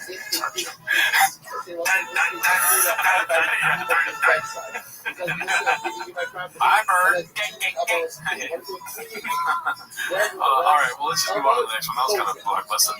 This one's posted by Wise with Pennies? Yeah, that's right. All right, so this one's posted by Wise with Pennies. It's called Rogan and Eddie bulldoze right over Brenda's conspiracy talk. More Blackfish talk. We want to go with the chemtrails. Some chemtrails. Why do you think, like with the Hunter Biden files, like all the tape stuff, they suppressed all that, right? What happened? Then you get the submarine, right? They make the submarine. They knew they died, but they did 5 days out. Suppressed outside. Did anybody? Like the submarine thing was like a premier joke. Okay, submarine. What about the submarine? I don't know. Fuck about this. That's after he smelled the salts or whatever. Oh, yeah. That's what I was saying. You know what? Fuck the submarine. Fuck the submarine. The Hunter Biden stuff, though? The Hunter Biden stuff is interesting. UFOs, it's private. He wants to talk about Hunter Biden. The scariest, no one is facing any repercussions. Zero. I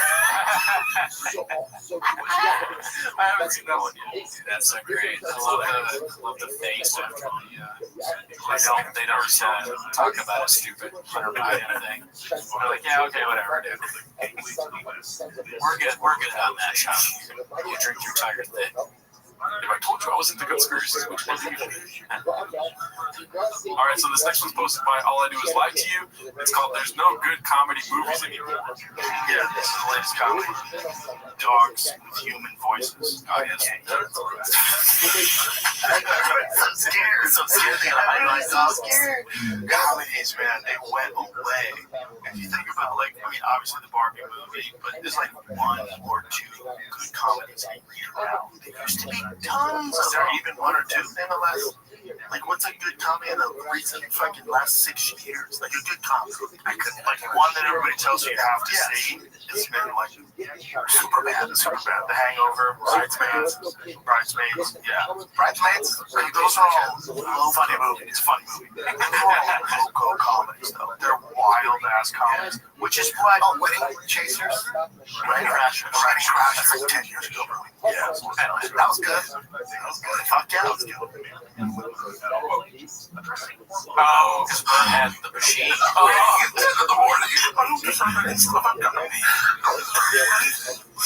Damn. Yeah, your friend had a movie. I saw the machine. I know you guys won't like this, but I enjoyed it. Were you drunk? No, I wasn't drunk. I'm not sure if it's a must see, but I thought it was funny. Okay, so I alluded to this one earlier. It's posted by African Rose 5 days ago. It's called Hi Jamie, and as you can see the thumbnail, what do you see there, Mr. Eddie Bravo intense story about almost getting robbed. But what do you notice right here? Oh, they're making the same.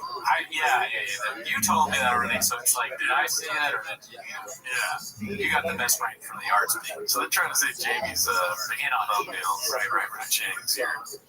It's very interesting. Yeah, making the same face there. This one's posted by Jazz Like Brother 2904. It's called "You Really Won't Let This Go." LOL. He has 0 sense and doesn't realize this is super offensive. I'm against cancel culture, but wish he was popular enough to be canceled. B. Who is Mexican? You feel your mom? Your dad is white. My dad's Irish. How Mexican is your mom? Like Taco Bell Mexican or like? No, my mom's like illegally gay. My mom's legit raised East Coast, Will Heights. Legit. Not only Mexican, but like Chicano, LA. Yeah. I love that he doesn't make eye contact with that moron once. He doesn't acknowledge at all what this idiot is saying, who's just mumbling, like mumbo jumbo, really. If I asked you if you were Mexican, you would say you're Taco Bell in Guadalajara, right? That's a good one. This guy's like, I'm not even acknowledging you, you're an idiot. Mexicans are like, fuck that. Mexicans are like, fuck that. Yeah, dude. I'm beginning to really dislike that too. I agree with this person. I remember reading that. I used to think it was hilarious. Yeah. It might go back though, these things go up and down. Well, what's funny is the repetition. He does it for everyone whenever they bring up that they're Mexican. It's so unfunny that it's crazy that he does it. Like, have people laughed at that? What he said? A couple of people that were credited in Arlington. Well, isn't it like they're close to each other? Yeah. We thought it was Arlington for a while. Yeah. I don't know Texas. We're waiting for that Gringo Poppy documentary, B. Yeah, it's got to come out. This next one's posted by All I Do Is Lie to You. It's called Bappa Makes a Joke to Break the Silence. Then cut to the last thing he wants to hear on this fight companion. Yeah.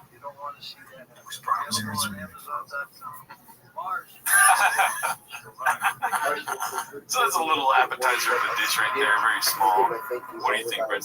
He wanted a BL? Why did he want a BL? I think trying to do a bit to bring up the conversation. Yikes, dude. He has like the dumbest topics. He probably has like on his phone somewhere they wrote down like Bud Light, submarine, Chile around. Interesting that you say that because you know how he was talking about people, commentators being ready for sports gigs and stuff. Yeah, that they would do some study before, right? He's probably like, dude, if we get so many more views than them on Fight Companion, I better start preparing. So he's writing down Taco Bell, he's writing down Bud Lights, Hunter Biden, all that stuff. All the hits. Hilarious to go on this huge show. It's like the biggest show, and you're preparing for it. That's thinking of things like Bud Light and like Bearded Dragons, some other redacted things. Like that's how you're preparing. Yeah. Did he talk about the dragons on Joe Rogan? No. Yeah, I'm just using that as something that he would. He should have. That would be very funny. This one's posted by Eha. Is that so right? It's EHH_HAA. Looks like it. It's called Balls Deep in Baseball, but thinks the World Series was 2 weeks ago and the last place Royals were playing in it. Nice. Was it, when's the Little League World Series? Because I've seen this clip. I have no idea when the Little League was. Let's just assume that Bob was redacted. Oh, you think that's what he So that's what confused. I think that's the implication of what they're putting there. Let's see. You don't watch any other sports. I don't watch any other sports. See, I watch all those sports, and then I'm into NFL. And my son's into baseball, softball. Oh, my son is a baseball fanatic. Dude, 2 weeks ago, we flew to Kansas City on a Saturday morning. Okay, yeah, he's redacted, dude. He's redacted. Now, for the World Series. Wait, did he say spring training and then they asked if it was the World Series? What? Let's see. Dude, 2 weeks ago, we flew to Kansas City on a Saturday morning. Here's the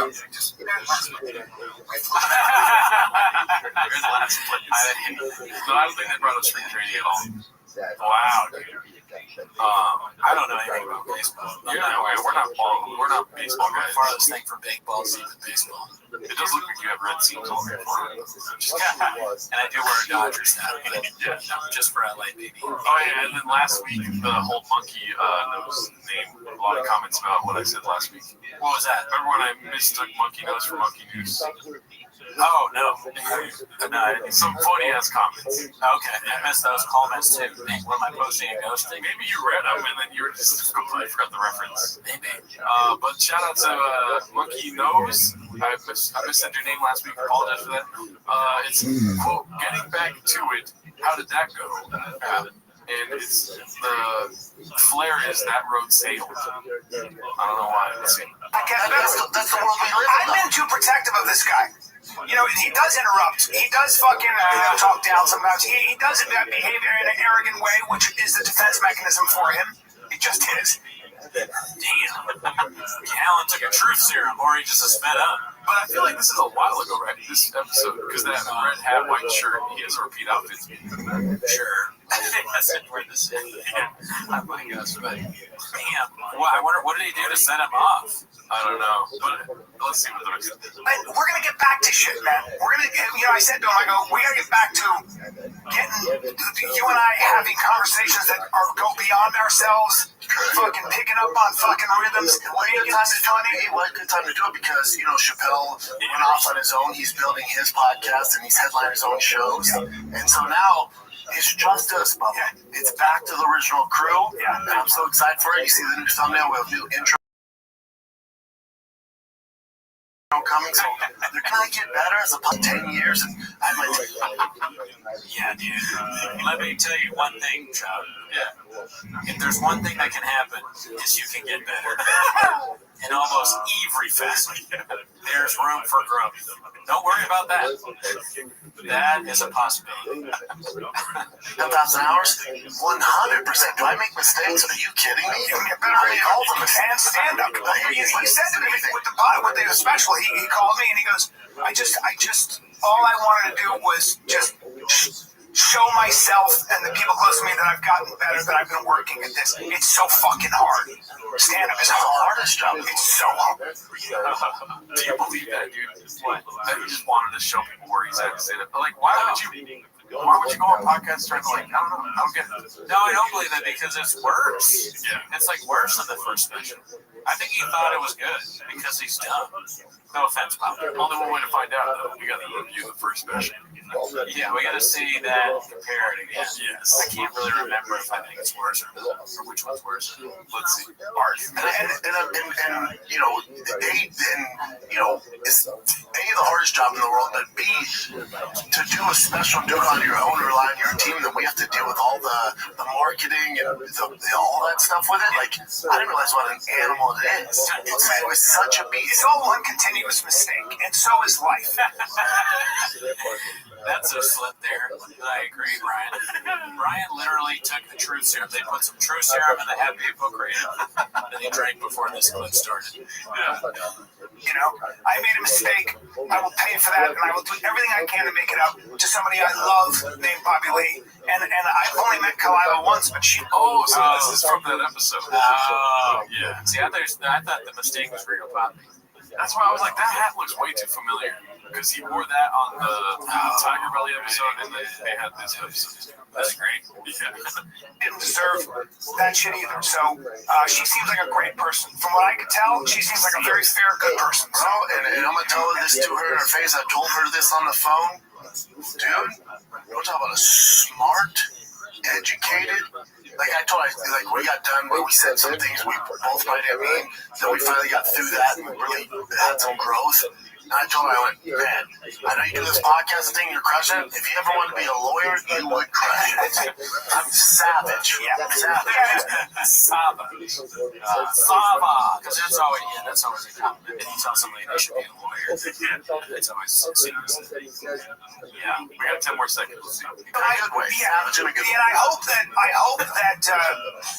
hope I can get some. But anyway, that's all I have to say. I own it. I take responsibility. I told her after she called me out, look, you're smart. You got the best brains for the arts being. Yeah. All right, so this next clip. What are your thoughts on Anthony Jeselnik, dude? Yeah. I no longer like Anthony Jeselnik just because of the Shane Gillis thing. That wasn't right. Yeah. He's talking shit about Shane Gillis. How fucking dare you, dude? All right, so this one, hi Shane. This one says Anthony Jeselnik homeless posted by shit my piss. We're back to these crazy ass names, dude. What happened to shit or throat slit? That's maybe shit or throat slitter became shit my piss. Let's see. People keep writing me condolences.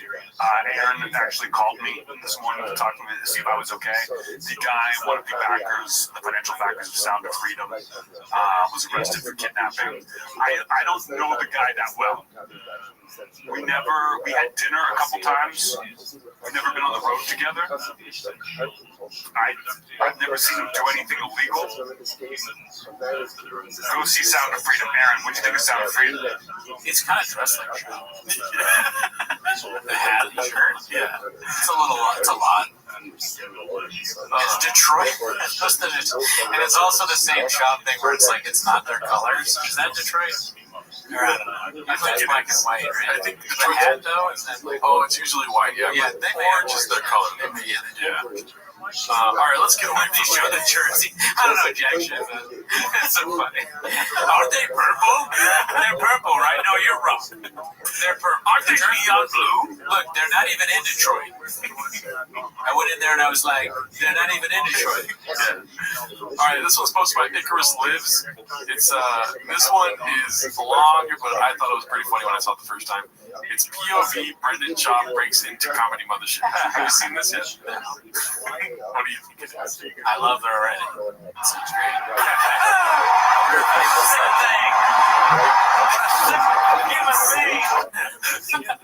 Instead of Austin 316, Austin 1.7. Oh, there we go. That's funny. That's what keep in mind. Dude, shout out to Icarus Live for that little dish, dude. That was really good. Yeah.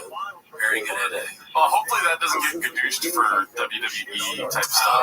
Right. But if it does, I apologize. This next one's posted by Dull Aspect 5882 with a couple of underscores in that name. It's murderers discussing how to sharpen their proverbial blades. Then B Shop comes in. Every time I do a new show, it's because you always recorded your shows, and you would always say, you gotta record your shows and listen to your shows. And damn, it's hard in the beginning when you're trying to get your shit together. Dude, listening to my shows, the first fucking 3 years, it's painful. Because I go back and just cringe and go, it was very hard. Just recently, just like the last 6 months, now I can listen to my shows and like, I'm like into it. It doesn't make me cringe as much anymore. If you come up with something new on stage and you don't record your shows, you don't listen to your shows, you might have a closing bit.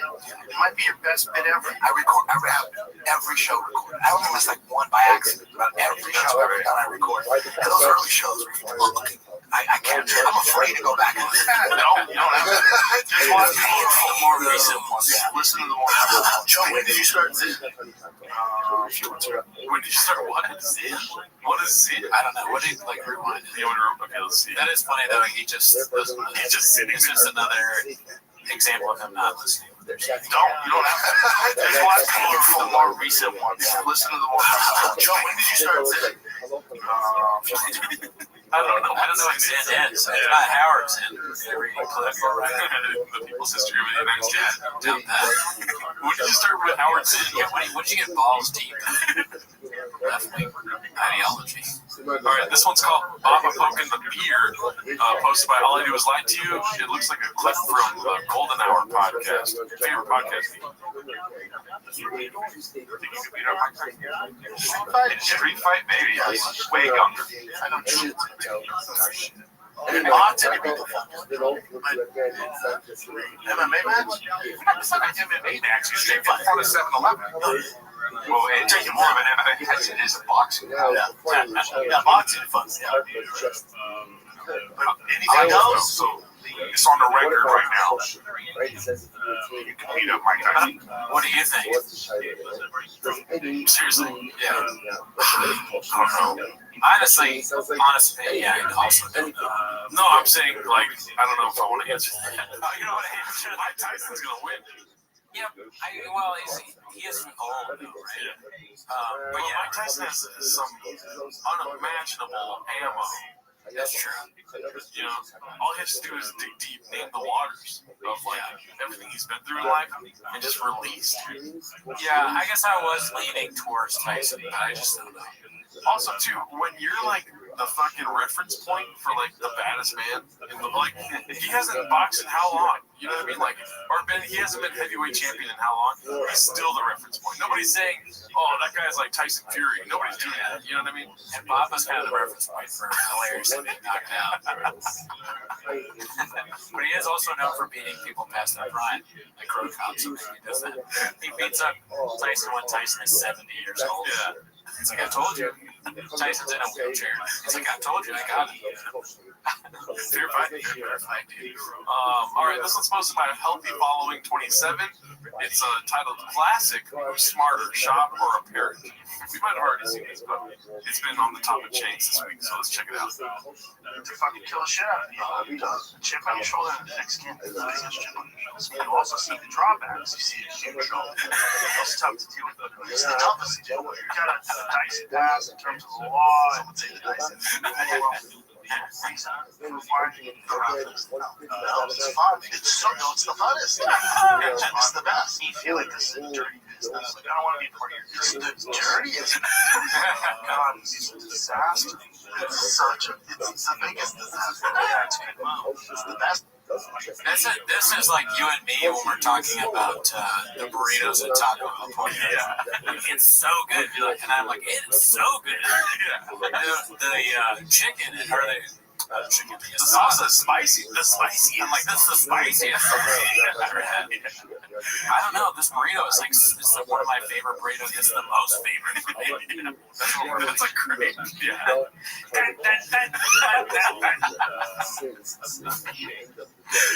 That was a great parallel, dude. Yeah. Best brains beat.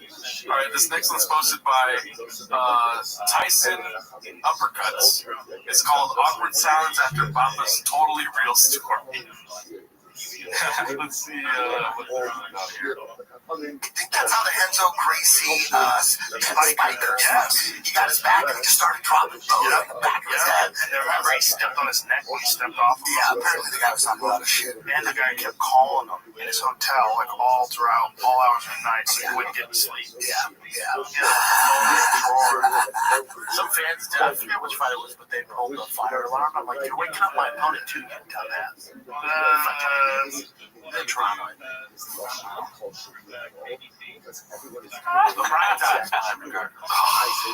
Just craters the show. Oh my god. All right, Baba from left field with the ground down. Dude, it's a baseball reference. You don't feel bad for him, dude, at all. I mean, he's on this really popular show. You know, they like him. It's fun for us to watch him do stuff like that. We're enjoying it. The fans like it. Boring story. Ever heard of it? He should just say boner alert. He doesn't say that. He should just go, you're waking up my opponent too. Yeah, that was great.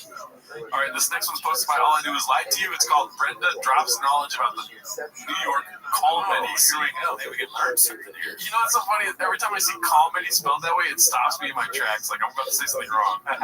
Let's see. Because they made it a sanctuary city. And then the governor of Texas sent a bunch of Abbott and DeSantis would ship. Yeah, they shipped them up there. I haven't been in New York City, but I stayed over because I have a temp planet in New York City. I went to a seminar there at the beginning of September, but I haven't been there.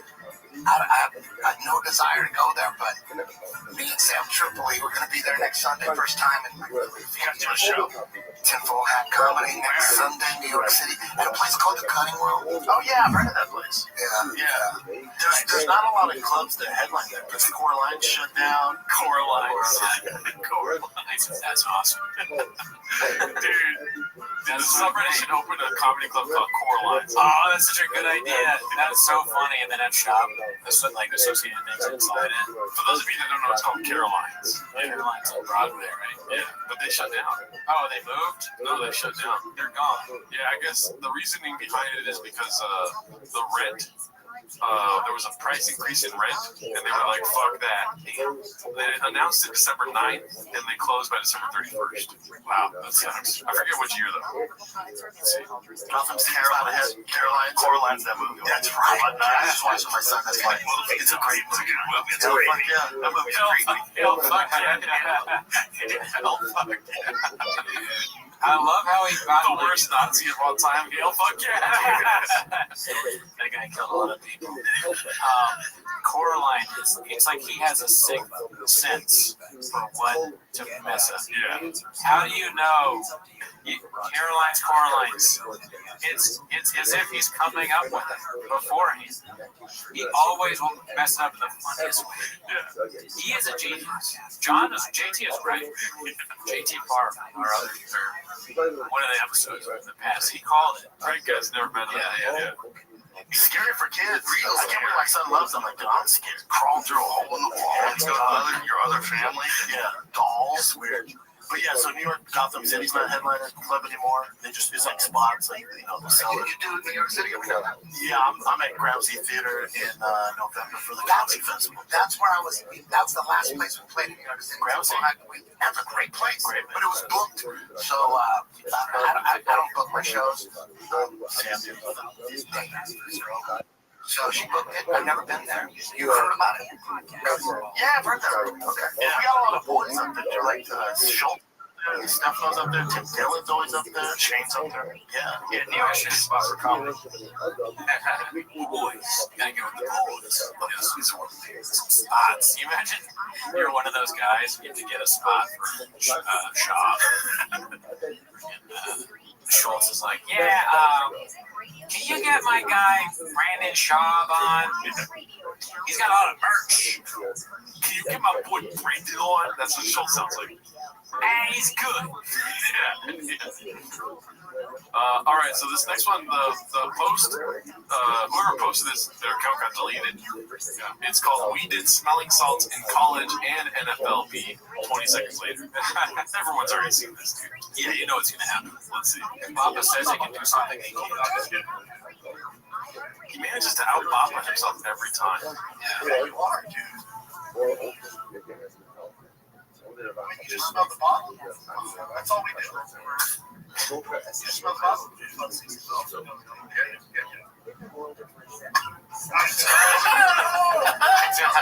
It's no joke. Oh, God, my eyes. Can beat up Mike Tyson. Can't beat up Mike Tyson. No, I can't even do an ice bath. I can't even get on Velociraptor. I was at the Universal Studios, and the last time we went, I didn't even get on Velociraptor. I just let my wife. You know what? Yeah, smelling salts were like? What?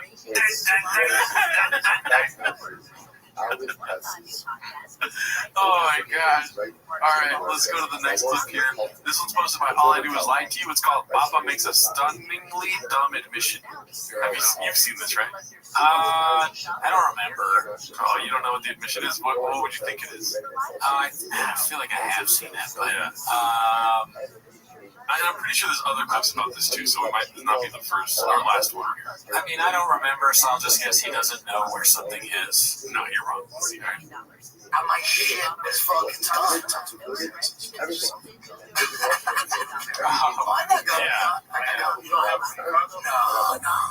I did that for a while during like the height of my small shit, but I felt like, damn, if I get like pulled over, they can throw me in jail. I'll take the chance.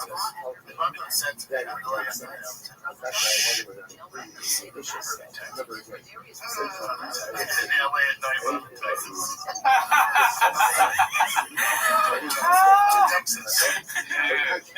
Bob was so stupid he doesn't understand the difference between being on a podcast and not being on a podcast.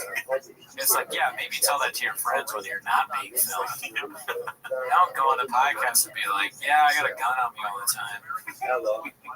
When it's illegal. Oh, really, dude? Is it called concealed carry? That's why. That's why. She hits his catchphrase, but fuck. Fuck, I can't say that's why.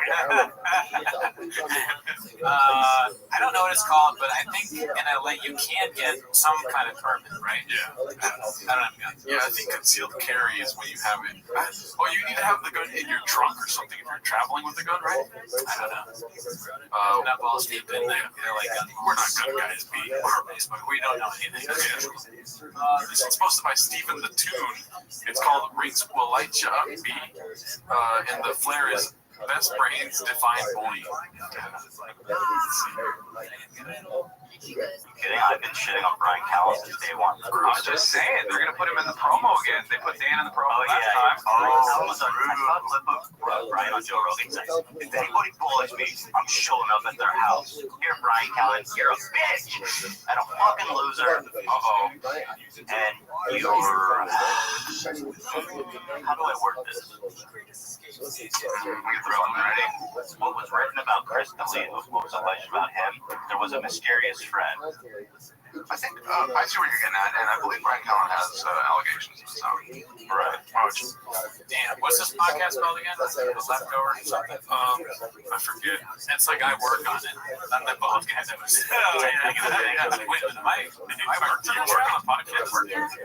Is that me? That's literally me, the same kind of sweaters I have. Too many goodies. Too many goodies in the kitchen. Get it off the screen. Yeah, but they're probably not far behind T-Fat-K. I cannot stand it for mine. I really don't know much about him other than time we watched him on the Patreon. What's that saying, dude? You call him the kettle black? The pot calling the kettle black. Yeah, dude. Ethan Klein's one of them. You know what I'm saying? Oh, he criticizes people, but he does the same kind of stuff. Not to say that he's talking shit about Brian Callen, but his podcast sucks. Gerardo naming the water. Yeah, dude, fuck you, dude. Are there homeless? Is there a version of homeless for Ethan Klein? You're certified that. Yeah. I'm certified normal. Boner alert! All right, this one's posted by Toxoplasmosis. It's probably Toxoplasmosis. If you put it all together. Yeah. It's called The Two Types of Monday Morning Quarterbacks. Let's see. It was about getting money. And according to John Nash, who spoke to the manager of Nate Diaz, he is going to pocket somewhere between 15 and 20 million. Vastly more than he ever got for the second Conor McGregor fight. So I think fans were happy to see him get a little bit of freedom, happy to carve his own path and get a huge payday.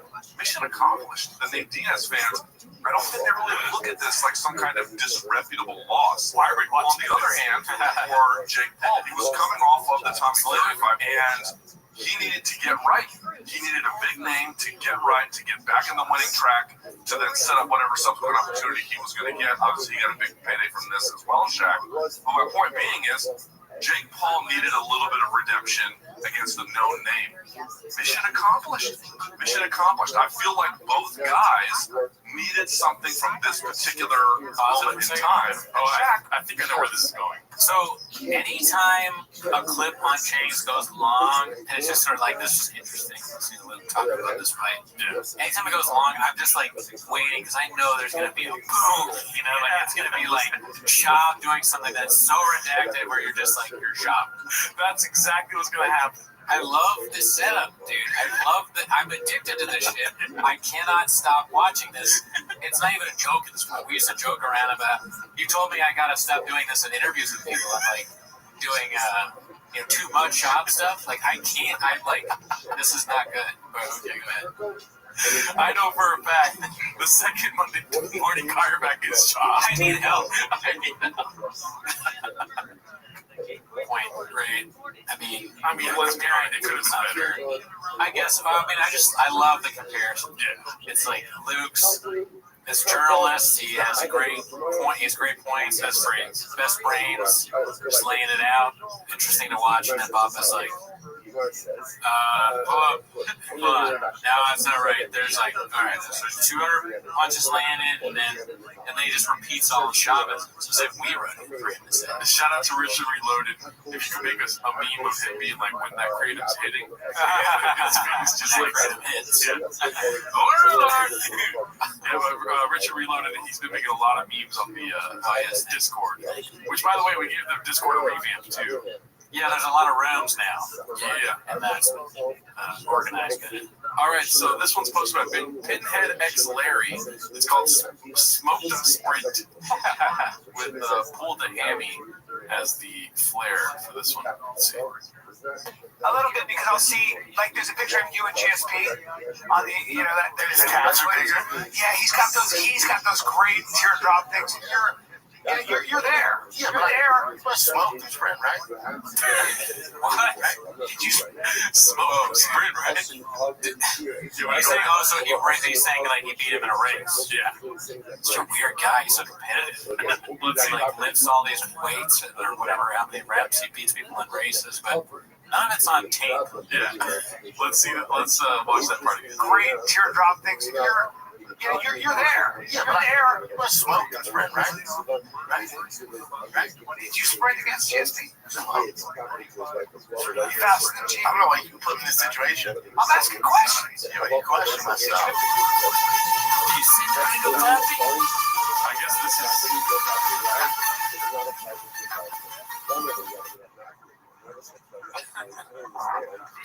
That's GSP. Oh.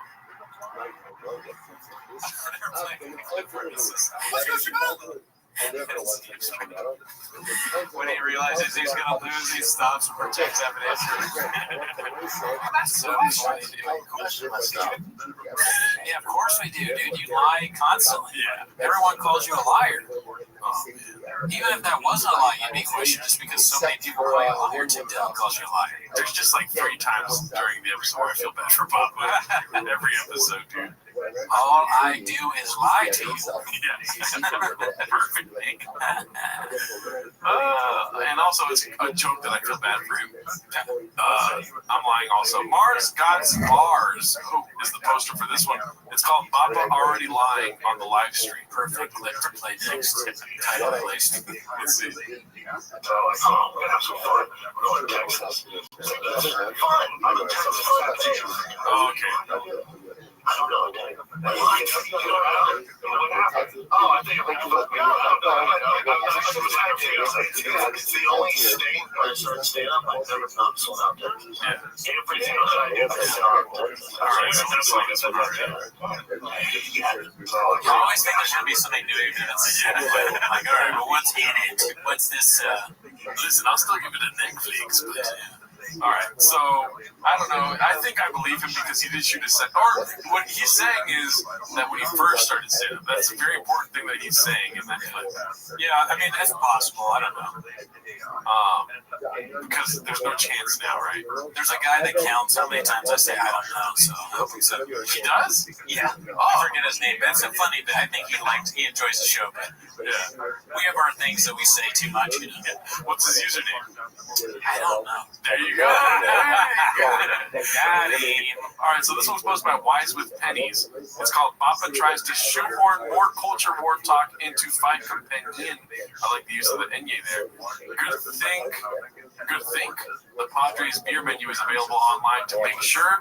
Spoiler alert, of the 3 beers he mentions, Bud Light is the only one available from Padres concessions, and it's the same price as all the other beers. A couple dice again. Let's see. because you gotta let the guy off and all that shit. They give you like an extra 5 seconds. So it's crazy. About Bud Light last game outside the game, and the girl working up night over there, and they ordered alcohol next. Why does he always say Modelo? And alcohol. He's just botching words. Just make the story shorter, and you won't have this problem. You need to go to a story class where they're like, all right, let's get to the point quicker. You know, stop name dropping. Stop name. Yeah. Don't say Mexican. Don't say Taco Bell. The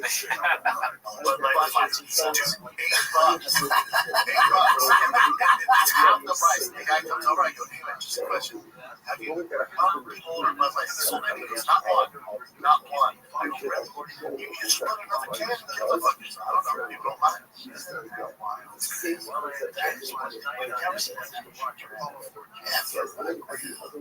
And then it's showing $13.50 for Michelob Ultra, Stella Artois, Pacifico. Bud Light and Bud is $12. Yeah, I mean, anybody who's been to a baseball game ever knows that in any fest knows that's horrendous nonsense. $8? You're telling me there's a beer for $8? I'd be so happy. Yeah. At the Dodgers game, nothing is $8. Yeah. There's probably not a single thing that's $8. Yeah. Maybe like the peanuts thing. Maybe a keychain. A keychain is probably $25. Like, yeah, it just doesn't make any sense. He's trying to make this dumb, redacted political point. Hey, nobody knows who you are, man. You're lying. You're marvelous. Oh, really do? That's fun. Yeah. Okay, so this one's posted by Joe Rogan, Truther XXX. It's called Callan is part of the, quote, pushback. Papa. Let's see this one. Here, and appearing in sketches, which he's done. He will be launching his weekly show on September 1st, The Brian Callen Show.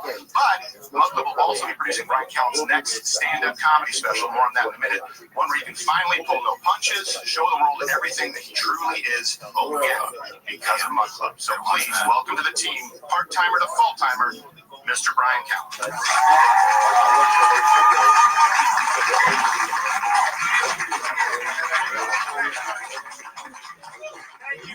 Thank you, my fellow Americans. Thank you, Stephen. Listen, let's get serious. There are a lot of bad ideas out there that have very real consequences for our democracy. It is no longer safe to speak the truth. It is no longer safe to even question the edicts handed down from the establishment kings. The gatekeepers today will crush you financially. They will censor you. There's no way this is real. Like, how are they not all in on the joke? I know they don't ever think about how they're viewed or like how they come off. Yeah. This is so crazy and to use the word of the moment, cringe. Yeah. There's a press conference. I'm confused. Yeah. Like, what is this? Are they, when people join Crowder's show, they have sort of, what do they have, like an NBA draft situation where it's like, congratulations, or like, or you run it like a board meeting or something like a corporation. This is so lame. That makes sense. They will deplatform you, they will label you, and they will vilify This is you. Scientology shit. Go more specific. Brian Callen is David Miscavige of Mug Club. He sounds like somebody in a sales meeting. He's like, listen, people aren't going to want to buy Toe Hold. All right? They're going to tell you, I don't want to wear flip-flops. Only morons wear flip-flops. Yeah. That's bullshit. We love flip-flops. If you wear flip-flops, you will find a woman who will be in love with you in a second. Everybody was going to sell 25 to 50 flip-flops before 9 a.m. If you wear Toe Holds, the people in charge don't want you to sell Toe Holds. They'll tell you, hey, no one wants flip-flops. Flip-flops suck. They're uncomfortable, but they are just following their LGBTQ agenda. Whatever. I do not have wrinkles. I don't have any wrinkles, too. Crowder's my boss, man. Weirder and more plentiful by the day. As I speak, you'll even be punished if you stand with traditional beliefs and values. Well, Welcome to the pushback. See that? See that? A lot of people over here. You can't see them. You see that? How you guys doing in the nosebleeds? They can't hear me. All right. Stephen and the Louder with Crowder family have been battling it out on their own for a long time now. Well, I am excited to be part of an ever-expanding group of misfits in comics that have had enough and want to join the fight. The pushback is just about... Could you imagine it's like a superhero thing? Like, you know when the superheroes team up? What is that called? Justice League? Yeah. It's like Justice or Avengers. And instead of like the good superheroes, you go there and it's like the Blue Beetle and like people you've never heard of, like Blue Beetle's the only Latino. Oh, he is? Oh, my bad. I've just never heard of him. Oh, really? Yeah. Damn. I'm not ridiculous. All right, well, that was a bad example. But you go there and it's like Tree Man and like Zoom Lord, who's like a superhero that can turn on Zooms in different houses. I don't know. Well, shout out to another open micer, Cody Decker. He had a Teaser Man. You know, and you're just like, I don't know if I want to join this group because that's this group. Yeah, he's like a couple of misfits are joining, and then I sort of really steamrolled myself by saying the only Latino one is bad. Hey, what is Blue Beetle? Nobody knows who Blue Beetle is before. Yeah. What are his powers? He's a beetle. It's blue. Okay, well, go see Blue Beetle. Support the Latino community. We don't want to be like Shaw. We will not ask you anything about anything Taco Bell or Guadalajara. Well, honestly, before the movie Black Panther, who knew Black Panther? Or maybe I knew Black Panther. Yeah. All right. Fighting bad ideas with better ideas. It's not just about shouting into a microphone. We're here to change hearts and minds. I tried to out-introduce you. No, I like that you pulled it up. Thank God you said something. Otherwise, it's just saying like I don't like Latino superheroes. We are going to do it. Miles Morales is half Latino, right? Spider-Man. Yeah. Stephen has always done it. Humor, satire. You're like, actually, he's black. Oh my God. And maybe a little screaming into the microphone. You know what I'm saying? Screaming a little bit, yeah. A little anger once in a while goes a long way. We are going to entertain you so hard and so often that you can't help but hear and see the truth. He knows a lot about not helping. That's like that meme with the volleyball person from Glee. It's like, I'm gonna do. This is the worst speech ever. Yes. This is awful. I can't believe they did something like this. It seems like they wrote it for him too, because he does that stupid Brian Smile thing where he's like, I can't. So I didn't write this, and I feel stupid doing it, but I'm gonna say it because money is involved, and I am in trouble. And I'm gonna keep it busy. You can't help it. There is no one in the conservative space pushing back on the left's terrible ideas with Stephen's level of funny. No one's even in the same area code. So when Stephen asked me to join the family, I was like, where do I sign up?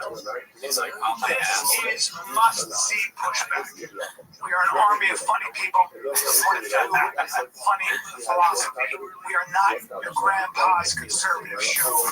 We need the strict chaperone standing in the corner telling everyone not to dance. The party really is here. This is where you get to laugh, learn, and be heard, and I am excited to be part of it all. Yes.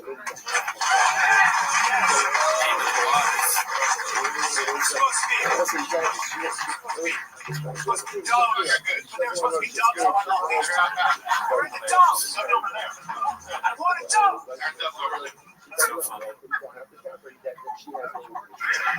Oh, I see. It actually does. It says graphics confetti. Damn, dude. Only 1,000. It wasn't mine. Get the promo code is confetti. Oh, there we go. We couldn't do that. I couldn't have done such a fucking chance, dude. Oh, damn. When we get a third member of T-Boss, we'll make him do a speech. Yeah, we got to do a speech like that. Yeah. No politics. All Bamba. And just as a little palate cleanser, dude, we got to go back to the originals. This is another little throwback. Thank you for posting it. Intelligent Pay 8726. Go ahead and read the title, sir. Who the fuck is John Africa? For me as a fan, I love to see fight John Africa, fight Tyson Fury. The seriousness.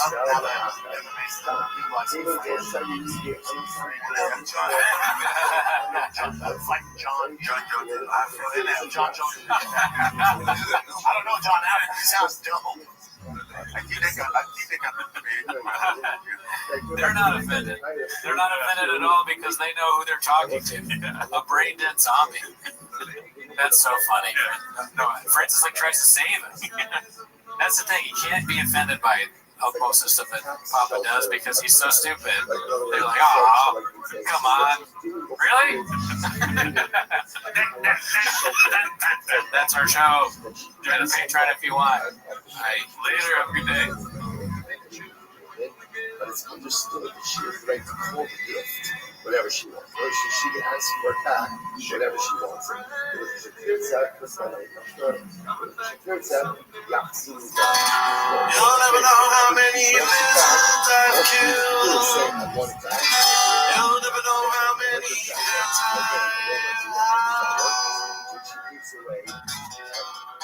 Annie, do you want to take a truck walk? Mr. Gibbs at Taco Bell. Cheetah, Esther.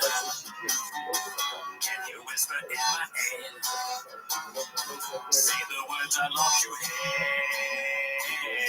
I go both ways. One take. It's not my favorite time of the week when you get me here, but I try to speak. Really surprised to be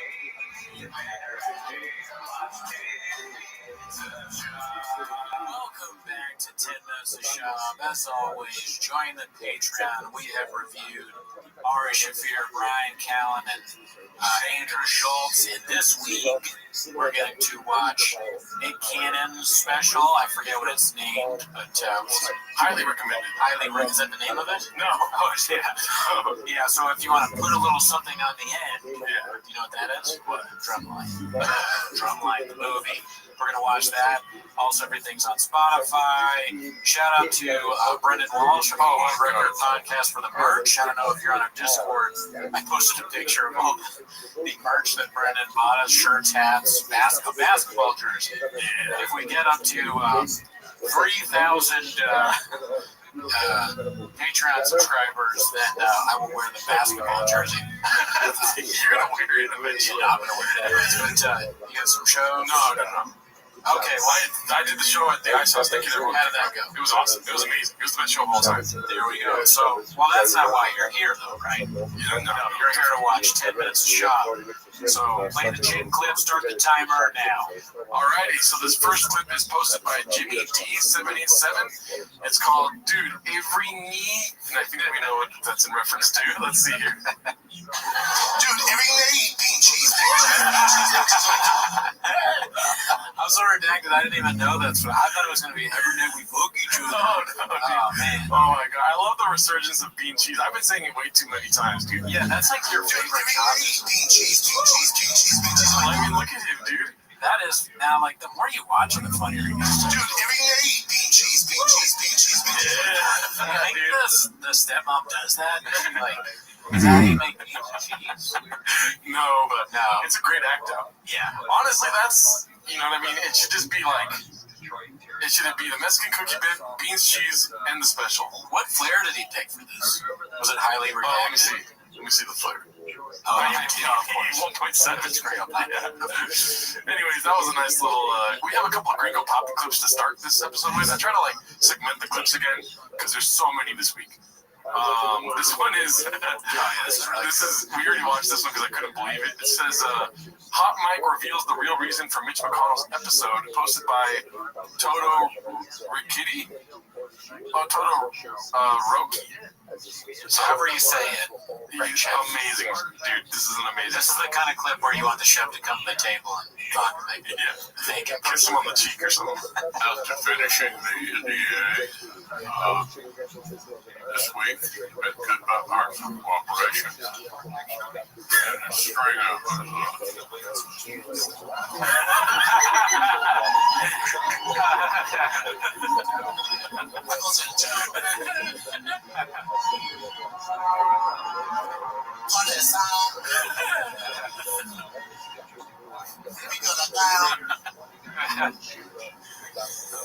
My favorite chili.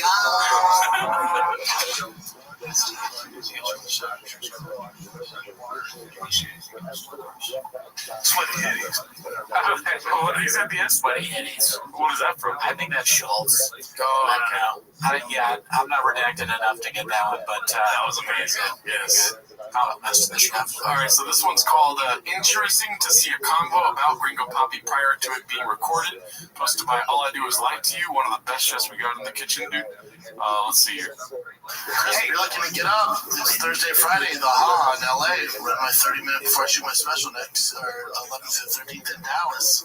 Yeah, or come down the street There in Dallas? So you're shooting in Dallas where? Addison. Wait, is that where? That was no. Oh, really? But the backdrop, it won't look Oh, gotcha. the whole set. I was fascinated by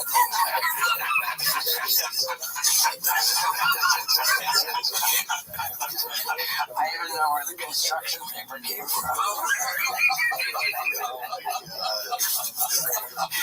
even know who cut it out. Are they, okay, so are they, because what is it, a half-hour special? And like, I don't know what Comedy Central does now. I haven't worked with Don't even understand what he's doing when they're talking about what are you doing again? It's simple. It's a special, right? A comedy special, but it's so redacted that his friends are like, and you're gonna do another one? It's gonna be how long? Also, too, I love how the universe just does not understand Gringo Poppy. He has this moment with Logan Paul and his friend where he's like, YouTube, what? And then right now he's saying, like, wait, so Comedy Central, I know they do 30 minutes. Like, oh, it's not Comedy Central. You're right. Well, everyone is sort of hinting at it being a bad idea Before it even comes out. They're too nice to just tell him straight up, hey man, don't do this. But then, like, he's hinting at it. Logan Paul's like, YouTube, like, it doesn't make sense to them because it doesn't make sense at all. Central. It might be. Oh, got it. Okay. I told you when I literally met with Netflix, I'm like, yeah, no matter who it is, Chappelle, Rogan, everybody stops at 28 minutes. I go, it's so weird. Why would I give you guys an hour? Yeah. If we know, especially my demo, 1036, I'm like, why would I put an hour if people are just going to watch 28 to 30 minutes? Because it's the best special of all time. We need to see an hour. Yeah, we needed an hour, Papa. Would you imagine an hour? You know, like Jackass, they do Jackass 1, 2, 3, and then they have 1.5, 2.5, stuff like that. We need Gringo Poppy 1.5. You know how people say about Oppenheimer, they're like, you ask them if it's good, and they go, oh yeah, so good, but it's 3 hours long. Could you imagine if people said that about Gringo Poppy? Like, yeah, I mean, I really enjoyed it, but dude, it's 3 hours long. 3 hours of show. Talking about whatever. Yeah. Why would I? I'll just save the other 30 and put out the phone. Right. It's harder to do a half hour in some ways because you have to be more disciplined. You got to be more, you know what I mean? Cut the fat. Yeah, you got to cut the fat. Dude, everything they eat. Half hour sometimes is harder. Doing a shorter special is harder than a longer special. It makes you more disciplined. Or just when you gotta cut the fat and then you gotta, this has to be 30 minutes of food. It's gonna be 30, it has to be fire. Fury. What are you talking about? It's like a chocolate chip with sauce all over it? What are you talking about? This motherfucker is trash! It has to be fury. And then it's a Mexican joke. Even the crowd's like, oh! So you gotta figure out what to put in, what to take out. I got that. You know how like Theo Von can't bring out cocaine? You know how like he struggles with cocaine? Like if there was cocaine on the table right now, he'd fucking snort it from right field. You feel me? Disgusting. It's like death by 1,000 self-inflicted paper cuts. Death by 1,000 cuts. See, he knows. He knows. It's the clip of them talking about it before Dalia and all that. That's kind of like the, you know how before 9/11 happened, they were getting reports about Osama bin Laden and movements and Donald Rumsfeld talking about the trillions of dollars lost. That's what that is. All right, well, next clip here. That was a great little dish. Thank you all. I do is lie to you. This one's posted by Monkey News. Weird name. It's called Sam Alvey Names the Waters. Is it Monkey Nose or Moose? I think it's 2 O's. That's a big difference. It's Monkey Nose. Yeah, it's Nose, dude. It's Monkey Nose. Cool. All right, let's see what this is all about here. It's difficult to watch. I hear he has a second one. I don't want to watch. What is he talking about? I mean, I know he's talking about the Gringo Puppy. I've seen this clip. And this guy's funny. It's a good clip. I think it's funny that I think he just started his podcast and he already has like way more setup than we just started. So he's that white boy that works too much for sure. And he's talking about Gringo Puppy. The second one, Gringo Puppy did not do it for me. No, he's talking about Gringo Puppy. He hasn't seen the first one. Oh, okay. I'm not a number. He's not talented. Leading up to this video here, I've done some research on what it takes to become a comic. Yeah. It's really 5 years at a minimum before you're... I like how there's roosters in the background. Almost tolerable to people. Like you have to get out there and just grind and suck for at least 5 years before you might not suck. This was Restream. He got high with his friends around a campfire or in the living room, playing Call of Duty, and just kind of took what he said there and put it on stage. Oh, be cool, Sam. Absolutely, though. That's like that's a Fury analysis there. That's amazing. What a murder. I'm sorry, Mr. Schwab. I said you were an amazing UFC fighter. You were in the UFC. I believe you were in the NFL, too. I believe you were in the NFL, too. Well, that's nice. That's a kind of a compliment there. That's not true. You've got your talents. Talk show. I've never listened to your talk show. It's done well. I do know that your podcast, The Fighter and the Kid, is done very well. So power to you on that. You have an ability to speak, but to speak cleverly, not so much. Or at least you haven't hit that 5-year mark. Let's call that attempt 1. Let's call that attempt 1. They should choose the new special attempt 2. Do you think when people say Schwab, it's on purpose or by accident? I'll give him the benefit of the doubt. It's on accident. I think he's saying it, on accident. Because if you can say Schwab as sort of an insult. Yeah. I don't think. Because you see how Brennan reacts in the moment to somebody saying his name. It's a frequent occurrence. Does he realize? I don't remember. I guess with Rampage he realized, because Rampage said Schwab. Did he ever correct Rampage? I think so. It's funny because he gets names wrong so much. It's sort of like his punishment. Your name is going to be one of those names that people just mess up. Yeah. All right, so this one's posted by the guy that built the ground we walk on, Sword on Bird. Nice. It's called Started the CEO Chant. Let's see here. I love you as well. I love you too. Thank you. Much love, guys.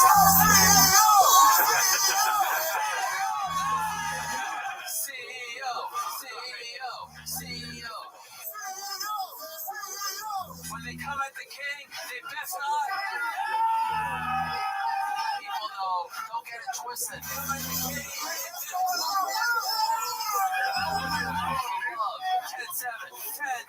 10-7. That's a leader right there. Dude, I wish I was there, bro. Dude, I wish I could go in on that chant. 4 more years, mate. All right, let's go to the next clip. We got a lot of clips today, guys. This one's called A Very Awkward Interaction Between Sklob and One of His Paid Fans, posted by Max Powerbike. Let me see how I can do this full screen. All right, so you said that we've seen this before. I don't think we have.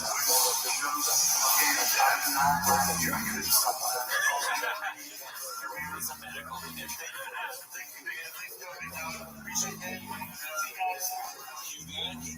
Stop laughing. It's BGL, right? BGL. I love the shirt. It has donuts. We now see some of the shirts because we have merch from Walsh, but that one, I got the tiger thing. You got the dicey. That one has donuts all over the thing. Yeah. That's so stupid. You also forgot to mention I got the thing white hat. Yeah. Look at that. It's like a NASCAR. I almost started crying. You saw me when I got the hat. I was like, no fucking way I got a Thick Boy hat, dude. Yeah, dude, we're balls deep in Thick Boy merch now, thanks to Walsh. Yeah, I wore the Gringo Poppy shirt on stage at Ice House. That's highly redacted. I wouldn't want to be any other way. All right, so this one's posted by Scientist Mystical. It's the flare is called Papa's Patties, and it's Papa punching the air right now. You just gotta figure some shit out.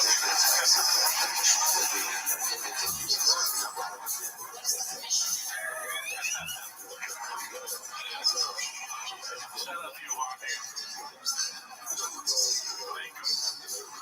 He's out here, dude. Yeah, he's doing very well. Oh yeah. He's everywhere. Podcast #1, all that.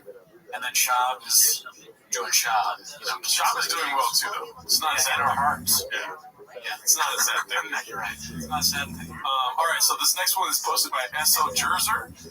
Is that say that right? Yeah. It's called Theo given good intel early 2019, but wasn't ready to receive it. Have you seen this one?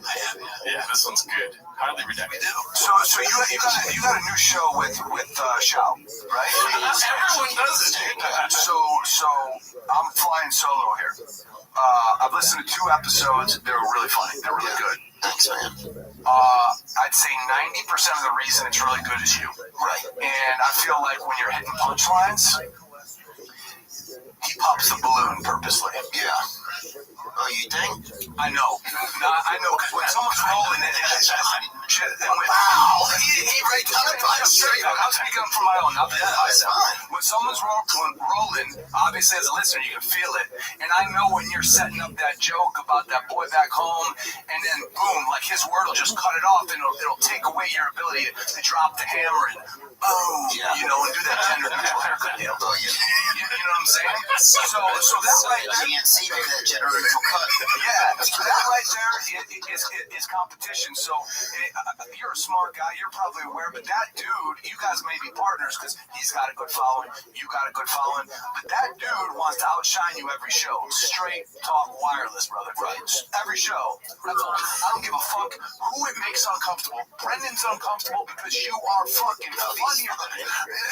He might be, but he... No, I'm not saying that. I'm saying if he is. Right. What I'm saying is, here's a bad look for Theo Vaughn and all the hard work he's put in. So you got a new show. If this dude keeps stepping on you, if he does theoretically, when you're dropping those fucking hitters, that's going to make the listener say like, man, I listen to this show for Shao. Because you're... I don't know about that. Yeah, no, that's highly redacted for him to say that, but I appreciate that he's trying to give Theo advice. What? Yeah, this is 4 years ago now. When somebody has too much wall art, listen. No, but I don't know. He's giving good advice, and I agree with most of what he's saying. It is funny that it's advice about Brendan Schaub is being given in the cadence of a grindset person. Yeah. He's like, listen, 90% of the jokes are because of you. Yeah. 10% or like, and then 90% of those jokes, Schaub is trying to get gadooshed. 10% of the 90% of that is you with your haircut. So what you need to do is leave the podcast, start your own podcast, beat baddies at UFC. I also like how there's Schaubisms and then there's Theophonisms. The Theophonisms are hilarious. Yeah, he's very good at it. Schaub's just kind of trying to... But Schaubisms have their fucking cults. There's no like, is there a cult of people speaking like Theophon? I don't know. That's a good point. You know, at that point, it's straight talk wireless. Your greatness is being kind of pushed on because you're allowing it. You're allowing it. Sure, he may be doing it, but you can stop it. You're a man. It's not like a fist fight's going to happen. A serious talk can. And then the show becomes better for the listener because you're fucking funny. But if I can't feel your punchline, man, I'm going to check out another podcast. You know, I appreciate you bringing that up. I mean, and I'll keep tabs if I feel like that occurs. You know? I mean, there's moments where, like the other day, I went in there and I was not feeling good and I didn't want to do anything. And Brendan is like extremely charming. A lot of people tune in. You know, he's like this kind of big, like lovable kind of, you know, character, and people love him. You know, and so I was grateful that day for his energy because I needed it to get through the episode. Yes, and I was just so grateful for that. Yeah, I don't want to dog him. I was just using that as a... I respect it. It'd be funny if during his rant that somebody comes up, where do you want the 5 Nelson Mandela pictures? We hang it up over. We have another Che Guevara thing. Is it okay if I hang it up now? I think you're hating on him, but I think he's got the best brains. I know. I just, you know, he's got the best brains. I'm trying to think of a Schaubism to go. Does he ever say, I'm just messing?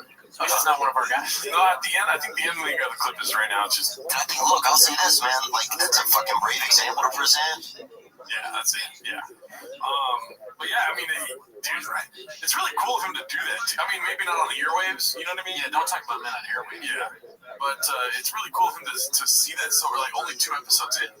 Yeah, no, he's right. I'm being a little blockbuster. Let's have fun, All right, so let's go to the next one. It's posted by Postmodern Blues. It's called Papa Tells Chappelle He's Not Good Enough to Jam with His Boy Travis Barker 2023 updates. Let's see what this is about. But I still fucked him. Because Travis Barker's my boy. Travis is one of the best people I know. Travis is literally one of the best people on earth.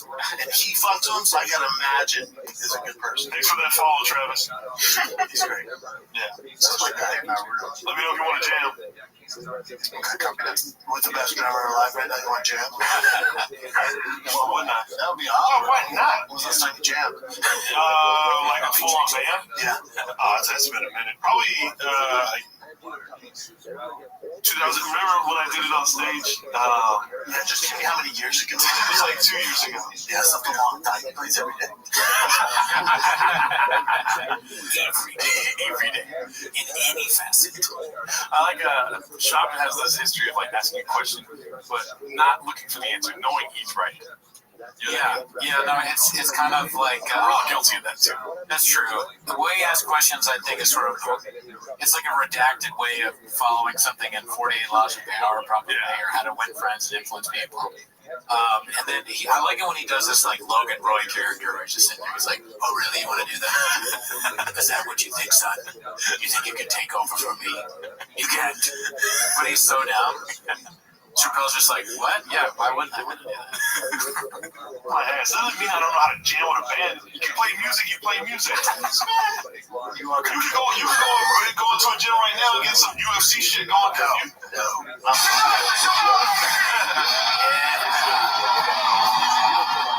Travis Barker.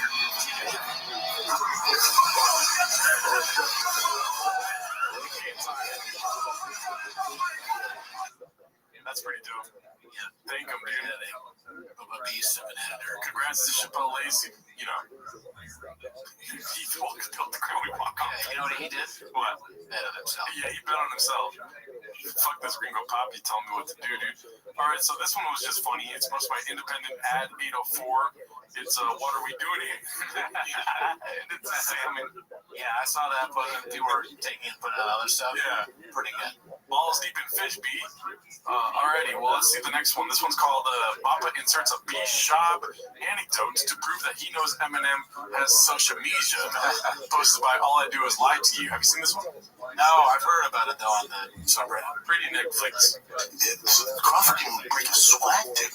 He had a mark on his face. He looked amazing, dude. Walked out with Eminem. Do you know the story of Eminem? A little bit, but go ahead. So, Bud, I think on social media was like, yeah, I'd love for... Oh, he said media correctly. Yeah, that was actually very good. Good job, Sean. A big-time musician to walk out with me, but I don't have anyone this week in the fight. Eminem sees it. You know, and Eminem's on Instagram. He needs to work on saying Eminem. Yeah. That's a new one for him, so give him time. He says Eminem without the and in the middle. MM. Twitter, social media. That's pretty easy. DMB. I think with Eminem, right? So I know he's on social media. Because when they were doing that, like, kind of, they were trolling the UFC Dana White. They hit me up to blast him out, you know, so I did it. Smoked him insane. Smoked him insane. That's when they created it. One of the greatest time in my life because I'm such an Eminem fan. But so, Mike Crawford goes, I'd love for a big musician walk out about nobody, you know? Eminem's He's telling a story about how Eminem walked out for Terrence Crawford, and he has to throw in there that he has gotten DM'd by Eminem.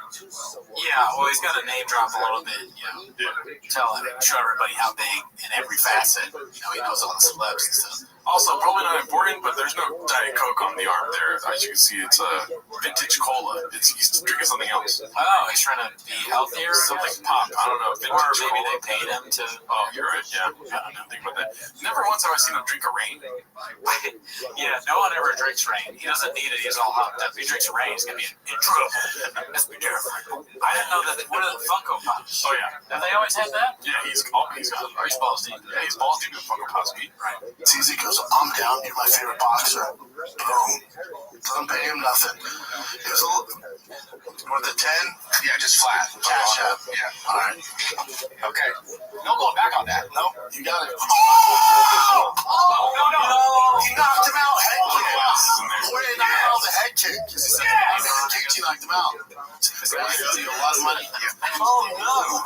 Anyway, If I start being disingenuous and unauthentic, that guy. Okay, yeah.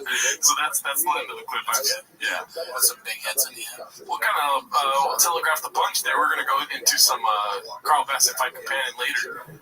But let's go to this next one. It's called The Poker Talent Indigestion Flares Up When Talking About the JRE-FC posted by All I Do Is Lie to You. Do you believe him when he says that Eminem DM'd him? It's possible. Yeah. Highly redacted. Let's see. fun weekend for fights, man. What a time to be a fight fan. This is why we do it, man, for weekends like this. I had such a good time with the companion. I got a little down because Cheeto couldn't do it. And Cheeto's my boy, and he was moving. He said he was going to have some help with his mother-in-law. Cheeto's not here. Cheeto had an emergency at the crib. So we're going back and forth. I was like, this just stop, dude. I can hold this down myself. Like, we'll get you on the next one. This should be fun. It should be stressful. He's like, love you, man. Got it. And I'm like, just do your thing. Take care of your family. So I thought about canceling it, and boy, am I glad I did it. It was such a fun. It's the best show to do. Now, it's the best show that I do here, but nothing's better when it's Rogan, Eddie, Brian, and me, which we're doing this Saturday in Austin at JRE Studios for Corey Eddie and Rob Funk. And it's a fight night. Just give us an excuse to get together. Yeah. You know, it's not even paper, it's here. It's fight night, baby. He left the Gordita. Later, bro. Later.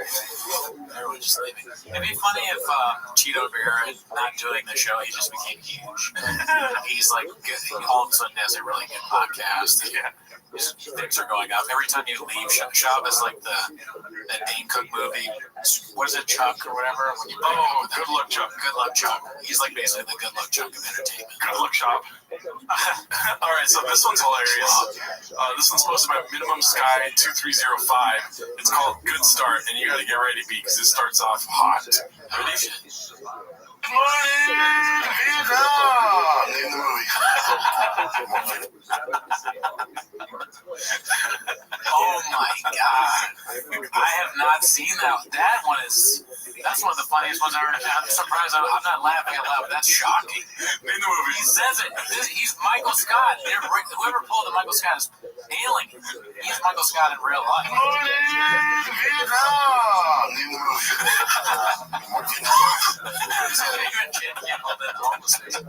He's like, what you just said, dude. That'd be a great stand-up bit for him, dude. He should do that on his next special. Yeah, dude. Jock he's a jock. A steroid jock became middle management, but his middle management job was doing podcasts. Robin Williams. There we go. Come on. Ding, ding, ding. We're off to a good start. Monday morning, July 31st. July 40th. July 41st. Thirst. What's going on? What are we doing here? Sounds great. Let's try to. Okay? Okay, let's try to see. Name the movie. Who's in it? Robin Williams. There we go. Come on. Ding, ding, ding. We're off to a good start. Monday morning, July 31st. 31st, baby. Oppenheimer, daddy. What? Dude. I'm going to start watching the Shop Show, dude. This is lit. This is a wild. I got a Whopper this weekend. Got a Whopper last weekend? I thought he was saying he's got a Whopper less weekend. Like he's not going to have any Whoppers. I think he said last weekend. Let's see. Oppenheimer, daddy. I got a Whopper this weekend whenever Big J shot my older brothers in town. We were born and raised on Burger King. There's one like a room from our house, so that's how we used to eat is Burger King. So me and him, dude, he gets it. We used to Oppenheimer brothers, man. We get one Whopper with cheese and ketchup only, each, and a large Diet Coke. Don't fuck with the fries. Don't sell any other stuff. That's all you get. Best burger in town. Crushes anything else, dude. Burger King? Oh, really, dude? No. What's a better burger than that? I mean, almost any fast food is better than burger. I'd rather take a quarter pounder than a. Oh, yeah. Yeah. Definitely. It's just a nostalgic factor. There's not a ton of Burger Kings out there. They're closing up shop. Yeah, because it's like the Blockbuster of burgers, but it is. He said Blockbuster, dude. People are like, fuck that. That's my favorite burger. You got it to meal? What? You got it to meal? What? I'm American, bro. That's what makes the Whopper for me. No, like the lettuce and all that jazz. No, I can't vouch for that. Okay. Dude, he's on one today. Dude, he's on fire. I want to say this might be like Kratom-less. You know what I mean? Maybe if that's the case, do that more. Yeah, take a Kratom. This is a solid 1 minute 23 seconds. He is firing out all cinders. Yes. It's just ketchup, cheese. That's it. It's a fantastic burger. What's burgers? Have it your way. That's the campaign. You roll. You can sing it all the time, so I know. What is that? That was endearing, dude. I don't know that you roll thing. I know that the Whopper song is that have it your way, have it your way. Yeah, that's true. You rule. Oh yeah, He's not redacted there. And I know that because my girlfriend's kids sing it all the time. Wow. Alrighty, so let's go to the next one, dude. I might be just as redacted as Sean, and you know what? I'm here for it, Papa. This one's posted by All I Do Is Lie to You. It's called Another L Dealt by Papa Toe to Papa. I haven't seen this one yet. Let's see what this is about. Yeah.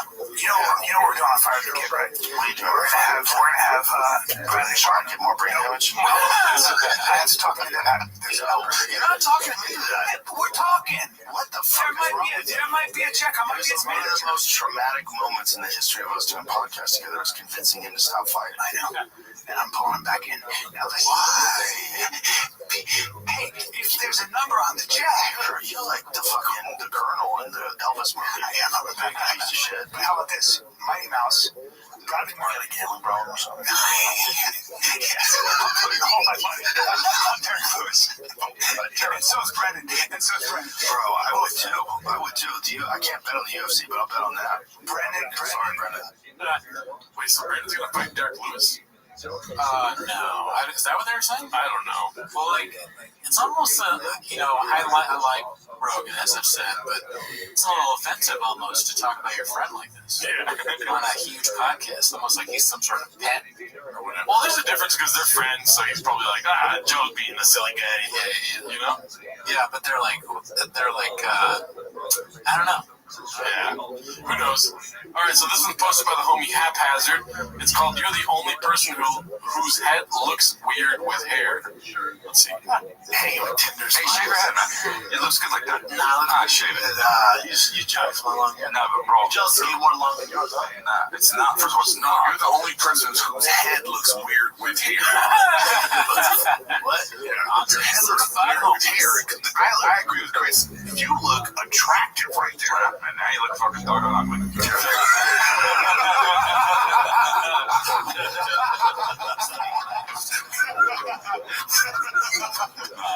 Like tell, bro. Nah, you're a good looking dude. But what's up with even all that stuff? Look, with the little you look handsome like the fuck with the part suit. Check him out with the 1984 part. You even look Joanna's hair like that. Joanna's hair like that.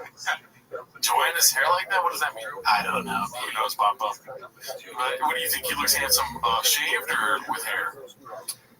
No, I'm more paying attention to what he says than how his hair is or what he wears. Yeah. I think the more colors and baseball jerseys and basketball jerseys and ridiculous shoes, the better. Yeah. That's the Papa I want to see. Yeah, more Diet Coke. More shoes. Yeah. More Diet Coke. All right, we got another one from Haphazard here. It's called Nothing a Double Leg Can't Figure Out. So now we're getting into the T-Fat-K clips of the week.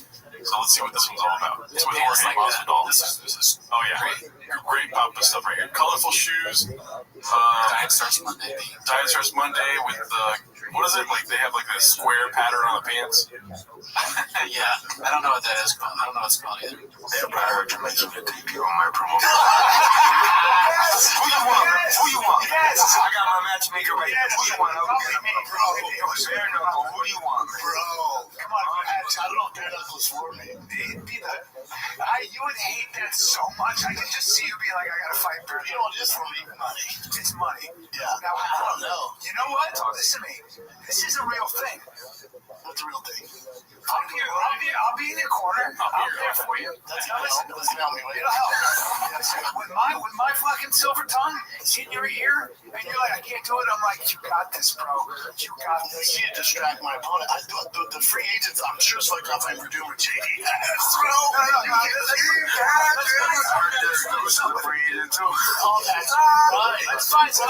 You allow grappling and everything. It's MMA. Come on, bro. I wouldn't say no to Derek Lewis if I can grapple. Wait, what the fuck? Derek, oh my god, doing my promotion versus Brandon Sharp. Come on, man. You understand that people's heads are just fucking arguing, bro. Ryan can't wait. He can't just the chance to do his redacted stupid voice. Me and you going. You know it? I still can't. I could do it. I don't know, because remember how I told you it's like the monkey dance thing? Yeah. It's so hard for. I just felt it. That was really good. Chop goes in the corner. He's been beaten to a pulp by Derek Lewis. Ryan's like, you gotta watch out for the nothing. Double leg can't stop, okay? I said, never be a hawk. Yeah, never be a hawk. All right, check out the Patreon to see the rest of that special that we reviewed. This one's called Some More Enthralling JREFC Talk, my companion. Posted by All I Do Is Lie to You. Let's see this here. Another one from T-Fat K. We're going to Austin this weekend. I got Cap Cities Thursday, Friday, Saturday. Yes, we are. I will see you Friday. I'll get there to Friday. Saturday. Have some fun. How much? I want to be Austin. We should call Rogan after this because you meet how long on the companion. We should come on Rogan after this. How long are you going to be on the companion? Ryan speaks shop. Yeah. Real shop. Not shop at East like we do. Like he literally understands what his monkey is. Whoa, dude, be cool, bro. I understand you, monkey. No Shows at what time? I think my shows in Cap Cities are probably 7:30. I don't know because I think the main card starts at 8 Central Time. Yeah, so 8 o'clock. So no, Saturday 7 and 10. So you definitely missed that. Yeah, I'll be. I hate 8 o'clock start, but no. Yeah. Yes. I can't see my face. So even if we did, if we started. Oh my god, dude. Yeah, we'd have to start at 5 for a guys. I don't think I am, no. I thought there was a prelim thing. We're starting at 4, but we're going to have dinner, I think. Yeah, we're having dinner, but at 4. I'm going to be for fun. No, we're going to have dinner at 6. Yeah, so I'll join you guys. Oh my god. And we'll go If they do this on camera, Yeah, they should just agree with each other on camera, and then after be like, listen, let's never do that again, but let's, now we have time to, get the timestamp. You know, when you vacation, I can't remember the name of the app, but there's an app that will plan your entire vacation if you just put in some information. It goes day by day, and it goes dinner and time zone stuff. Somebody should suggest that to them so they don't have to do this on camera. Yeah, I don't know. That sounds redundant too, but honestly, just don't talk about this on a podcast. Fight night, do the early prelims from. Why don't you guys get the command and come watch me? Alright, good to see you. Cap Cities! I might be able to make your 10 o'clock show. I'd like it. We'll see how long campaign because Kim. We'll see. Maybe campaign goes from 8 to 10-ish. We'll see what happens. I'll be there Friday, buddy. Looking forward to it. I'm excited. Central. This is why we don't travel, because we'll do this on podcast. This is all. It was almost like I was angling for a sponsorship. I can't remember the name of it. But if you ever, the app, if you know what I'm talking about, and you ever see this, I'll say the name of your app and I'll go, ever heard of it? If you need an app to go on vacation, dude, you need to be in prison. Whatever, hater. Haters don't matter, me. Boom. There's one right there. Comment below who's more redacted, me or Brendan. Both. Cold action. There's both. Yeah, love you both. Alright, so this one's, again, is posted by All I Do Is Lie to You. It's called Must Have Had to Wait in Line in 2021 to Kadoosh Yourself at the Golden Gate Bridge. I watched this one before. It didn't really make sense. Well, let's see what you think, Papa. Did you know 3 people a month jump off Golden Gate Bridge? Well, that's why they put those nets down there. That doesn't stop it. Oh, man. It's still 3 a month. Still? Yeah. Those nets just hold them on you longer now. Don't think you caught in the net. No. Such a bad rhythm. Just boats have to go stuff in there now. Where'd you read that? Stat. Read it on Stat. You know that magazine, Stat. I'm always checking Stat for what's going on. There's an ocean of stat under our feet. I don't want to make fun of him so much for this because I love when he does topics he doesn't have the tag for. Yeah. That's almost my favorite thing when Shab starts with something like, you know, what happened with the Holocaust. I'm like, oh yeah, here we go, B. Talk about it. Don't they have security at the bridge? Oh no, like going in and out? 18,000 people. So think about that, dude. 1,800. Only 35 survived. Fatality rate is 98%. That's from hitting the water? I know. It's water, dude. They've tried. Hold on, that says of the recorded 48,000 suicide recorded in 2021. No, but that's total suicides. It's not from the cold war. Brandon's not listening. He's just he's not hearing anything. Well, he doesn't understand that, like, he can't count that high, so those numbers mean nothing to him. Yeah, I mean, you know, don't do that if you want to. That bridge is not meant for that. The bridge is meant to drive across, walk across, you know, tourist destination. It's not meant to conduce yourself. Yeah, don't do that. What do you think Brendan walks away from that conversation thinking? That there's just like a line of people waiting to jump off? Probably. He thinks probably that Gavin Newsom is not doing enough, or the DA was recalled, or something nonsense. I hope he brings it up with Joe Rogan. Joe, you heard about the Golden Gate Bridge? 48,000 people died last year. I saw people like that couldn't start their businesses because of COVID. A bunch of small business owners do that. All right, so this one's called Be Still a Way to End the Episode B, posted by Toronto Rapture. This is a dicey clip, dude. Ready? How do I do this? I have. Yeah. Okay. Well, I was going to say. No, I've had experience. I had a person I was with who could have done that to somebody very, very wealthy and very famous, and didn't. And not her style, but yeah, you can do that stuff. You can do that stuff if you want. Yeah, if you else, you're not gonna rap it.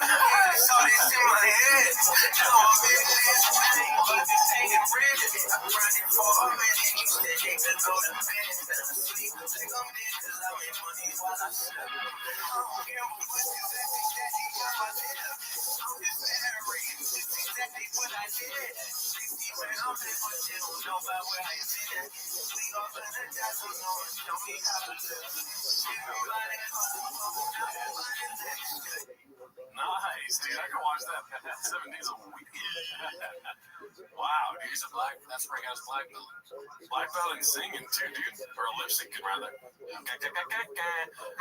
right, so now we're getting into the Carl Bassett fight companion clips for the week, which we watched live. We watched live. You can see that it's our third 10 minutes of Shop live. But honestly, dude, did we pay attention? No, not really. We had the fights also, so we were watching the fights, trying to comment on that. It was impromptu stream. But join the Discord. We'll post in the Discord every time we're about to go live because some people don't get the notifications. Right? Yeah, some people don't check Stat. Yeah. Check Stat B. All right, so this one's posted by All I Do Is Lie to You. It's called "The Hair Is the Entire 10K Grand Bet Scenario." Here goes. Sorry, guys, I do a little thing. Speaking of money, I thought about it. With main event, or are you talking about main event, co-main event? Main event. Gaethje. I called it, dude. I had Gaethje. You had Poirier. Yeah. You owe me $10,000. I'm saying Gaethje. Okay, I'll take Poirier. And hot sauce and everything. Dude, last time I think we did 5, so I think we got a double. 10 G's. Yeah, well, I mean, listen, I know you're a car guy. You got some nice. Jumped in the whip the other day. Yes. You think you'd fit? I had no. Was that like him doing stuff for us? I don't know. But Shop trying to get those Shop doing some catnip there. It's the only takeaway, dude. Yeah. Like he can't believe it's other people's only takeaway, but it is his only takeaway. Yeah, both ways. That's Why do that? It's 260, man. I'm confident about this though. All right. I'm confident about it. Cheers, Shop. You really believe Poirier? Yes. Why do you believe Gaethje? Tell me how he beats Poirier. You can't because he doesn't. Can I argue for Brad? No, I could argue for Brad here a little bit. Just like if you look at the last fight, Poirier was killing him though. Here's the thing. Now Poirier was losing on the cards a little bit, and also with the leg kicks. He was not. I watched that fight 2 days ago. I looked at the scorecards. It was heavily in Poirier's favor. The only thing Gaethje had was the leg kicks. He was getting countered. He was getting ripped to the head. It was on side going to that fourth, then he had the Okay, the fourth round, Gaethje was kind of taking over. Yes. Into that fourth round, and he got clocked immediately. Poirier timed that leg kick in round 1. He was launching that left straight in round 1. Fuck all that. I saw a clip. Poirier was talking about like beating bigger guys is easy, and that just kind of pissed me off personally. That's fair. That's a 260 mindset. That's a 260 mindset. I'm 260 by the way. He's also changed his fighting style according to him and Trevor Whitman since last time. He's fighting smarter, which I think it's his strength of schedule. It allows him to fight smarter and get wins. I don't know. I mean, Gaethje's a murderer, dude. He's just a murderer. Well, yeah, no, that leg kick was crazy. First clip, though, that we watched with Bradley Martin, what do you think? What are your thoughts? Bradley Martin, I think he's Netflix. He just goes, man. He just goes. Just right now, just going. I think more than Blockbuster, he's Netflix. I think Bradley Martin's such a good companion to Brendan Schaub. Yeah, I think they work well together. Because no part of him is judging Brendan Schaub. He's just like, you're Brendan Schaub, dude, you know? Yeah, he's doing the companion the right way. Yeah. Just having fun with it, I think. And like I think I said on the companion we did, these three people together are probably the best content I've ever seen Brendan Schaub make. Yeah, because they're actually talking. Yeah. I mean, we've never watched one live besides that one sort of being kind of redacted to compare, but all the clips that get pulled are like just them putting away wrappers and like picking out ice cubes and things and not really even talking to each other. Let's see. James Vick, Edson Barboza, Donald Troy were the 3 fights after he fought Poirier.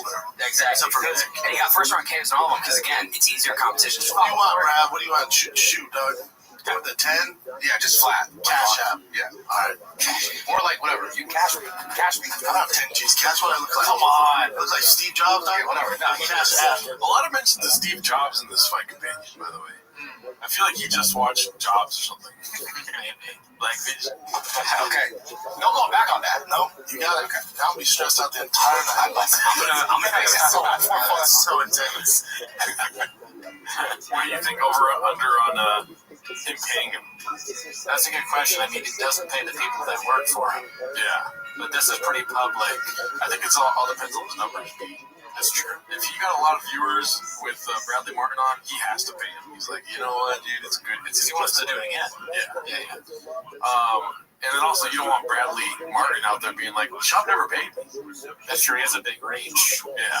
All right, so this one's called Bradley Checks the Stream Chat. All I do is lie to you is the poster here. Let's see what this is about, dude. I know you hate when I read the chat. You're not nice to me, dude. Please quit. Yeah, don't tell me. I just... He's lying every comment. It's like, they like you. They love you, dude. No, he's gotten 7 death threats. Why do you think people like to talk shit about you? Yeah, about me? I do a lot of shows. A lot of the audience was introduced for me on Ultimate Fighter, where I was a cocky fighter, which you gotta be when you fight. So for them, it's tough. Like you do in a box, it's tough for them to separate that. So they've been following me since the Ultimate Fighter UFC days. When I thought I was gonna win every fight and knock everybody out. That's how you gotta be as a fighter. Yeah. So he's arrogant. No, that was a job. Nobody says that. Maybe that guy. We haven't talked about him in so long. What's the guy that did that big famous video? Which one? I don't know what you're talking about. You know, he did the big thing on Schaub. Rage Frequency. Maybe he's like that. Yeah. I think most people liked him when he was. No, I mean, dude, this gives me some sort of I feel better about this now because I do want to meet Schaub. I want to be wearing the Thick Boy merch. Yes. I got the night vision goggles, my Ugg boots on, big dick red hair. Still let me start with that.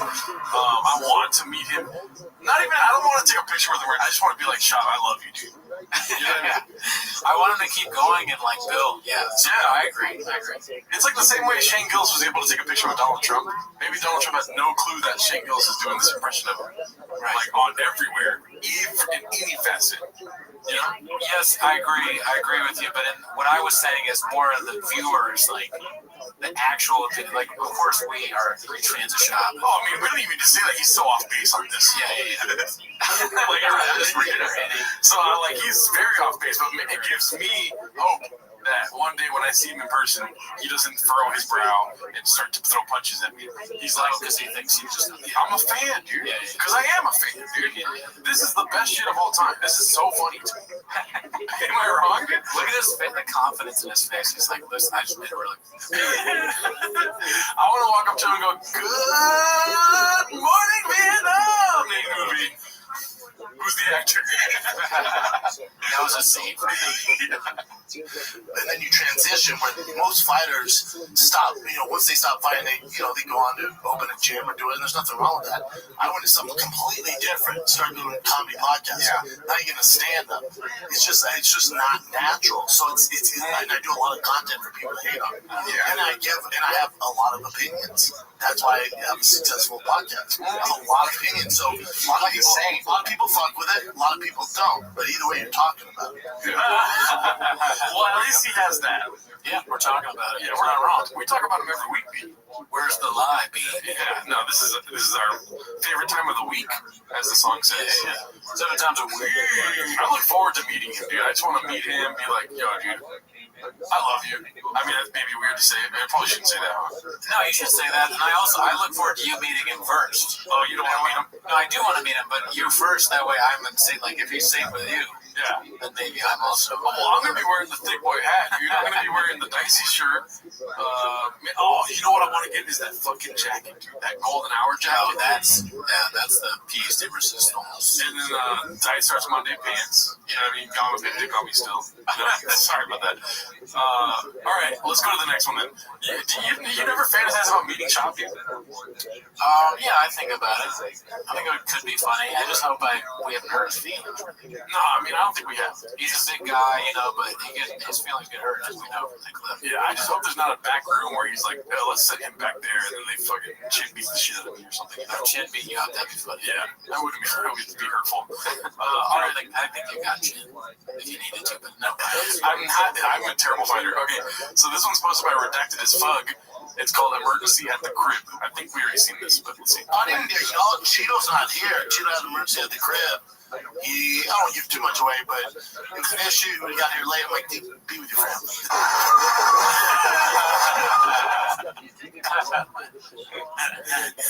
Yeah, they see me rolling, redacted, strolling with my baddie on the back of my bike. So stupid. I tried. Okay, cool. All right, let's just go to the next one. Do you think he was, what do you think the emergency was? I think, I don't buy into conspiracies, but I think he probably did have a family emergency. Yeah. No, he's a good guy. I'm not saying he did. I'm not saying he would. What it was? Yeah. I don't know. That's his bit. Don't talk about men on your way. Don't talk about men on your way. I like how all of these flares are stat. Every single one we've been watching is stat. It reminds you, it reinforces the new shamanism. All right, so this one is again posted by All I Do Is Lie to You.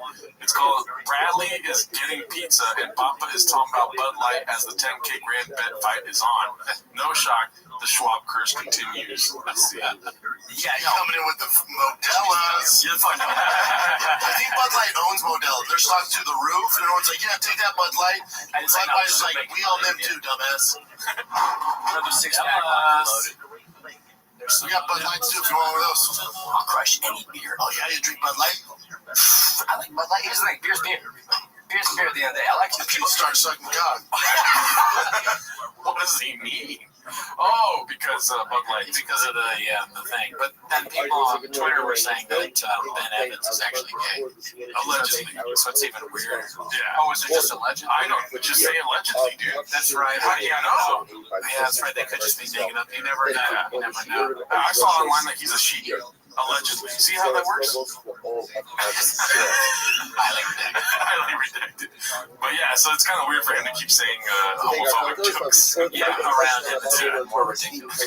People like to attribute political meanings to shit. Beer's beer at the end of the day. Yeah, I agree. Like, come on. Real motherfuckers, they drink. But not Bud Light, I hear you. BLs? Can we call them BLs? A little BL action? I'll drink it, put a glass can. Put a little cup before you glass can. We actually saw this live. That's right. I forgot about the glass can. I'll drink if you put it in a glass can. That's just not a thing. That doesn't make sense. How did he even get there? Isn't it weird how that became a thing? Like, I went to the Padres game, right? Down there with my brother and my Got saved. Got saved by the friends. Let's be watching. But I wanted to hear the story. Oh, no. He knocked him out. Head kick. Jordan knocked him out with a head kick. Yeah. I mean, Gaethje knocked him out. Yes! Let's go! Run me my fucking money! I missed that shit trying to get pizza. I'm so mad right now. And you don't even like pizzas, bro. I didn't even see it. We're talking about Bud Lights, man. We're talking about BLs. Poirier supposed to die. This is gonna stay on it.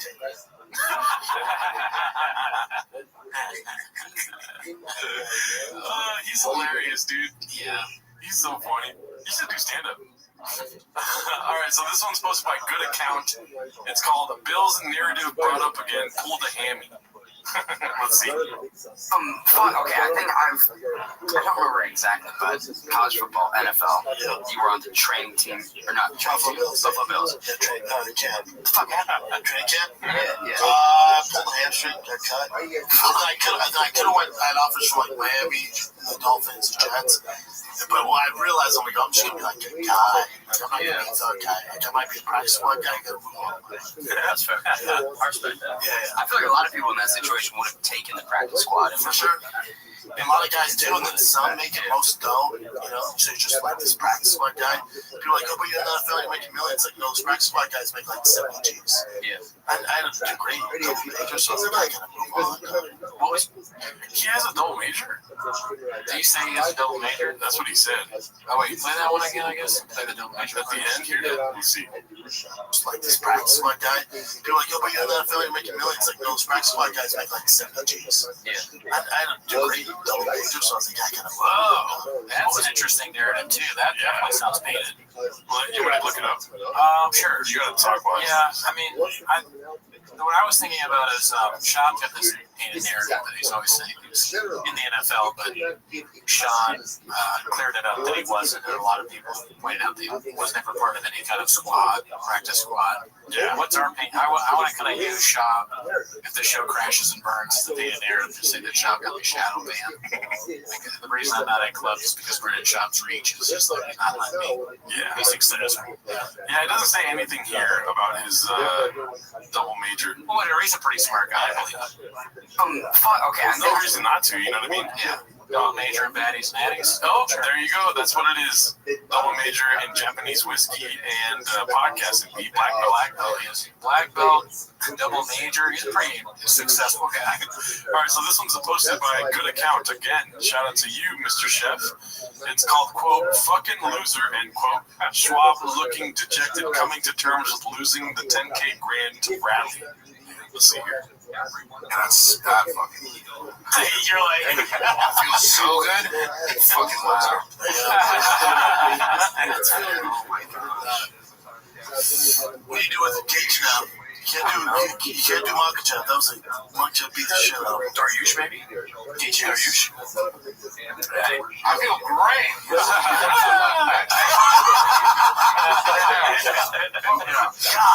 God.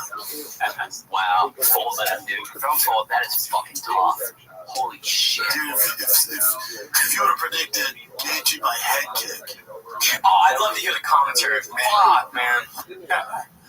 Wow. Yeah. Sad day. Yeah, Gadoosh to bet there. Shouldn't have bet that money, B. Yeah, I mean, you know, don't count your chickens before they roost. Hopefully he paid them. You know what I mean? Mr. Shaw, what's your check? But obviously PF Chang's the talk around the kitchen is that he's not going to pay him for sure, right? Yeah. It is what it is. Be heard it both ways. This one's also posted by Good Account. It's called, after previously stating dentist and brushing twice a day was for soy boys, Brandon admits his teeth are all fugged from the nicotine. Okay, I'm so glad I made it through that title. That was so hard. And you're right, the pizza's trash. Just warm cookies and ice cream in it. So Yeah, I live out talking about myself. I can't eat anymore because I have bad teeth, but fuck yeah. you can eat fucking burgers and shit. If the ketchup hits my teeth right, it's a nightmare. What happened to your teeth? Anything with sugar that ruins my teeth. What's from that? What caused that? Nicotine. They'll do it. It's patches. I think so, yeah. So if in Sean's world you have to pick between your brain and your teeth. Yeah. Because rogue nicotine deals with your teeth, but it also hurts your teeth. That's a tough thing to have to choose from. Yeah. It's like that meme of the button. You know, you used to push one of them. Yeah. That's a good meme, dude. But if you choose your teeth, then you're gonna be like kind of upset, right? Because nicotine is like addictive. Right. Well, you'd have to get over it. Man. Yeah. Wow. Do you think he's gonna stop? Probably not, right? At the beginning of this fight campaign, he drops a fucking like 6 of them in his mouth. You know what I mean? He's gonna have to get veneers being. Yeah. I think that's what this clip is about. Clips. You know, we watched this on the pod too, the live too, because I remember I was like, dude, they're talking about BJ's. That's nothing to do with Bazooki. That seems like a super sensitive toothpaste. Sensitive. Oh my god. No, my time is great though. Damn, that's sensitive? It's so insane. Wow. It's hard because I started using that charcoal toothpaste because someone told me it's better for me. It's not though. It's not fluoride in it, so you get that enamel on your teeth wear out. Damn. I got a problem. I'm actually surprised at how many stimulants and shit you talked about. Bradley Martin, dude. 4 out of 5 dentists say this clip is redacted. 9 out of 10 dentists say, yo, let's be. Your blood buzzer. Your blood buzzer. Oh yeah. She was actually impressive. How about like veneers? Thanks, dude. There we go. He said it's impressive how many stimulants you can take. He's like, oh yeah, it's impressive. I missed that. It's like replace them all. You know what I'm saying? I saw the time. You ever look at how much the veneers are, man? Oh, there. Well, it depends where you are, man. Like Somewhere and get that's what I'm saying. You can get some cheap ass, but I'm not trying to go to Tijuana. You can get they shaved down your teeth and shit. You can get. I'll hook you up. I don't have them, but I know places to do. Because I had Thank him, dude. You either gotta go to the Taco Bell dentist or Guadalajara dentist. Yeah. Taco Bell dentist, I guess. Cheetos. looked into doing it, and I was like, I feel like I get roasted though. You are 100% getting roasted. Who cares? Awesome. Yeah. See, Bradley Martin's got it. Yeah. He's cool. He's a cool guy. Might do steroids, looking at his Instagram. You know, but he's a cool guy, dude. You get roasted for everyone. Also, your boy's fine now. Your boy's fine now. Here's, man, you should totally do it. So I just show up and don't say anything. I just set a fucking choppers on. Everyone's talking shit. Yeah, you're like Matt Dillon from fucking something about Mary. What do you think? He should get the veneers or no, B? If he has the money to, sure, yeah. Teeth are the one thing where you can fix them, and it's like it can make sense. Yeah. Everything else is a dicey. Yeah. Everything else will keep you busy for sure. Yeah. All right, so this one again, good account. He was working late that night at the kitchen. D.F. Chang's. Nobody knows who you are.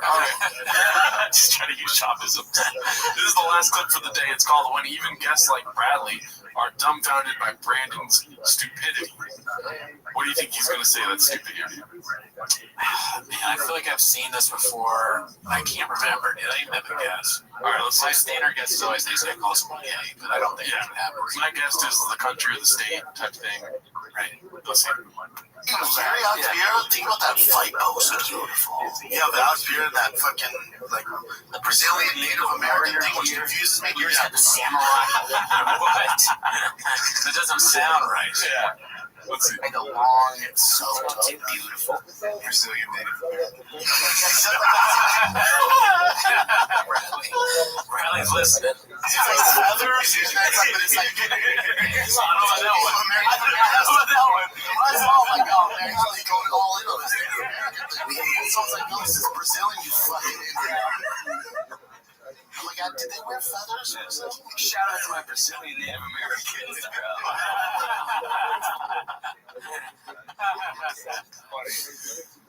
Alex is up, yo.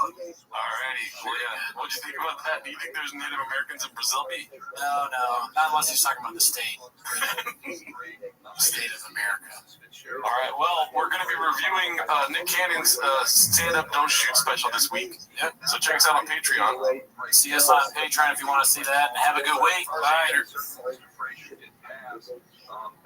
That superstition really fails in comparison to again, every storm. And sadly, you can't go away and see these handy plants that are. All right, are you ready to go? Can I ask you a question? Absolutely. B. Why do you look like that? I wanted to look like Jim Morrison with a big old bowl of salsa poured on it. Big salsa energy from the Doors. Yeah, he's like the chocolate chip of the group, I heard. Yes, exactly. Exactly. He's a wild card, and I want to look like a Mexican cookie, or that have that energy. Yeah. I heard that the first take of Break On Through to the Other Side was about beans and cheese. I heard that too. Yeah. Yeah. Beans and cheese, cause my Mexican wife. Beans, cheese, beans. Yeah. That's true. We should have done that song. Maybe next week. All right, ready? Jim Morrison just goes. Just goes be.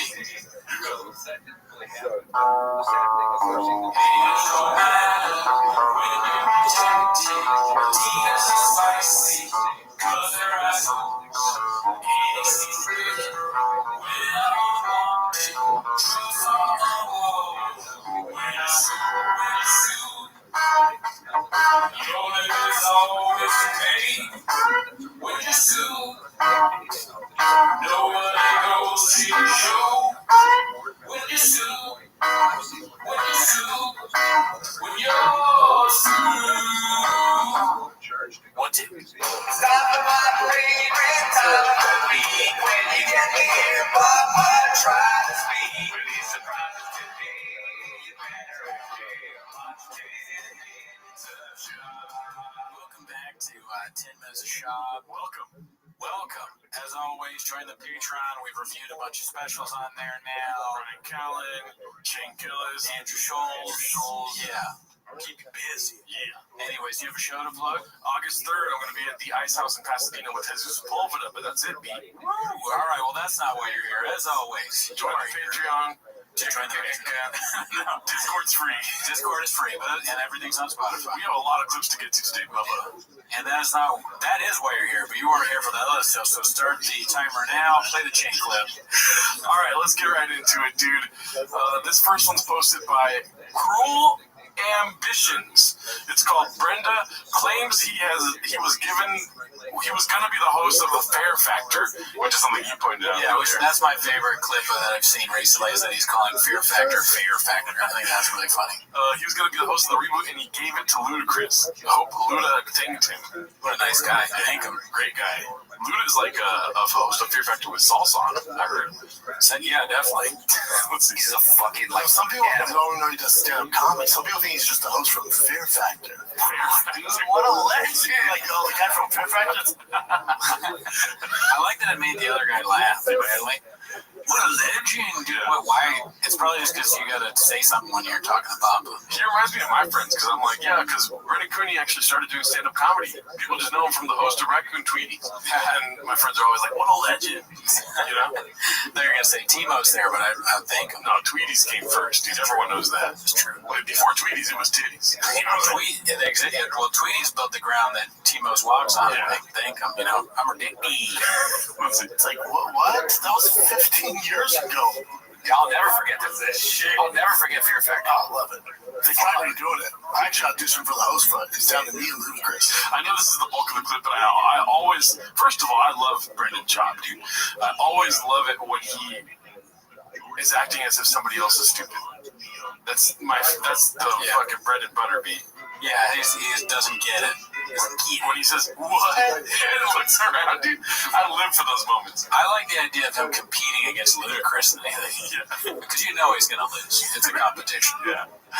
I'll never forget Fear Factor. I love it. Well, I tried to be doing it. I actually auditioned for the host front. It's down to me and Ludacris. You would have got so much hate for that. Really? Oh, I pulled myself out. I was like, no. I didn't think I'd get it. And when they asked me, it was like, stand to you. I'm like, tell my agent, like, this is a bad husband.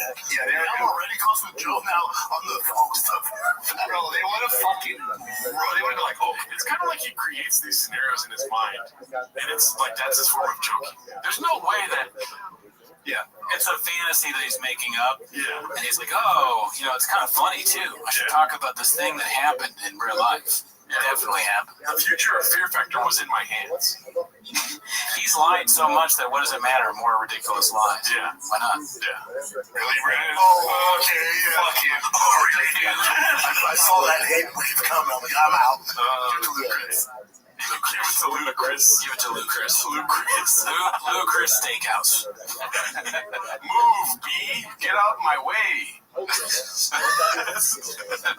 Future song for Timo. There you go. What do you think about that? Do you so on the believable scale, do you believe him or not believe him?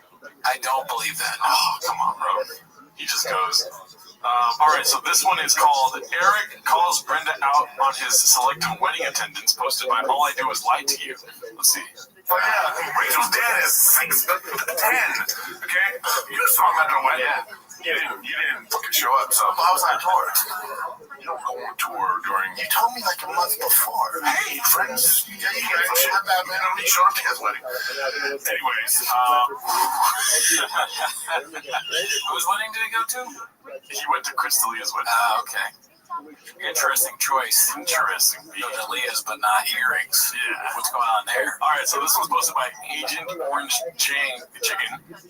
It's called Just a Nice Little Reheat. Brendan lies a lot. Let's see. Didn't either. So just to give Josh, like I was asked, I had a guy who's no longer here, but he's like, hey, will you do Theo Vaughn's podcast? I'm like, sure, I'll do it. I showed up to the Theo Vaughn podcast. It just wasn't his podcast. So it came on, and I was like, where's Theo? And they're like, well, he's not here. It's like, that's weird. It's his, but it was a totally different podcast, so I didn't care. I was just confused. Right. No, it's funny because I just thought Brendan Schaub was lying because Brendan lies a lot. So I thought Brendan had just made something up. Because Brendan's like, oh, yeah, Portnoy on, it's going to be great. I'm like, he knows it's us. He goes, yeah, he's really excited about it. So we're just making things up. So that's all I was talking about on my show. It's how hilarious because you were like, what the fuck is going on? You're like, why am I talking to these two idiots? But it was really fun. It was a good conversation. But you seemed a little pissed up front. Like, you were like, wait a minute, hold on. I don't. Does Tim have a lawsuit coming his way? Maybe, dude. Saying he's a liar like that? Oh, I don't know. He's naming the waters a little bit. Honestly, if it was me, you could say my stance bad. You could say all these things, B, but when you cross the line and it turns into defamation, I gotta do something about it. Yeah, if you're doing defamation on me, man, and talking on men on airwaves, especially when you got all those topics on my favorite stuff, cancel culture, Tim Dillon, Tim and somebody talk about Barstool, it's like, I'm gonna get busy. Yeah, different. All right. This one's supposed to have Beetlejuice and CX. It involves Luke. And there's like a salt gate happening on the Changs. What do you mean? Everyone's putting salt, like a movie poster of Saw, but it's salt. Solid, like solid. Yeah. I said salt. It's called Papa Solid in every facet. Posted by Beetlejuice CK. Let's see. I'm not hating any facet. They're doing the very best. We just saw that fight. I just fucking saw much of Destroy Charles. I just saw it. It's not like I just saw it. Man, that's a funny. I'm not He has hating no any idea. facet. He has no idea. He doesn't care at this point. He's like, I sound ridiculous, and that's me. He's so flustered. I'm not hating any facet. I'm not hating any facet. Like Addie's did that. Had a couple of addies, some baddies. Next thing you know, you're on a podcast with Luke, and you never saw it, B. All right, this next one posted by Sufficient Elk 5405. It's called Papa texting people about his chompy. They don't curve. Hey, did I send you anything that I wanted to? Brendan Schaub texted me. Hey, quit bragging. There it is. He's having a daughter. Everybody's having girls now. Have you noticed that? Yeah. Everybody's having girls. Really? Joe, this is having a boy. I know that. Really? They got it checked out. I think Rosebud is having. Only 1,000 can do it, you know? Yeah. Only 1,000 comedians can have chombies. Is that what you're saying? No. We're both tired today. I mean, that was one of the most boring places. Yeah, it was pretty boring, honestly. This one's all I do is lie to you, though. Yeah. This one's not going to be boring because all I do is lie to you. Have you seen this one yet? It's called Barn Door took the video of him executing feral lizards down because of those idiots who report animal abuse. And that's literally what it's about. Shout out Diet Coke in the frame right there, dude. There we go. Talking about, how those bearded dragons. And I thought I caught a lizard in the backyard and thought they could, be friends and put in the tank. And they ripped his head off and ate him alive. And so then I caught a bigger one. I'm like, all right, he's too big. This guy's too big. He's going to be friends with him. And because my son really wants another lizard, and I don't want to buy one because they're annoying. And so we got this bigger lizard, put him back there. Did I send him to the group chat? I thought I sent it to the group chat, but then I posted on my Instagram story, and then because a lizard eating another lizard, and I posted, I was like, I'm telling you, these bearded lizards don't fool with your cuteness, man. These things are savages, and this thing tears this. So don't let them fool with your cuteness. What does that mean? I think he's trying to say, don't let them fool you by their cute. Oh, yeah, because they're cute. So, yeah, don't let... Oh, man. Yeah. If you saw somebody else, a clip of someone else doing this, you would be so concerned. You'd be like, what? What happened? How many lizards? We got a call. No, I was thinking like his mental state. Or like, his cognitive abilities. You would be worried, but we're so used to him saying stuff like this where you kind of just like don't even know what he means. Yeah. It keeps saying bearded lizard. What are you talking about? What are we doing here? Lizard up. I'll show you guys when we get off here. I posted my Instagram story and I was like, that might get me more banned. That might get me taken down. It's nature. It's nature. Yeah, but you never know. Is it nature? Those idiots. I'm not sure. It's something that you did. Yeah, that's nurture. That's not really nature. Yeah, it's nurture. Nature where the classic debate, the old nature where you put your, what is it, fish? Is he talking about lizard? I don't even know. I think he got 2 bearded dragons. Right. Which are lizards. Sure. Right? He got a feral lizard and put it with the bearded dragons thinking they'd be friends. Okay. But, as opposed to him, when he parties with predators, they don't eat him, right? So he was probably thinking in any facet it's not going to happen. And then he puts it in there, and then they just fucking... I'm thinking that if you're the pet store and you see Brendan Schaub coming in, you're like, hey, man, you can look at stuff, but you can't take anything out. Because fish get holes in them. Yeah. You are like a bunch of lizards. You keep giving dogs back. You're done. We can give you a picture of a pet. That's it. It's like not even enough for so many humans to be homeless. He's trying to like cross species with homelessness. Yeah, definitely. Let's see. It's been reported, animal abuse and shit like that. So I just took it down. Oh, okay. I thought something happened. So we missed the part where he calls the people that report animal abuse idiots. No. I didn't see that part yet. Yeah. Classic Popeye. He says, those idiots that report animal abuse. Say it again. Nature is nature. Yeah, but you never know if you get those idiots who report animal abuse and shit. Just take it down.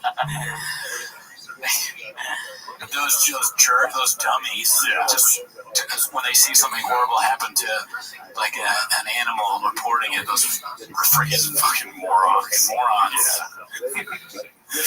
Dang, dude. Schaub's right, dude. I don't want to be an idiot. I'm not going to report animal abuse anymore. Oh, okay. I thought something happened. No, it's just like, it's not worse than it can ruin your Saturday. It's like Saturday morning can ruin your Saturday if you're a big Lizard fan. That's pretty funny. Isn't that funny? What? He's saying that if you're a Lizard fan, you go across the story, it's going to ruin your morning. It might ruin your morning if you see Schaub, almost deliberately killing his pets. And then boasting about it. Oops. Oh, man. I love that part. It actually made me laugh. He's like, it might ruin a Saturday when you're a Lizard fan. Open up my store. Okay, I thought something happened. No, I was just like, it's not worse than it can ruin your Saturday. It's like Saturday morning can ruin your Saturday if you're a big Lizard fan. It's just nature, baby. Nature's middle. It's so many deaths. So many crazy deaths on that. Yeah, so how they can buy it. It must have something to do with education and nature.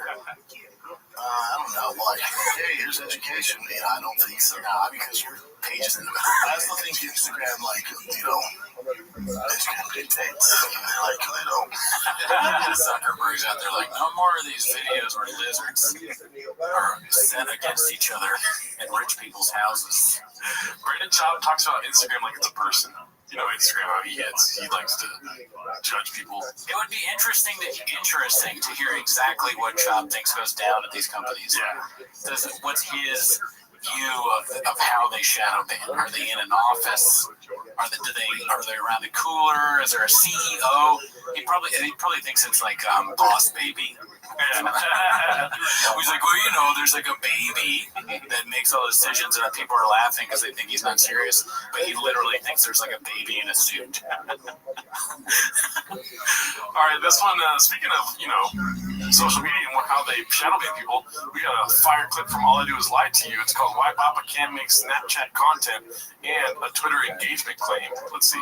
You've been using Twitter lately? Yeah. It's been the best it's ever been. I stay on Twitter. Yeah, it's my favorite app of all time. I complain like I'm leaving loud. Next to Snapchat. Shout out Snapchat, my favorite. Snapchat's coming back, right? Bro, Snapchat has been incredible. Like, they're the only platform that I think they pay, like, I don't know, some crazy amounts of creators to make content on their platform. Like, they pay, bro, like, everyone tells me that too. I can't. Bro, it's 40. I don't know how much I heard. And I know Twitter's paying too, but have you got into their subscription program? Like, you have to be verified. You got to apply for it. I have a subscription, but I don't see how you monetize videos yet. I looked into the rules. So I was like, why haven't they given monetization? You have to hit something like 5 million impressions over a certain amount of tweets. Like, you can't tweet 5 million times. You have to hit a certain amount of impressions with a limited amount of tweets in order to qualify for it. To get the ads on your videos. Got it. 5 million's a lot, though. That's a fuck ton. Yeah, on Twitter. Numbers, guys. Yeah, but I'm trying to think. I feel like I've hit that, though. I've hit it a few months. But to do it like every month, I should have seen the program. I hit that shit every month. I haven't seen the ads thing. You've applied for it? I don't know. I honestly don't know if I should. You have to apply. I have this. It'd be funny to have Daniel play me on. Now, if you're looking for impressions, there's a lot of impressions on Twitter. Yeah. What I can do, if you hire me, we can see if there's impressions elsewhere, like on Snapchat as well. But you have to hire me first. There's an ocean of views under our feet. There's an ocean of clicks. Why are you guys talking about this on a podcast? So boring. Yeah, but it's kind of like infectious. You know what I mean? Like, if you're talking to Brendan Chop, the numbers are getting brought up. He tells you he's a numbers guy. He made a decent point there when he was like, they tell me about Snapchat, but I'm 40. Now, I know if you're a cat, it's just an excuse, but Snapchat, I don't really understand Snapchat. I think I might be a little old for that. Yeah. Snapchat is a single man's game, and we're taking B. My Mexican will not approve. Fair enough. All right, so this one's posted by N. Murph. It's called example number 547 of Papa being a lying, jealous weed. Like when when Kimbo was in the house and a good friend of mine, and just watching his videos, you're like, oh my god, like honestly, all of us came up the traditional way in organizations, local shows, and then got to the higher level. But Kimbo, like, everyone had such, I'd say, even more respect for him because he came up literally from the fucking backyards and Wait a minute. Not 60. We got one more guy coming. The question is he a mixed martial artist?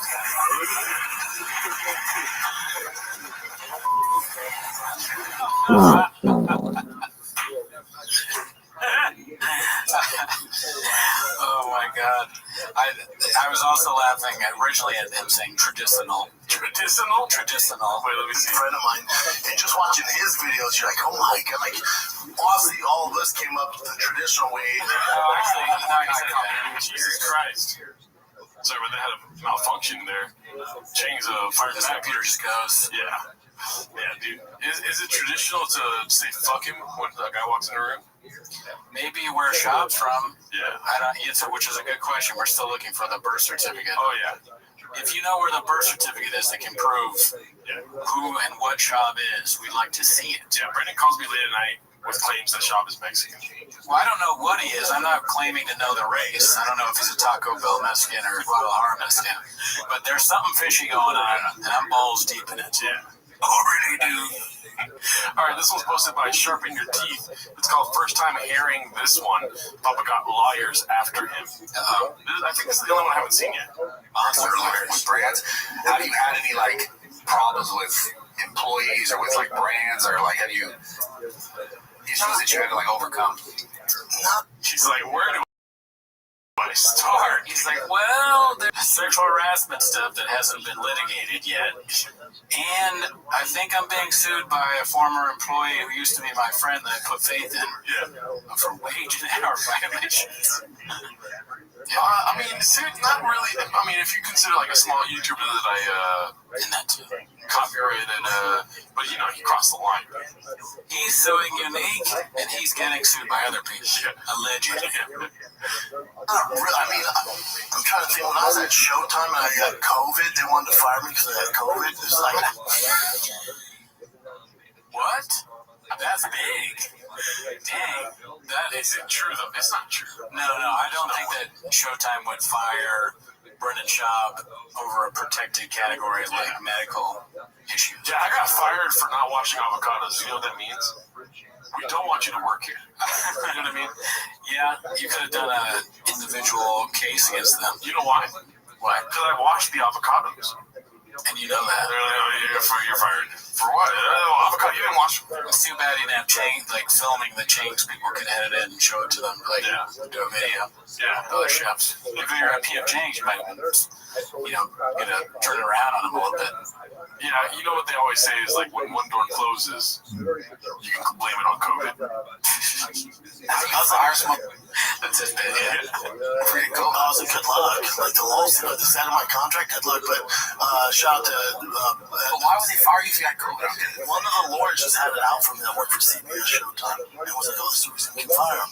So they got on a horn. They had like this big meeting, and my boss Brian Day is like, dude, it's not good. You got COVID. I'm like, what? Brian's like, don't say my name right now. It's funny to think like one person wants him gone. Yeah. It's like the one guy that realizes how like stupid he is and how bad he is poison for views. And he's like, we gotta figure out a way. You can blame it all on me, but we gotta figure out a way. What about COVID? We can fire him for COVID. And they're like, that doesn't sound right, but anything you can do, if that's what it takes, sure, get rid of just COVID it is. Doesn't have to do with anything, dude. I feel great. He's like, that's a problem. You're advocating that COVID's not that bad. I'm like, dude, I don't feel bad. My cardio got better. He started laughing. I'm like, no, I'm serious, dude. I read my body salad. Yeah, I was like, I feel great, man. He's like, you can't say that. I was like, bro, if you fire me, though, like, where's in my contract? It says if I get COVID, you let me go. Do you remember the Rogan thing when they wasn't on CNN, they put him and he did. So he's saying that two absurd claims. One is that COVID made him stronger, and the other one is that it's not that he got COVID. He's saying that because he's saying that COVID's not a big deal, that's why they fired him. You have to wait till the end, then you hear the real redactedness. Oh, really, dude? Yeah, I mean, it's basically lying by omission. All right, so this one really quick. I thought this was hilarious. It's posted by Riff Raff, the Alley Cat. Coincidence? I think not. It's pretty good. You know what I mean? Just take a closer look, B. You know what I mean? That's 1,000% the reasoning behind the comedy. They thought that they could get this past the chefs in the kitchen. Chang Chef, ever heard of it? Doesn't make sense. All right, let's go to the next clip. This one's posted by All I Do Is Lie to You. It's called A Last Minute Narrative Change After Being Proven Wrong About Snake Anti-Venom. Now they get the venom, right? They melt the snake. They take the snake. They pop. Like people at Rocky Mountain Chocolate, they put a bunch of snakes in a vat and they melt. Yeah, so you can make venom. It's fangs into it, and then they add shit to it. It's just not. That's actually not how they do it. That's not whatsoever, however, they do. Brian said it with so much confidence, I believe it. Well, you know why. Because he's right. You'll see. Right when you see why, you're going to be like, oh, that's why. Imagine bringing up Exhibit A again before you actually give it to horses. Oh, whoa. It was about horses. Brian knows about it. He's a real horse guy. Brian knows a lot about horses. He's always been a horse guy. Yeah. You know that this was horse girls? Brian was one of them. Okay, think of a tiny bit to horses. Listen, think of a tiny bit to horses, and then what they do is they extract that from the horse. The horse produces antibodies. I don't think so, Jake. How do they get it? I don't know how much it is. I mean, it says 40 to 70 grams, which is crazy. Right? In my current step, like, let's see how it goes to it. Like, Oh yeah, at one point in my life, I thought $1 million was like, oh, I'm rich forever. yeah, fuck you. Yeah, and then you start making money in California. You go, it's like, no, I'm actually broke. I'm actually probably government. Yeah, not only broke, but like I have like 10 times the amount of shit I have to pay for. It's just let's wait a little bit. I don't necessarily understand the aside. I don't know, but Government, that's so fun. That's like the Leonardo DiCaprio movie where he's trapped inside of the Congress. There's a big, I don't know. The horse. The Government. I got a $100,000 bill from that recent one, but I have insurance. For the corgi? Yeah. There you go. Wow, really quick to say kill a dog. Yeah. You could just let it die. Well, I guess they have to say euthanize. Watch this. Remember, even using donor animals such as horses. That's what I was saying. These animals are robust immune systems, produce powerful antibodies. Shit, You can bind snake venom components, enabling our own immune defense to eliminate these toxins. You shoot it up, you shoot a snake, you shoot a sheep or a. They don't just hold a fucking snake and let it bite the horse. They melt it. Every time he says milk, it's like the first time he says milk, dude. So is he saying like milking instead of? I think he was saying melt. Oh, I think he's saying melt, but the way he says milk is very similar. Is he saying milk a horse? Yeah. Or he melts the snake? I'm confused as hell, dog. And they take that out and inject it in the horse. That's what I'm saying. Oh, okay, so he's saying they melt snakes and inject them into horses. But why would they melt a whole snake? That doesn't make sense. It makes sense. Why would they give anti-venom to horses if they're bit by a snake? No, they're giving the horse the venom. Do you understand? I don't know. Okay, so if they give the horse the venom, it takes a lot more venom to kill the horse. So the horse is going to develop the anti-venom. So they take that anti-venom from the horse and they put it inside of Brendan. Oh, so he doesn't die. I see. Yeah. Well, basically, do not go camping with Brennan Shaw. Also, don't come to us for fucking science. Definitely not. All right, this one's posted by Gazelle Firm 8510. It's called How'd Showtime Go? Let's see. The hard way, like, and I didn't even mean to. Like, me and Nate got into it one time when I was working for Showtime after the Floyd Mayweather-Conor fight. I said Conor's, he's not going to win the fight, but he's going to land punches and win a round or two. I got all this blowback from the boxing community. So Conor lands punches, won maybe a round or something, and I'm like, oh, fuck, hell yeah, at least I got that right. And I'm walking off, I worked the fight, and I'm walking off, and I see Nate, and that whole arena is all boxing purists. So I see Nate, and it's like, oh, UFC alumni. Like, oh, thank God. It's like, when I see another comic in a room at a party, I'm like, oh, thank God we can talk. So I see Nate, I'm like, oh, fuck, yo, what's up, dude? I go say, what's up? You know, he's spicy dude. He's supposed to fight for me. He's an asshole. And Latina. Is he spicy because he's Latina? Next. Yeah. So he didn't like that I was pro Conor the whole time. That was my job as a paid gig. My sole job was to be the MMA expert and sell people on Conor beating Floyd. That was my job. That's what I was paid to do. Do I believe all of it? No. That was interesting position there. So the only reason he was saying Conor would win is because it was his job. Well, he did a great job, and he still got fired. Gonna be a UFC homer. It's my job. He thought it was real.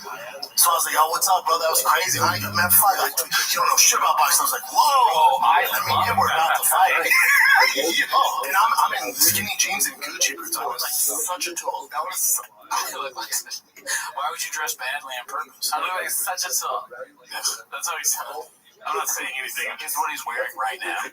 He's like, I was in Gucci jeans and, or what does he say? Or whatever he said. Skinny jeans and Gucci shoes. Gucci shoes, that's probably what he has on at this moment. He's like, nice, he's like, something like nice shoes, bitch, or something. I was like, these are Gucci, bitch. And we're like arguing about it. And then it was about to go down. And then Stephen Espinoza and my boss, Brian Dude, were like, if you get in any altercation, you're fired. And I was like, all right, man. And we just walked off. That like caused this big story. for them. Yo, so that's hilarious because always a good sign when your boss is warning you that you'll be fired. Exactly. You drink every day. You take Addies. You bring in patties. We're gonna fire you if you get in a fight, dude. That's like you're going way too last straw. Yeah. All right, so this is and also too, dude. Do you believe any of that? No, probably not. I mean, I believe that Nate would fight, but I don't believe that that happened. Yeah. I believe it did happen, but I'm talking about like the articulation of like I was paid to think this way about. No. All this like it's like everything always happens to Brendan. You know, he's a very selective memory. Yeah, and that's being generous. All right, this next one's posted by Julian Calabasas. It's called Theo's at Hulk Hogan level? Question mark. Let's see. That one's what are those things called? Hulk Hogan? Oh, that's crazy. Hulk Hogan feels at Hulk Hogan level? But what are those things called? The birds. Oh, people get fucked. He's interviewed so many famous people already. Yeah. Hulk Hogan's not. I mean, Hulk Hogan was very big when we were kids. Yeah. How is Shop surprised by that? Yeah. I think he'd be surprised. And he is. Theo Von, he's at Comedy Mothership level? All right. Wait, people watch his show? Yeah. Damn, that's crazy. Yeah, you just gotta figure things out, B. All right, this one's posted by Dedonk. Haven't seen him in a while. It's called Brenda Keeps Repeating Diddler while acting like he feels laughter.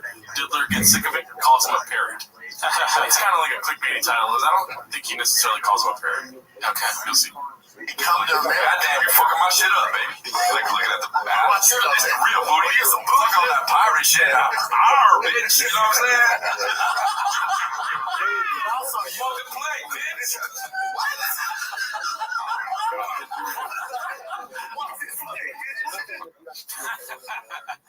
I like Shop just repeating that. That's funny. Yeah, I love that.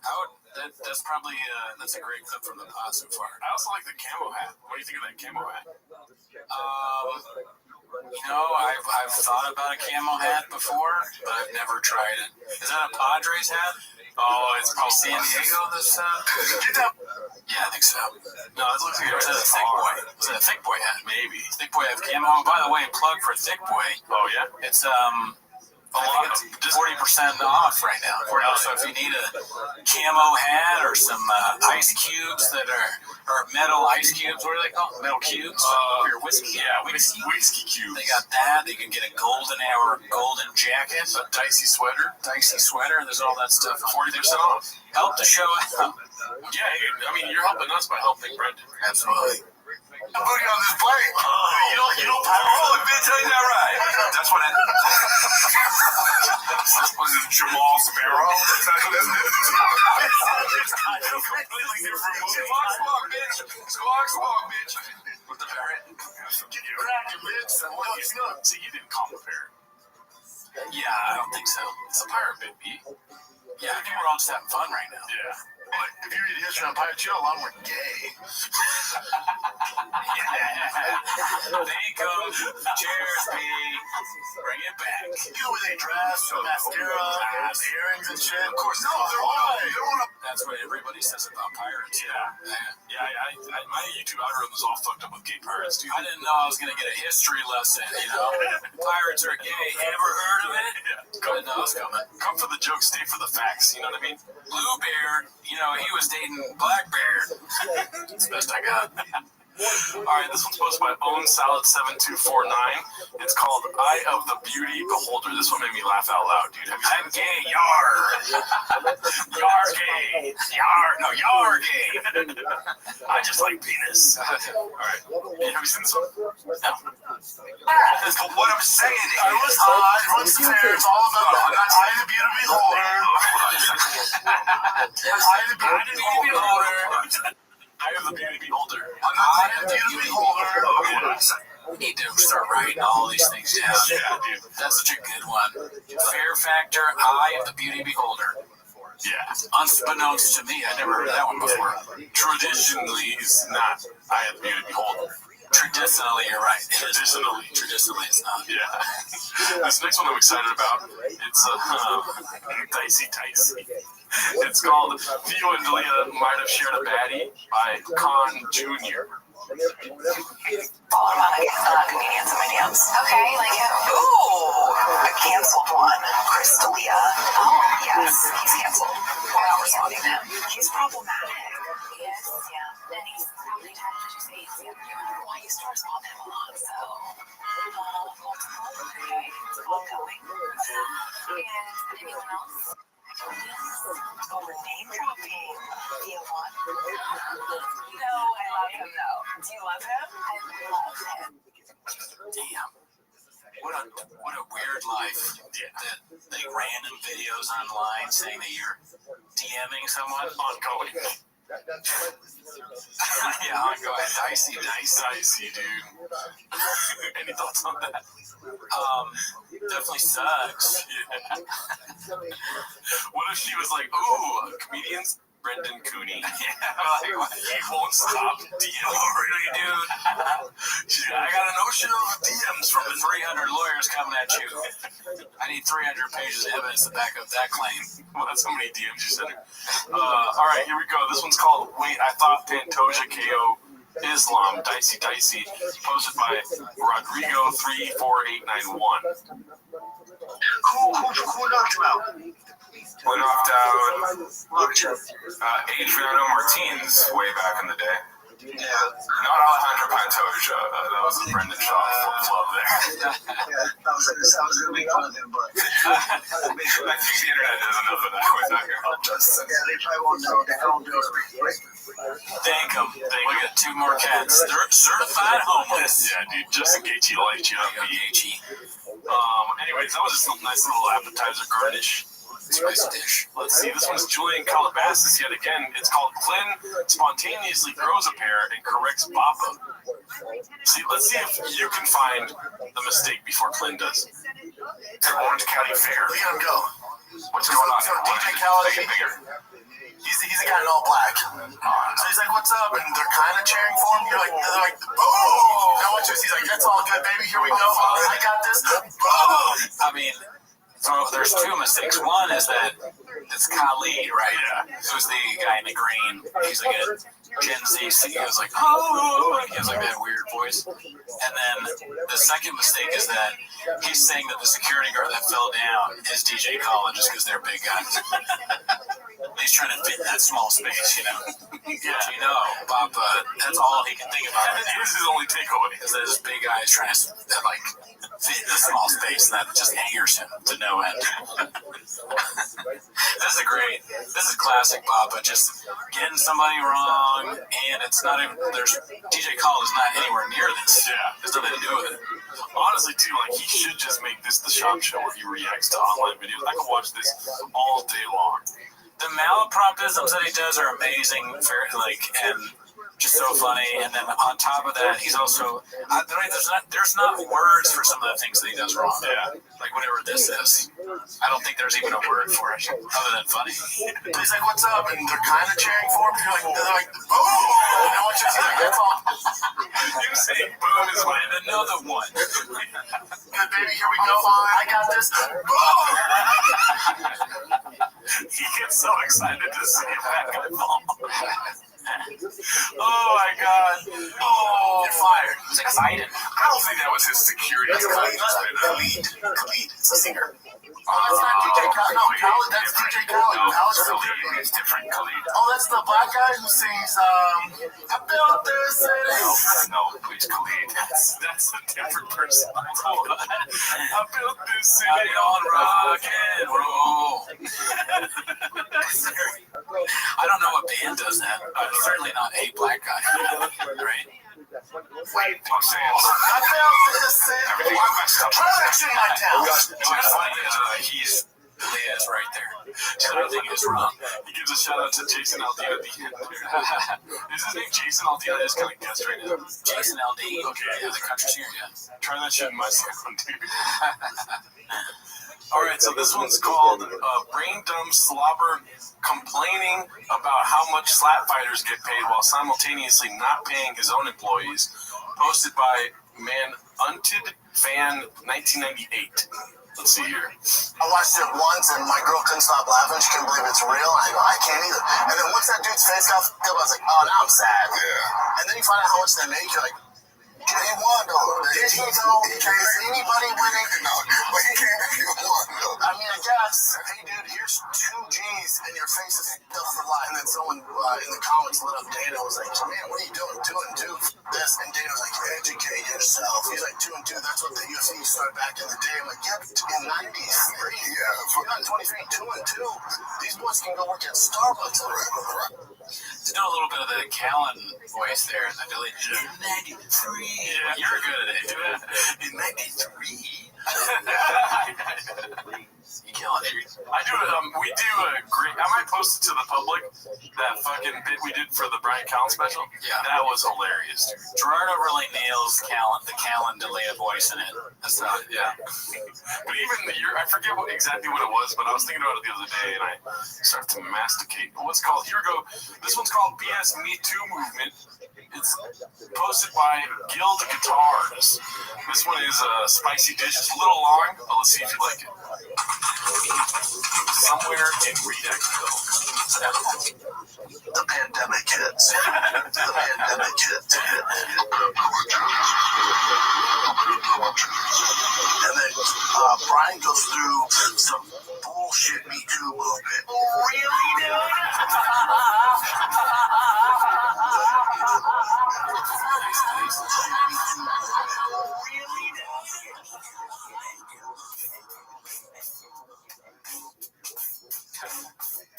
Bullshit Me Too movement. Really,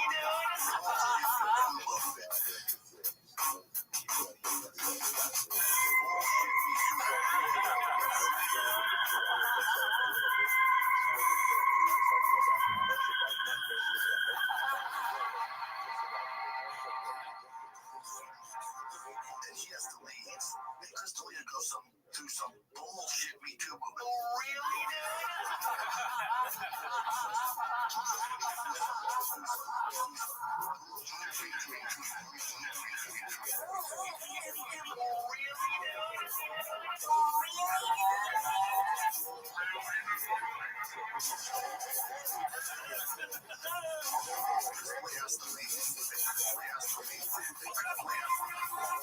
I'm on this island by myself. I'm on this island by myself. I'm on this island by myself.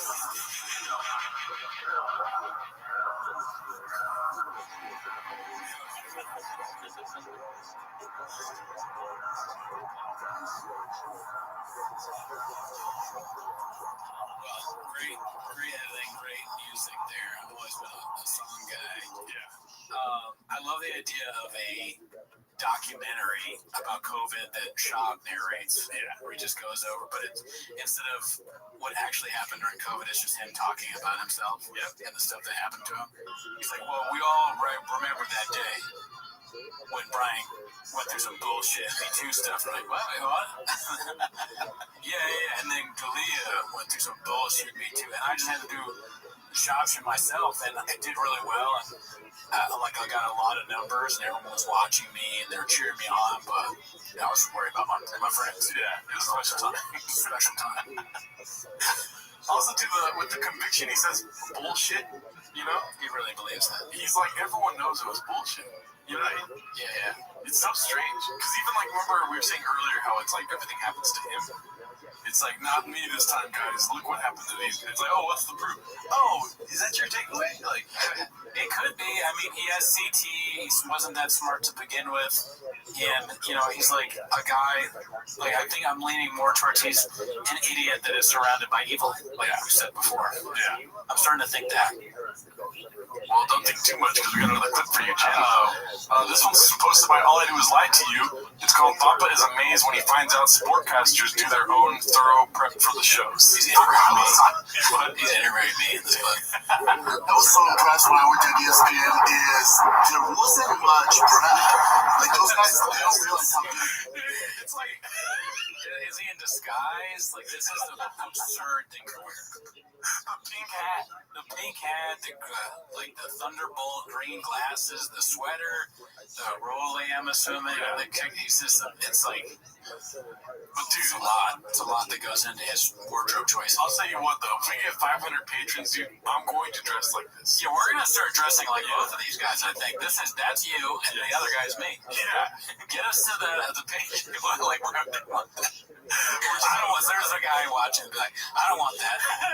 We're so close. I'm so willing to drink. I will go to any lengths to watch the episode from T-Fat K the week before and try to find that outfit. We will dress like this. We will rent a studio in Calabasas. We'll drive up there. We'll have Howie Mandel on. We'll have what's the guy that calls him Schwab? Rampage Jackson. Yeah, we'll have Rampage on. We'll have San Jose Jack Johnson on. We'll do that. We'll keep you busy. Oh my God, dude! I will do stand-up. That is so funny. I want send us links to what this is. The diet starts Monday, B. Dude, pink LA hat. Barbie's out. You can wear that to Barbie. You haven't seen it yet. He does look like a weird Oppenheimer Barbie. Dude, no. You're close, but really, if they pan that again, this is Barbie, and that's Oppenheimer. This is Barbie. It's like the job, like, to me, they're like, okay, you're gonna make it, like, 20 minutes, like, cool, but we're gonna go over, like Purdue came, and you know the fight, right? Like, yeah, I know, like, so you're good, you're at this spot, and then, the host will be there, I'm like, okay, here we go, and then I watch all the guys get ready, and I'm like, holy, they're so good, they're such outliers, I'm like, oh, that's why you guys are Dude, if you would, we'll screenshot this, post on Chang saying, y'all like my Barbenheimer fit?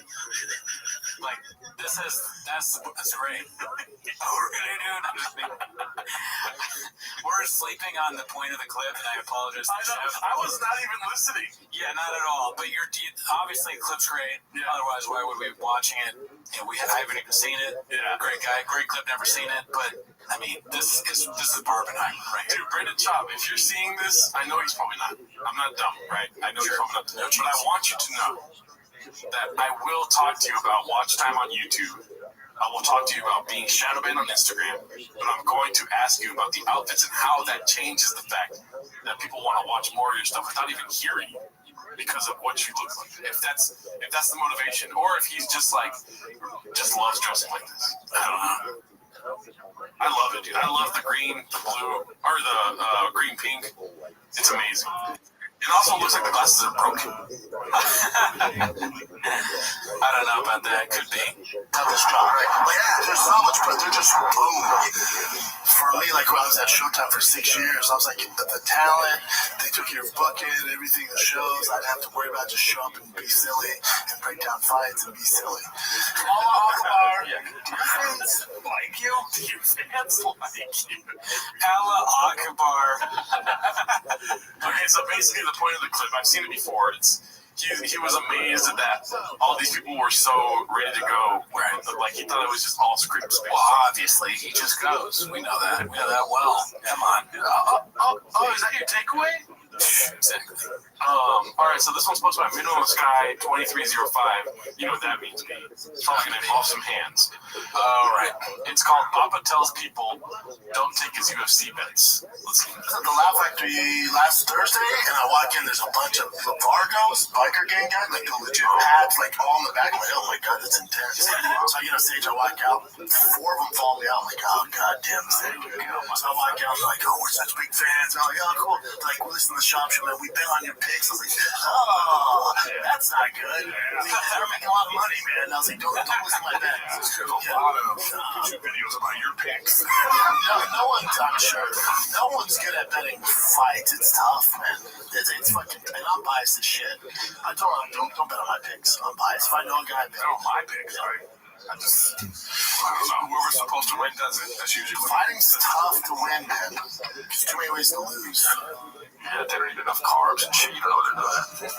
For reals. I know. They have a bad weight cut. Something going on in their personal life. Imagine being that guy. That's not like Patrick Mahomes. Almost went to the gym yesterday, and dude, biker gangs, Antifa, Proud Boys, what do they all have in common? Brendan Schaub. Yeah. They're all like, man, we bet on that fight that he said that Conor McGregor would beat Floyd Mayweather. Damn it. I'm out $500. It's blockbuster. You go broke listing a shop. I don't know much about sports betting. It's not legal in California, right? Well, yeah, I know that you can't do like FanDuel or like the live betting. I don't think that's allowed because they were trying to pass something in the last vote and it got crushed. Like the live, whatchamacallit, DraftKings. FanDuel, DraftKings. Yeah, you can't do anything. DraftKings. Fuck. Can't do that though. I never betted on it, but like, so shops able to bet in the state of California, but like not live betting. It has to be like. Yeah, that's an interesting point. I don't know if he's doing it legal. I mean, I know that you can. I'm accusing him of that. I know that you can. Like, if there's ways to do it, like if Movado, maybe because Movado's like in another place or something like that, or if you have a bookie, but that's not legal. I don't think. Maybe he has somebody out of state, but then there's the interstate. I don't know. I'm not a lawyer. I'm just saying because people are betting on things he's saying and he's not even putting money on it. Oh yeah, he's not betting. Yeah. I think what he means is that he's like saying his take. So he's using the wrong word there. Shocker. All right, so this one's posted by Tiger Summer 2023 Beast. It's called Chris is the Victim of Sex Addiction. Let's see. I haven't seen this. Did you watch this episode? No, I saw some of this because someone posted in the Discord and Richard Reloaded. Oh, okay. You guys been doing a lot of memes? Oh, yeah. Shout out to Richard Reloaded. We're solid boner alert. Yeah, oh, yeah. Where was that? Where's that been the longest? But it's not recognized by the DSM. So a lot of things that the DSM don't recognize. That's true. Yeah, that's true. What's the DSM? I have no idea. Okay, cool. Yeah. They recognize the word, don't they? I know, it's so weird that sex addiction is added. That's I know talk about sex addiction. So yeah, they have hoarding and shit. And like they talk about gambling, right? And I don't know if they have gambling. I think that the DSM is like the American Medical Association was also on it. Oh, okay, got it. The Redacteds. Okay, What, you see?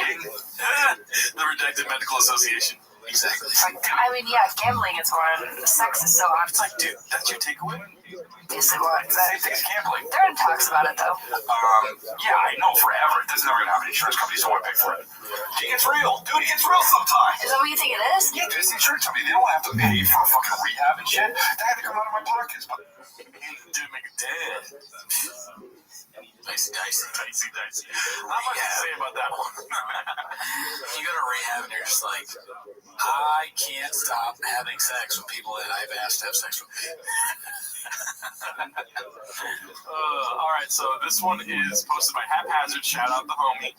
It's called "I'm in the Business of Likability." Let's see.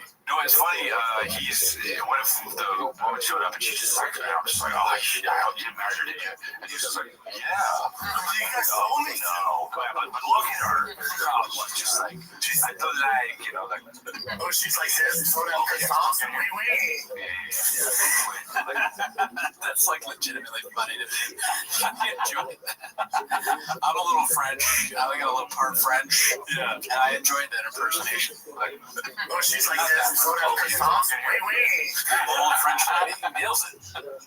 So my great grandmother was like, "Don't you need more Ellis Island?" I see it now.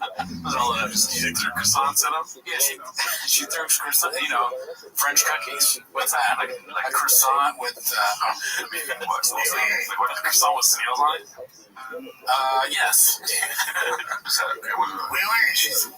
Oh man! Come on! No! I thought that might be what he was doing, but I was gonna let it go and just hope it wasn't. God, it's just redacted. Brandon. Yeah, not good. And you don't want to. Well, you never know. I know. Because then I'd be like, don't do it, right? What, so you think we should have asked her? Yeah. I think we should have farm. Was there at the high school and middle school that I went to? They let the special needs. There's a special needs school, and they had them sell Otis Spunkmeyer cookies to us. So we would literally buy them. Oh, good cookies. Oh, okay. Yeah. None of them are French, though, sadly. Oh man, guys. That guy's hard, man. Look, oh my god. Redacted. Yeah, got redacted, man. I am holding hope for the day that Brendan starts to do the shoppisms consciously. Yeah, no, I mean, if he leaned into it, as we've said many times, that can be something big. Yes. Huge. He'll be like Giovanni. This one's posted by Weekend Warrior. It's called New Personality Incoming. He's a nerd. He loves filtration systems. So Daddy likes it. I always ask Perfect start. Boner alert. No, Daddy likes it. If you want to get me listening, you start a sentence with Daddy. When Shab starts Daddy, I'm all ears. Papa. on the back because I like to look at the filtration systems. I'm a nerd. Pretty much the opposite of a nerd, I would say. Yeah. Although you did sell comic books to old men at one point, so that is a little nerdy. Yeah. I love the thing. It's insane. These filtration systems. Room for the filtration. That's two Brad Jones talking to each other. What are the odds that he's actually setting up these things in his house? That all these like fish tanks and all this stuff. Is he doing that? Maybe he is. Maybe he does have some sort of technical savvy that we are, discounting. Like, or does he pay people to do it? I think there's no chance he does it himself. I think he's paying people to do it. Maybe. He seems to be asserting that he is doing this stuff himself. Yeah. I'm not sure.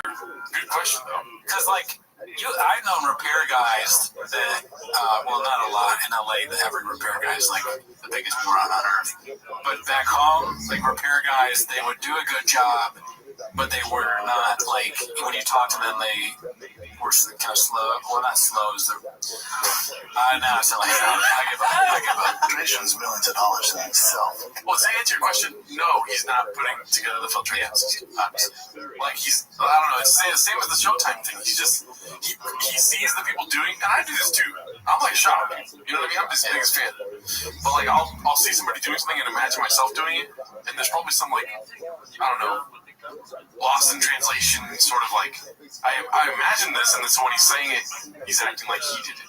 Yeah, I feel even more dumb. I think both of us there, I don't know what you were saying, and then I was thinking about the repair guy. The repair guy, I was talking about one specific guy. He was slow as hell, good at his job, and I think he probably is a veteran. And now I'm just even digging the hole even deeper. Just digging it deeper, Papa. Yeah. But he was a good guy. Smarter than me, just not the fastest when talking. Sometimes we just go, Honestly, engineers have to build a filtration system. All the waste, the food, circulating the water, the bacteria. Right. Remember, they gotta import salt water in there. All those aquariums. Oh, so they can't. They can't usually have ocean water. You can, but it doesn't have they can take forever for it to cycle, so the fish is healthy in it. He just has an ocean of bullshit in his head. He really just goes he's just saying shit as if it's true. I don't know if it's true because I'm redacted too, but I just have a feeling it's not. Right? Yeah. Because how would he know all this stuff? He acts like he's a guy that knows everything, but he knows almost nothing. Close to nothing. Right? Close to nothing. But also, on top of all that, he enjoys it too. He's not really oh fuck, I didn't know that for real. He doesn't really backtrack to try to fix what he said already. It's impossible to tell whether he knows that he doesn't know or not. He's I'm just podcasting, B. I just go. He's the inception of stupid.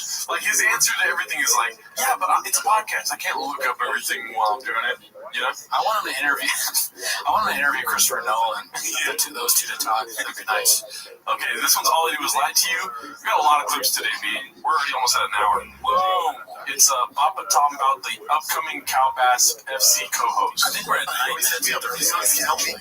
We're at 9 minutes and 30 seconds. Hell yeah. There's only 30 seconds left. Yeah, let's see. You always hit me up, brother. You always help me out. I told you, I need a guest for Fight Competitor. I'm there. So who's there, Ryan? Ryan might have something at Vegas. I just talked to him before I talked to you. He has something in Vegas. Ryan's like Theo Von. I don't want that. He just randomly pulls up to my gym sometimes. We film video. He's such a good dude. I fucking love Ryan. He's one of my favorite people. But last campaign, an hour before, he's like, "Oh, dude, I'm in Vegas." I'm like, "Well, cool. So you got an hour to get it?" He's like, "I can't, man." Okay, could you have told me this 2 days ago? He's like, "I literally just flew here." I'm like, "Okay." This week, he's like, "Oh, dude, I'm in Vegas again." I'm like, I know. I'm gonna tell him. We committed 2 weeks ago, dude. My team makes me go to. So big, but it'd be you, me, Cheeto Vera. Do you know Cheeto? Yeah. He's like top 5, 45 in the world. He's great. Yeah. It'll be fun, man. I'm excited. By 8 o'clock? 7. Phi Companion. The Carl Bassett Phi Companion with Bradley Moss. Wow. Yeah. I don't know. We're gonna watch it to be different. Yeah. I don't know if I'm like game to watch the whole thing. It's just like, Jesus Christ. Clips are different. You know what I mean? But we'll see how that goes. This one's posted by Julian Calabasas. What are they gonna bully him for? Is the title. Let's see. You always gotta think what the kids are gonna bully him the name for. Oh well. That's what I always do. Yeah. What are they gonna bully him for? I mean, they're gonna get bullied anyway, you know. Yeah, but my the kids name's don't, but Julian. they're not my kids. You named your sons. Yeah. Yeah, you Tiger Boston. Tiger and Boston. Yeah. What are you, a place? They're just trying to talk sense to him. They're like, but you're different. And all the Manascope. Aren't you embarrassed? You named your sons Tiger and Boston. Almost like a Dice Clay, too. Yeah, that was that clip could use more seasoning. Not really much there. Dickory Dock. Your name just said Tiger. This one's posted by All I Do Is Lie to You, JRE Companion Talk. Of course, they're going to talk about JRE. Let's see. I love this. Your fight committee is so fun because it's just like you're just chilling with the boys, fucking drinking, and it's funny. I also love how much shit you got originally because like they were like, "Oh, this is Joe Rogan's thing." Yeah, that was Joe started it. Yeah, and it's just funny because he stopped it, and I think you were like, "Yo, can I continue this?" Yeah, Joe's the one who gave me the idea to do it. I just love next week I'm in Austin with Rogan doing his fight campaign. He called me, he's like, "Let's do a fight campaign, man." But first of all, he's wrong. He's a handler. He still does them periodically. Just with me, the original crew, me, Eddie Bravo, and Brian Callen. So the three of us are flying out next week to Rogan. Hey, real quick, can I ask you a question? Yeah. Do you think that Joe Rogan has seen the movie Oppenheimer? Did he watch it? Yeah. And when he watched it, do you think any part of him is watching Oppenheimer make the nuclear bomb and thinking, wow, this is me, but with comedy? I made the Gringo Poppy. I'm the destroyer of worlds. I'm the destroyer of audiences. Good times. I think that an argument can be made that Joe Rogan is the Oppenheimer of comedy. Yeah. Right? He made the worst comedian of all time, Brendan Schaub. He might be the Einstein, and then Oppenheimer's yet to come. You know what I mean? You just think there's going to be something worse than Gringo Poppy? Whoa, dude. That's dark. You know, they always say we just got dark. We just got dark. Yeah. I pray there is, dude, because Gringo Poppy makes me laugh every time. This one's posted by All I Do Is Lie to You. It's called The Future's Not So Bright for Papa's upcoming events. Let's see what this is. Skankfest in Las Vegas. That's right. Skankfest, Las Vegas, September 29th to October 1st. Get you some. No comedians think Brendan Schaub's funny. It's boring to say that at this point. And then next weekend, I'll be joining Joe Rogan, Eddie Bravo, and Brian Callen for a fight companion on JRE for our boy Corey Sandhagen versus Rob Font. It's a fight night. I'll be at Cap City in Austin. Little thing. I might be there too. I know. I want to try to sneak. When is the companion? You know, during fight times. I know. During fight hours. Rogan's the prelims earlier. Nah, you miss it. Austin, I will be with Brian for Saturday, right? Because I'm going to pay your pussy now. Yeah. In Phoenix, Arizona, 2 shows one night, Friday night, August 11th. Hopefully it's not burning hot. Phoenix, Arizona, we do not like it. You sold 7 tickets. Oh, my God. Yeah, it's not working, man. I mean, in all fairness to Brendan, I do hear that it's tough to sell tickets in Arizona. Well, right now, Arizona is 118 degrees. Yeah. So, I don't know if people are going out to see a Gringo Poppy live. Yeah, a big comedian told me that they don't like to see big comedians there. Oh. They like to go to like the niche comedians that are coming up. Oh, that sounds like something for us to do. Yeah. Interesting. Very interesting. Well, if you're in Arizona, we're a hop, skip, and a jump away, B. Yeah, we're not too far from Arizona. What is that small dick and hairy thing he said before? Every slap dick and hairy. Yeah, every slap dick and hairy in Arizona. Let us know, B. Yeah. We want to go on the road, dog. We do. This is the last clip for today. Finally, dude. Fucking Yeah, 9:50. 9:55. Kind of hope this happens for the chips, but it likely won't. Posted by All I Do Is Lie to You. You know, one of my favorite shows is Ghost Adventures with my boy Zach. Last to that Gillette Ranch, so I text Zach, I go, dude, just got done with your new episode at the Gillette Ranch. I go, I live like 5 minutes from there. I'm there all the time with my kids. He goes, oof. And I go, yeah, I had no clue. I said, that's dope. You know, the hunt stuff is dope. And then he goes, yeah, man, you down to come back on? I said, dude, it's my favorite show. I love this stuff. And I go, which one are you doing next? He goes, the one we're doing next is not scary enough for you. He's like, let's wait till we have like the most scary, like most history one, and then I'm going to call you. I was like, all right, say less. Yeah. I love that shit. Yeah, it's been going on for a long time. You know he loves it when he rubs his knee. Oh, that's that to tell? I'm just, yeah.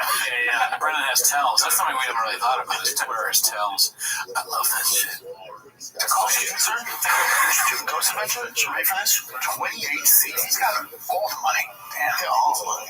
He's got all the money. You got a show that goes down 28 seasons? Can we come up with a show that everybody would watch? Can we come up with something? Can we just do that?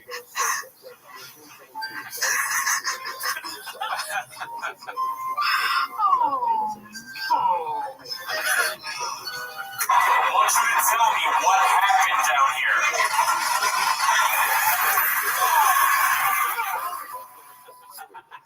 Dude, Chop is such a perfect guest for a ghost show because he obviously believes in the ghost, no question about that. Yeah. Definitely gonna get scared. Hilarious. And the guy is clearly just telling him that so he can postpone Chop being on. Like, we're gonna get something really scary for you. Oh, and then his producer's like, okay, good. Keep telling him that. All right, that's our show. Thanks for tuning in. See you next week.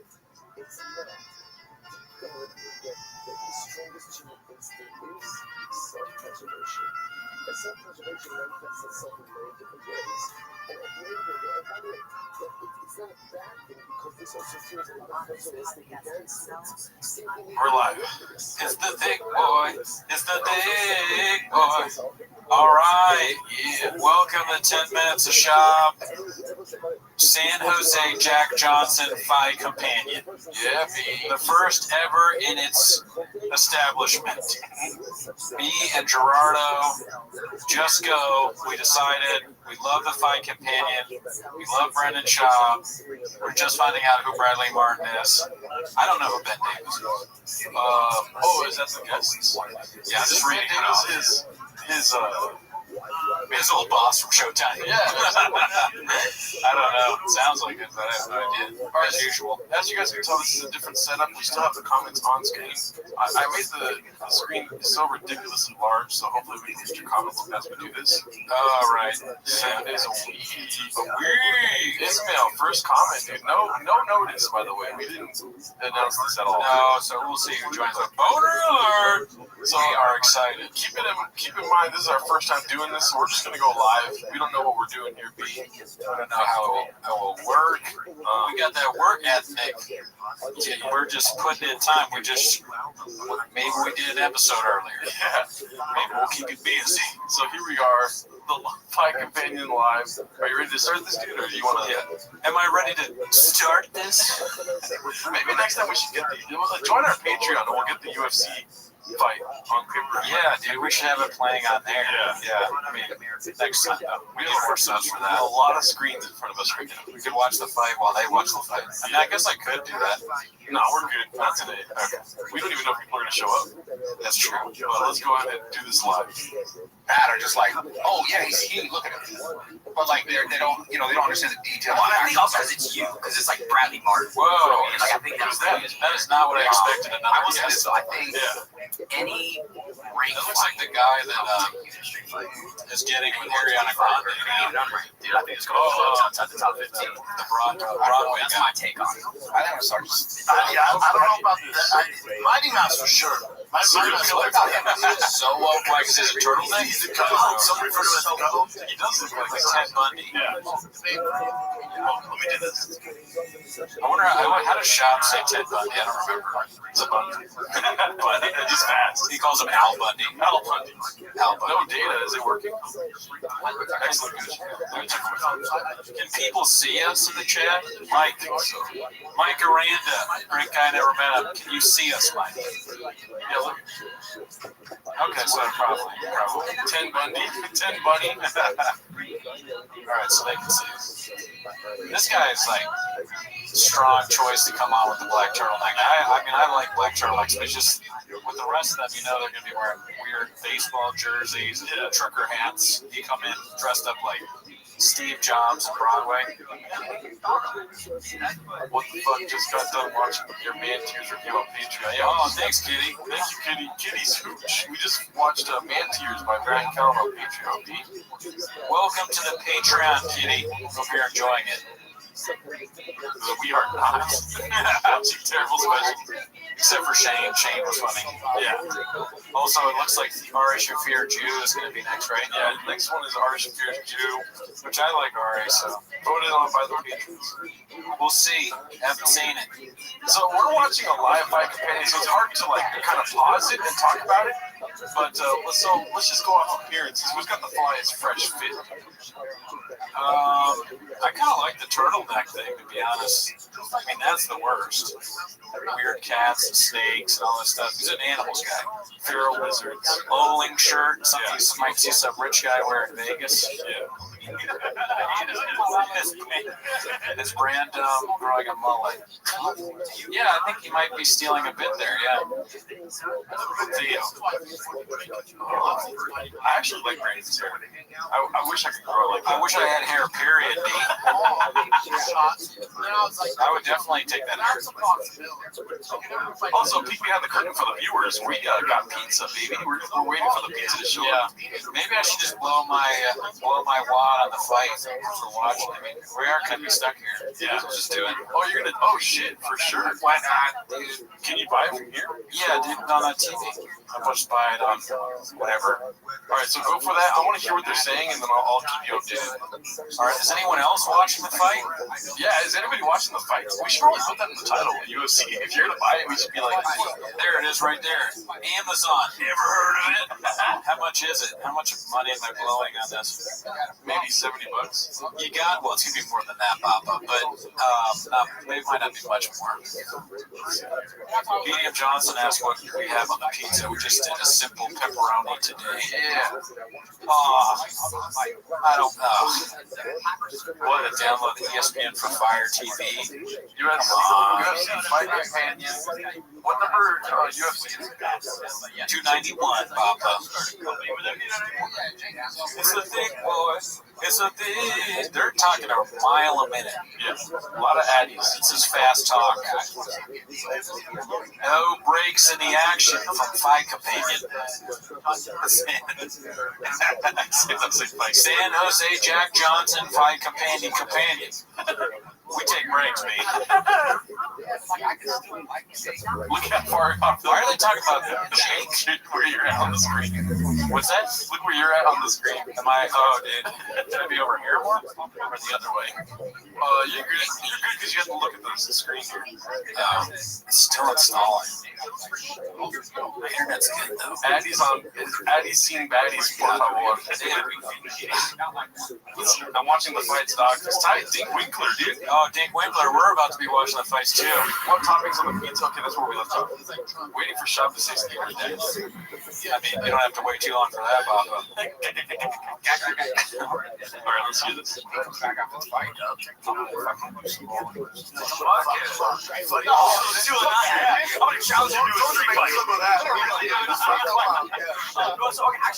Does anyone know who Ben Davis is? That's Ben Davis. I have to assume that's Ben Davis. Unless there's a cancellation. Not like a big knockout, but just like by the community. No, knockout. Like,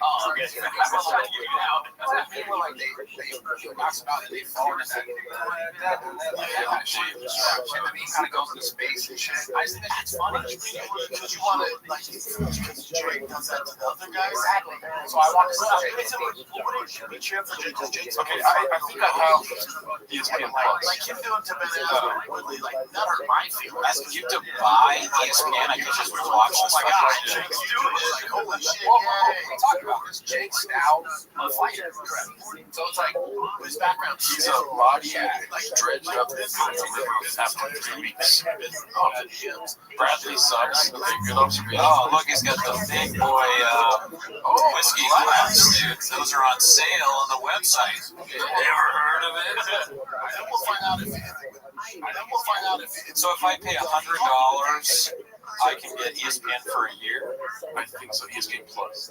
Yes. I mean, that doesn't sound crazy. And then every fight after that costs $79. So basically, it costs $123. Okay, watch the fight. Fucking join the Patreon, dude.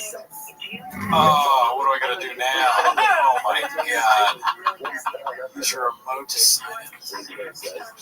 Use another candy QR. You want to try to sign in? Because I might have ESPN Plus. Well, mods can't delete. I can post a link, but I don't know about that. Yeah, no, we're not gonna watch any illegal. You talk to him. I'll do it on my phone. Okay. All right, well, I'm gonna watch some $40 million to sell the place out when it fights. If he lost his last one, he loses this one, let's say he gets burnt in this one. I think we'll find out if he actually truly loves fighting or if he's just doing it. Do you know where the origins of Berkeley comes from? No, do you? But I say it. I'm not trying to act like I don't say it. Invalid code. Oh, I did. Oh, don't say it. Oh, sorry. yeah, if he loses again, then like that's it. Well, it's tough because it puts everything else he's done in a different light. Because then it's like, oh, well, you're really worth that. You know, if you hang it up now, that's why I'm saying it's gonna be worth that. That's why we're gonna find out if he loves it. And I also think that I think. Wait, guys, make sure you don't purchase the fight on your phone because you won't be able to watch it on more than one device. That is the most insane. Well, I mean, it's on Fire TV. Right? It's one of those things on my phone. You just go to activate it. Yeah. It looks like that email is. This is like, dude, it's the worst day of my life. Oh, I'm gonna get my other freaking. No, I'll do it. You have Brendan Chop just roaming in the back of your ears while you're trying to buy a fight. I thought I was gonna do a San Jose Jack Johnson thing, and now, of course, I have an ESPN account. I mean, how could I not, right? How could I not? Daniel Jimenez would be great on 5-pin. Oh, we should probably try to get him. Thought Jesus, great idea. His name is Thought Jesus. That over there, you know, Jesus. I gotta read the chat. Oh, he's trying to read the chat. I'm a chess grandmaster. That was one of my favorites. I'm gonna get a lot of MMA fans on there who are fans on there. They're like, Uh-oh, I just did it. Oh, shit. Are we about? Yeah, fine. I'll cancel this episode. How would you like to confirm your purchase? Use my phone. Why do I have to confirm the purchase? Did you? It's tough because any updates from AGL Part 2? No. I like how people ask us like we're like, oh, coming up next week we got an update on BGL. You're like, hey, what happened to that update you guys talking about? Did we say we got an update? No, but I don't know. People just ask us questions like that, and it's like it makes me feel like we said something. I mean, I've never even met him. No, I just great guy, never met him. Questionable guy, never met him. But he was my dark horse. Bradley Martin versus Mark Harley. Who do you think wins? Well, we've only seen one of them do any kind of fighting, really, right? Oh, yeah. Well, when it comes to lifting cars, we know who's going to win. R.I.P. Joe Rogan. Have you ever fallen for those R.I.P. Joe Rogans? No, I don't think that's funny. I don't understand the joke. Yeah, it's Oh, I mean, I'm not talking smack to Joe. I meant like those Twitter things, like that you're saying.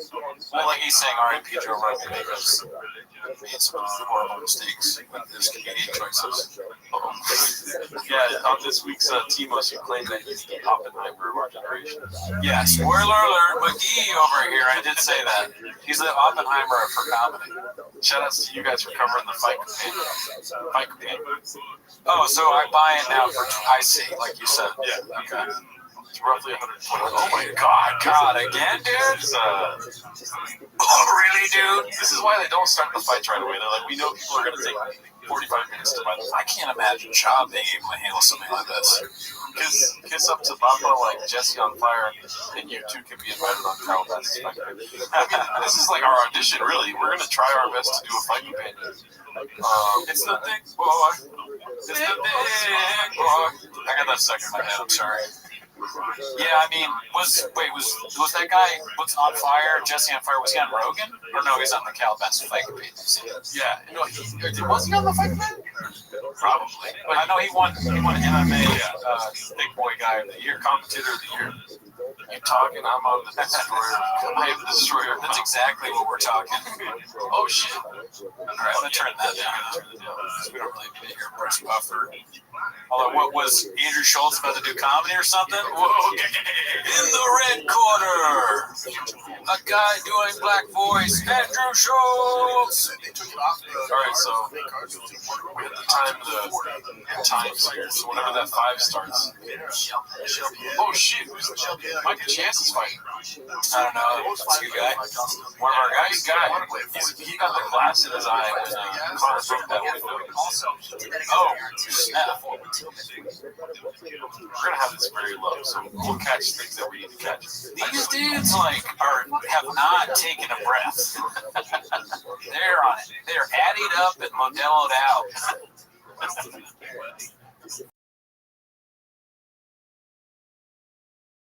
Oh, they're having fun, fans. You know what I mean? There's some good hair going on in here, though. We got this guy's hair, and then we got Molly Walnut's job over here. Yeah. Crazy. Some gray streaks on the side. Yeah, blow that back, man. We watch them with their hair instead of flame. Alright, we're synced up with them, dude. So I think I have no idea who either of these guys are. Holland or wait, I think I've heard of Holland before. Oh yeah. What's Holland? Kevin Holland. No, I haven't. He's unranked now. Is he going down a weight class or up a weight class? Didn't he recently he took a fight with short notice against somebody and they beat him? Yeah. Like that guy that's really good. Yeah, he got pounds on or something. Oh yeah, I don't know. Main event Kratom versus Atkins. That's what me and Gerardo are gonna do later. Yeah, dude. Yikes! Either one. Well, I think we said 300 patrons is the Kratom. Yeah, I think it should be more than that. 500 and we'll both do Kratom. You definitely picked a good card to buy. Tonight is awesome. See, Bobby Digital gets it. He gets it. Do you mind if I take a phone call real quick? You go ahead, B. I'll talk to the people. Let me know if Pete's here. I'll be right back, guys. You heard that I'm a beast of a podcast critic? Hey, listen, your words. But thank you. Oh, you just paused on that. What do we think, guys? What do we think about the turtleneck on the fight companion? Oh, he just said turtleneck too.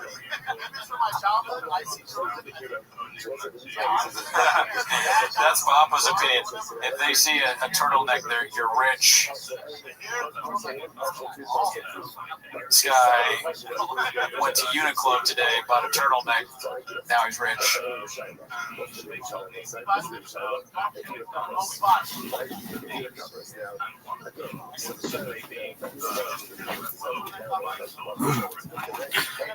don't know who the guy in the turtleneck is, and we're thinking it's Ben Davis. But I don't know who Ben Davis is.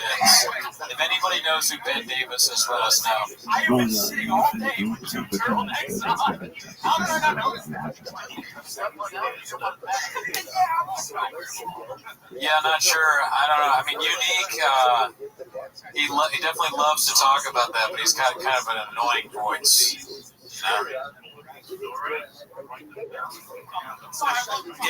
If you guys were gonna go to the fight companion, and let's say you get the call of your life, and you're invited to the Calabasas fight companion, what beers are you bringing with you? Because this guy apparently brought Modelo.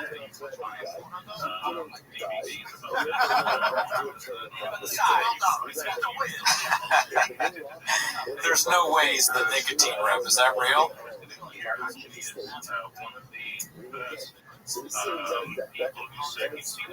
Ben Davis is a mystery man. Oh, that's a good one, thought. Geez, yeah, Four Loko. OG Four Loko or the new soft Four Loko? I do like Modelo. I don't think it's a bad choice. Going hard with Bud Light. Bud Light, dude. They're arguing about something. I missed it. Dude, I totally stopped paying attention. I bought this fight. I didn't even. Dang, Holland just gets. Holland loses his body language like he lost.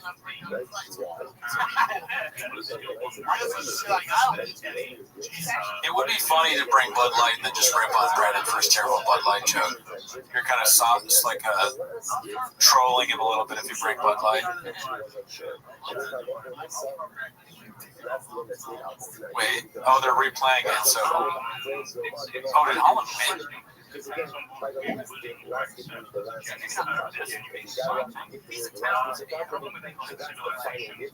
was that an illegal move and he got disqualified? They're not even talking about the fight, or is there? Oh no, he got choked out. Oh, so Holland didn't win. Good for him. There you go. Way to rebound, Holland. Just Bud Light come in 8-inch cans. My answer to that is 8 inches big.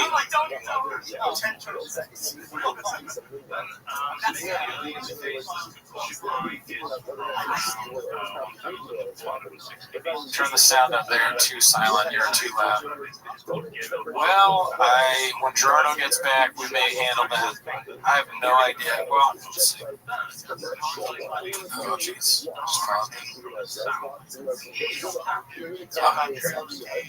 Now it's a little louder. How's that? No, he still won. That's the thing. I guess number 2. But I think because up until I'm gonna let them say a few things and then I'll say my take on what's going on. As long as we don't get gadooshed. I don't want to get gadooshed. So we're trying to add to this, not just watch.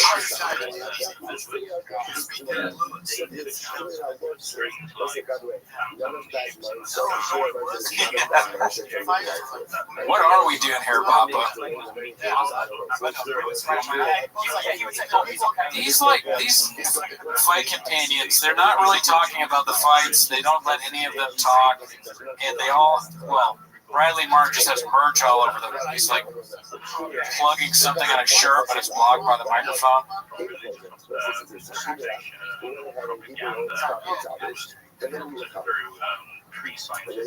Yeah.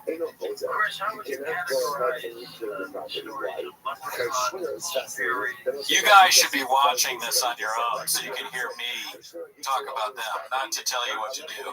That's my redacted take. I think it's probably better if you're watching this and also listening to me. Also, support the great fight companion, you know. Shop apparently is not selling tickets now and is going through it, so we gotta start buying merch, going to shows, retweeting him. This would be like the worst blunt rotation every year, right? Oh, Jesus.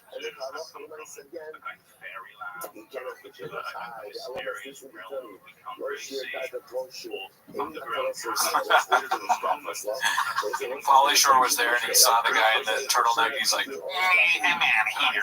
Weasel left the building.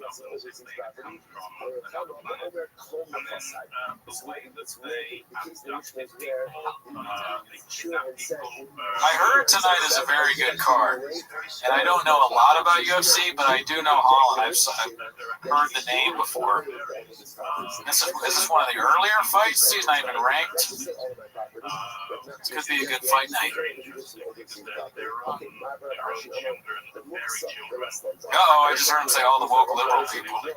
So you know he's about to make that big flex point about politics.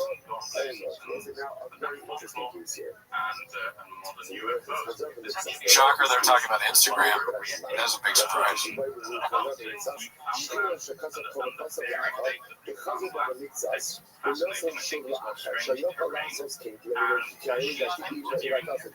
If I met Bob in person, what would I say or ask him, says Jeff? To be totally honest, I think I would probably do some Shawbisms. Like, I wouldn't try and be a dick or anything, but if he came up and talked to me, I'd be like, what are we doing here? And then I would just try and be friendly, but also throw in Shawbisms.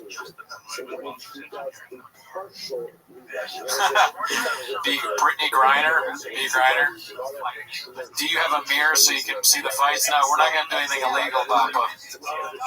That's hilarious.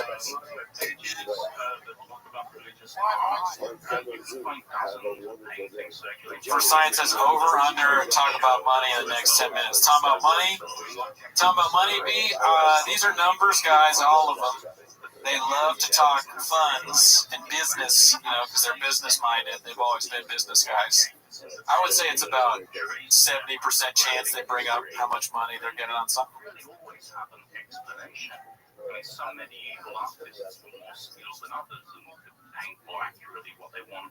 They're just talking about Instagram. What's up, Joel Melvin? Great guys, never met him. Good morning. Let us begin. No worries. There's probably pizza outside. Yeah. It's on the blue card. This year.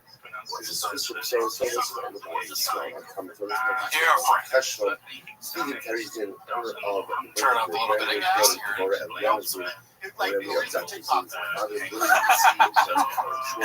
Turn it down again because I don't give a shit. He's just like, I turn it up and he's like, you know how TikTok works. You know. Is it Mexican pizza? No, dude, we're not putting any salsa on this pizza, Bobby. Might want to close that though. Yeah. Maybe you talk to him for a while. I'll close it. So I'm not gonna play. You take over. Come on in here. You take over from that. Gerardo, what's cracking? Yeah. How are we doing? Is any good comments yet? What do you think of Brandon's bowling shirt? I love it. I love everything about Brandon. Quote me on that, please. Pizza has salsa normal.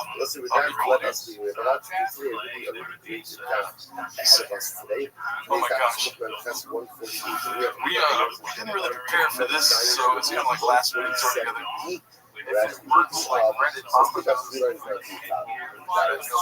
Let's just do it. Like getting over your own embarrassment with this game job. So see what I got.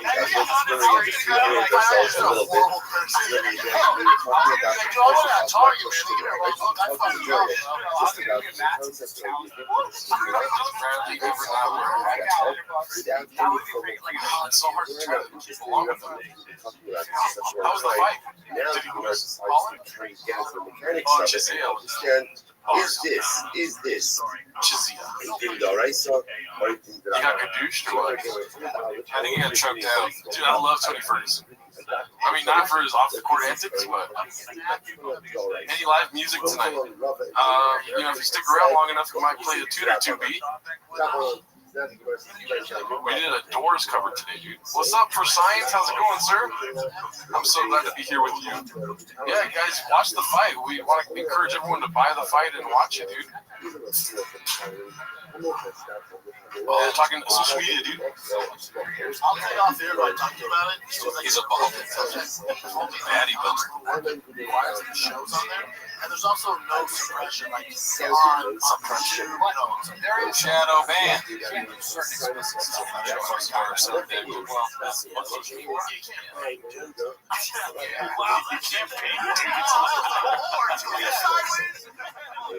Oh, Brandon's awesome. Sure. We got Pizza Hut, 8-inch pizza. 8-inch times 2 minus some stuff. Oh my God. It's like what? A chain check would have like a... Thank you. Big boy pizza. Yeah, we're in San Jose right now. We're sitting next to Jack Johnson. Do you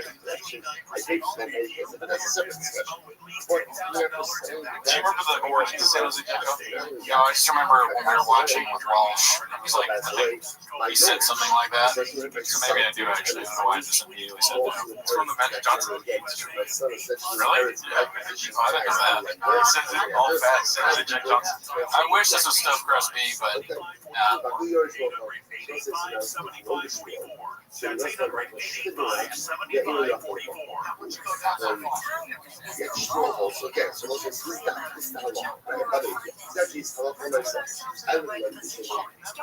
My money has to be on Tony Ferguson, dude. He's lost like his last 6 fights. I'm always going to go for Tony Ferguson. Yeah. He's not a good guy, but he's a great fighter. I don't know that anymore. The pizza is definitely there. Or, I mean, I can't speak for you. What do you think? Delicious. It's kind of fucked up they keep making Tony Ferguson fight young men. Oh yeah. He's like, what is it? What do they say in boxing? Something can.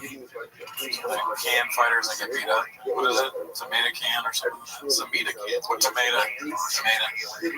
Isn't that what they say? I don't know. I'm not a boxer.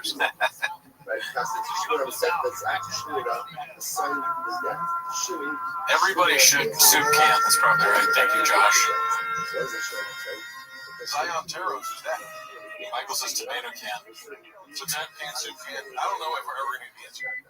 It's probably both. Both. It's both. It's down both ways. Dude, that's a great idea, actually. Oh, Jesus. What? Go down with the thickness. Down with the sickness. Come on, get down. Sean was just talking about porn.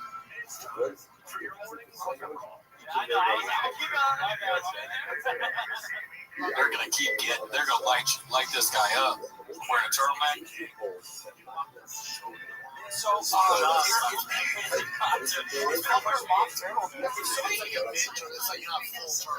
okay. I got a full turtleneck. Come on, I got a full turtleneck. He's running for mock. straight up, maybe the glasses. No, wait, that's His name's mock turtleneck.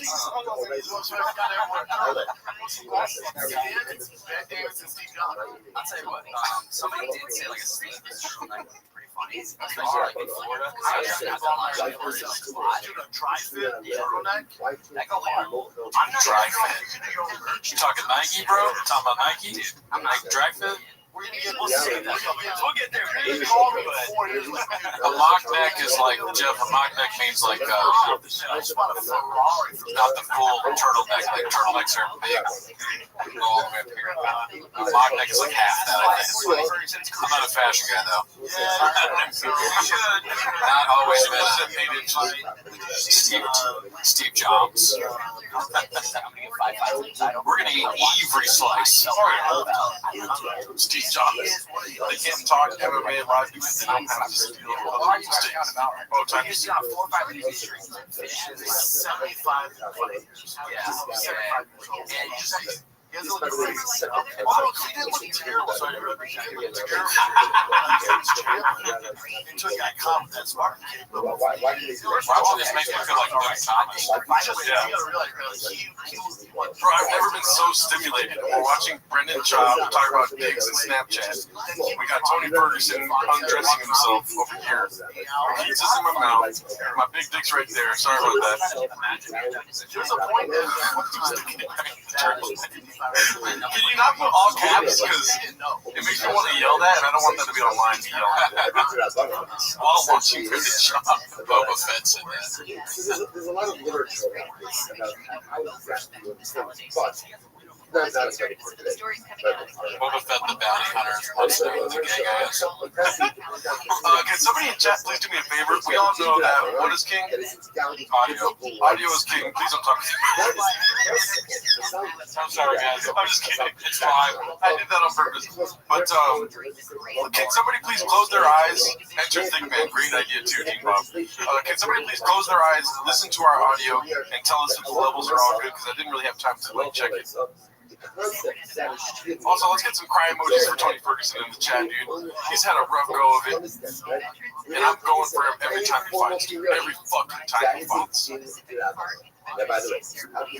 Bobby, he's saying it's an awful fight for Ferguson because Bobby's explosive.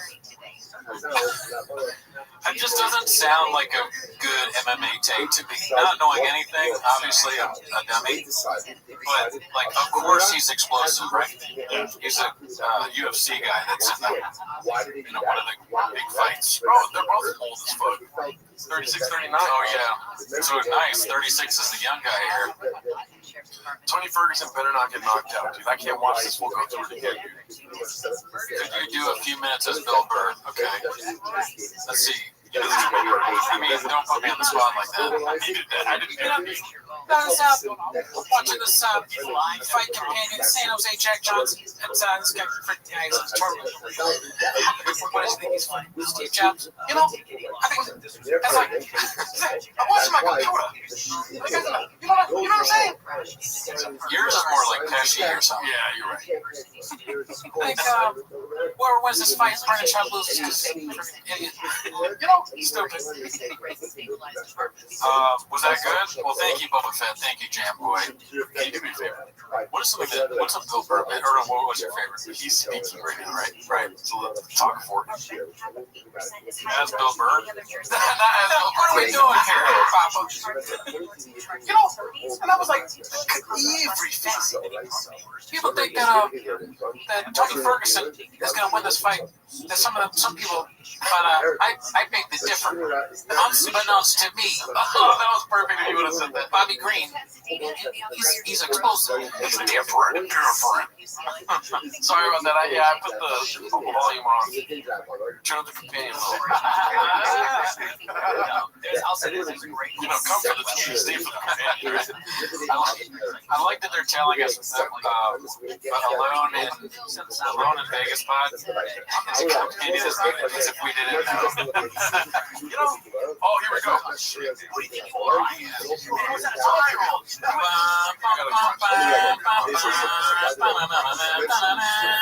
Oh man, I'm looking good for Ferguson already. That combination was terrifying. You should apologize. Afterwards, I would Brendan Burr, new character unlocked. Missing those skits and bits.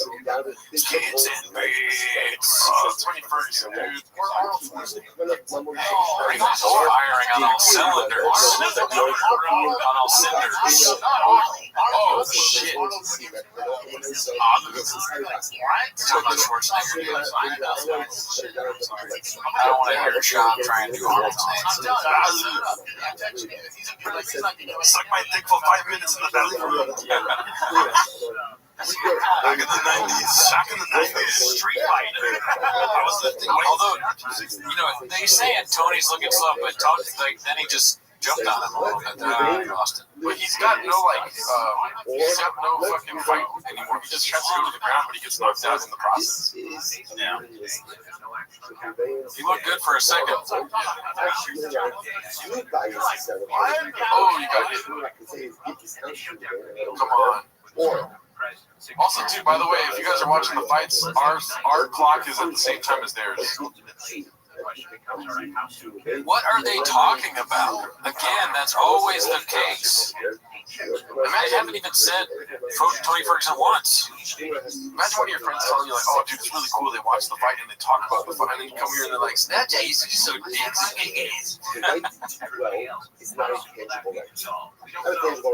They ain't even talking about the UFC. Why would you call it companion? Yeah, this is like TikTok companion. Yeah. They should start calling us Instagram companions. They got a random dude in the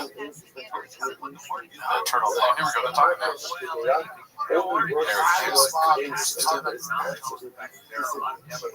Yeah, see, I'm like Brendan Schaub, dude. I'm going to vote for Tony.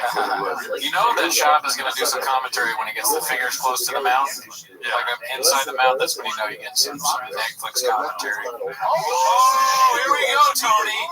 We spoke too soon. Tony's like, I beg to differ. Tony, come on. It's all about threats now, B says Mountain. Oh, shit.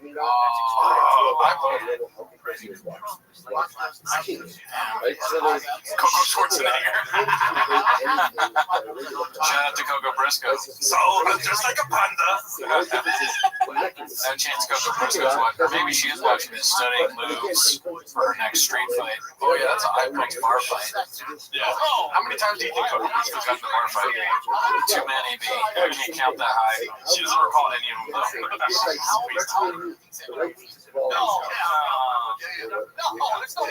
How much was the pizza?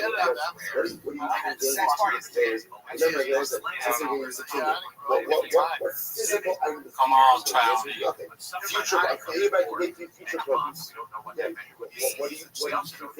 Brendan Cooney too, right?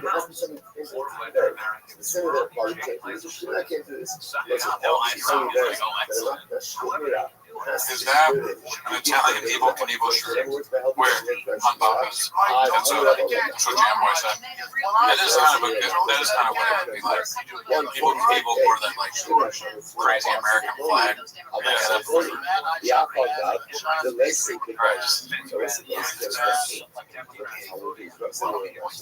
Vin Diesel on the fight committee would be hilarious. That might be a fight. Oh, dude. It's like I heard you were calling me gay. Yeah, Vin Diesel would not go with all the gay jokes. I don't think.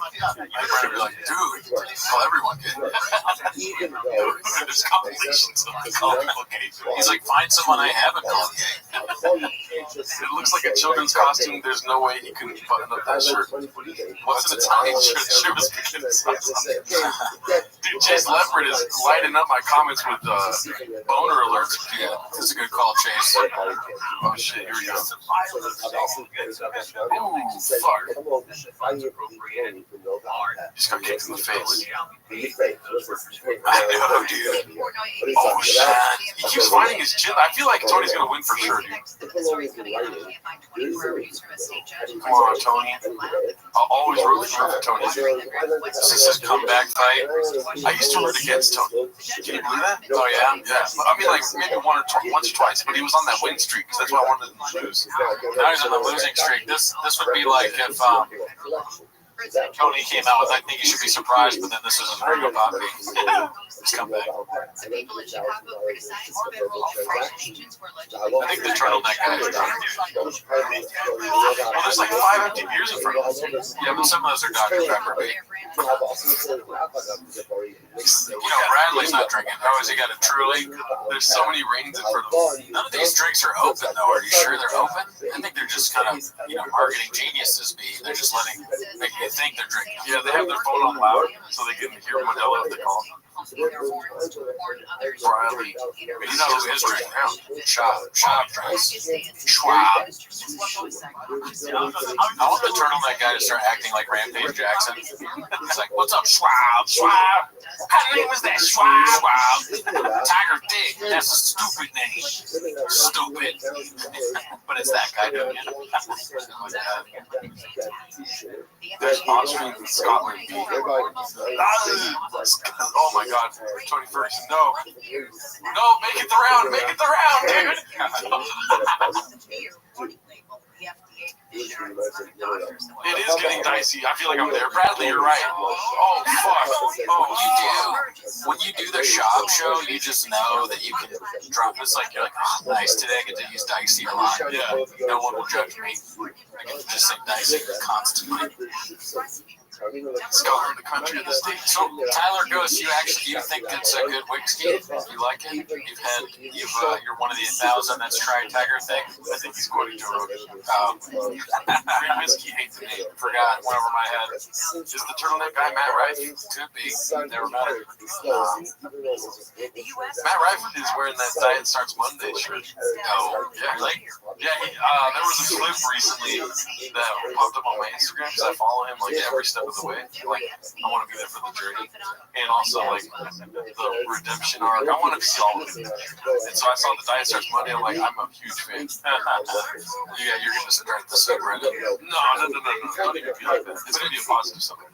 It's interesting that this company, Diet Starts Monday, is trying to get comedians to wear all their merch. What a strange strategy. Yeah, it's gonna be like Jim Gaffigan wearing a Diet Starts Monday hoodie. Talking about Hot Pockets. Time we have.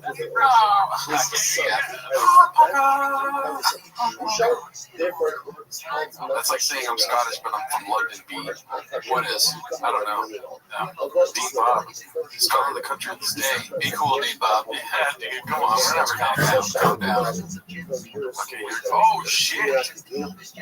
Green's trying to. Okay, come on, Tony. I was watching this. It's just guys being dudes, pizza, UFC, big dicks right there, big dicks right here, beans and cheese. Break on through to my Mexican. If anybody is a fan of Raccoon Tweeties too on the stream, please write us an Apple review. Oh shit, yeah. Write some Apple reviews. Can't talk. Mr. Glocko, what's up, dog? AGL should be here. Tyler, cool, dude. Oh shit. It's incredible that y'all seem more engaged in the show. I know, right? That's what I'm saying.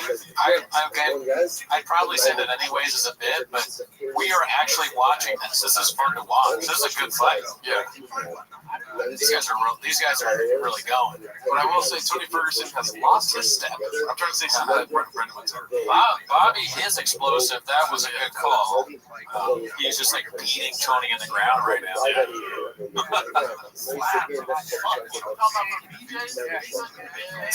talking about bazookies, dude. He just said bazooki slap. I thought I didn't hear that right. Like, who? Yeah, you're good Leipatomaine. Yeah, it's like, is John Africa on this podcast? Good question. Let's talk about ketchup. If Shaw wants to perform at the mothership, then he's got to stop talking about BJ's Pizza. Bazooki slap. He's like the endless bread bowl at whatchamacallit, when you're here, your family. Olive Garden. It's just a great fight. They're talking about the fucking Olive Garden. Can you see the fight? Yeah. You don't even move the TV on. No, I can see it. Because there, for whatever reason, my redacted has put the TV in not the middle of the room.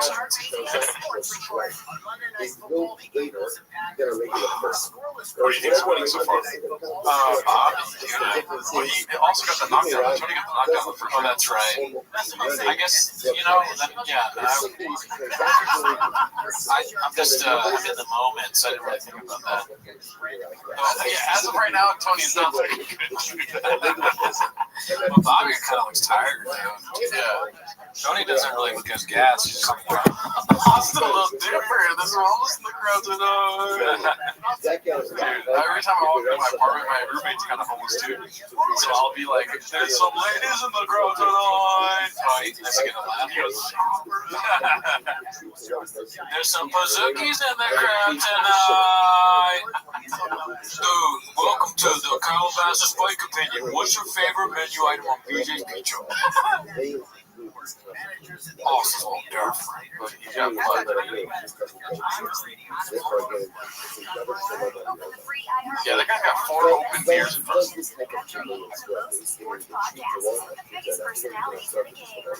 Hey, be cool, J.E.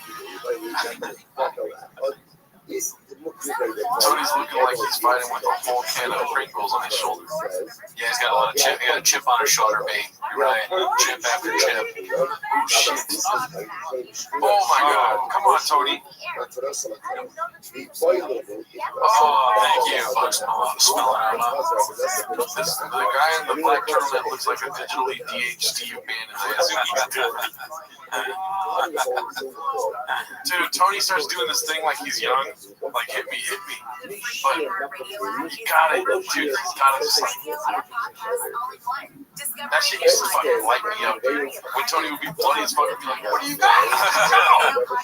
Both these guys clearly put in the work ethic to make this whole thing. Fuck, come on, Tony. Under once like this, and you're like, I'll never again. Yeah. Have you ever gotten knocked out? Oh, yeah. Alright. Every fight, only every fight. You ever heard of it? I don't have a strong chin. Do you want more pizza? Oh, you got some. I'm good.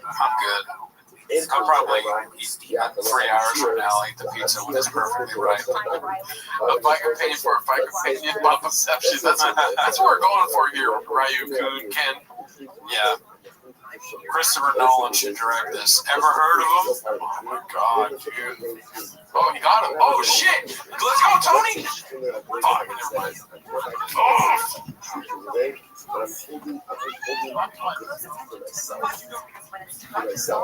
So what is that? This is in Salt Lake, right? I was planning on going to this fight. I'm gonna look up Ben Davis online. I'm gonna do my own research. Yeah, I looked him up. He's got a weird Instagram profile. Oh, you already did it? Yeah, look it up.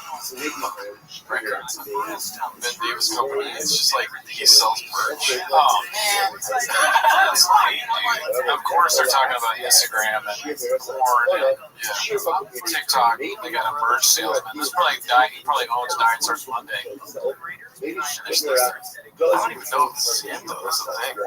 Oh. He doesn't have any pictures of himself? No, it's all shirt. God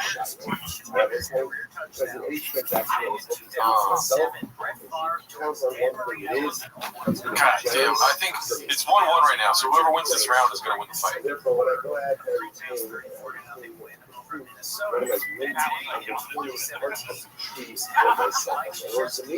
I mean, you think they'd be wearing like Ben Davis clothes if that's the real Ben Davis? Who is Ben Davis, dude? Does anybody in the chat know who Ben Davis is or knows his ad on Instagram?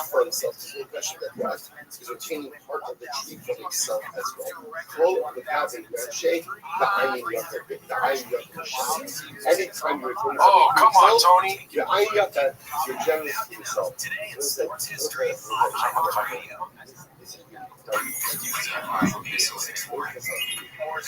don't want that. That's what Gage is going to do. He's going to focus on the leg kicks. He's going to open up every talking about the main event being Gage versus Poirier. Oh shit, be cool, LPJ 27. How much time?